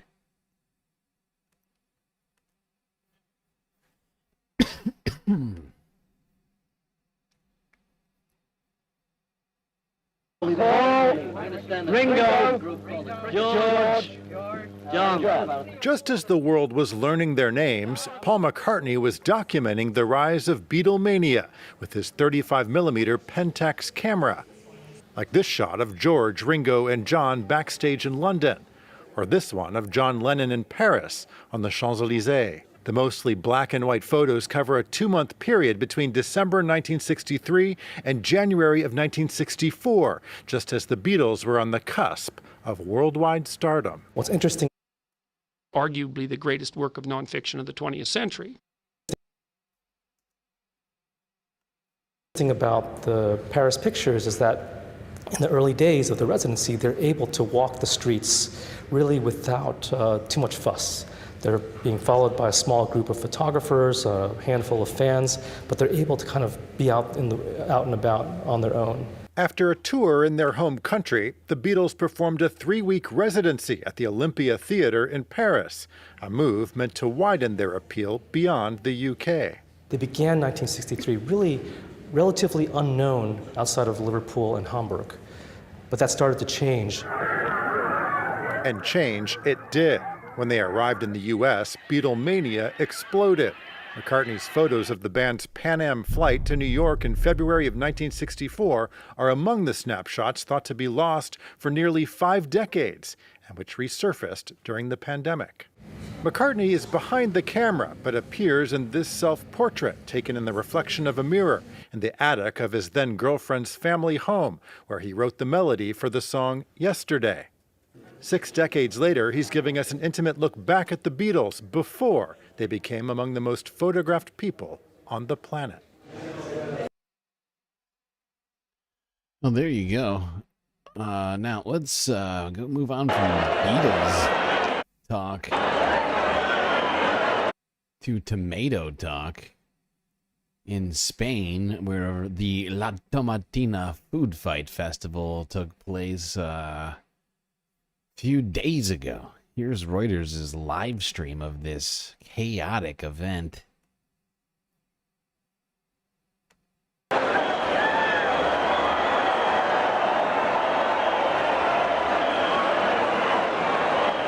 Hold on.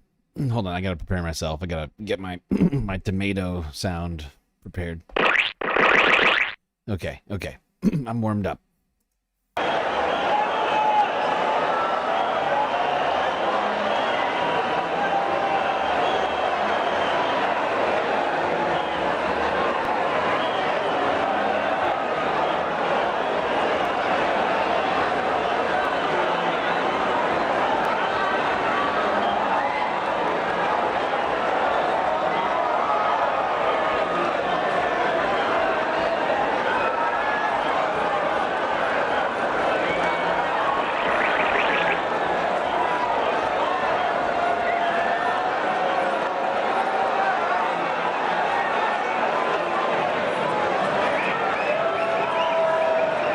As you can see, a massive crowd is gathered here. Let's get a little bit ahead to when the tomatoes start coming out. As you can see, a very dry, tomatoless moment for now.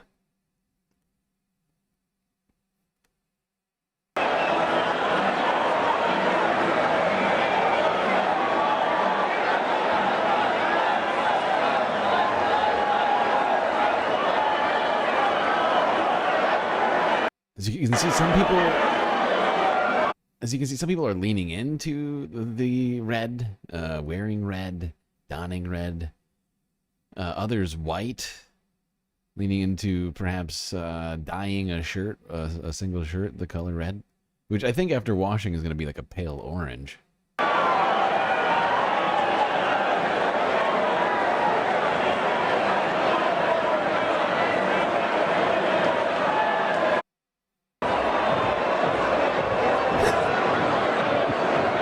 People out here with goggles.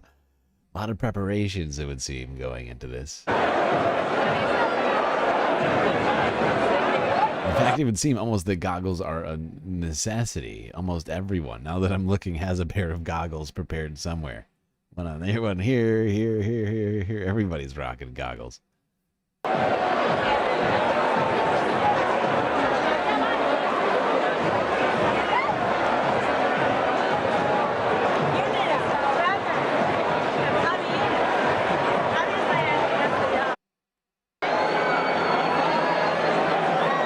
You can see the crowd is growing restless. People climbing on top of signs. Illegal.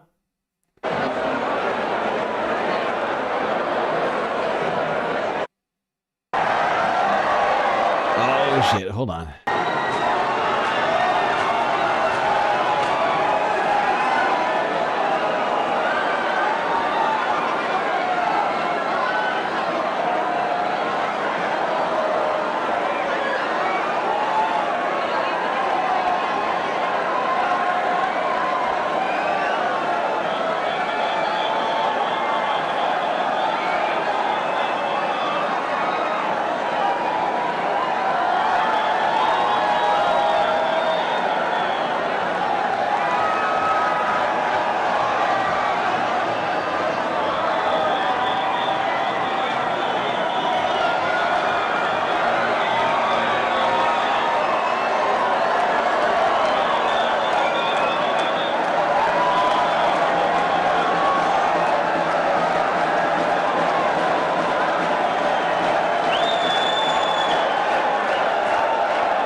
These people are being whipped up into a tomatoey frenzy right now. My God.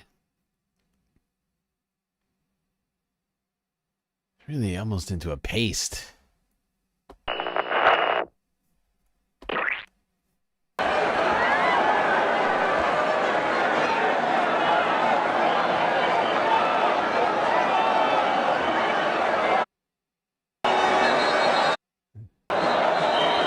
Palestine flag shows up out of nowhere. Hilarious. That's a big ass Palestine flag.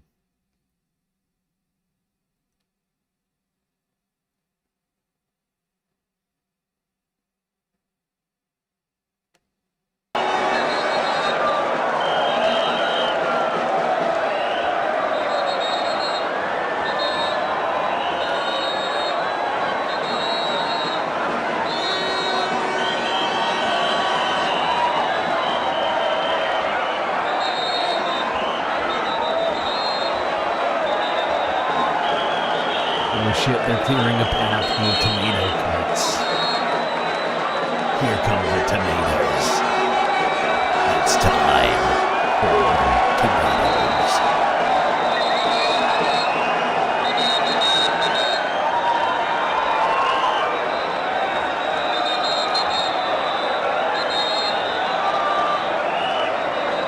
The crowd is literally losing their minds.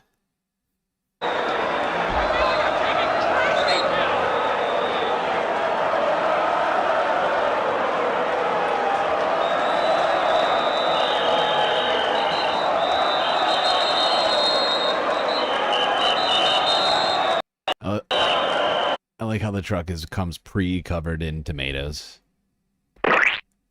Like you can see the entire roof is just covered in tomatoes.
Look at this madness.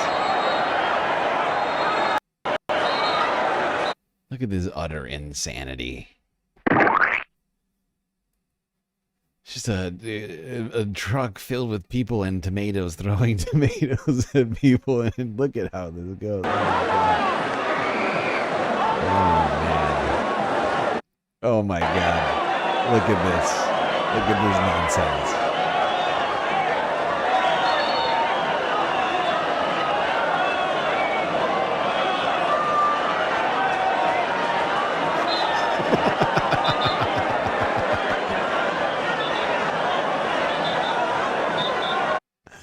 These guys are just scooting around on their asses. It's honestly more organized than I would have thought. Organized chaos of the strangest variety. That's some Sunday Funday action for you folks. Are you not entertained? Are you not entertained? Are you not valuetained yet? Stream. What have we not done today? Really? Can we talk about it? Can we talk about it? Because, I mean, my God. Talked about Donald Trump, whether or not he was still alive or not. Democracy Now! Democracy Now!'s new documentary that's coming out. Talked about Epstein file leaks. Little smoky. Listen to Epstein Files songs. Talked about crime. And we talked about the federal takeover of D.C. and Chicago. We got serious at times. We had fun at times. Talked Joe Rogan. Jubilee. Tim Walz at the goddamn Minnesota State Fair and a bunch of other festivals that are going on right now. Mount Rushmore, U.S. history, and the Smithsonian. Cracker Barrel. Hooters. La Boo Boo. Tariffs. I mean, my God. And that's just the beginning. You know, we went through everything. We talked the Democratic influencer dark money pack. We talked about Taylor Swift and Travis Kelce getting married. Talked a bunch of sports stories. Actually, we talked Zohran Mamdani. Zohran Mamdani. Talked about an insane flamethrower-wielding, anti-Muslim, Islamophobic woman running for Congress in Texas. Talked about AI faking crowd sizes. Environmental issues and all. It's just so many things already. But we've still got more stream to go, people. This is the bang you get for your buck. You know, you complete a galactic goal. And I bring it. I bring the content. All right, let's go from Spain to France.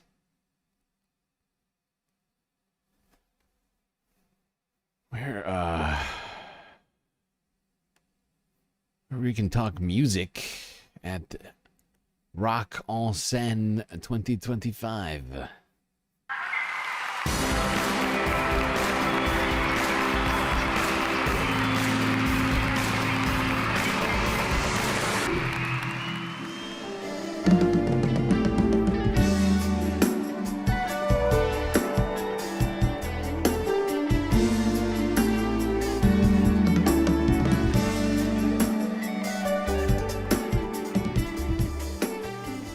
Hello and welcome to this very special edition of Arts 24's weekly music show at the Rock en Seine Festival just outside of Paris. The 21st edition had a stellar lineup this year. Here are some of the highlights.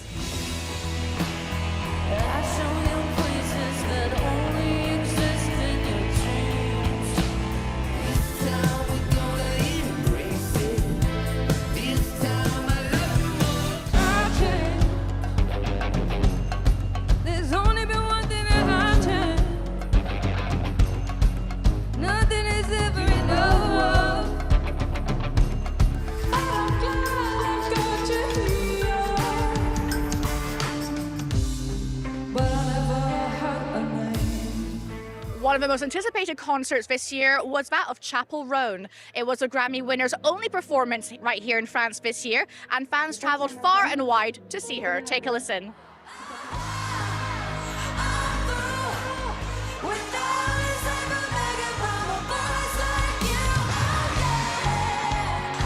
We came all the way from Philippines. I love her performances, like her costumes and everything are amazing. Chapel Roan is openly queer. She's very politically vocal, so that really resonates with me.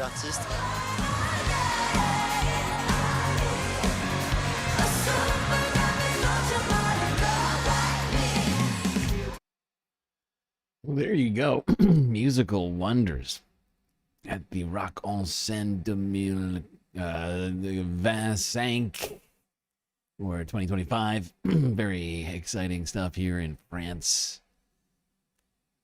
A lot of good musical acts, it looks like. Even Chapel Roan. And Empire of the Sun, that's right, I noticed that in there. Yeah, a lot of big acts there. All right. Let's go to this horrifying news story. Also in France, which happened on the Kick platform earlier this week. Really just horrifying situation. Perhaps intended to entertain, but had deadly results. After meeting with both regulators and ministries involved with the Jean Pormenov case, Claire Chapaz was not mincing words. As for Kick, I'm making this my personal battle. Today, we reviewed the measures underway together with all the relevant services. Personally, I'll be taking legal action for breaches of the law on digital trust because I believe Kick did not do everything possible to stop the spread of dangerous content. The Australian-owned platform is a competitor to the much larger Twitch. Both platforms allow people to live stream themselves, often playing video games. But it was the acts of abuse and humiliation during a 12-day streaming marathon on Kick that have caused outrage in France and calls for action. For months, the deceased had been abused and humiliated by two other streamers, Naruto and Safin, in front of tens of thousands of viewers. Kick is accused of violating a 2004 law that requires platforms to remove clearly illegal content. Tuesday, the Paris prosecutor also announced the opening of an investigation to examine if Kick knowingly broadcast videos of deliberate attacks on personal integrity. So yeah, my understanding is that they did these streams for a number of days where they're essentially abusing and torturing this man, and he eventually died. Truly horrifying. And the content was not taken down.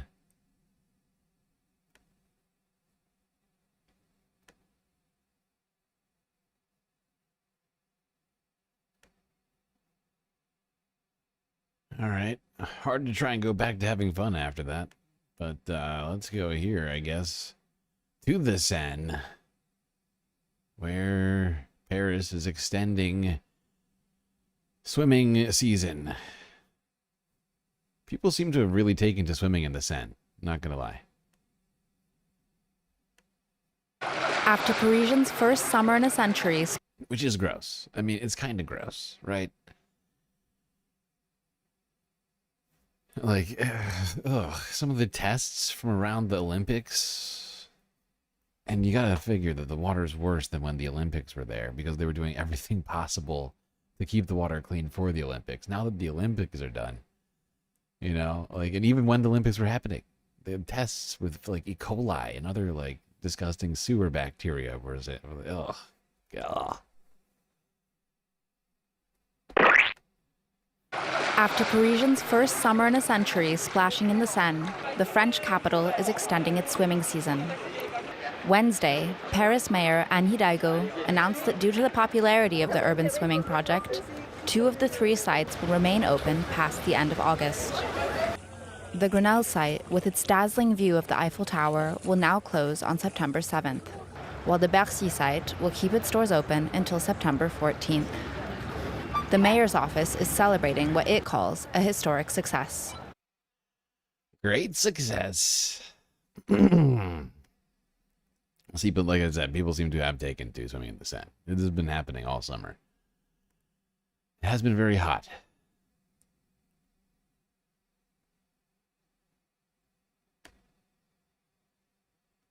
Now, also in France, let's go here to a work of art.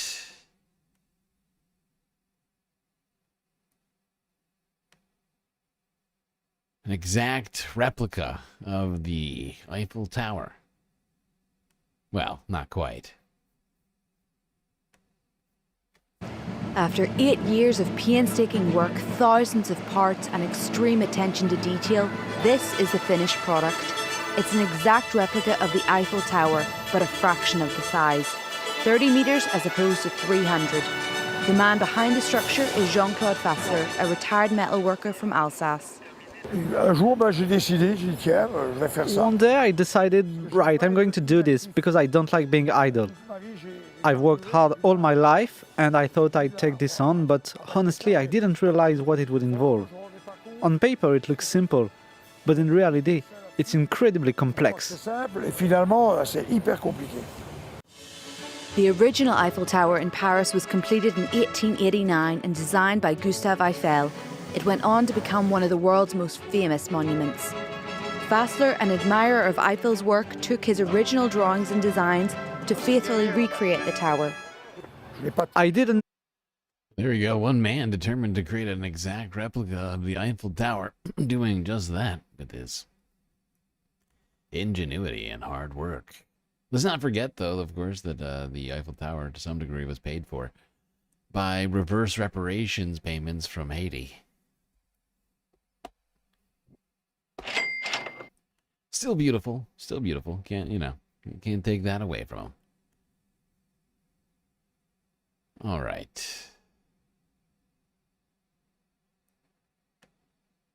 Let's go here. France 24 English. 2 days ago, the grueling Ultra Trail du Mont Blanc. Filmmakers capture one of the hardest ultra marathons.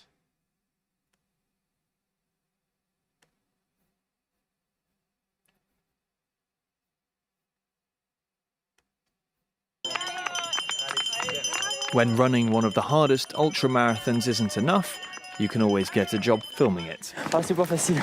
Undergoing an impressive physical feat on foot or by bike, all the while trying to get that perfect live shot.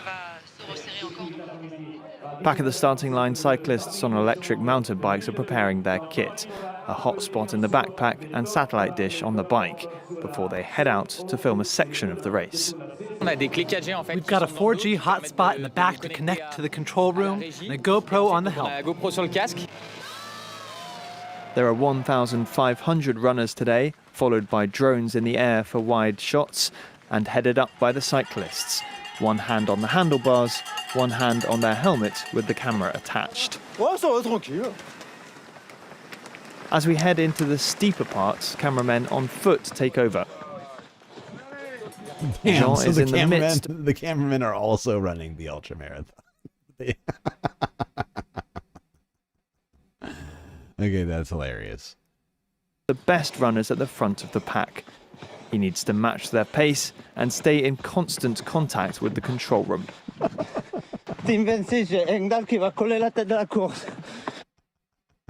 The cameramen have to come up with the absolute fastest runners in the entire race. To shoot different they should get a medal for this, absolutely. Sometimes you have to overtake the leader.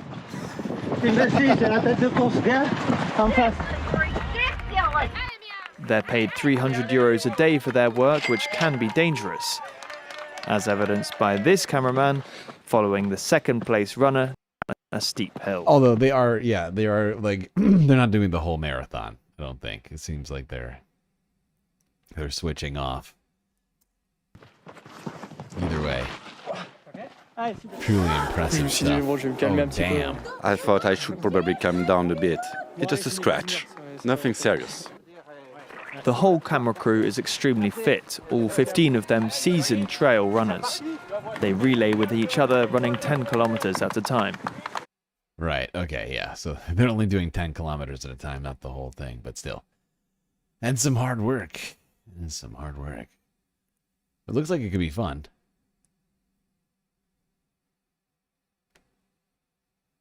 All right. Now let's go to Venice, where the what do you call it? The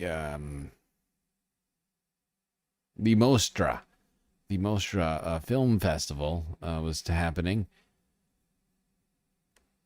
Big stars showing up: George Clooney, Kate Blanchett, Tilda Swinton.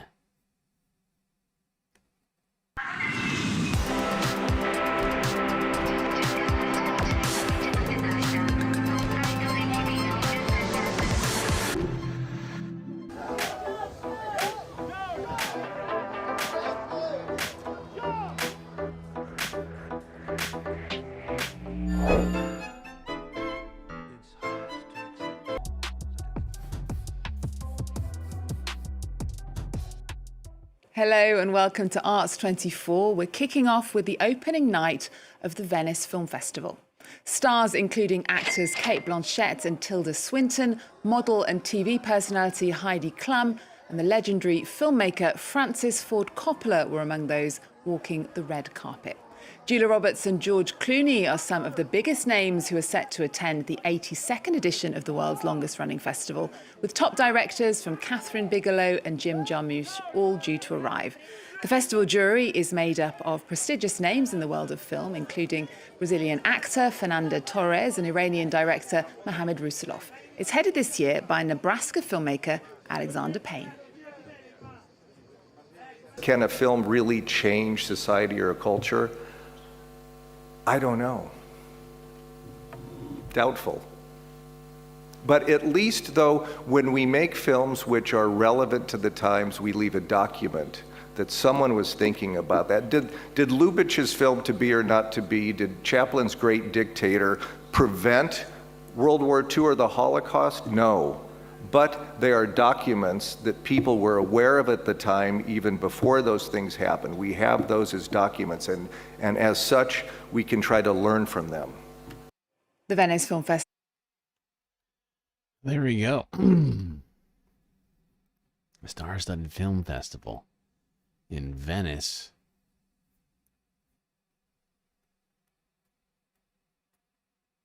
Some talking about politics in this trying time and how film can perhaps be involved in these things going on around us. Now let's go north to Switzerland. Talk about an interesting trend happening on a mountaintop. Something being dubbed Mountain Tinder.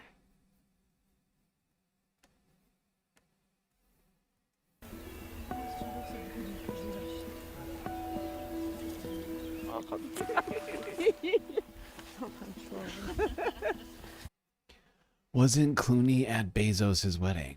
I think he was. One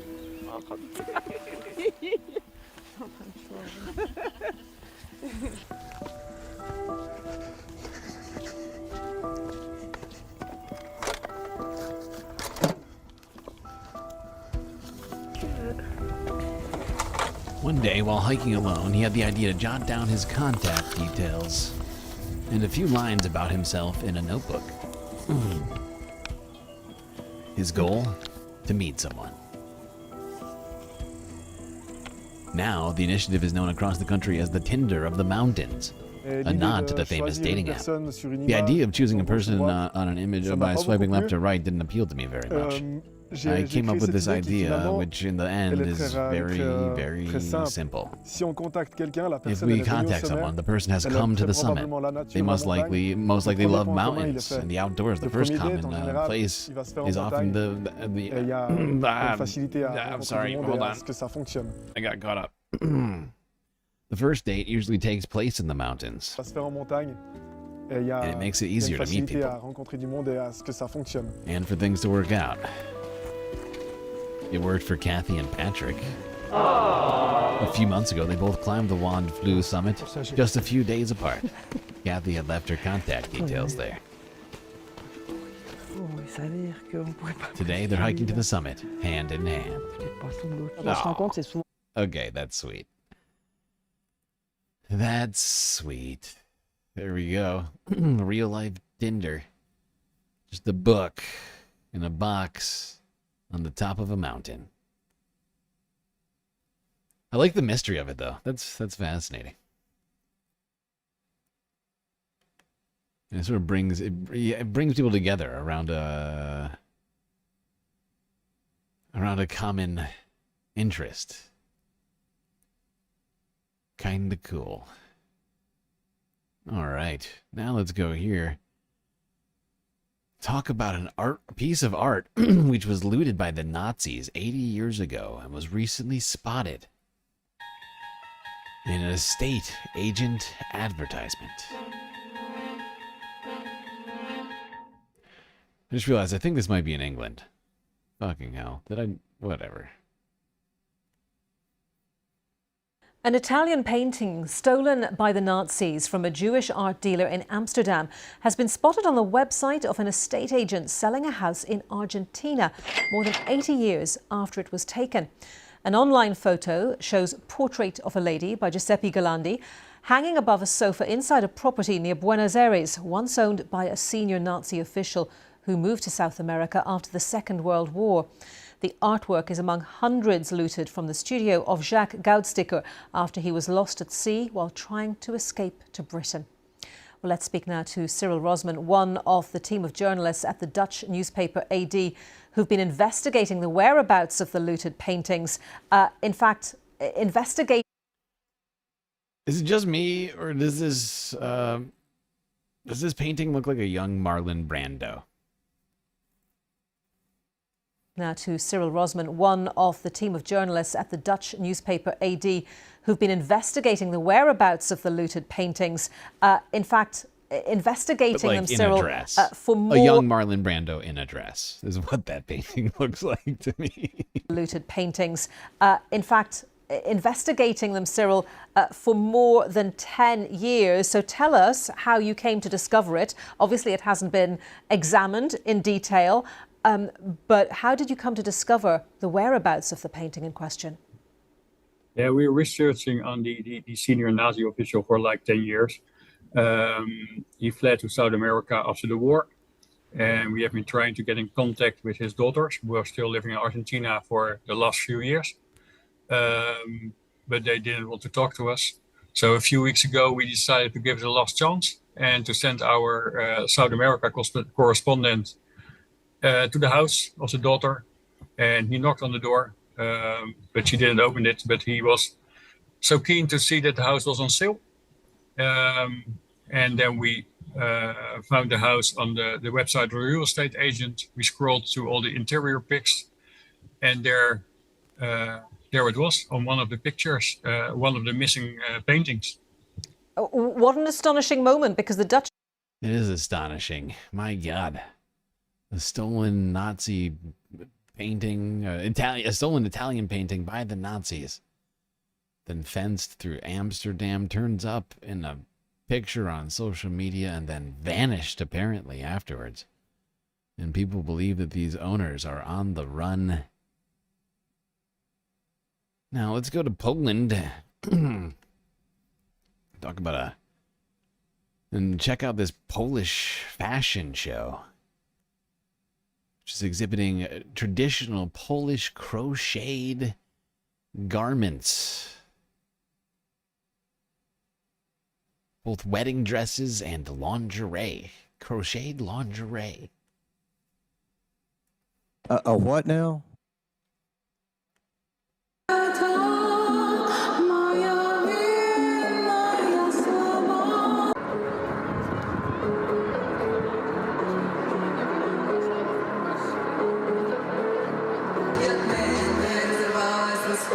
I'm actually feeling this. I'm actually feeling these. These are actually kind of lit. I'm like not mad at these. Oh my god.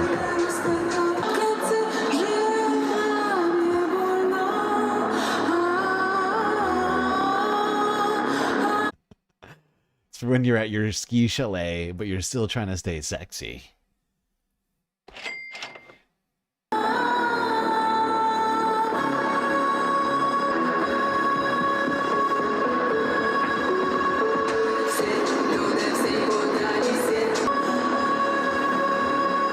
Let's see some of the wedding dresses. I think those are next. Yeah, there they are.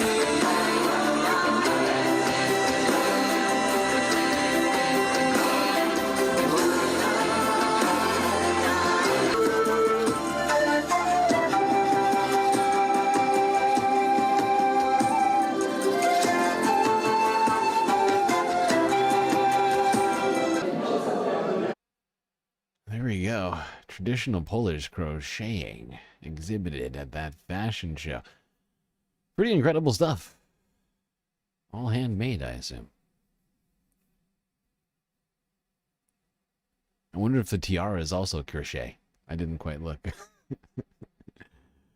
Okay, let's keep going here. Let's go to Lithuania, which became the capitals of Corgi. The center of the Corgi universe, really, over recent days. Here's the AP archive.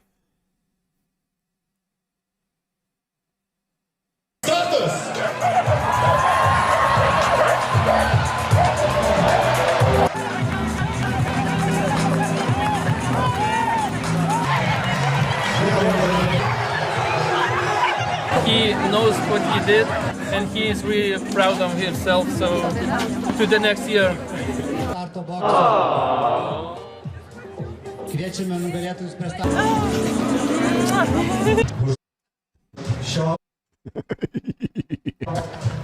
Сейчас румке зглобаємо.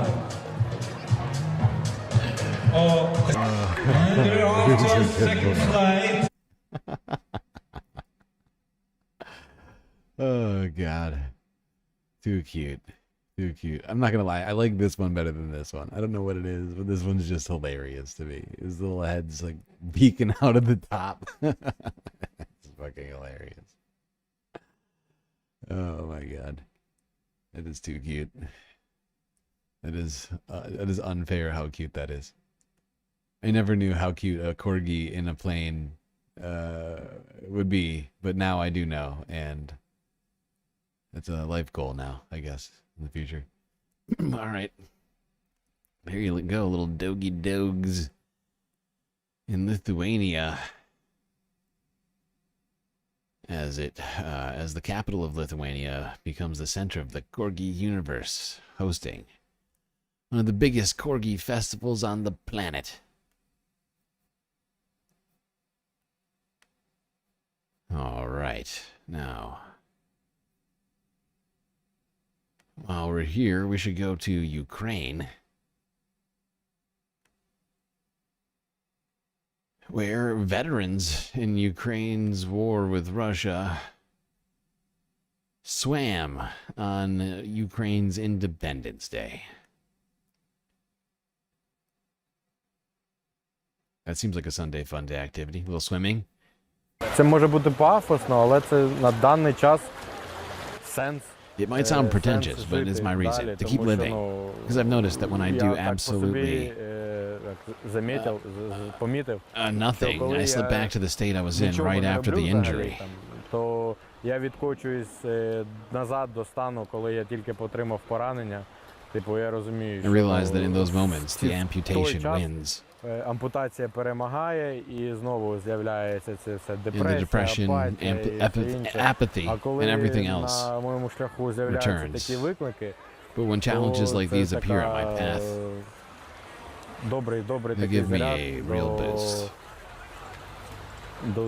до всього, до життя, до того, щоб там For everything, for мотивувати life, for людей. motivating others.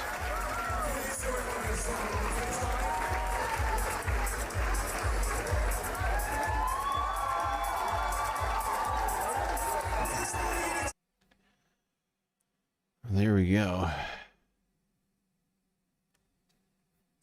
Ukrainian veterans swimming on Ukraine's Independence Day, attempting to heal and to enjoy life, not allow their, what I assume, PTSD, among other things, to keep them from thriving. Seemed like a good Sunday fun day story. Now, unfortunately,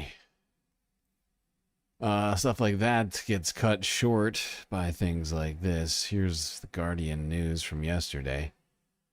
Russian attack, another, on Ukraine's Zaporizhzhia region, leaving dozens of Ukrainians injured.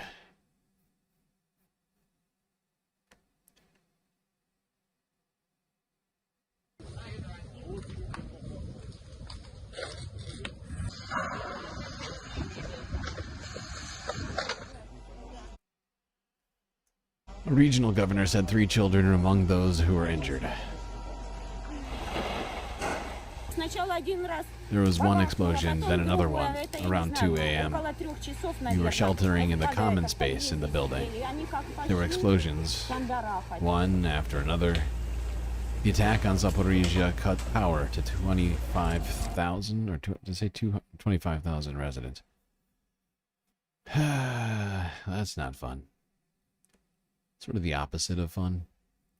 Awful, awful, awful. Weak, weak, weak.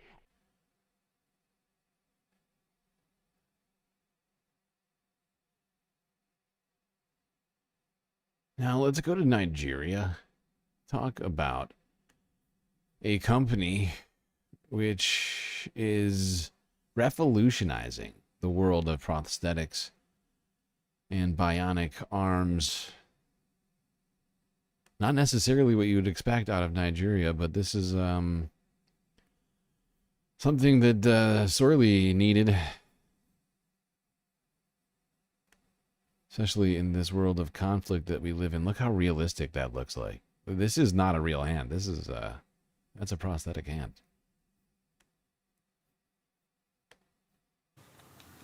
It has nails, wrinkles, and fingerprints, but this is not actually a human hand. This is the Wobegon hyper-realistic bionic arm. Businesswoman Gift Uzen is the first to try it out. When we are launching it, will be my greatest happiness ever. I feel so good, like I'm happy. Finally, I'll have like 2 hands. This innovative technology detects signals that the brain sends to different muscles in the hand. The laboratory was initially founded by the Amanam brothers, who were looking to solve a very personal problem. Wobegon was born out of the quest to solve an individual need for my younger brother, Wobegon, who lost his arm or his fingers to an accident some years ago. So Wobegon decided to invent this idea called the Wobegon bionics to add functionality to our already made hyper-realistic prostheses. The product is after years of research in the final stages of development. The hand is now strong enough to carry handbags or grip onto the wrist of its designer. It's pretty wild. It is pretty freaking wild, I gotta say. We've been talking robotics throughout the stream. This is pretty incredible. You can barely tell that that is a bionic arm. We've come a long way, people. We're living in the fucking future. Except we're living in a dystopia rather than a utopic future, unfortunately. Oh, God. I'd settle for a halfway decent future. Where everybody can have access to this stuff. Great work being done there in Nigeria. Now, let's go on all the way down to Burundi, where young comedians are attempting to spark laughter. Something ever needed in this region of Africa. If you're not familiar with where Burundi is, it's like on the border of the Congo, next to Rwanda. Qui a donné la permission à mon père de devenir jardinier? Who gave my dad permission? Why is he planting seeds everywhere? It's rehearsal day at the Buja Comedy Club. Young comedians put their material to the test, ideas flow, feedback flies. Je pense qu'il peut exagérer sur ça. I think you can push that farther, because we've all been there. Parents saying I was top of my class, and that's when you start to realize. Buja Comedy Club is like a big family in a writing workshop. We're co-authors. I come in with a text, someone else adds their touch, and together we make it better. In a country where freedom of speech is limited, comedy has become a rare and risky space for expression. You can laugh about anything, it's just how you do it. With a bit of subtlety, it works. But if it's too crude, no. Stand-up performers are finding support from places like the Itsuba Cultural Center, a hub for Burundi's emerging creative scene. Our goal is really to show that youth have something to give back to the society. They have so much talent. But until now, it's been hidden. Simply because they didn't have many places to express themselves. Well, there we go. Young Burundi men looking to make their way in comedy. And creative and expressive ways. I think it's a good thing, you know. God damn it, I'm getting tired. I'm like, oh my God, we're 9.5 hours into this goddamn stream, people. Pretty wild. I actually think now is a perfect time for us to take a break. So I can get my brain and skull back fused together. Although I guess they're not, there's the blood-brain barrier. They're technically not fused together, but let's forget about that for now and talk about how I need a break to pull myself together in general. And we'll be right back talking about Palestine with Mehdi Hassan at Sateo. But it feels it's just a good spot right now in terms of content, I think, because we probably have. I think if we keep going, we're gonna wind up like making the final half super short. I'd rather just sort of split them up more evenly. So yeah. A quick galactic intermission. Right back after these brief space messages. All right, everyone. I hope you're enjoying the stream so far. If you haven't already, hit the like button and don't forget to subscribe. Hit the bell icon too. Otherwise, you might miss one of these space casts. While you're at it, of course, do not forget that we are completely funded by individuals like you would cease to exist without space fams donating. Thankfully, we have a lot of great ways, of course, for you to donate. YouTube, super chat, super stickers, and memberships. Cash App and PayPal if you prefer your money go directly to funding the stream rather than the bottom line of Google. But of course, the very best way to get the most space benefits for your dollars is to become a galactic patron on Patreon, where for the low price of 10 cents a day, you get access to a cornucopia of space benefits, unavailable to non-patrons. Anyway, just want to remind everybody that just a couple of dollars a month from all of our supporters on YouTube would be enough to satisfy our financial problems. You make a decision how you want to show your support, liking and subscribing. Really just the bare minimum, honestly. So if you haven't done that, at least do that.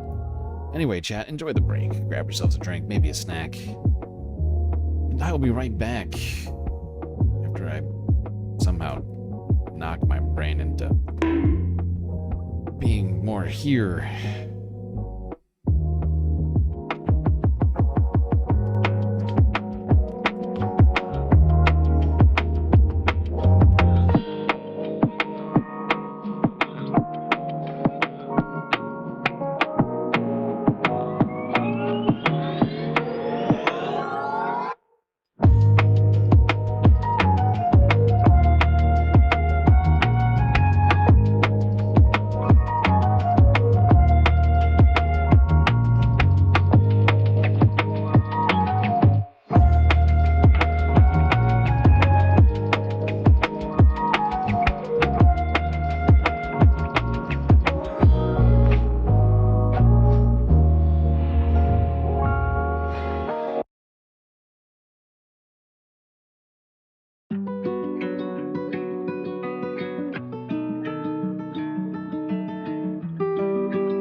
Space fams.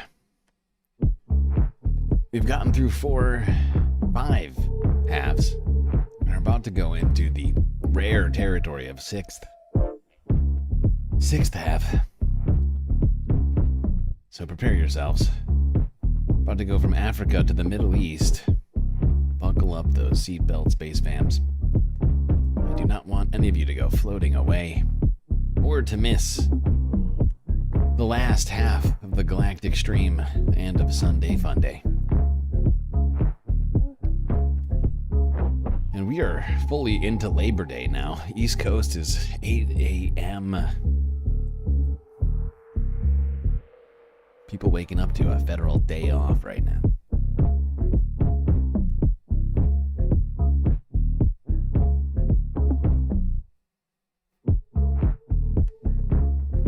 Alright, like I promised, let's start this thing off with Zadeo. Mehdi Hasan speaking to Palestinian musician, rapper Aeneas. When you come along and rap, yeah, where does the politics coming from? When I make my music, there's never a thought of like, do I want to make a song that's political? It's just whatever's on my heart. All the things I know today about being an artist were learned in the art of delivering pizzas. As someone who is a Palestinian, did you have to think twice about speaking on this issue? No. There is a mob, there is a cancel culture mentality. And I'm not a part of that. And I know there's going to be people who are going to watch this and they're not going to like what I'm about to say. I don't care. What do you make of DJ Khaled's silence on this? I don't give a shit what DJ Khaled thinks. Sometimes these celebrities that seem like they're these big people are very small. Back in the day, you had a Rage Against the Machine. Yeah.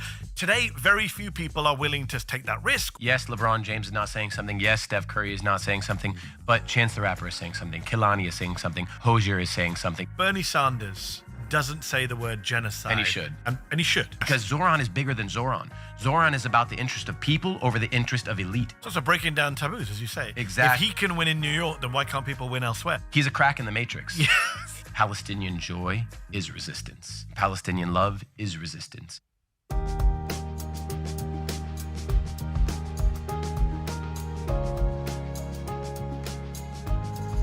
I'm Mehdi Hasan. I'm Anis. And we're not kidding. There's a Teo podcast where I get to talk to people about funny things and I hope serious things. Welcome to the show. Thank you for having me, It's brother. such a pleasure to have you here. Yes, pleasure's There mine. is so much to talk about. We are here in D.C. You and I are both from this area. You're literally born and raised. Yes, Virginia. And I moved here 10 years ago and love it. Before we get to all the good stuff. Before Maddie gets to any of it, I just want to say this. As somebody who covers Palestine on an almost daily basis, It was nice today on this Sunday Fun Day when I found this video. I thought to myself, thank God, something positive to talk about with Palestinians. And it's not just starvation and death. Got to start with a very, very blunt point. The tash. Yeah. What we call the tash. It's iconic. Yeah. Isn't it? People love your mustache. You know, at this point, I'm afraid to get rid of it. Have you thought about it? I actually did think about it. But you're like, what will the fans say? You know, it's just been a minute. In the very beginning, when I first got going, the earliest days, I didn't have it. But it's become like a part of my identity. It's like a lucky charm. Yeah. I don't know who I am without it. Well, who you are is you are a very popular musician. You're a very popular artist, singer. You're half Palestinian, half Lebanese. Which half is which? Father's side is Lebanese, mother's side Palestinian. Nothing going on in those countries these days. Very quiet. No, it's actually very chill these days. Very chill. Nothing to talk about on that front. In Give fact, me a joke. your sister, Layla, has written about your grandfather having to have walked. You've got a big story going back. From Jerusalem to Jordan. Tell us a bit more about that. Yeah, I mean, I think as a lot of people know in their family histories, so many of the people who are in Jordan, right, are just refugees from Palestine, right? And so many people whose families left Palestine throughout the years, it took different trajectories, right? Like my grandfather had to walk to Jordan, and eventually in the late 50s, they came to America. And, you know... Your grandparents came to America? Or Correct, your yes. Oh, wow, so okay. No, so my mother is the fourth of eight. Fourth of eight, fifth of eight. And you're gonna get in trouble for that. I know. Can't get that Sorry, wrong. Mom. You can't get that wrong. Sorry. In our community. Fifth of eight. You can't get number siblings wrong.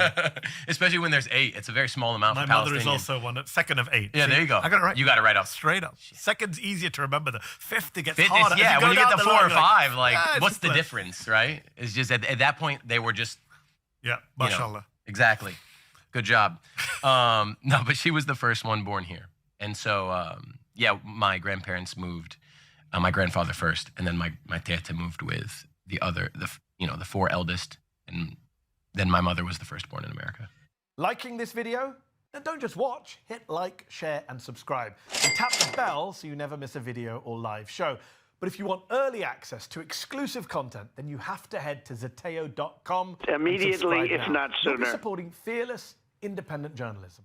And you have grown up in, as you said, in Virginia, Northern Virginia, the DC Yes, sir. area. I've been here a decade in DC, and in the DMV, there is a great Arab American, Muslim American, Asian American community. Oh, yeah. What is it like growing up half Palestinian, half Lebanese in the DC, Virginia area? The DMV is brown. And we talked about this. It's a very brown area. I did not go to a brown school. I went to Langley High School, which is like, at the time at least, was a very homogenous school, we'll call it that. It was not, the DMV didn't feel very brown then. But it does now it does. And I think that the truth is that the DMV has become progressively more brown and more of a melting pot. And for whatever reasons, whether that's like, you know, the amount of refugees that are being forced to exile from their countries or the job market or whatever it is, I do love it. I love that about this area. And in particular, I love it because it makes the food good here. What is your favorite restaurant? Okay. I'll give you a brown restaurant that I love. Give me a brown Charcoal Kebab in Herndon. Lovely. That's I don't know it. I will have you to have check to it go. out. We Okay. can go. It's I will check definitely it a out. famous spot. All right, so people know you for your music, but before you became a musician, so I was reading up about it. It's fascinating. Yeah, my lore. You went to law school. I did. You yes. didn't just you finished law school. Correct. I'm a lawyer. Did you ever practice? It depends on what you would say. Practicing law. Did you get a job? Did I pass the bar and get an offer somewhere? Yes. Wow, but you didn't actually go. I did not take the offer. So, I've said this to many people who've been on this show. We've talked about the fact that my team and I, when we launched the show, and our first guest was Bassem. Yeah. And Bassem is a doctor, as you know, Yeah, before he became a comedian. We were going to call the show "They Should Have Been Doctors." That's actually hilarious. Because a lot of us who are in the performing arts, in media, in news, in comedy, in music, yeah. our parents wish we would have been doctors Correct. or lawyers. Correct. Like my correct. mother is a doctor, but she says to me, "I don't expect you to be a doctor, but you could have been a lawyer Or engineer. Engineer, It's like they'll accept it. Yes, my father is an engineer. Correct. My mother is a doctor. It's You like did a good cliche, job. Cliche Yeah. brown parents. 100%. My dad's a lawyer. Jesus Christ. Okay, hold on. We're not going to watch this whole thing.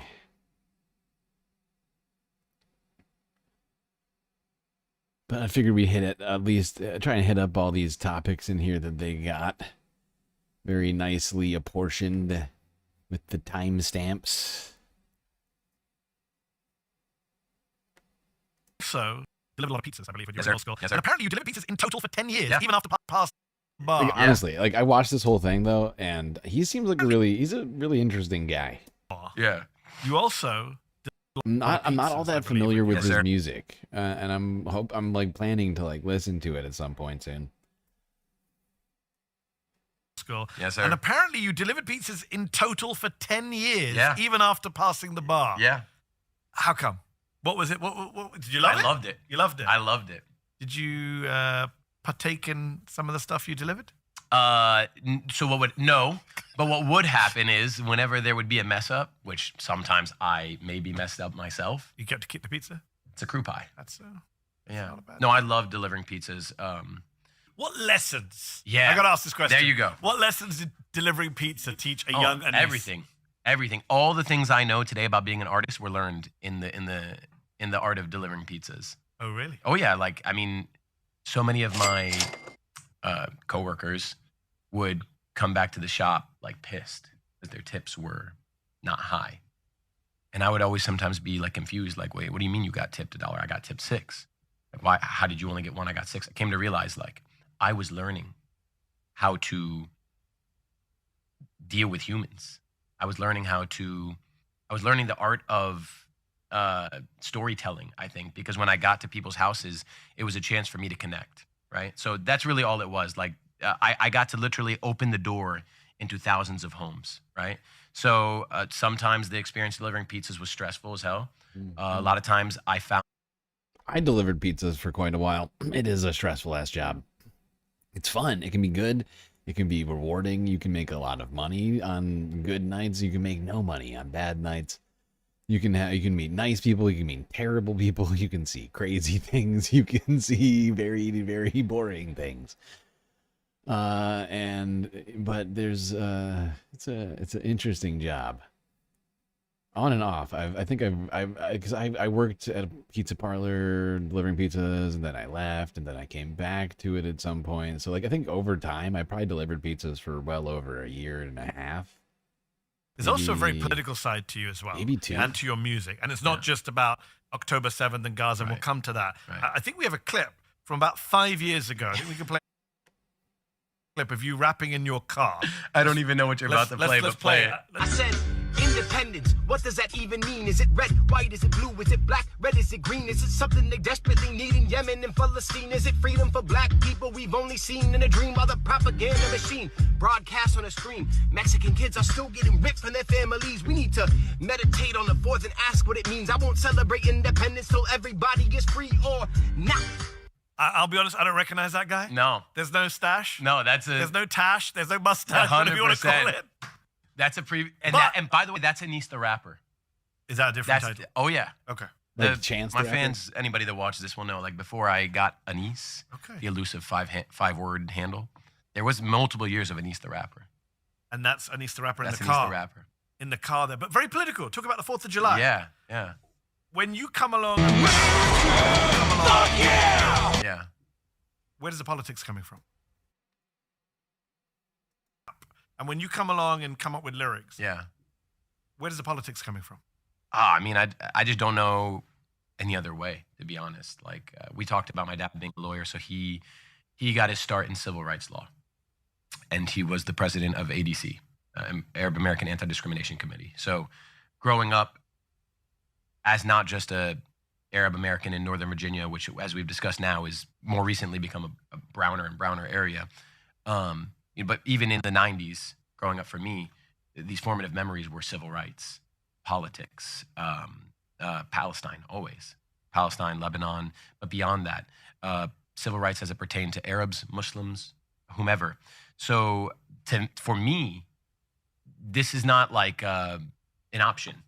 You know, it's not when I make my music, there's never a thought of like, do I want to make a song that's political? It's just whatever's on my heart, right? And what's on my heart is something that's been on my heart since I was a kid. Do you see music and art more generally and storytelling as a way of, I don't want to say, sending a political message, but getting your point across. Of course. I mean, music is the message, and it's the medium, you know. And so, I don't get me wrong. I have plenty of songs that are just happy. Yes. You know, joyful. Those are the songs that really changed my life. Like, you know, I have love songs, right?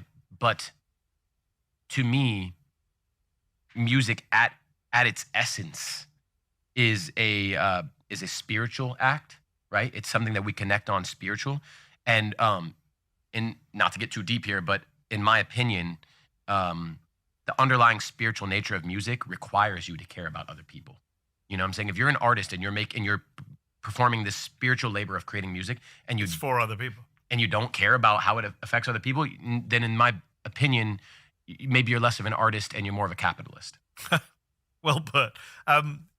Your career, that was 2020 we just saw. Wow, I that's believe crazy. your career was really jump-started in 2021. Yeah. And in 2021, there was a moment where Justin Bieber The Biebs. joined one of your Instagram lives and starts praising your music.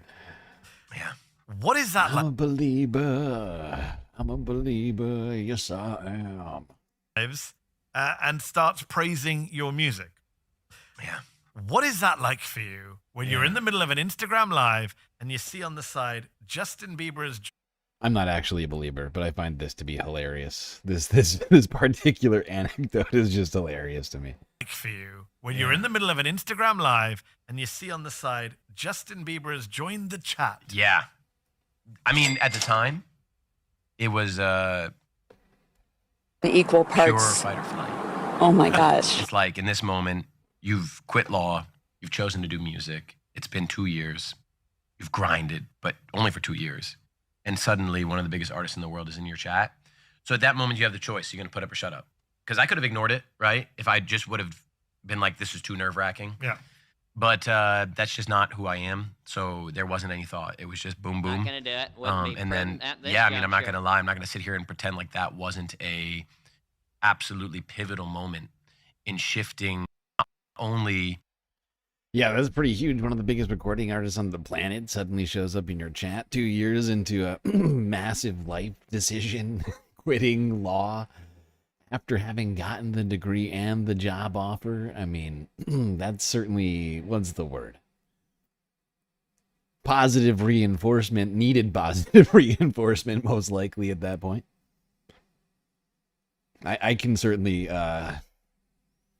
relate to that right now, a year and a half into my project over here. A absolutely pivotal moment in shifting not only the way people perceive me, but shifting the way I perceive myself as an artist. Do you know how he found you, out of interest? Did you ever... I have theories. Okay. I have theories, and I'll just say, I can't confirm this. I believe it was a Palestinian friend of mine who made the connect, who, let's just say, put me on the radar. Are you a believer? Of course. Of course. Because Okay, hold on. Let's go here. Gotta believe. I was going to come to this later, but since we're on this topic, I was talking to some friends earlier. Bernie Sanders doesn't say the word genocide. And he should. And he should. Yeah. People get very upset with him. Yeah. But Bernie Sanders is also the guy who just managed to get a majority of Senate Democrats Yeah. to vote. First time in my lifetime and yours. Yeah. Astonishing achievement. No, wouldn't have happened without Bernie. Yeah. But he doesn't say genocide, not good. AOC was the first person to say genocide on the House floor. But has the voted actions are against totally arms. opposite. But on this one vote on Iron Dome, she said, well, I'm not going to... And everyone's like, I think somebody threw fake blood on her office. Yeah. And I feel like when we were talking, I was thinking about that. I was thinking, these are people who are clearly allies. Yeah. They are clearly, their heart is in the right place. Yeah. Clearly they've done... But then they've done things that you and I may not agree with. Yeah. What is the best way of engaging in that moment? Yeah. Because in the heat of the online reaction, things go a little crazy, don't they? Yeah, I mean... Wow, bad lefty coming after me for not being a believer. Look, okay, Bieber's got a couple of good songs. I won't take that away from him. He's just not my favorite artist. Swifty's got a couple of good songs, too. There's one song that she did in 5/4, which I really like. I can't remember the name of it right now. said about Bernie is so true, right? It's this weird, we never know why people do what they do, right? You never know, is somebody paid? People get so upset about DJ Khaled, right? Does somebody have blackmail on them, right? You never know why people do or don't do what they do or don't do. In the case of Bernie, I think it's absolutely ridiculous that he just won't use the word genocide when he knows very full well that it is, right? I think maybe it's illegal. Maybe it's in his mind, a strategic move of his, right? In the case of AOC, I think everybody looks to her as this beacon of progressive future. Yeah. But then, like you said, the actions don't align with the. That one action. You're right. So voted, yes, that's correct. Well on multiple. That's correct. That's correct. Sometimes the actions don't. But that's my point, right? It's like if you're good here, then what's going on here? Yeah. What do we do in this current climate? Yeah. And I get the anger and pain. Yeah. Especially, I'm not Palestinian, but I get the anger and pain of Palestinians say, this is not acceptable from a Bernie or an AOC or whoever it is. But to go back to our earlier conversation, how do we use the word grace, and that set me down this path. No, for sure. An interesting point. By the way, you mentioned, now you set me off with DJ Khaled. Oh, yeah, sorry, I shouldn't have brought him up. Yes, you have done. What do you make of DJ Khaled's on this? It's just forget the conspiracy theories. Just what's your reaction? I don't give a shit what DJ Khaled thinks. What? I don't. I really don't. I think people expected so much of someone. I mean, they didn't expect so much. It's such a low bar. Right. They expect you to say. No, you're right. You're right. I'm wrong. They didn't expect so much. But I guess what I'm saying is, even though it was so little that they expected, I think people need to realize. Again, I could get in trouble for saying this. Sometimes these celebrities that seem like they're these big people are very small. Yeah. They're very small because the measure of a person isn't celebrity. The measure of a person is, what do you stand for? The measure of a person is like, what are you willing to do in the moments of crisis for your fellow human, right? Just because somebody has Grammys and awards and followers, that does not mean that they are a big human being. They could still be a very, very, very small human being. I mean, we've seen that across Hollywood, the music industry, sports. Yeah. Very few people have spoken out about a genocide in front of our eyes. We talk about people like Muhammad Ali and Vietnam. There's no one who comes close to him today. Correct. There's been nothing. Maybe I missed it, but Steph Curry, LeBron James, not a word about the genocide unfolding in real time. Musicians, there've been very few. Back in the day, you had a Rage Against the Machine. Today, very few people are willing to take that risk or give a shit. Yeah. I wonder, as someone who is a Palestinian in these spaces, did you have to think twice about speaking on this issue? No. Because you didn't care or because you didn't think it would harm you? I figured it might harm me. I always knew that. People have been telling me from the beginning of my career, keep going. And remember, don't say anything about Palestine because then they'll ruin your career, right?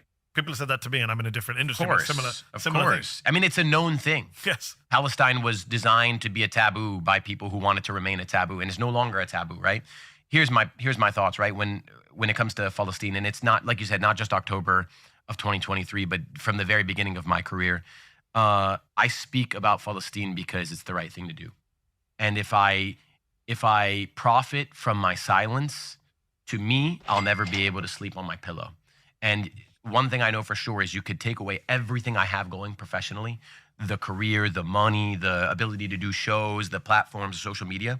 You could take that away, and I would be sad. I would be sad. Of course. But my life would go on. If you took away my peace of mind, if you took away my self-respect, if you took away my conscience. I feel like I'm taking crazy You know what I'm saying?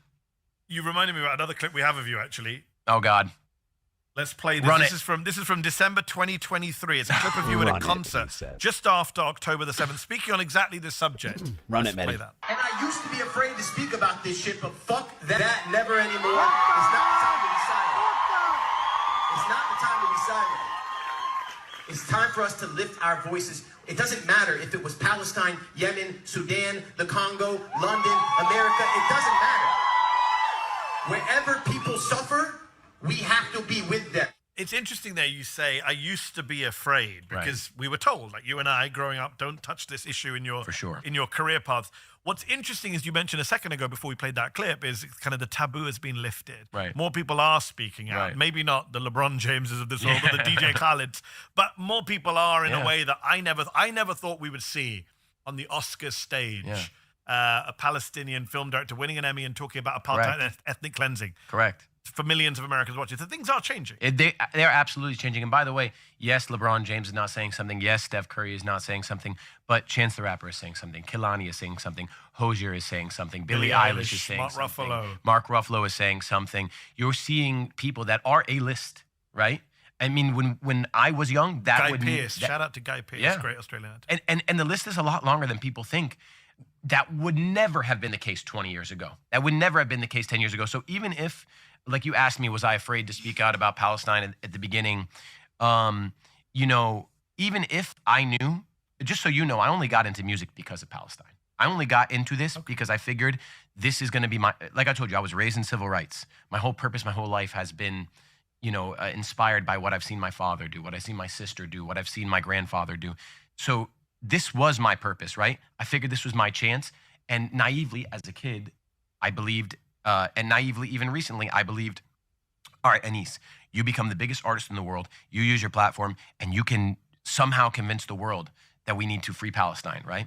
Now I've realized that maybe it's not so self-centered. Maybe it's not so hero-based. Maybe it's not that my voice is gonna make this cataclysmic change for Palestine. Maybe it's that my voice will contribute to the breaking down of the taboo. Breaking down taboo for sure. By the way, you mentioned your sister. I should say. Yeah, this guy is fascinating. It's a very interesting life. Let's go here to this topic. Might be familiar with this one. Zohran Mamdani. Someone who has taken a bit of a beating for his pro-Palestine stance, but has come out on top, is Zohran Mamdani. Yes. Who won the mayoral Democratic primary in New York. He's now up for the general election. The next mayor. He's leading in the polls against Andrew Cuomo and Eric Adams. You had Zohran on stage at your show in New York on June the 12th. What made, first of all, why did you want to have him on stage? And how did that even come about? Came about because of Layla. Okay. So Layla, I forget exactly how it went down. At some point she told me, hey, you know, this is something that could happen at your show. Are you open to it? Of course, I'm open to it.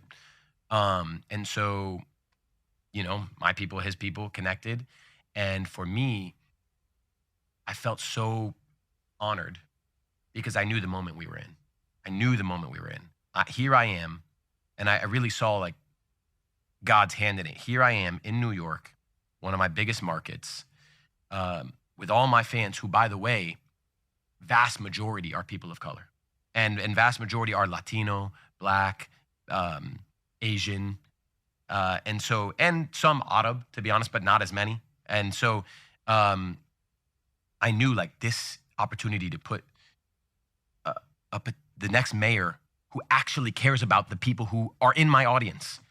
It just felt very serendipitous, and thank God, you know, I mean, that was beautiful to have him. I don't know how much of an impact it made, but thank God he won, you know, at least the primary. And if he wins the general, right, as someone who, as you say, grew up in an ADC family, civil rights family, Arab American family, Palestine, Lebanon, how earth-shattering will it be to have a mayor of New York City who says stuff like, I'm going to arrest Benjamin Netanyahu if he comes to New York. Oh my God. Which he said to me last year and has now followed him around. People are obsessed with him.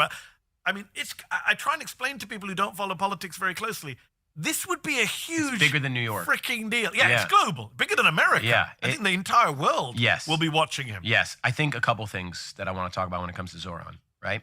So one, you've got the note of Netanyahu, right? If the prime minister of Israel, if Netanyahu can come to America, right, which he shouldn't be able to, but if he can come here and do an interview, which I saw on social media, where he talked about how he's not happy that Zohran won, that puts a big smile on my heart. Yes. That puts a big smile on my heart. Oh my God. That's so true. He's bothering all the right people. Oh, and they pretend not to care, but he keeps bringing it up. Why does he care? Because it fucking matters. It matters. Oh, yeah. Exactly. It matters. Listen, if the leader of a foreign power, let's just call them, right,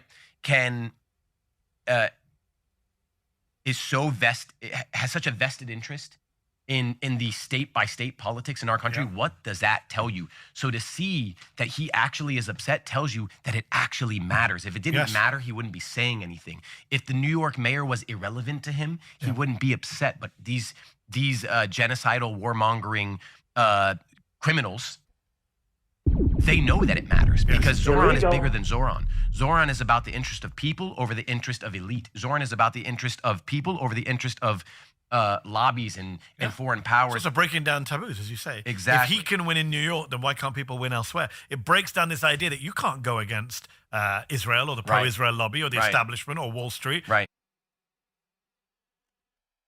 Absolutely. Zohran is a game changer. All right. Let's go to the last segment here, which is labeled Palestinian Joy. Thing before we wrap up, I've got to ask, after October the 7th, you said you didn't feel that into playing some of your classic songs, upbeat songs like Sunny Day, because of how understandably devastated you felt about what was going on in Gaza. But now you say you play it at every concert at the request of Gaza's most famous photojournalist, Motaz Azeza. What is it like for you to play that song right now? You know, to know that Motaz loves that song unlocked something in me and gave me permission, I want to say, to remember that Palestinian joy is resistance. Palestinian love is resistance. The beginning of the genocide, I shouldn't even say the beginning of the genocide because the genocide began many decades ago, but in 2023, I had forgotten that our joy and our love is resistance. And I had felt a certain degree of guilt that was crippling me from expressing my joy and my love. And when Motaz, who had been through such horrors and such nightmares and continues to go through it and continues to find every day that his friend and his neighbor has been murdered, right? When he gave me permission, and it's not even that I asked him, hey, Motaz, can I play this song? It was simply the fact that he wanted to hear it.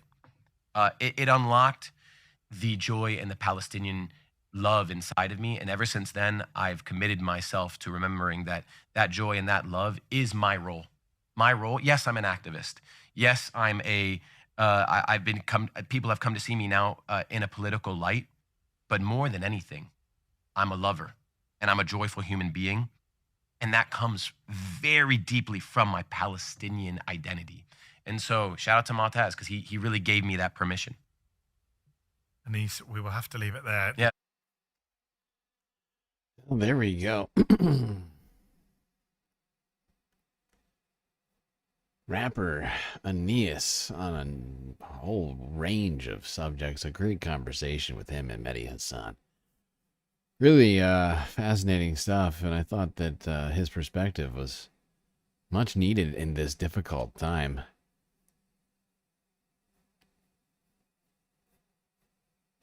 I found his insistence on Palestinian joy poignant. What do you call it? Reminder. Something that is needed very much right now while people are suffering.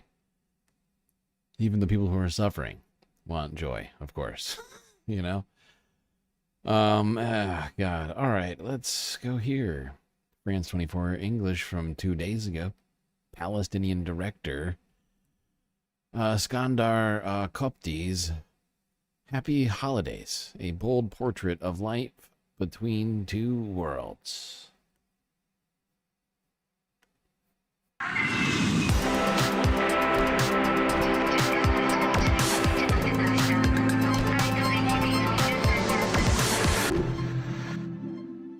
Hello and welcome to Arts 24. My guest today is a Palestinian filmmaker and Israeli citizen whose work explores power, identity and belonging in a divided land.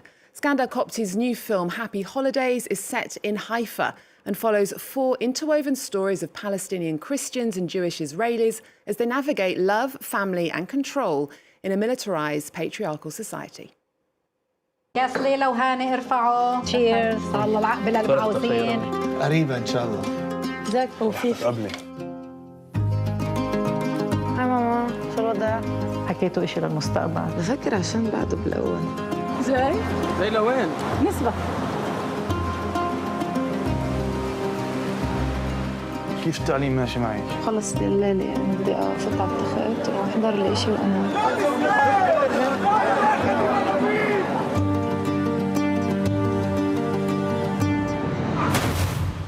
فيفي؟ ليش عاملة حالك هيك؟ ولا شيء ماما طلعت برم. That was from Happy Holidays, directed by Skandar Kopti, won the Best Screenplay Prize at the Venice Film Festival last year. Welcome to the show. Thank you for having me. It's a pleasure to have you. Now, you are, as I said, a Palestinian filmmaker from Jaffa, who's also an Israeli citizen. You now live in Abu Dhabi. Palestinians represent around 20% of the population in Israel. As someone who lives between two worlds, your films bring a sort of nuance, empathy, and a perspective, a personal insight into one of the most complex regions in the world. Tell us how this complex identity that you have contributes to your storytelling. I mean, my identity is part of the storytelling, especially in those days where it's endangered. Physically, our existence is under a lot of danger, but also our identity, and I cannot disconnect what I've been through, on a daily basis from what I am. It's only because I'm Palestinian that I'm put in this situation. Otherwise, I will be making films about, my midlife crisis. Okay, well, Happy Holidays, as we saw in the clip, begins with a car crash involving a young Palestinian woman called Fifi. But it does expand into this web of intersecting lives across Arab and Jewish families in Haifa. It's in 4 chapters, but every chapter is told from the perspective of a woman, Palestinian and Israeli. Why did you choose to focus on female voices? Mm-hmm. I think it was, my process is very, very simple. When it comes to making films, I start with something that annoys me, and then I try to understand why is it this way. And I understood that patriarchy also had an impact on my life, even if I'm a man. And I started looking into how is it, kept? How is it maintained? Why doesn't it disappear? Because everybody seems to be suffering, or everybody suffers from patriarchy. And then I got deeper into understanding how oppression works and how we tend to internalize oppression and normalize it for many reasons, mostly to convince ourselves that we have a good life. And also because our society is very strict and it regulates itself through punishing whoever doesn't do what is expected of them to do and rewarding whoever walks the way it's meant for them to walk. So, and I thought that it would be very, very interesting to do it through the perspective of women that are guarding and maintaining and sustaining this patriarchy. Well, there we go. A very interesting looking movie, Happy Holidays by Skandar Kopti, a Palestinian Israeli, discussing the patriarchy and how the system is upholding the things that are allowing to propagating this genocide and all of the suffering.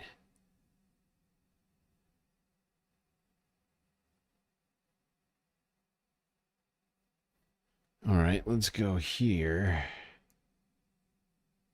This is AP Archive from 2 days ago, a time-lapse video of people living in tents in Gaza City while they were waiting for this Israeli offensive to begin. I'm going to full screen this.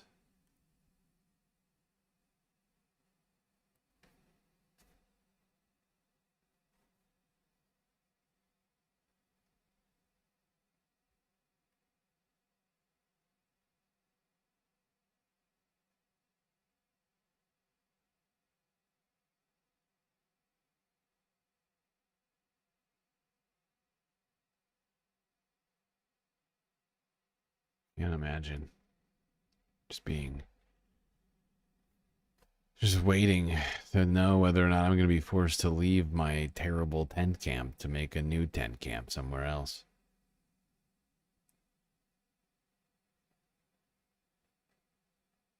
The lives that people are living right now are just unbelievable. It is so apocalyptic in nature. What we are seeing here, it's It's truly horrifying. Going to bed not knowing what's going to happen in the morning. Because of the whims of his, Israel. Could all be stopped. Donald Trump could just pick up the phone and tell Benjamin Netanyahu, we're not supporting this anymore.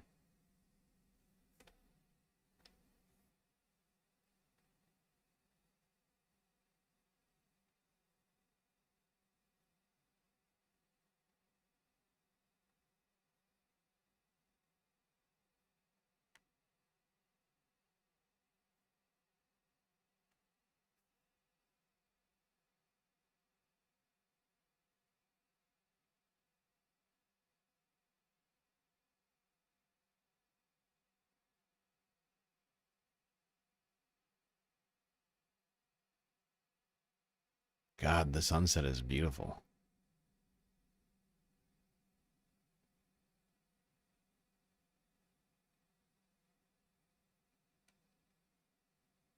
Truly beautiful place to live. You don't mind the rubble and the genocide. But almost everything goes dark aside from a couple of flashlights, it would seem. Fire burning over here. There might be another fire burning over there.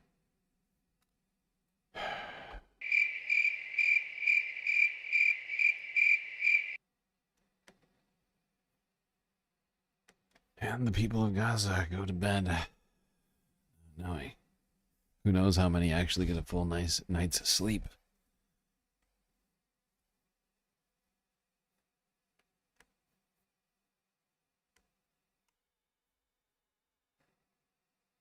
All right, now let's go on to here. Talk about the Gaza aid flotilla, the third. Oh, wait, before you go to that, let's go here. Sorry, this is Forbes breaking news from a day ago. To a protest from inside Tel Aviv.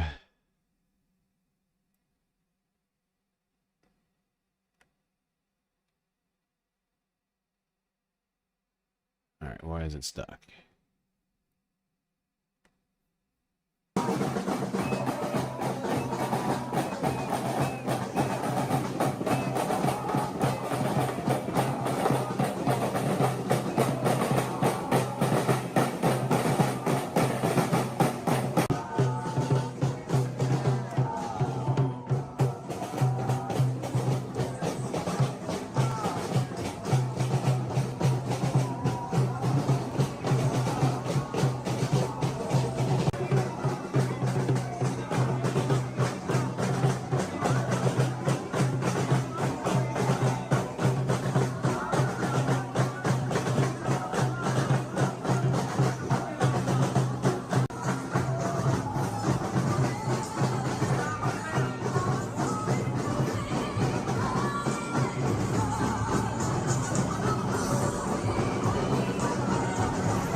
Well, there you have it. People showing up in mass to continue protesting the Israeli government's refusal to end the war, to bring back the hostages.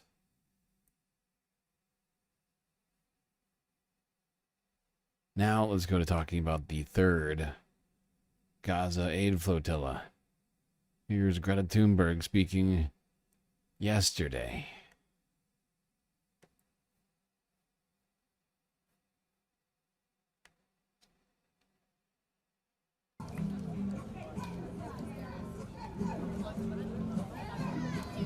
So this is the 38th attempt by people to, by sea, break Israel's illegal siege on Gaza. And the difference between this and previous missions is that now we are dozens of boats sailing from several ports around the Mediterranean Sea. We will be departing first from Barcelona, and then we will be joined by many more boats. We are mobilizing people from all over the world. 26,000 people signed up to be a part of this mission. And this mission is also happening in the light of Israel's further intensification and escalation of genocide, violence, and mass starvation. Illegal. We only have the previous examples to take lessons from, and in those it has been very clear that Israel has been continuously violating international law by either attacking, unlawfully intercepting the boats in international waters, and continuously preventing the humanitarian aid from coming in and maintaining their illegal and inhumane blockade of Gaza. Illegal. All right, here's the live stream from the AP on the day of the launch of the Gaza Aid Flotilla. All right, hold on. We're not going to watch the whole press conference. I just wanted to watch the boat launch part. Oh, wait, this is just talking. All right, hold on. Why did I think... Sorry, I didn't watch this one. I threw this in here when I was looking for the videos on the flotilla. I assumed this was the boat launch.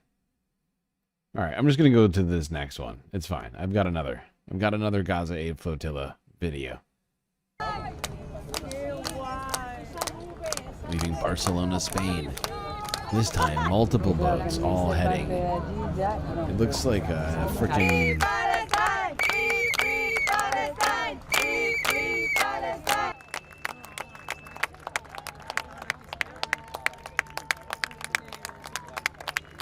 I do, like, at least what I heard, I could be wrong about this, but I hear that there's multiple boats now heading to Gaza. I could be, like I said, I could be wrong, but there's another boat, a completely different boat. So I do think there's an entire, like a armada of boats heading to Gaza to break the blockade, the illegal fucking blockade. Illegal.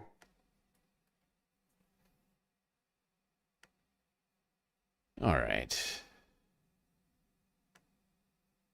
It's a nice moment before Israel commits another war crime in international waters. Immediately, if not sooner.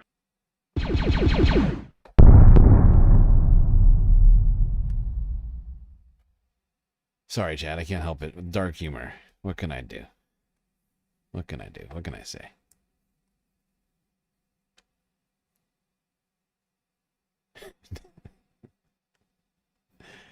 I'm fairly certain Israel is aware of this, Wedge Wizard. I see your concern. I don't think they're listening right now, and if they are, why are you listening to me for information? Don't be weird. Don't be creepy.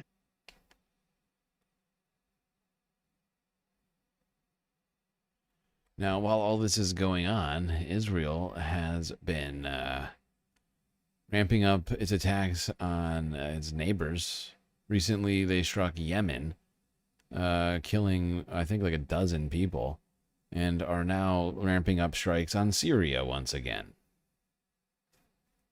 This is ridiculous. 4 Israeli military helicopters have landed southwest of the Syrian capital, carrying out a ground operation for several hours. It follows a second round of Israeli airstrikes in the Damascus countryside within a 24-hour period. Syrian state media says the attacks were targeting a former army barracks in Kiswa.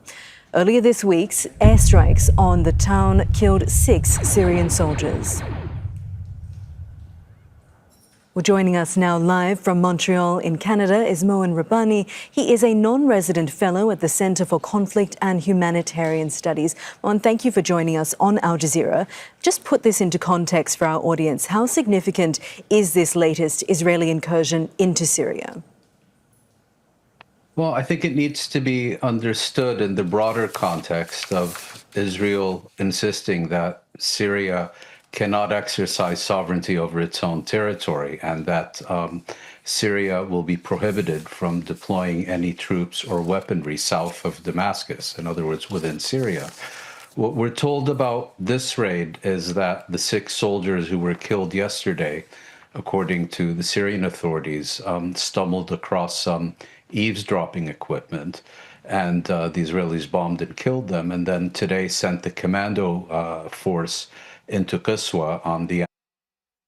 Jesus Christ.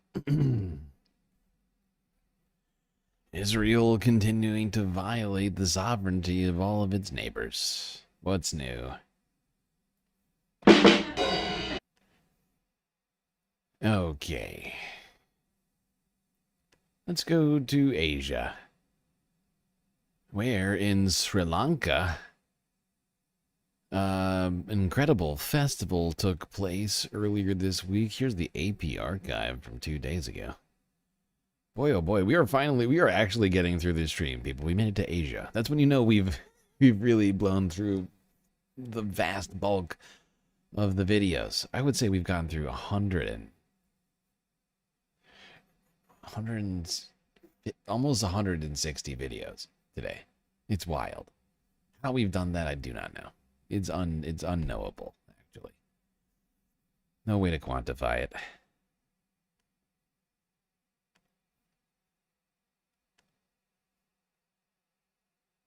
Let's look to the skies in Sri Lanka.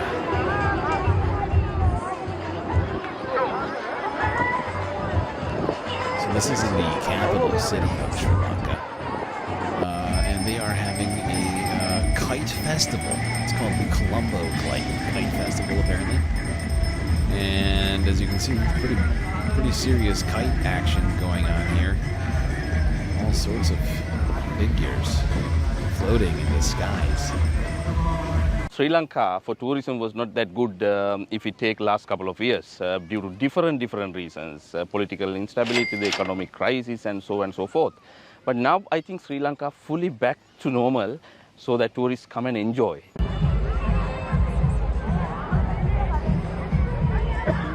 There are, international kite sportsmen coming from 25 countries and 55 of them. I think this is a different... International kite sportsman. I just want that term to just sink into your head. I'm trying to let it sink in myself over here. International kite sportsman. Experience for local kite sportsmen also in Sri Lanka. Every country has a different kite festival. Was there a Labubu kite? I didn't see it. I missed it. I missed the Labubu. Is that a Labubu right there? That actually kind of looks a lot like a Labubu. And the land is different, the people are different. And we prefer to go this side. We like also this side from the country, from the world to visit it. And this is the first time you're here. And our experience is Sri Lanka is very high in the level now in the kite world. So we do our very best here. Well, I guess that guy is an international kite sportsman. An Australian accent, I think. Wow, who knew there were international kite sportsmen? I assumed most kite sportsmen stuck to their own territory. Who knew that people were traveling the world for specifically kite-related activity? Kiting? Is that a thing? I don't even know. Kite flying is really what I would think. But I also have never heard the term kite sportsman, let alone international kite sportsman. You think you are James Bond?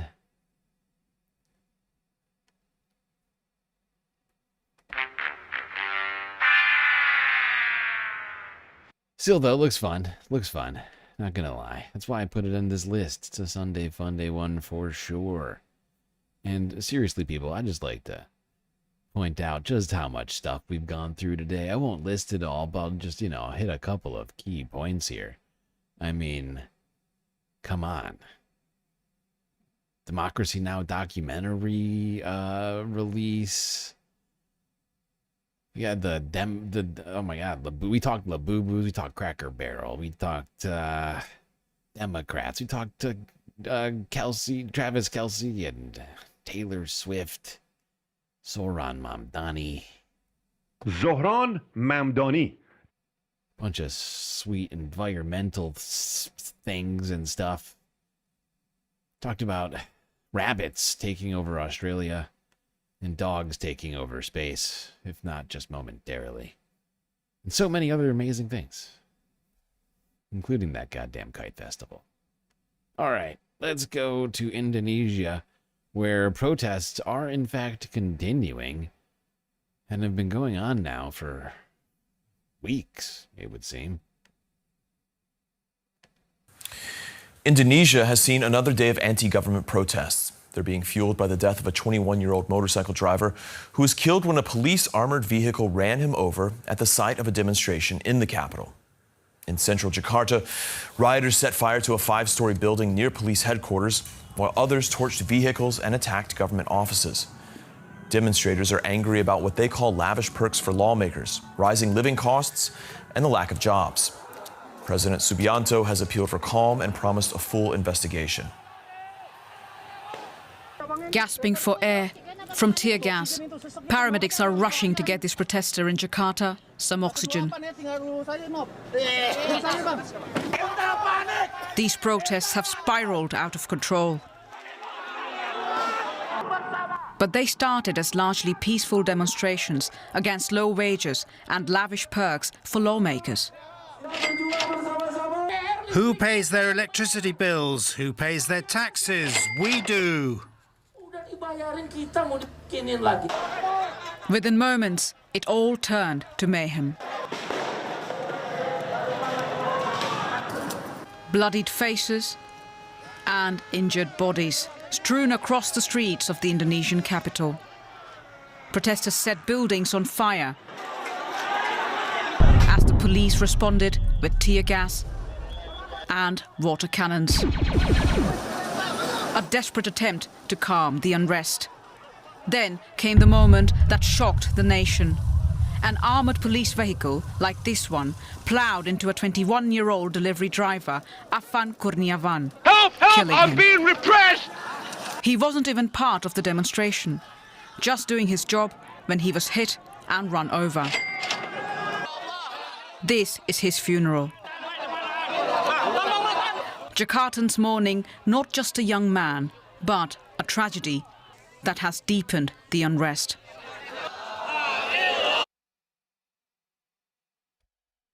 Yeah, you know, killing protesters by running them over, or even people who just happen to be near protests, not a good look. We are very disappointed in all law enforcement agencies, especially the police chief. Please pay attention to this. These drivers are also human. We demand justice for Afan.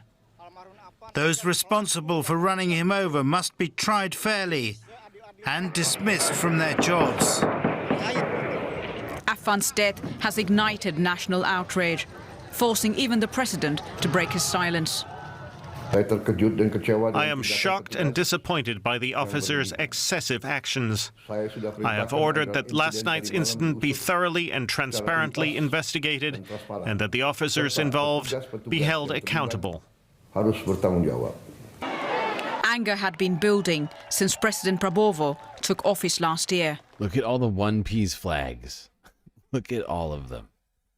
So many Jolly Roger flags. There's like, I can see like 4 right now. Stoked by lawmakers pocketing allowances, nearly 10 times the average Indonesian minimum wage. Now, 7 officers are in custody, but the driver who killed Afan still remains unknown.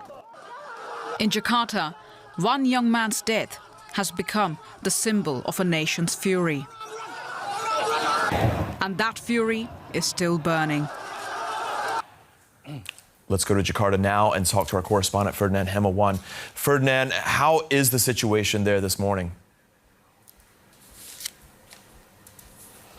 When I drive through the streets today, this morning, from my home to the studio, I can see that there are some public facilities have been burned down. during the protests, such as the bus stops, the toll gates, several police stations, and several police vehicles has been burnt down in the streets. And the major toll roads in Jakarta is also still closed, and the people are still cleaning up after the protest. But and Jakarta is not the only place that the protest was happening. It was happening also in other big cities in Indonesia, such as Makassar, Solo, and stuff. But I can say that for now, the situation is getting more conducive, and hopefully it can get more conducive and not. There we go. A momentary reprieve from the unrest. Although it did not last long. Here's Forbes breaking news from a day later. Protesters clash with police once again in Jakarta, Indonesia amid tensions over lawmaker self-enrichment.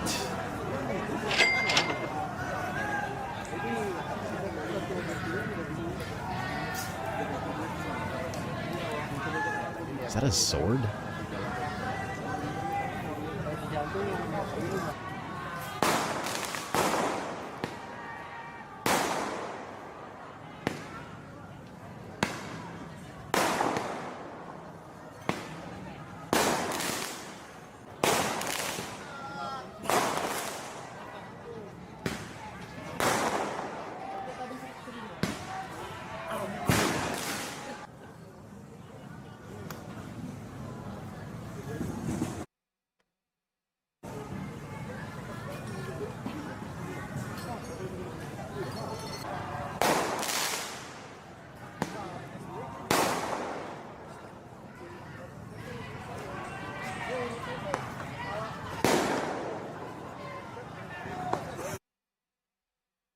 All right. This is honestly, I mean, this is probably overdue. Indonesia is an incredibly unfair and unequal society, unfortunately. It's a massive country, one of the biggest on the planet in terms of population size and also landmass. It's actually much bigger than people realize. I mean, it's not one of the biggest countries on the planet, but it's much bigger than people realize, honestly, both in size and population. And but there's a massive underclass in Indonesia of incredibly impoverished people. And 4 people in Indonesia own more wealth than the bottom 100 million. Sound familiar, anybody?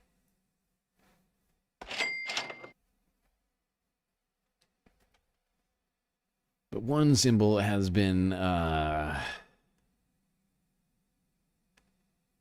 taking the sort of the front, what do you call it? Now what's the, I can't think of the word right now. What? I don't want to rule anything. Hold on. One symbol, the Jolly Roger flag from One Piece, has been a big symbol in this fight against the government and its perceived corruption. I figured we'd do a deep dive on all of this. I found this video earlier. And I think this is an anime channel. It's called Kitsune Anime. They did this 3 weeks ago. But apparently they did a little crossover vid here to talk about how an anime is being used in a political movement. What? I don't want to rule anything. Being king of the pirates is about being more free than anyone.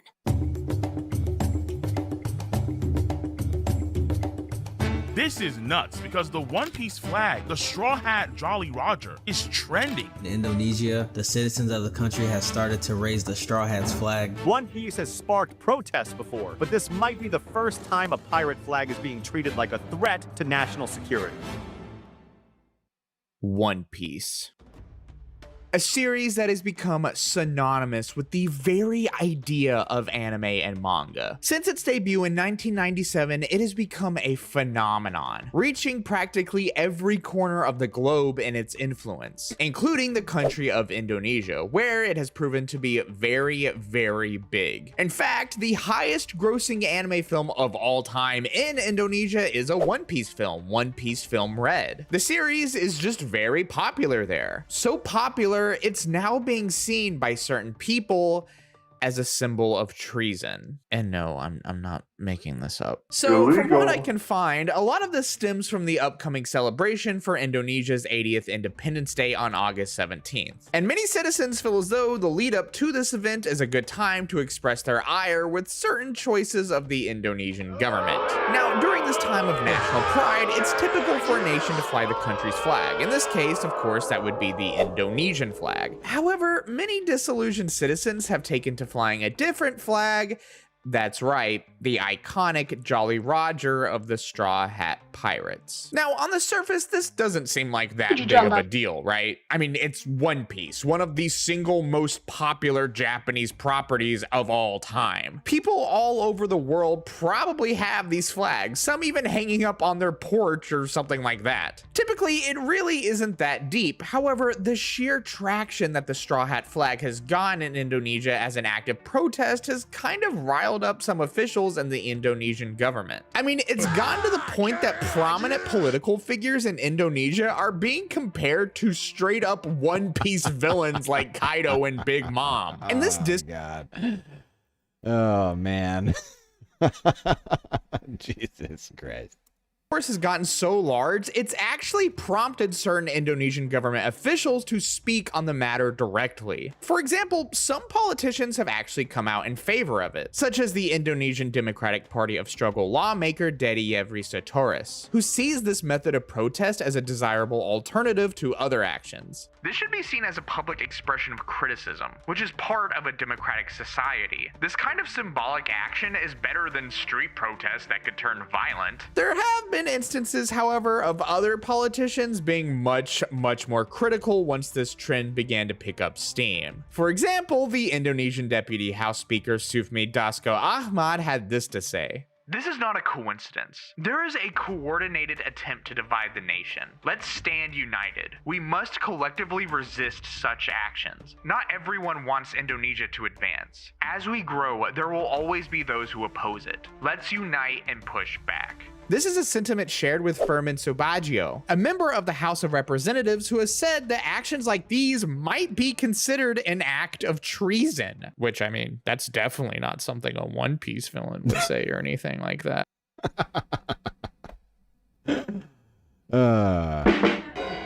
Well played, sir. Well played. Representatives who has said that actions like these might be considered an act of treason. Which, I mean, that's definitely not something a One Piece villain would say or anything like that. And it seems as though the Indonesian government is at least considering taking actions to try to curb this dissent. Recently, the Indonesian Minister of Human Rights, Natalius Pigai, has pushed for a ban on flying the Straw Hat flag at the Indonesian Independence Day celebration, which I honestly cannot even believe that those words are coming out of my mouth earnestly, but here we are. According to him, regulations like these abide by international law and wouldn't be opposed by other international organizations like the United Nations. Which, like, can you imagine a UN official skimming down a document of laws and somewhere on the list it says you cannot fly the flag from the hit anime One Piece? What's even happening here right now? I'm not exactly sure how adamant about this the government will be, because historically, according to Heriansyah Hamza, a constitutional law lecturer at Mullah Warman University, something like this hasn't been entirely illegal under Indonesian law. The hoisting of the flag is not prohibited. Okay, we're not going to watch this whole thing, but this is this feels very much Sunday Fun Day, right, folks? Am I wrong? When I found this, I was like, we gotta watch this. I'm gonna watch this breakdown of all of this. Like, you know, get some anime mixed in with some protest on a Sunday Fun Day. Are you not entertained? His vision, a vision that has made Oda the most successful Oh, wait, hold on. I gotta go slightly before this. Slightly before this. comic sold with over 550 million units. And within its lifetime, it's almost basically guaranteed to become the best-selling comic book ever made. And the majority of it is from one guy's brain. I mean, sure, he has a team that he works with and editors and stuff, but for the most part, it's him and his vision. A vision that has made Oda the most successful Japanese author of all time and has entered him into the top 10 most successful fiction authors just ever in existence. One Piece's reach is truly mind-boggling. I mean, look at this guy. I mean, who even is this guy? Just some jobber in a suit or something? No, actually, that is Emmanuel Macron, the president of France. Emmanuel Macron. Yes, that's how you What's pronounce that in the background of his office? Oh my gosh, it's one of those absurdly expensive weeb statues of Nico Robin. That's right, the president of France is a Nico Robin stan. In fact... Oh, it's hilarious to me. It's so funny. It's incredible. I never would have pegged Emmanuel Macron for a big One Piece fan. Oda himself personally gifted a signed piece of art to the French president. If that's not enough, look here. This is Mohammed bin Salman, the crown prince of Saudi Arabia, who is a massive One Piece fan. During a trip he took to Japan in 2016, he personally met Oda himself and got his autograph. One Piece, it's just a global juggernaut at this point. And well, I can't imagine what all of this must be like for the man who created it.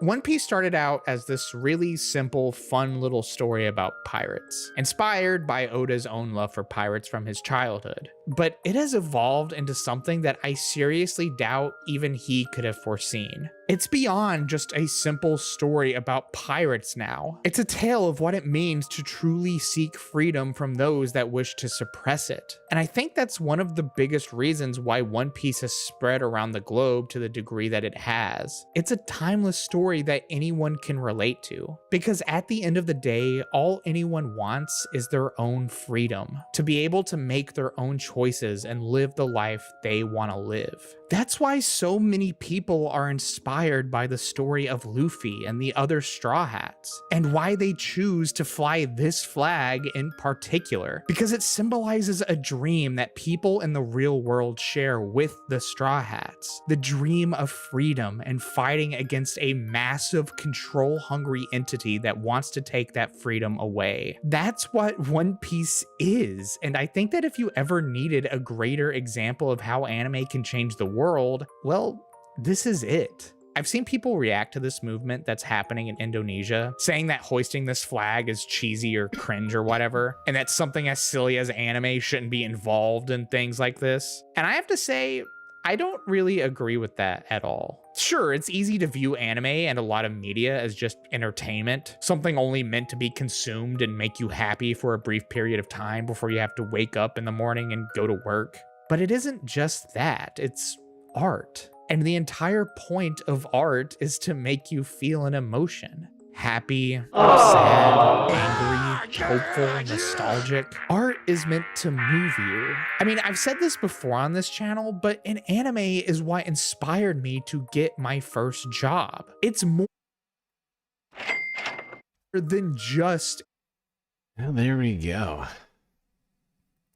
A full breakdown of One Piece and its relevance in Indonesia at this time. And I see people saying it's not Sunday Funday anymore, and that is a lie. Okay, Sunday Funday is not over until this stream is over. Okay, write that down. Moon Day does not begin until the galactic stream of Sunday finishes. It's just that's how it works. Just physics, math, the math and the physics and all the Gregorian calendar. Rotation of the Earth. Just, you know, just write it down. Let's go to China. China! Some more Sunday Fun Day action, as we call it around here. One man in China is just trying to enjoy himself.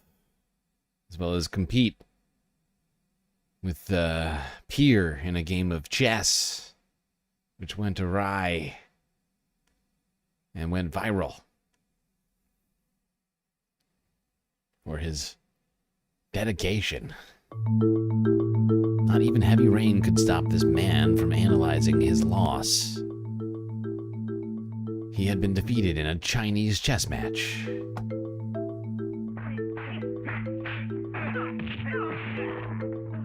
He then spent about 4 hours reviewing what went wrong.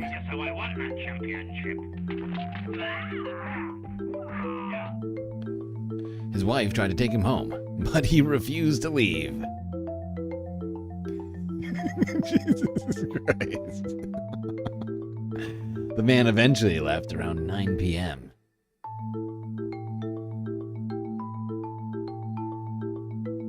The man's love for chess amazed many online.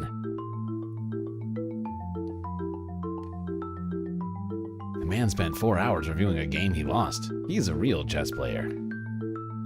This is the meaning of life, to find the one thing you love and can be engrossed in. This guy in the pouring rain. Come back here. It's not. Oh, no.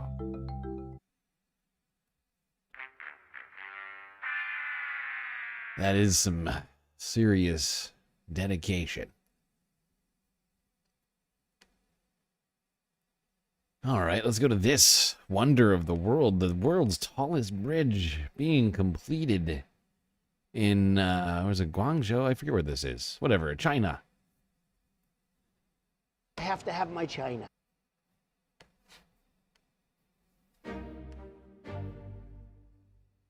Work on the world's tallest building bridge in southwest China has passed a key milestone. What's Guizhou? The Huaijiang Canyon Bridge underwent a crucial load test weeks before its opening. The 5-day process involved moving 96 trucks to designated points of the deck in batches.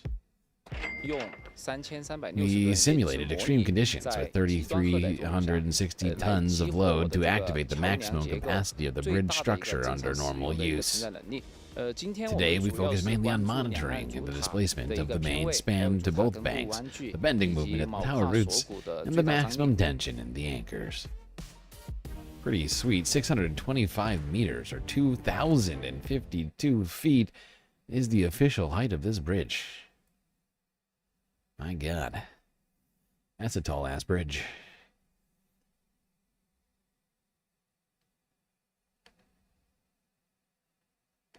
All right, let's talk gaming. I'm sorry, not gaming. What am I talking about? No, let's talk film. A animated action musical has taken over audiences on Netflix. Something called K-pop Demon Hunters.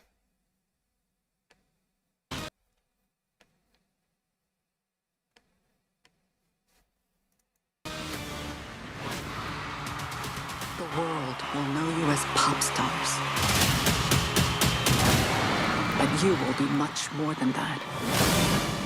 3 charismatic singers, dancers, and pop idols who also slay demons to protect their fans. They're stealing the souls of our fans? That's the premise of K-pop Demon Hunters, an animated musical which has broken streaming records. It's not just the film of the summer, it's the most watched film in Netflix history. With more than 230 million views on the streaming platform, it's outperformed expectation. It's actually kind of wild. Netflix has been around for almost 20 years. The most viewed film in Netflix history? Equal parts. Oh my gosh. Buck the trend for remakes with its original storyline and characters. A winning formula for its growing number of fans.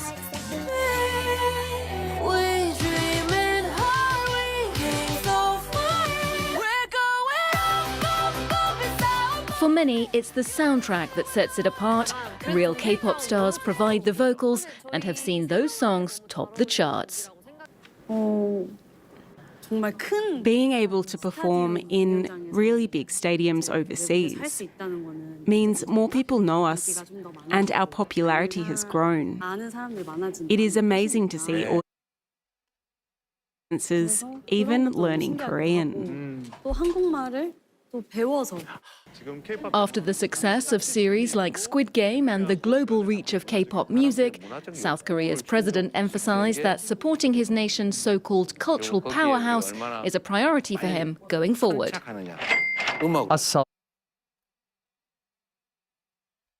All right. Well, there we go. Korea exporting more incredibly addictive television. Squid Games, now K-pop demon hunters taking over people's screens all over the goddamn planet. We are running out of stories here, people. My gosh. Great job to everybody who's made it this far. Let's go to New Zealand for the second to last story. Not the second to last video, but the second to last story. Great job, everyone. You deserve that round of applause for your stalwart ability to just have watched so much of this stream. Truly incredible. Let's talk fashion. Sunday Funday, why not? And in New Zealand, a strange fashion icon, I guess, took to the runway. Yeah, I think Fashion Week's got that sense of elasticity totally nailed, that idea of here's a platform in which to work, now go play. And it doesn't have to be one thing. It can be, the event could be you and 5 of your best customers taking the dog for a walk, or it could be a runway show for 10,000 people, or whatever. It can be future looking, past looking, whatever. And I love that approach to it, that it's creative at its heart and elastic in its execution. The show's very high energy in terms of the styling and what's going on stage. What we really just want people to get a sense of is just that the coming together of sport and luxe, of ready-to-wear and street, of performance, which really is how we dress now, right? It's always, everything's with a great pair of sneakers. So we're always thinking, how's the performance element and how's the fashion element? So it's really just kind of celebrating how those two things sit together so effortlessly now, in terms of the styling and in terms of the action. Hobby horsing's been on our radar for many years now. How do we get to do something with hobby horsing? What now? For, like, literally years. And this was the perfect opportunity to pull it, to have that part of our story, because we're really leaning into that athleticism, celebrating athletics and sports in all different levels and in all different ways showing up in life. And hobby horsing is a sport. Started from the pure joy of it, and now it's a recognised sport, along with many others represented on the runway. It's crazy, I have to say. It's one most bizarre. I'm not gonna lie, I've never thought of hobby horsing as a sport. First time for everything. Moments for my life to be here. I'm so happy for Carnival Care to reach me. And yeah, it's just, well, I've been always interested in fashion, and I'm always, when I was young, I was thinking it would be cool having fashion moment for hobby horsing, and now we do it in Auckland, in other side world. So I was 8 when I get into hobby horsing, and I just. Oh my god.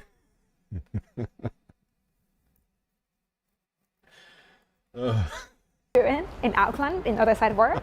I was 8 when I get into hobby horsing, and I just started playing like kids playing with hobby horses. I love horses, and I saw a video on YouTube when one girl jumped very high and had a very pretty horse, and something in my mind, 9 years old, was like, I want to be better, and that's how I started doing that. Hobby horse is pretty new sport from Finland, and it's all about having fun and do little ride with hobby horse. It's jumping and dressage mostly. Basically, your legs are the horsing legs, like you wanna look like a horse movements, and then the upper body is just your upper body will be very stable, and then the hobby horse is just kind of like the sport equipment there. Yeah. So it's not like, we don't try to act like a horse, like, oh, this is very wild. It's more like, you know, gymnastic have ball and ring and whatever. And this is kind of like one part of the sport, what you need to handle. Clothing when you compete in a sport. First of all, in a sport, you want to have comfort. Has the valuetainment not been brought today? Are you not entertained? I mean, come on. All right, I have one more from this, from New Zealand Fashion Week. This was only one of the many shows, apparently. Hobby horsing. Greyhounds sent the day off in racing at New Zealand Fashion Week Kahuria on Friday. Oh my God, dog clothes. All right, some of these doggy outfits are definitely Day off in racing at New Zealand Fashion Week Kahuria on Friday. Oh, that is elegant. Très chic. This morning's Greyhounds were dressed by 12 local designers, including Caitlin Snell. That's hot.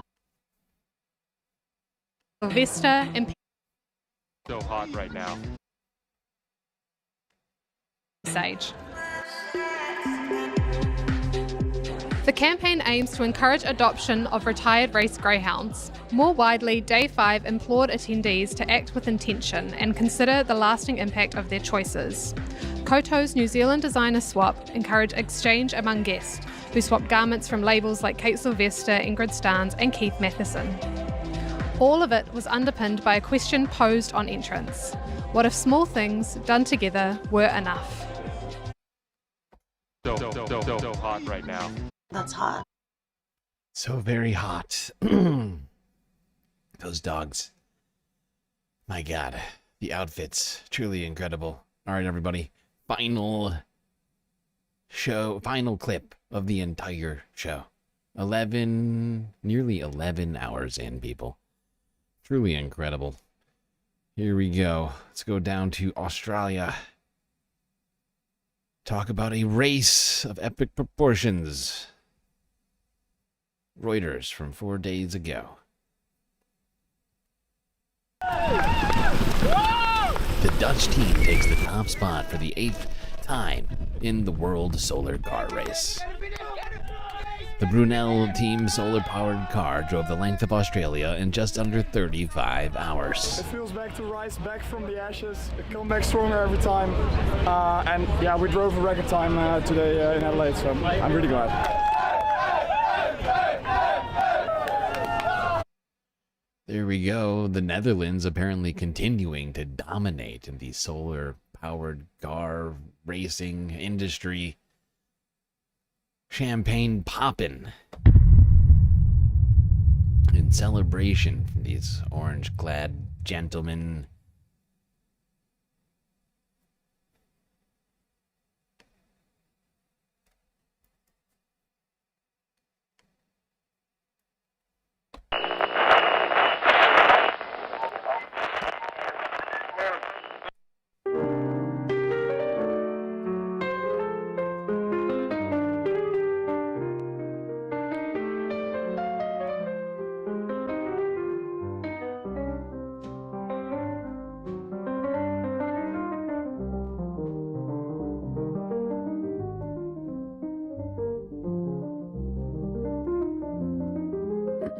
Well, we've gone through another show.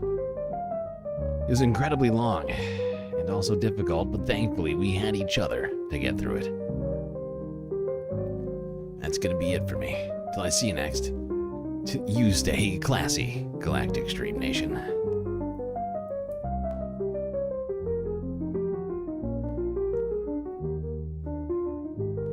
Can't forget this. These are your galactic patrons. Gabby, Goth Dogs, Aaron W, Schmegley, PB, Midi, Afroponics, Normal by Nature, Interplanet Janet, Godcat, Robot Cat, Disco Wolf, Callie Braiding, Sammy, Geodragon, The Anti-Corporatist, Obsessive Audio, Moanoab, Nadia, Choki, Scouts, Selena, Mrs. Jen, Omega Star, Sasha G, Pitchforks Dragon, Vincent Morales, Donald James X, Evan from Portland, Lovely Pariah, Mish, Becky, D Cypher, Icebreaker, Columbia Rica, New York, Will in Detroit, Sisyphean Task, BC, Free Palestine, Hermit Horologist, and HBX. That's right, the list of patrons continues to grow. All of these people here have helped to produce the show which your eyes and ears just got done enjoying. You can too for the low, low price of $3 a month on Patreon.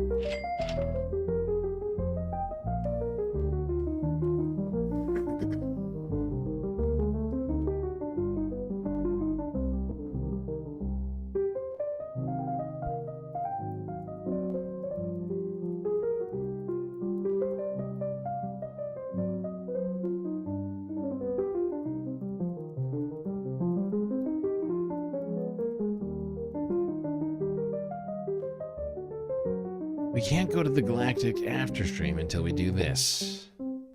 Since it's a Sunday fun day, there's another group of people that we must recognize, specifically the Galactic Benefactors. A group of people who have decided to take their galactic patronage to the next level.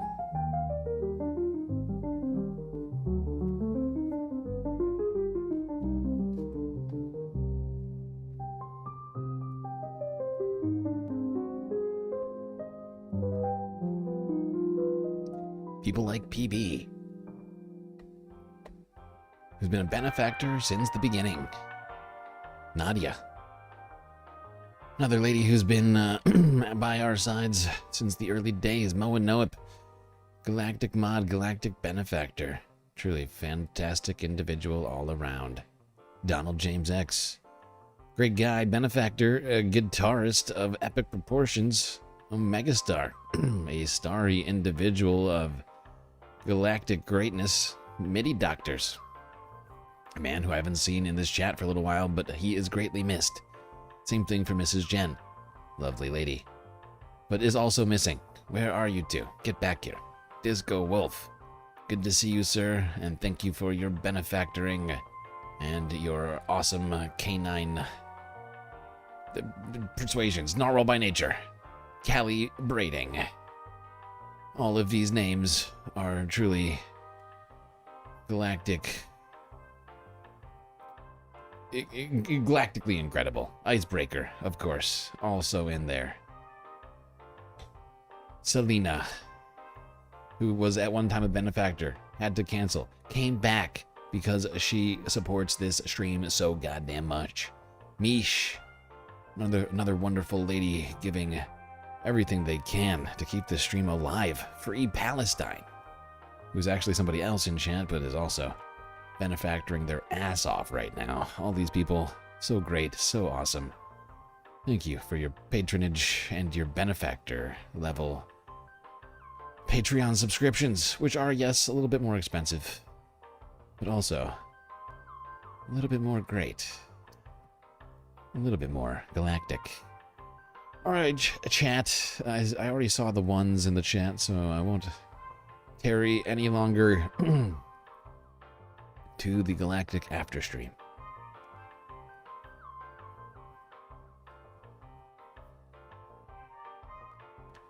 All right, let me get us some tunes that aren't elevator music.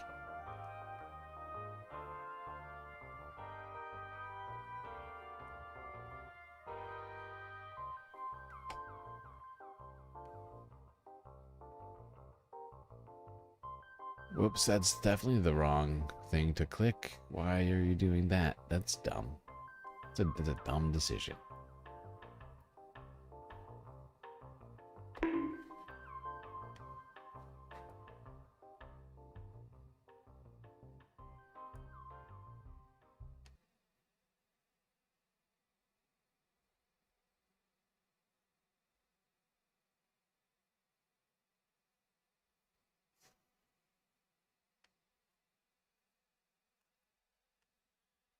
Well, since it's the end of summer and fall is upon us, I feel like we should rock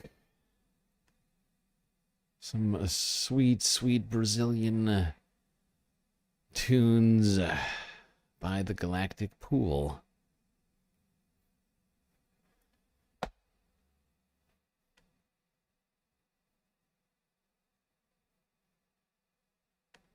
All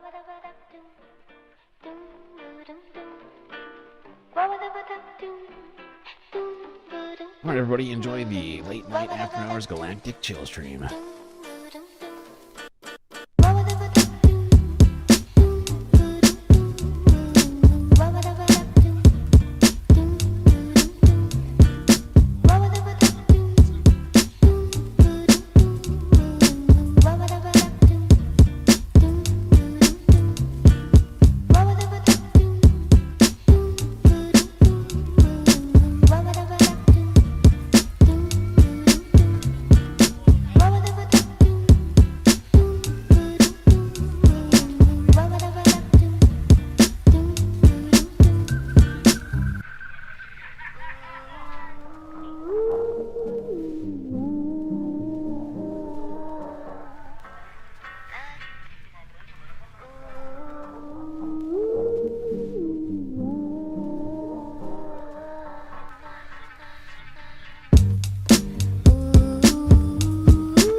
and lovely. The girl from Ipanema goes walking, and when she passes, each when she passes goes when she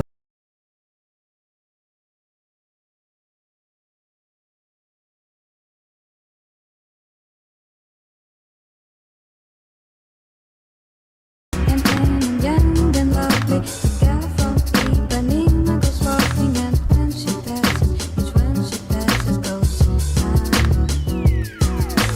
when she walks, she's like a samba that swings so cool and sways so gently, that when she passes, each when she passes goes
Beautiful here.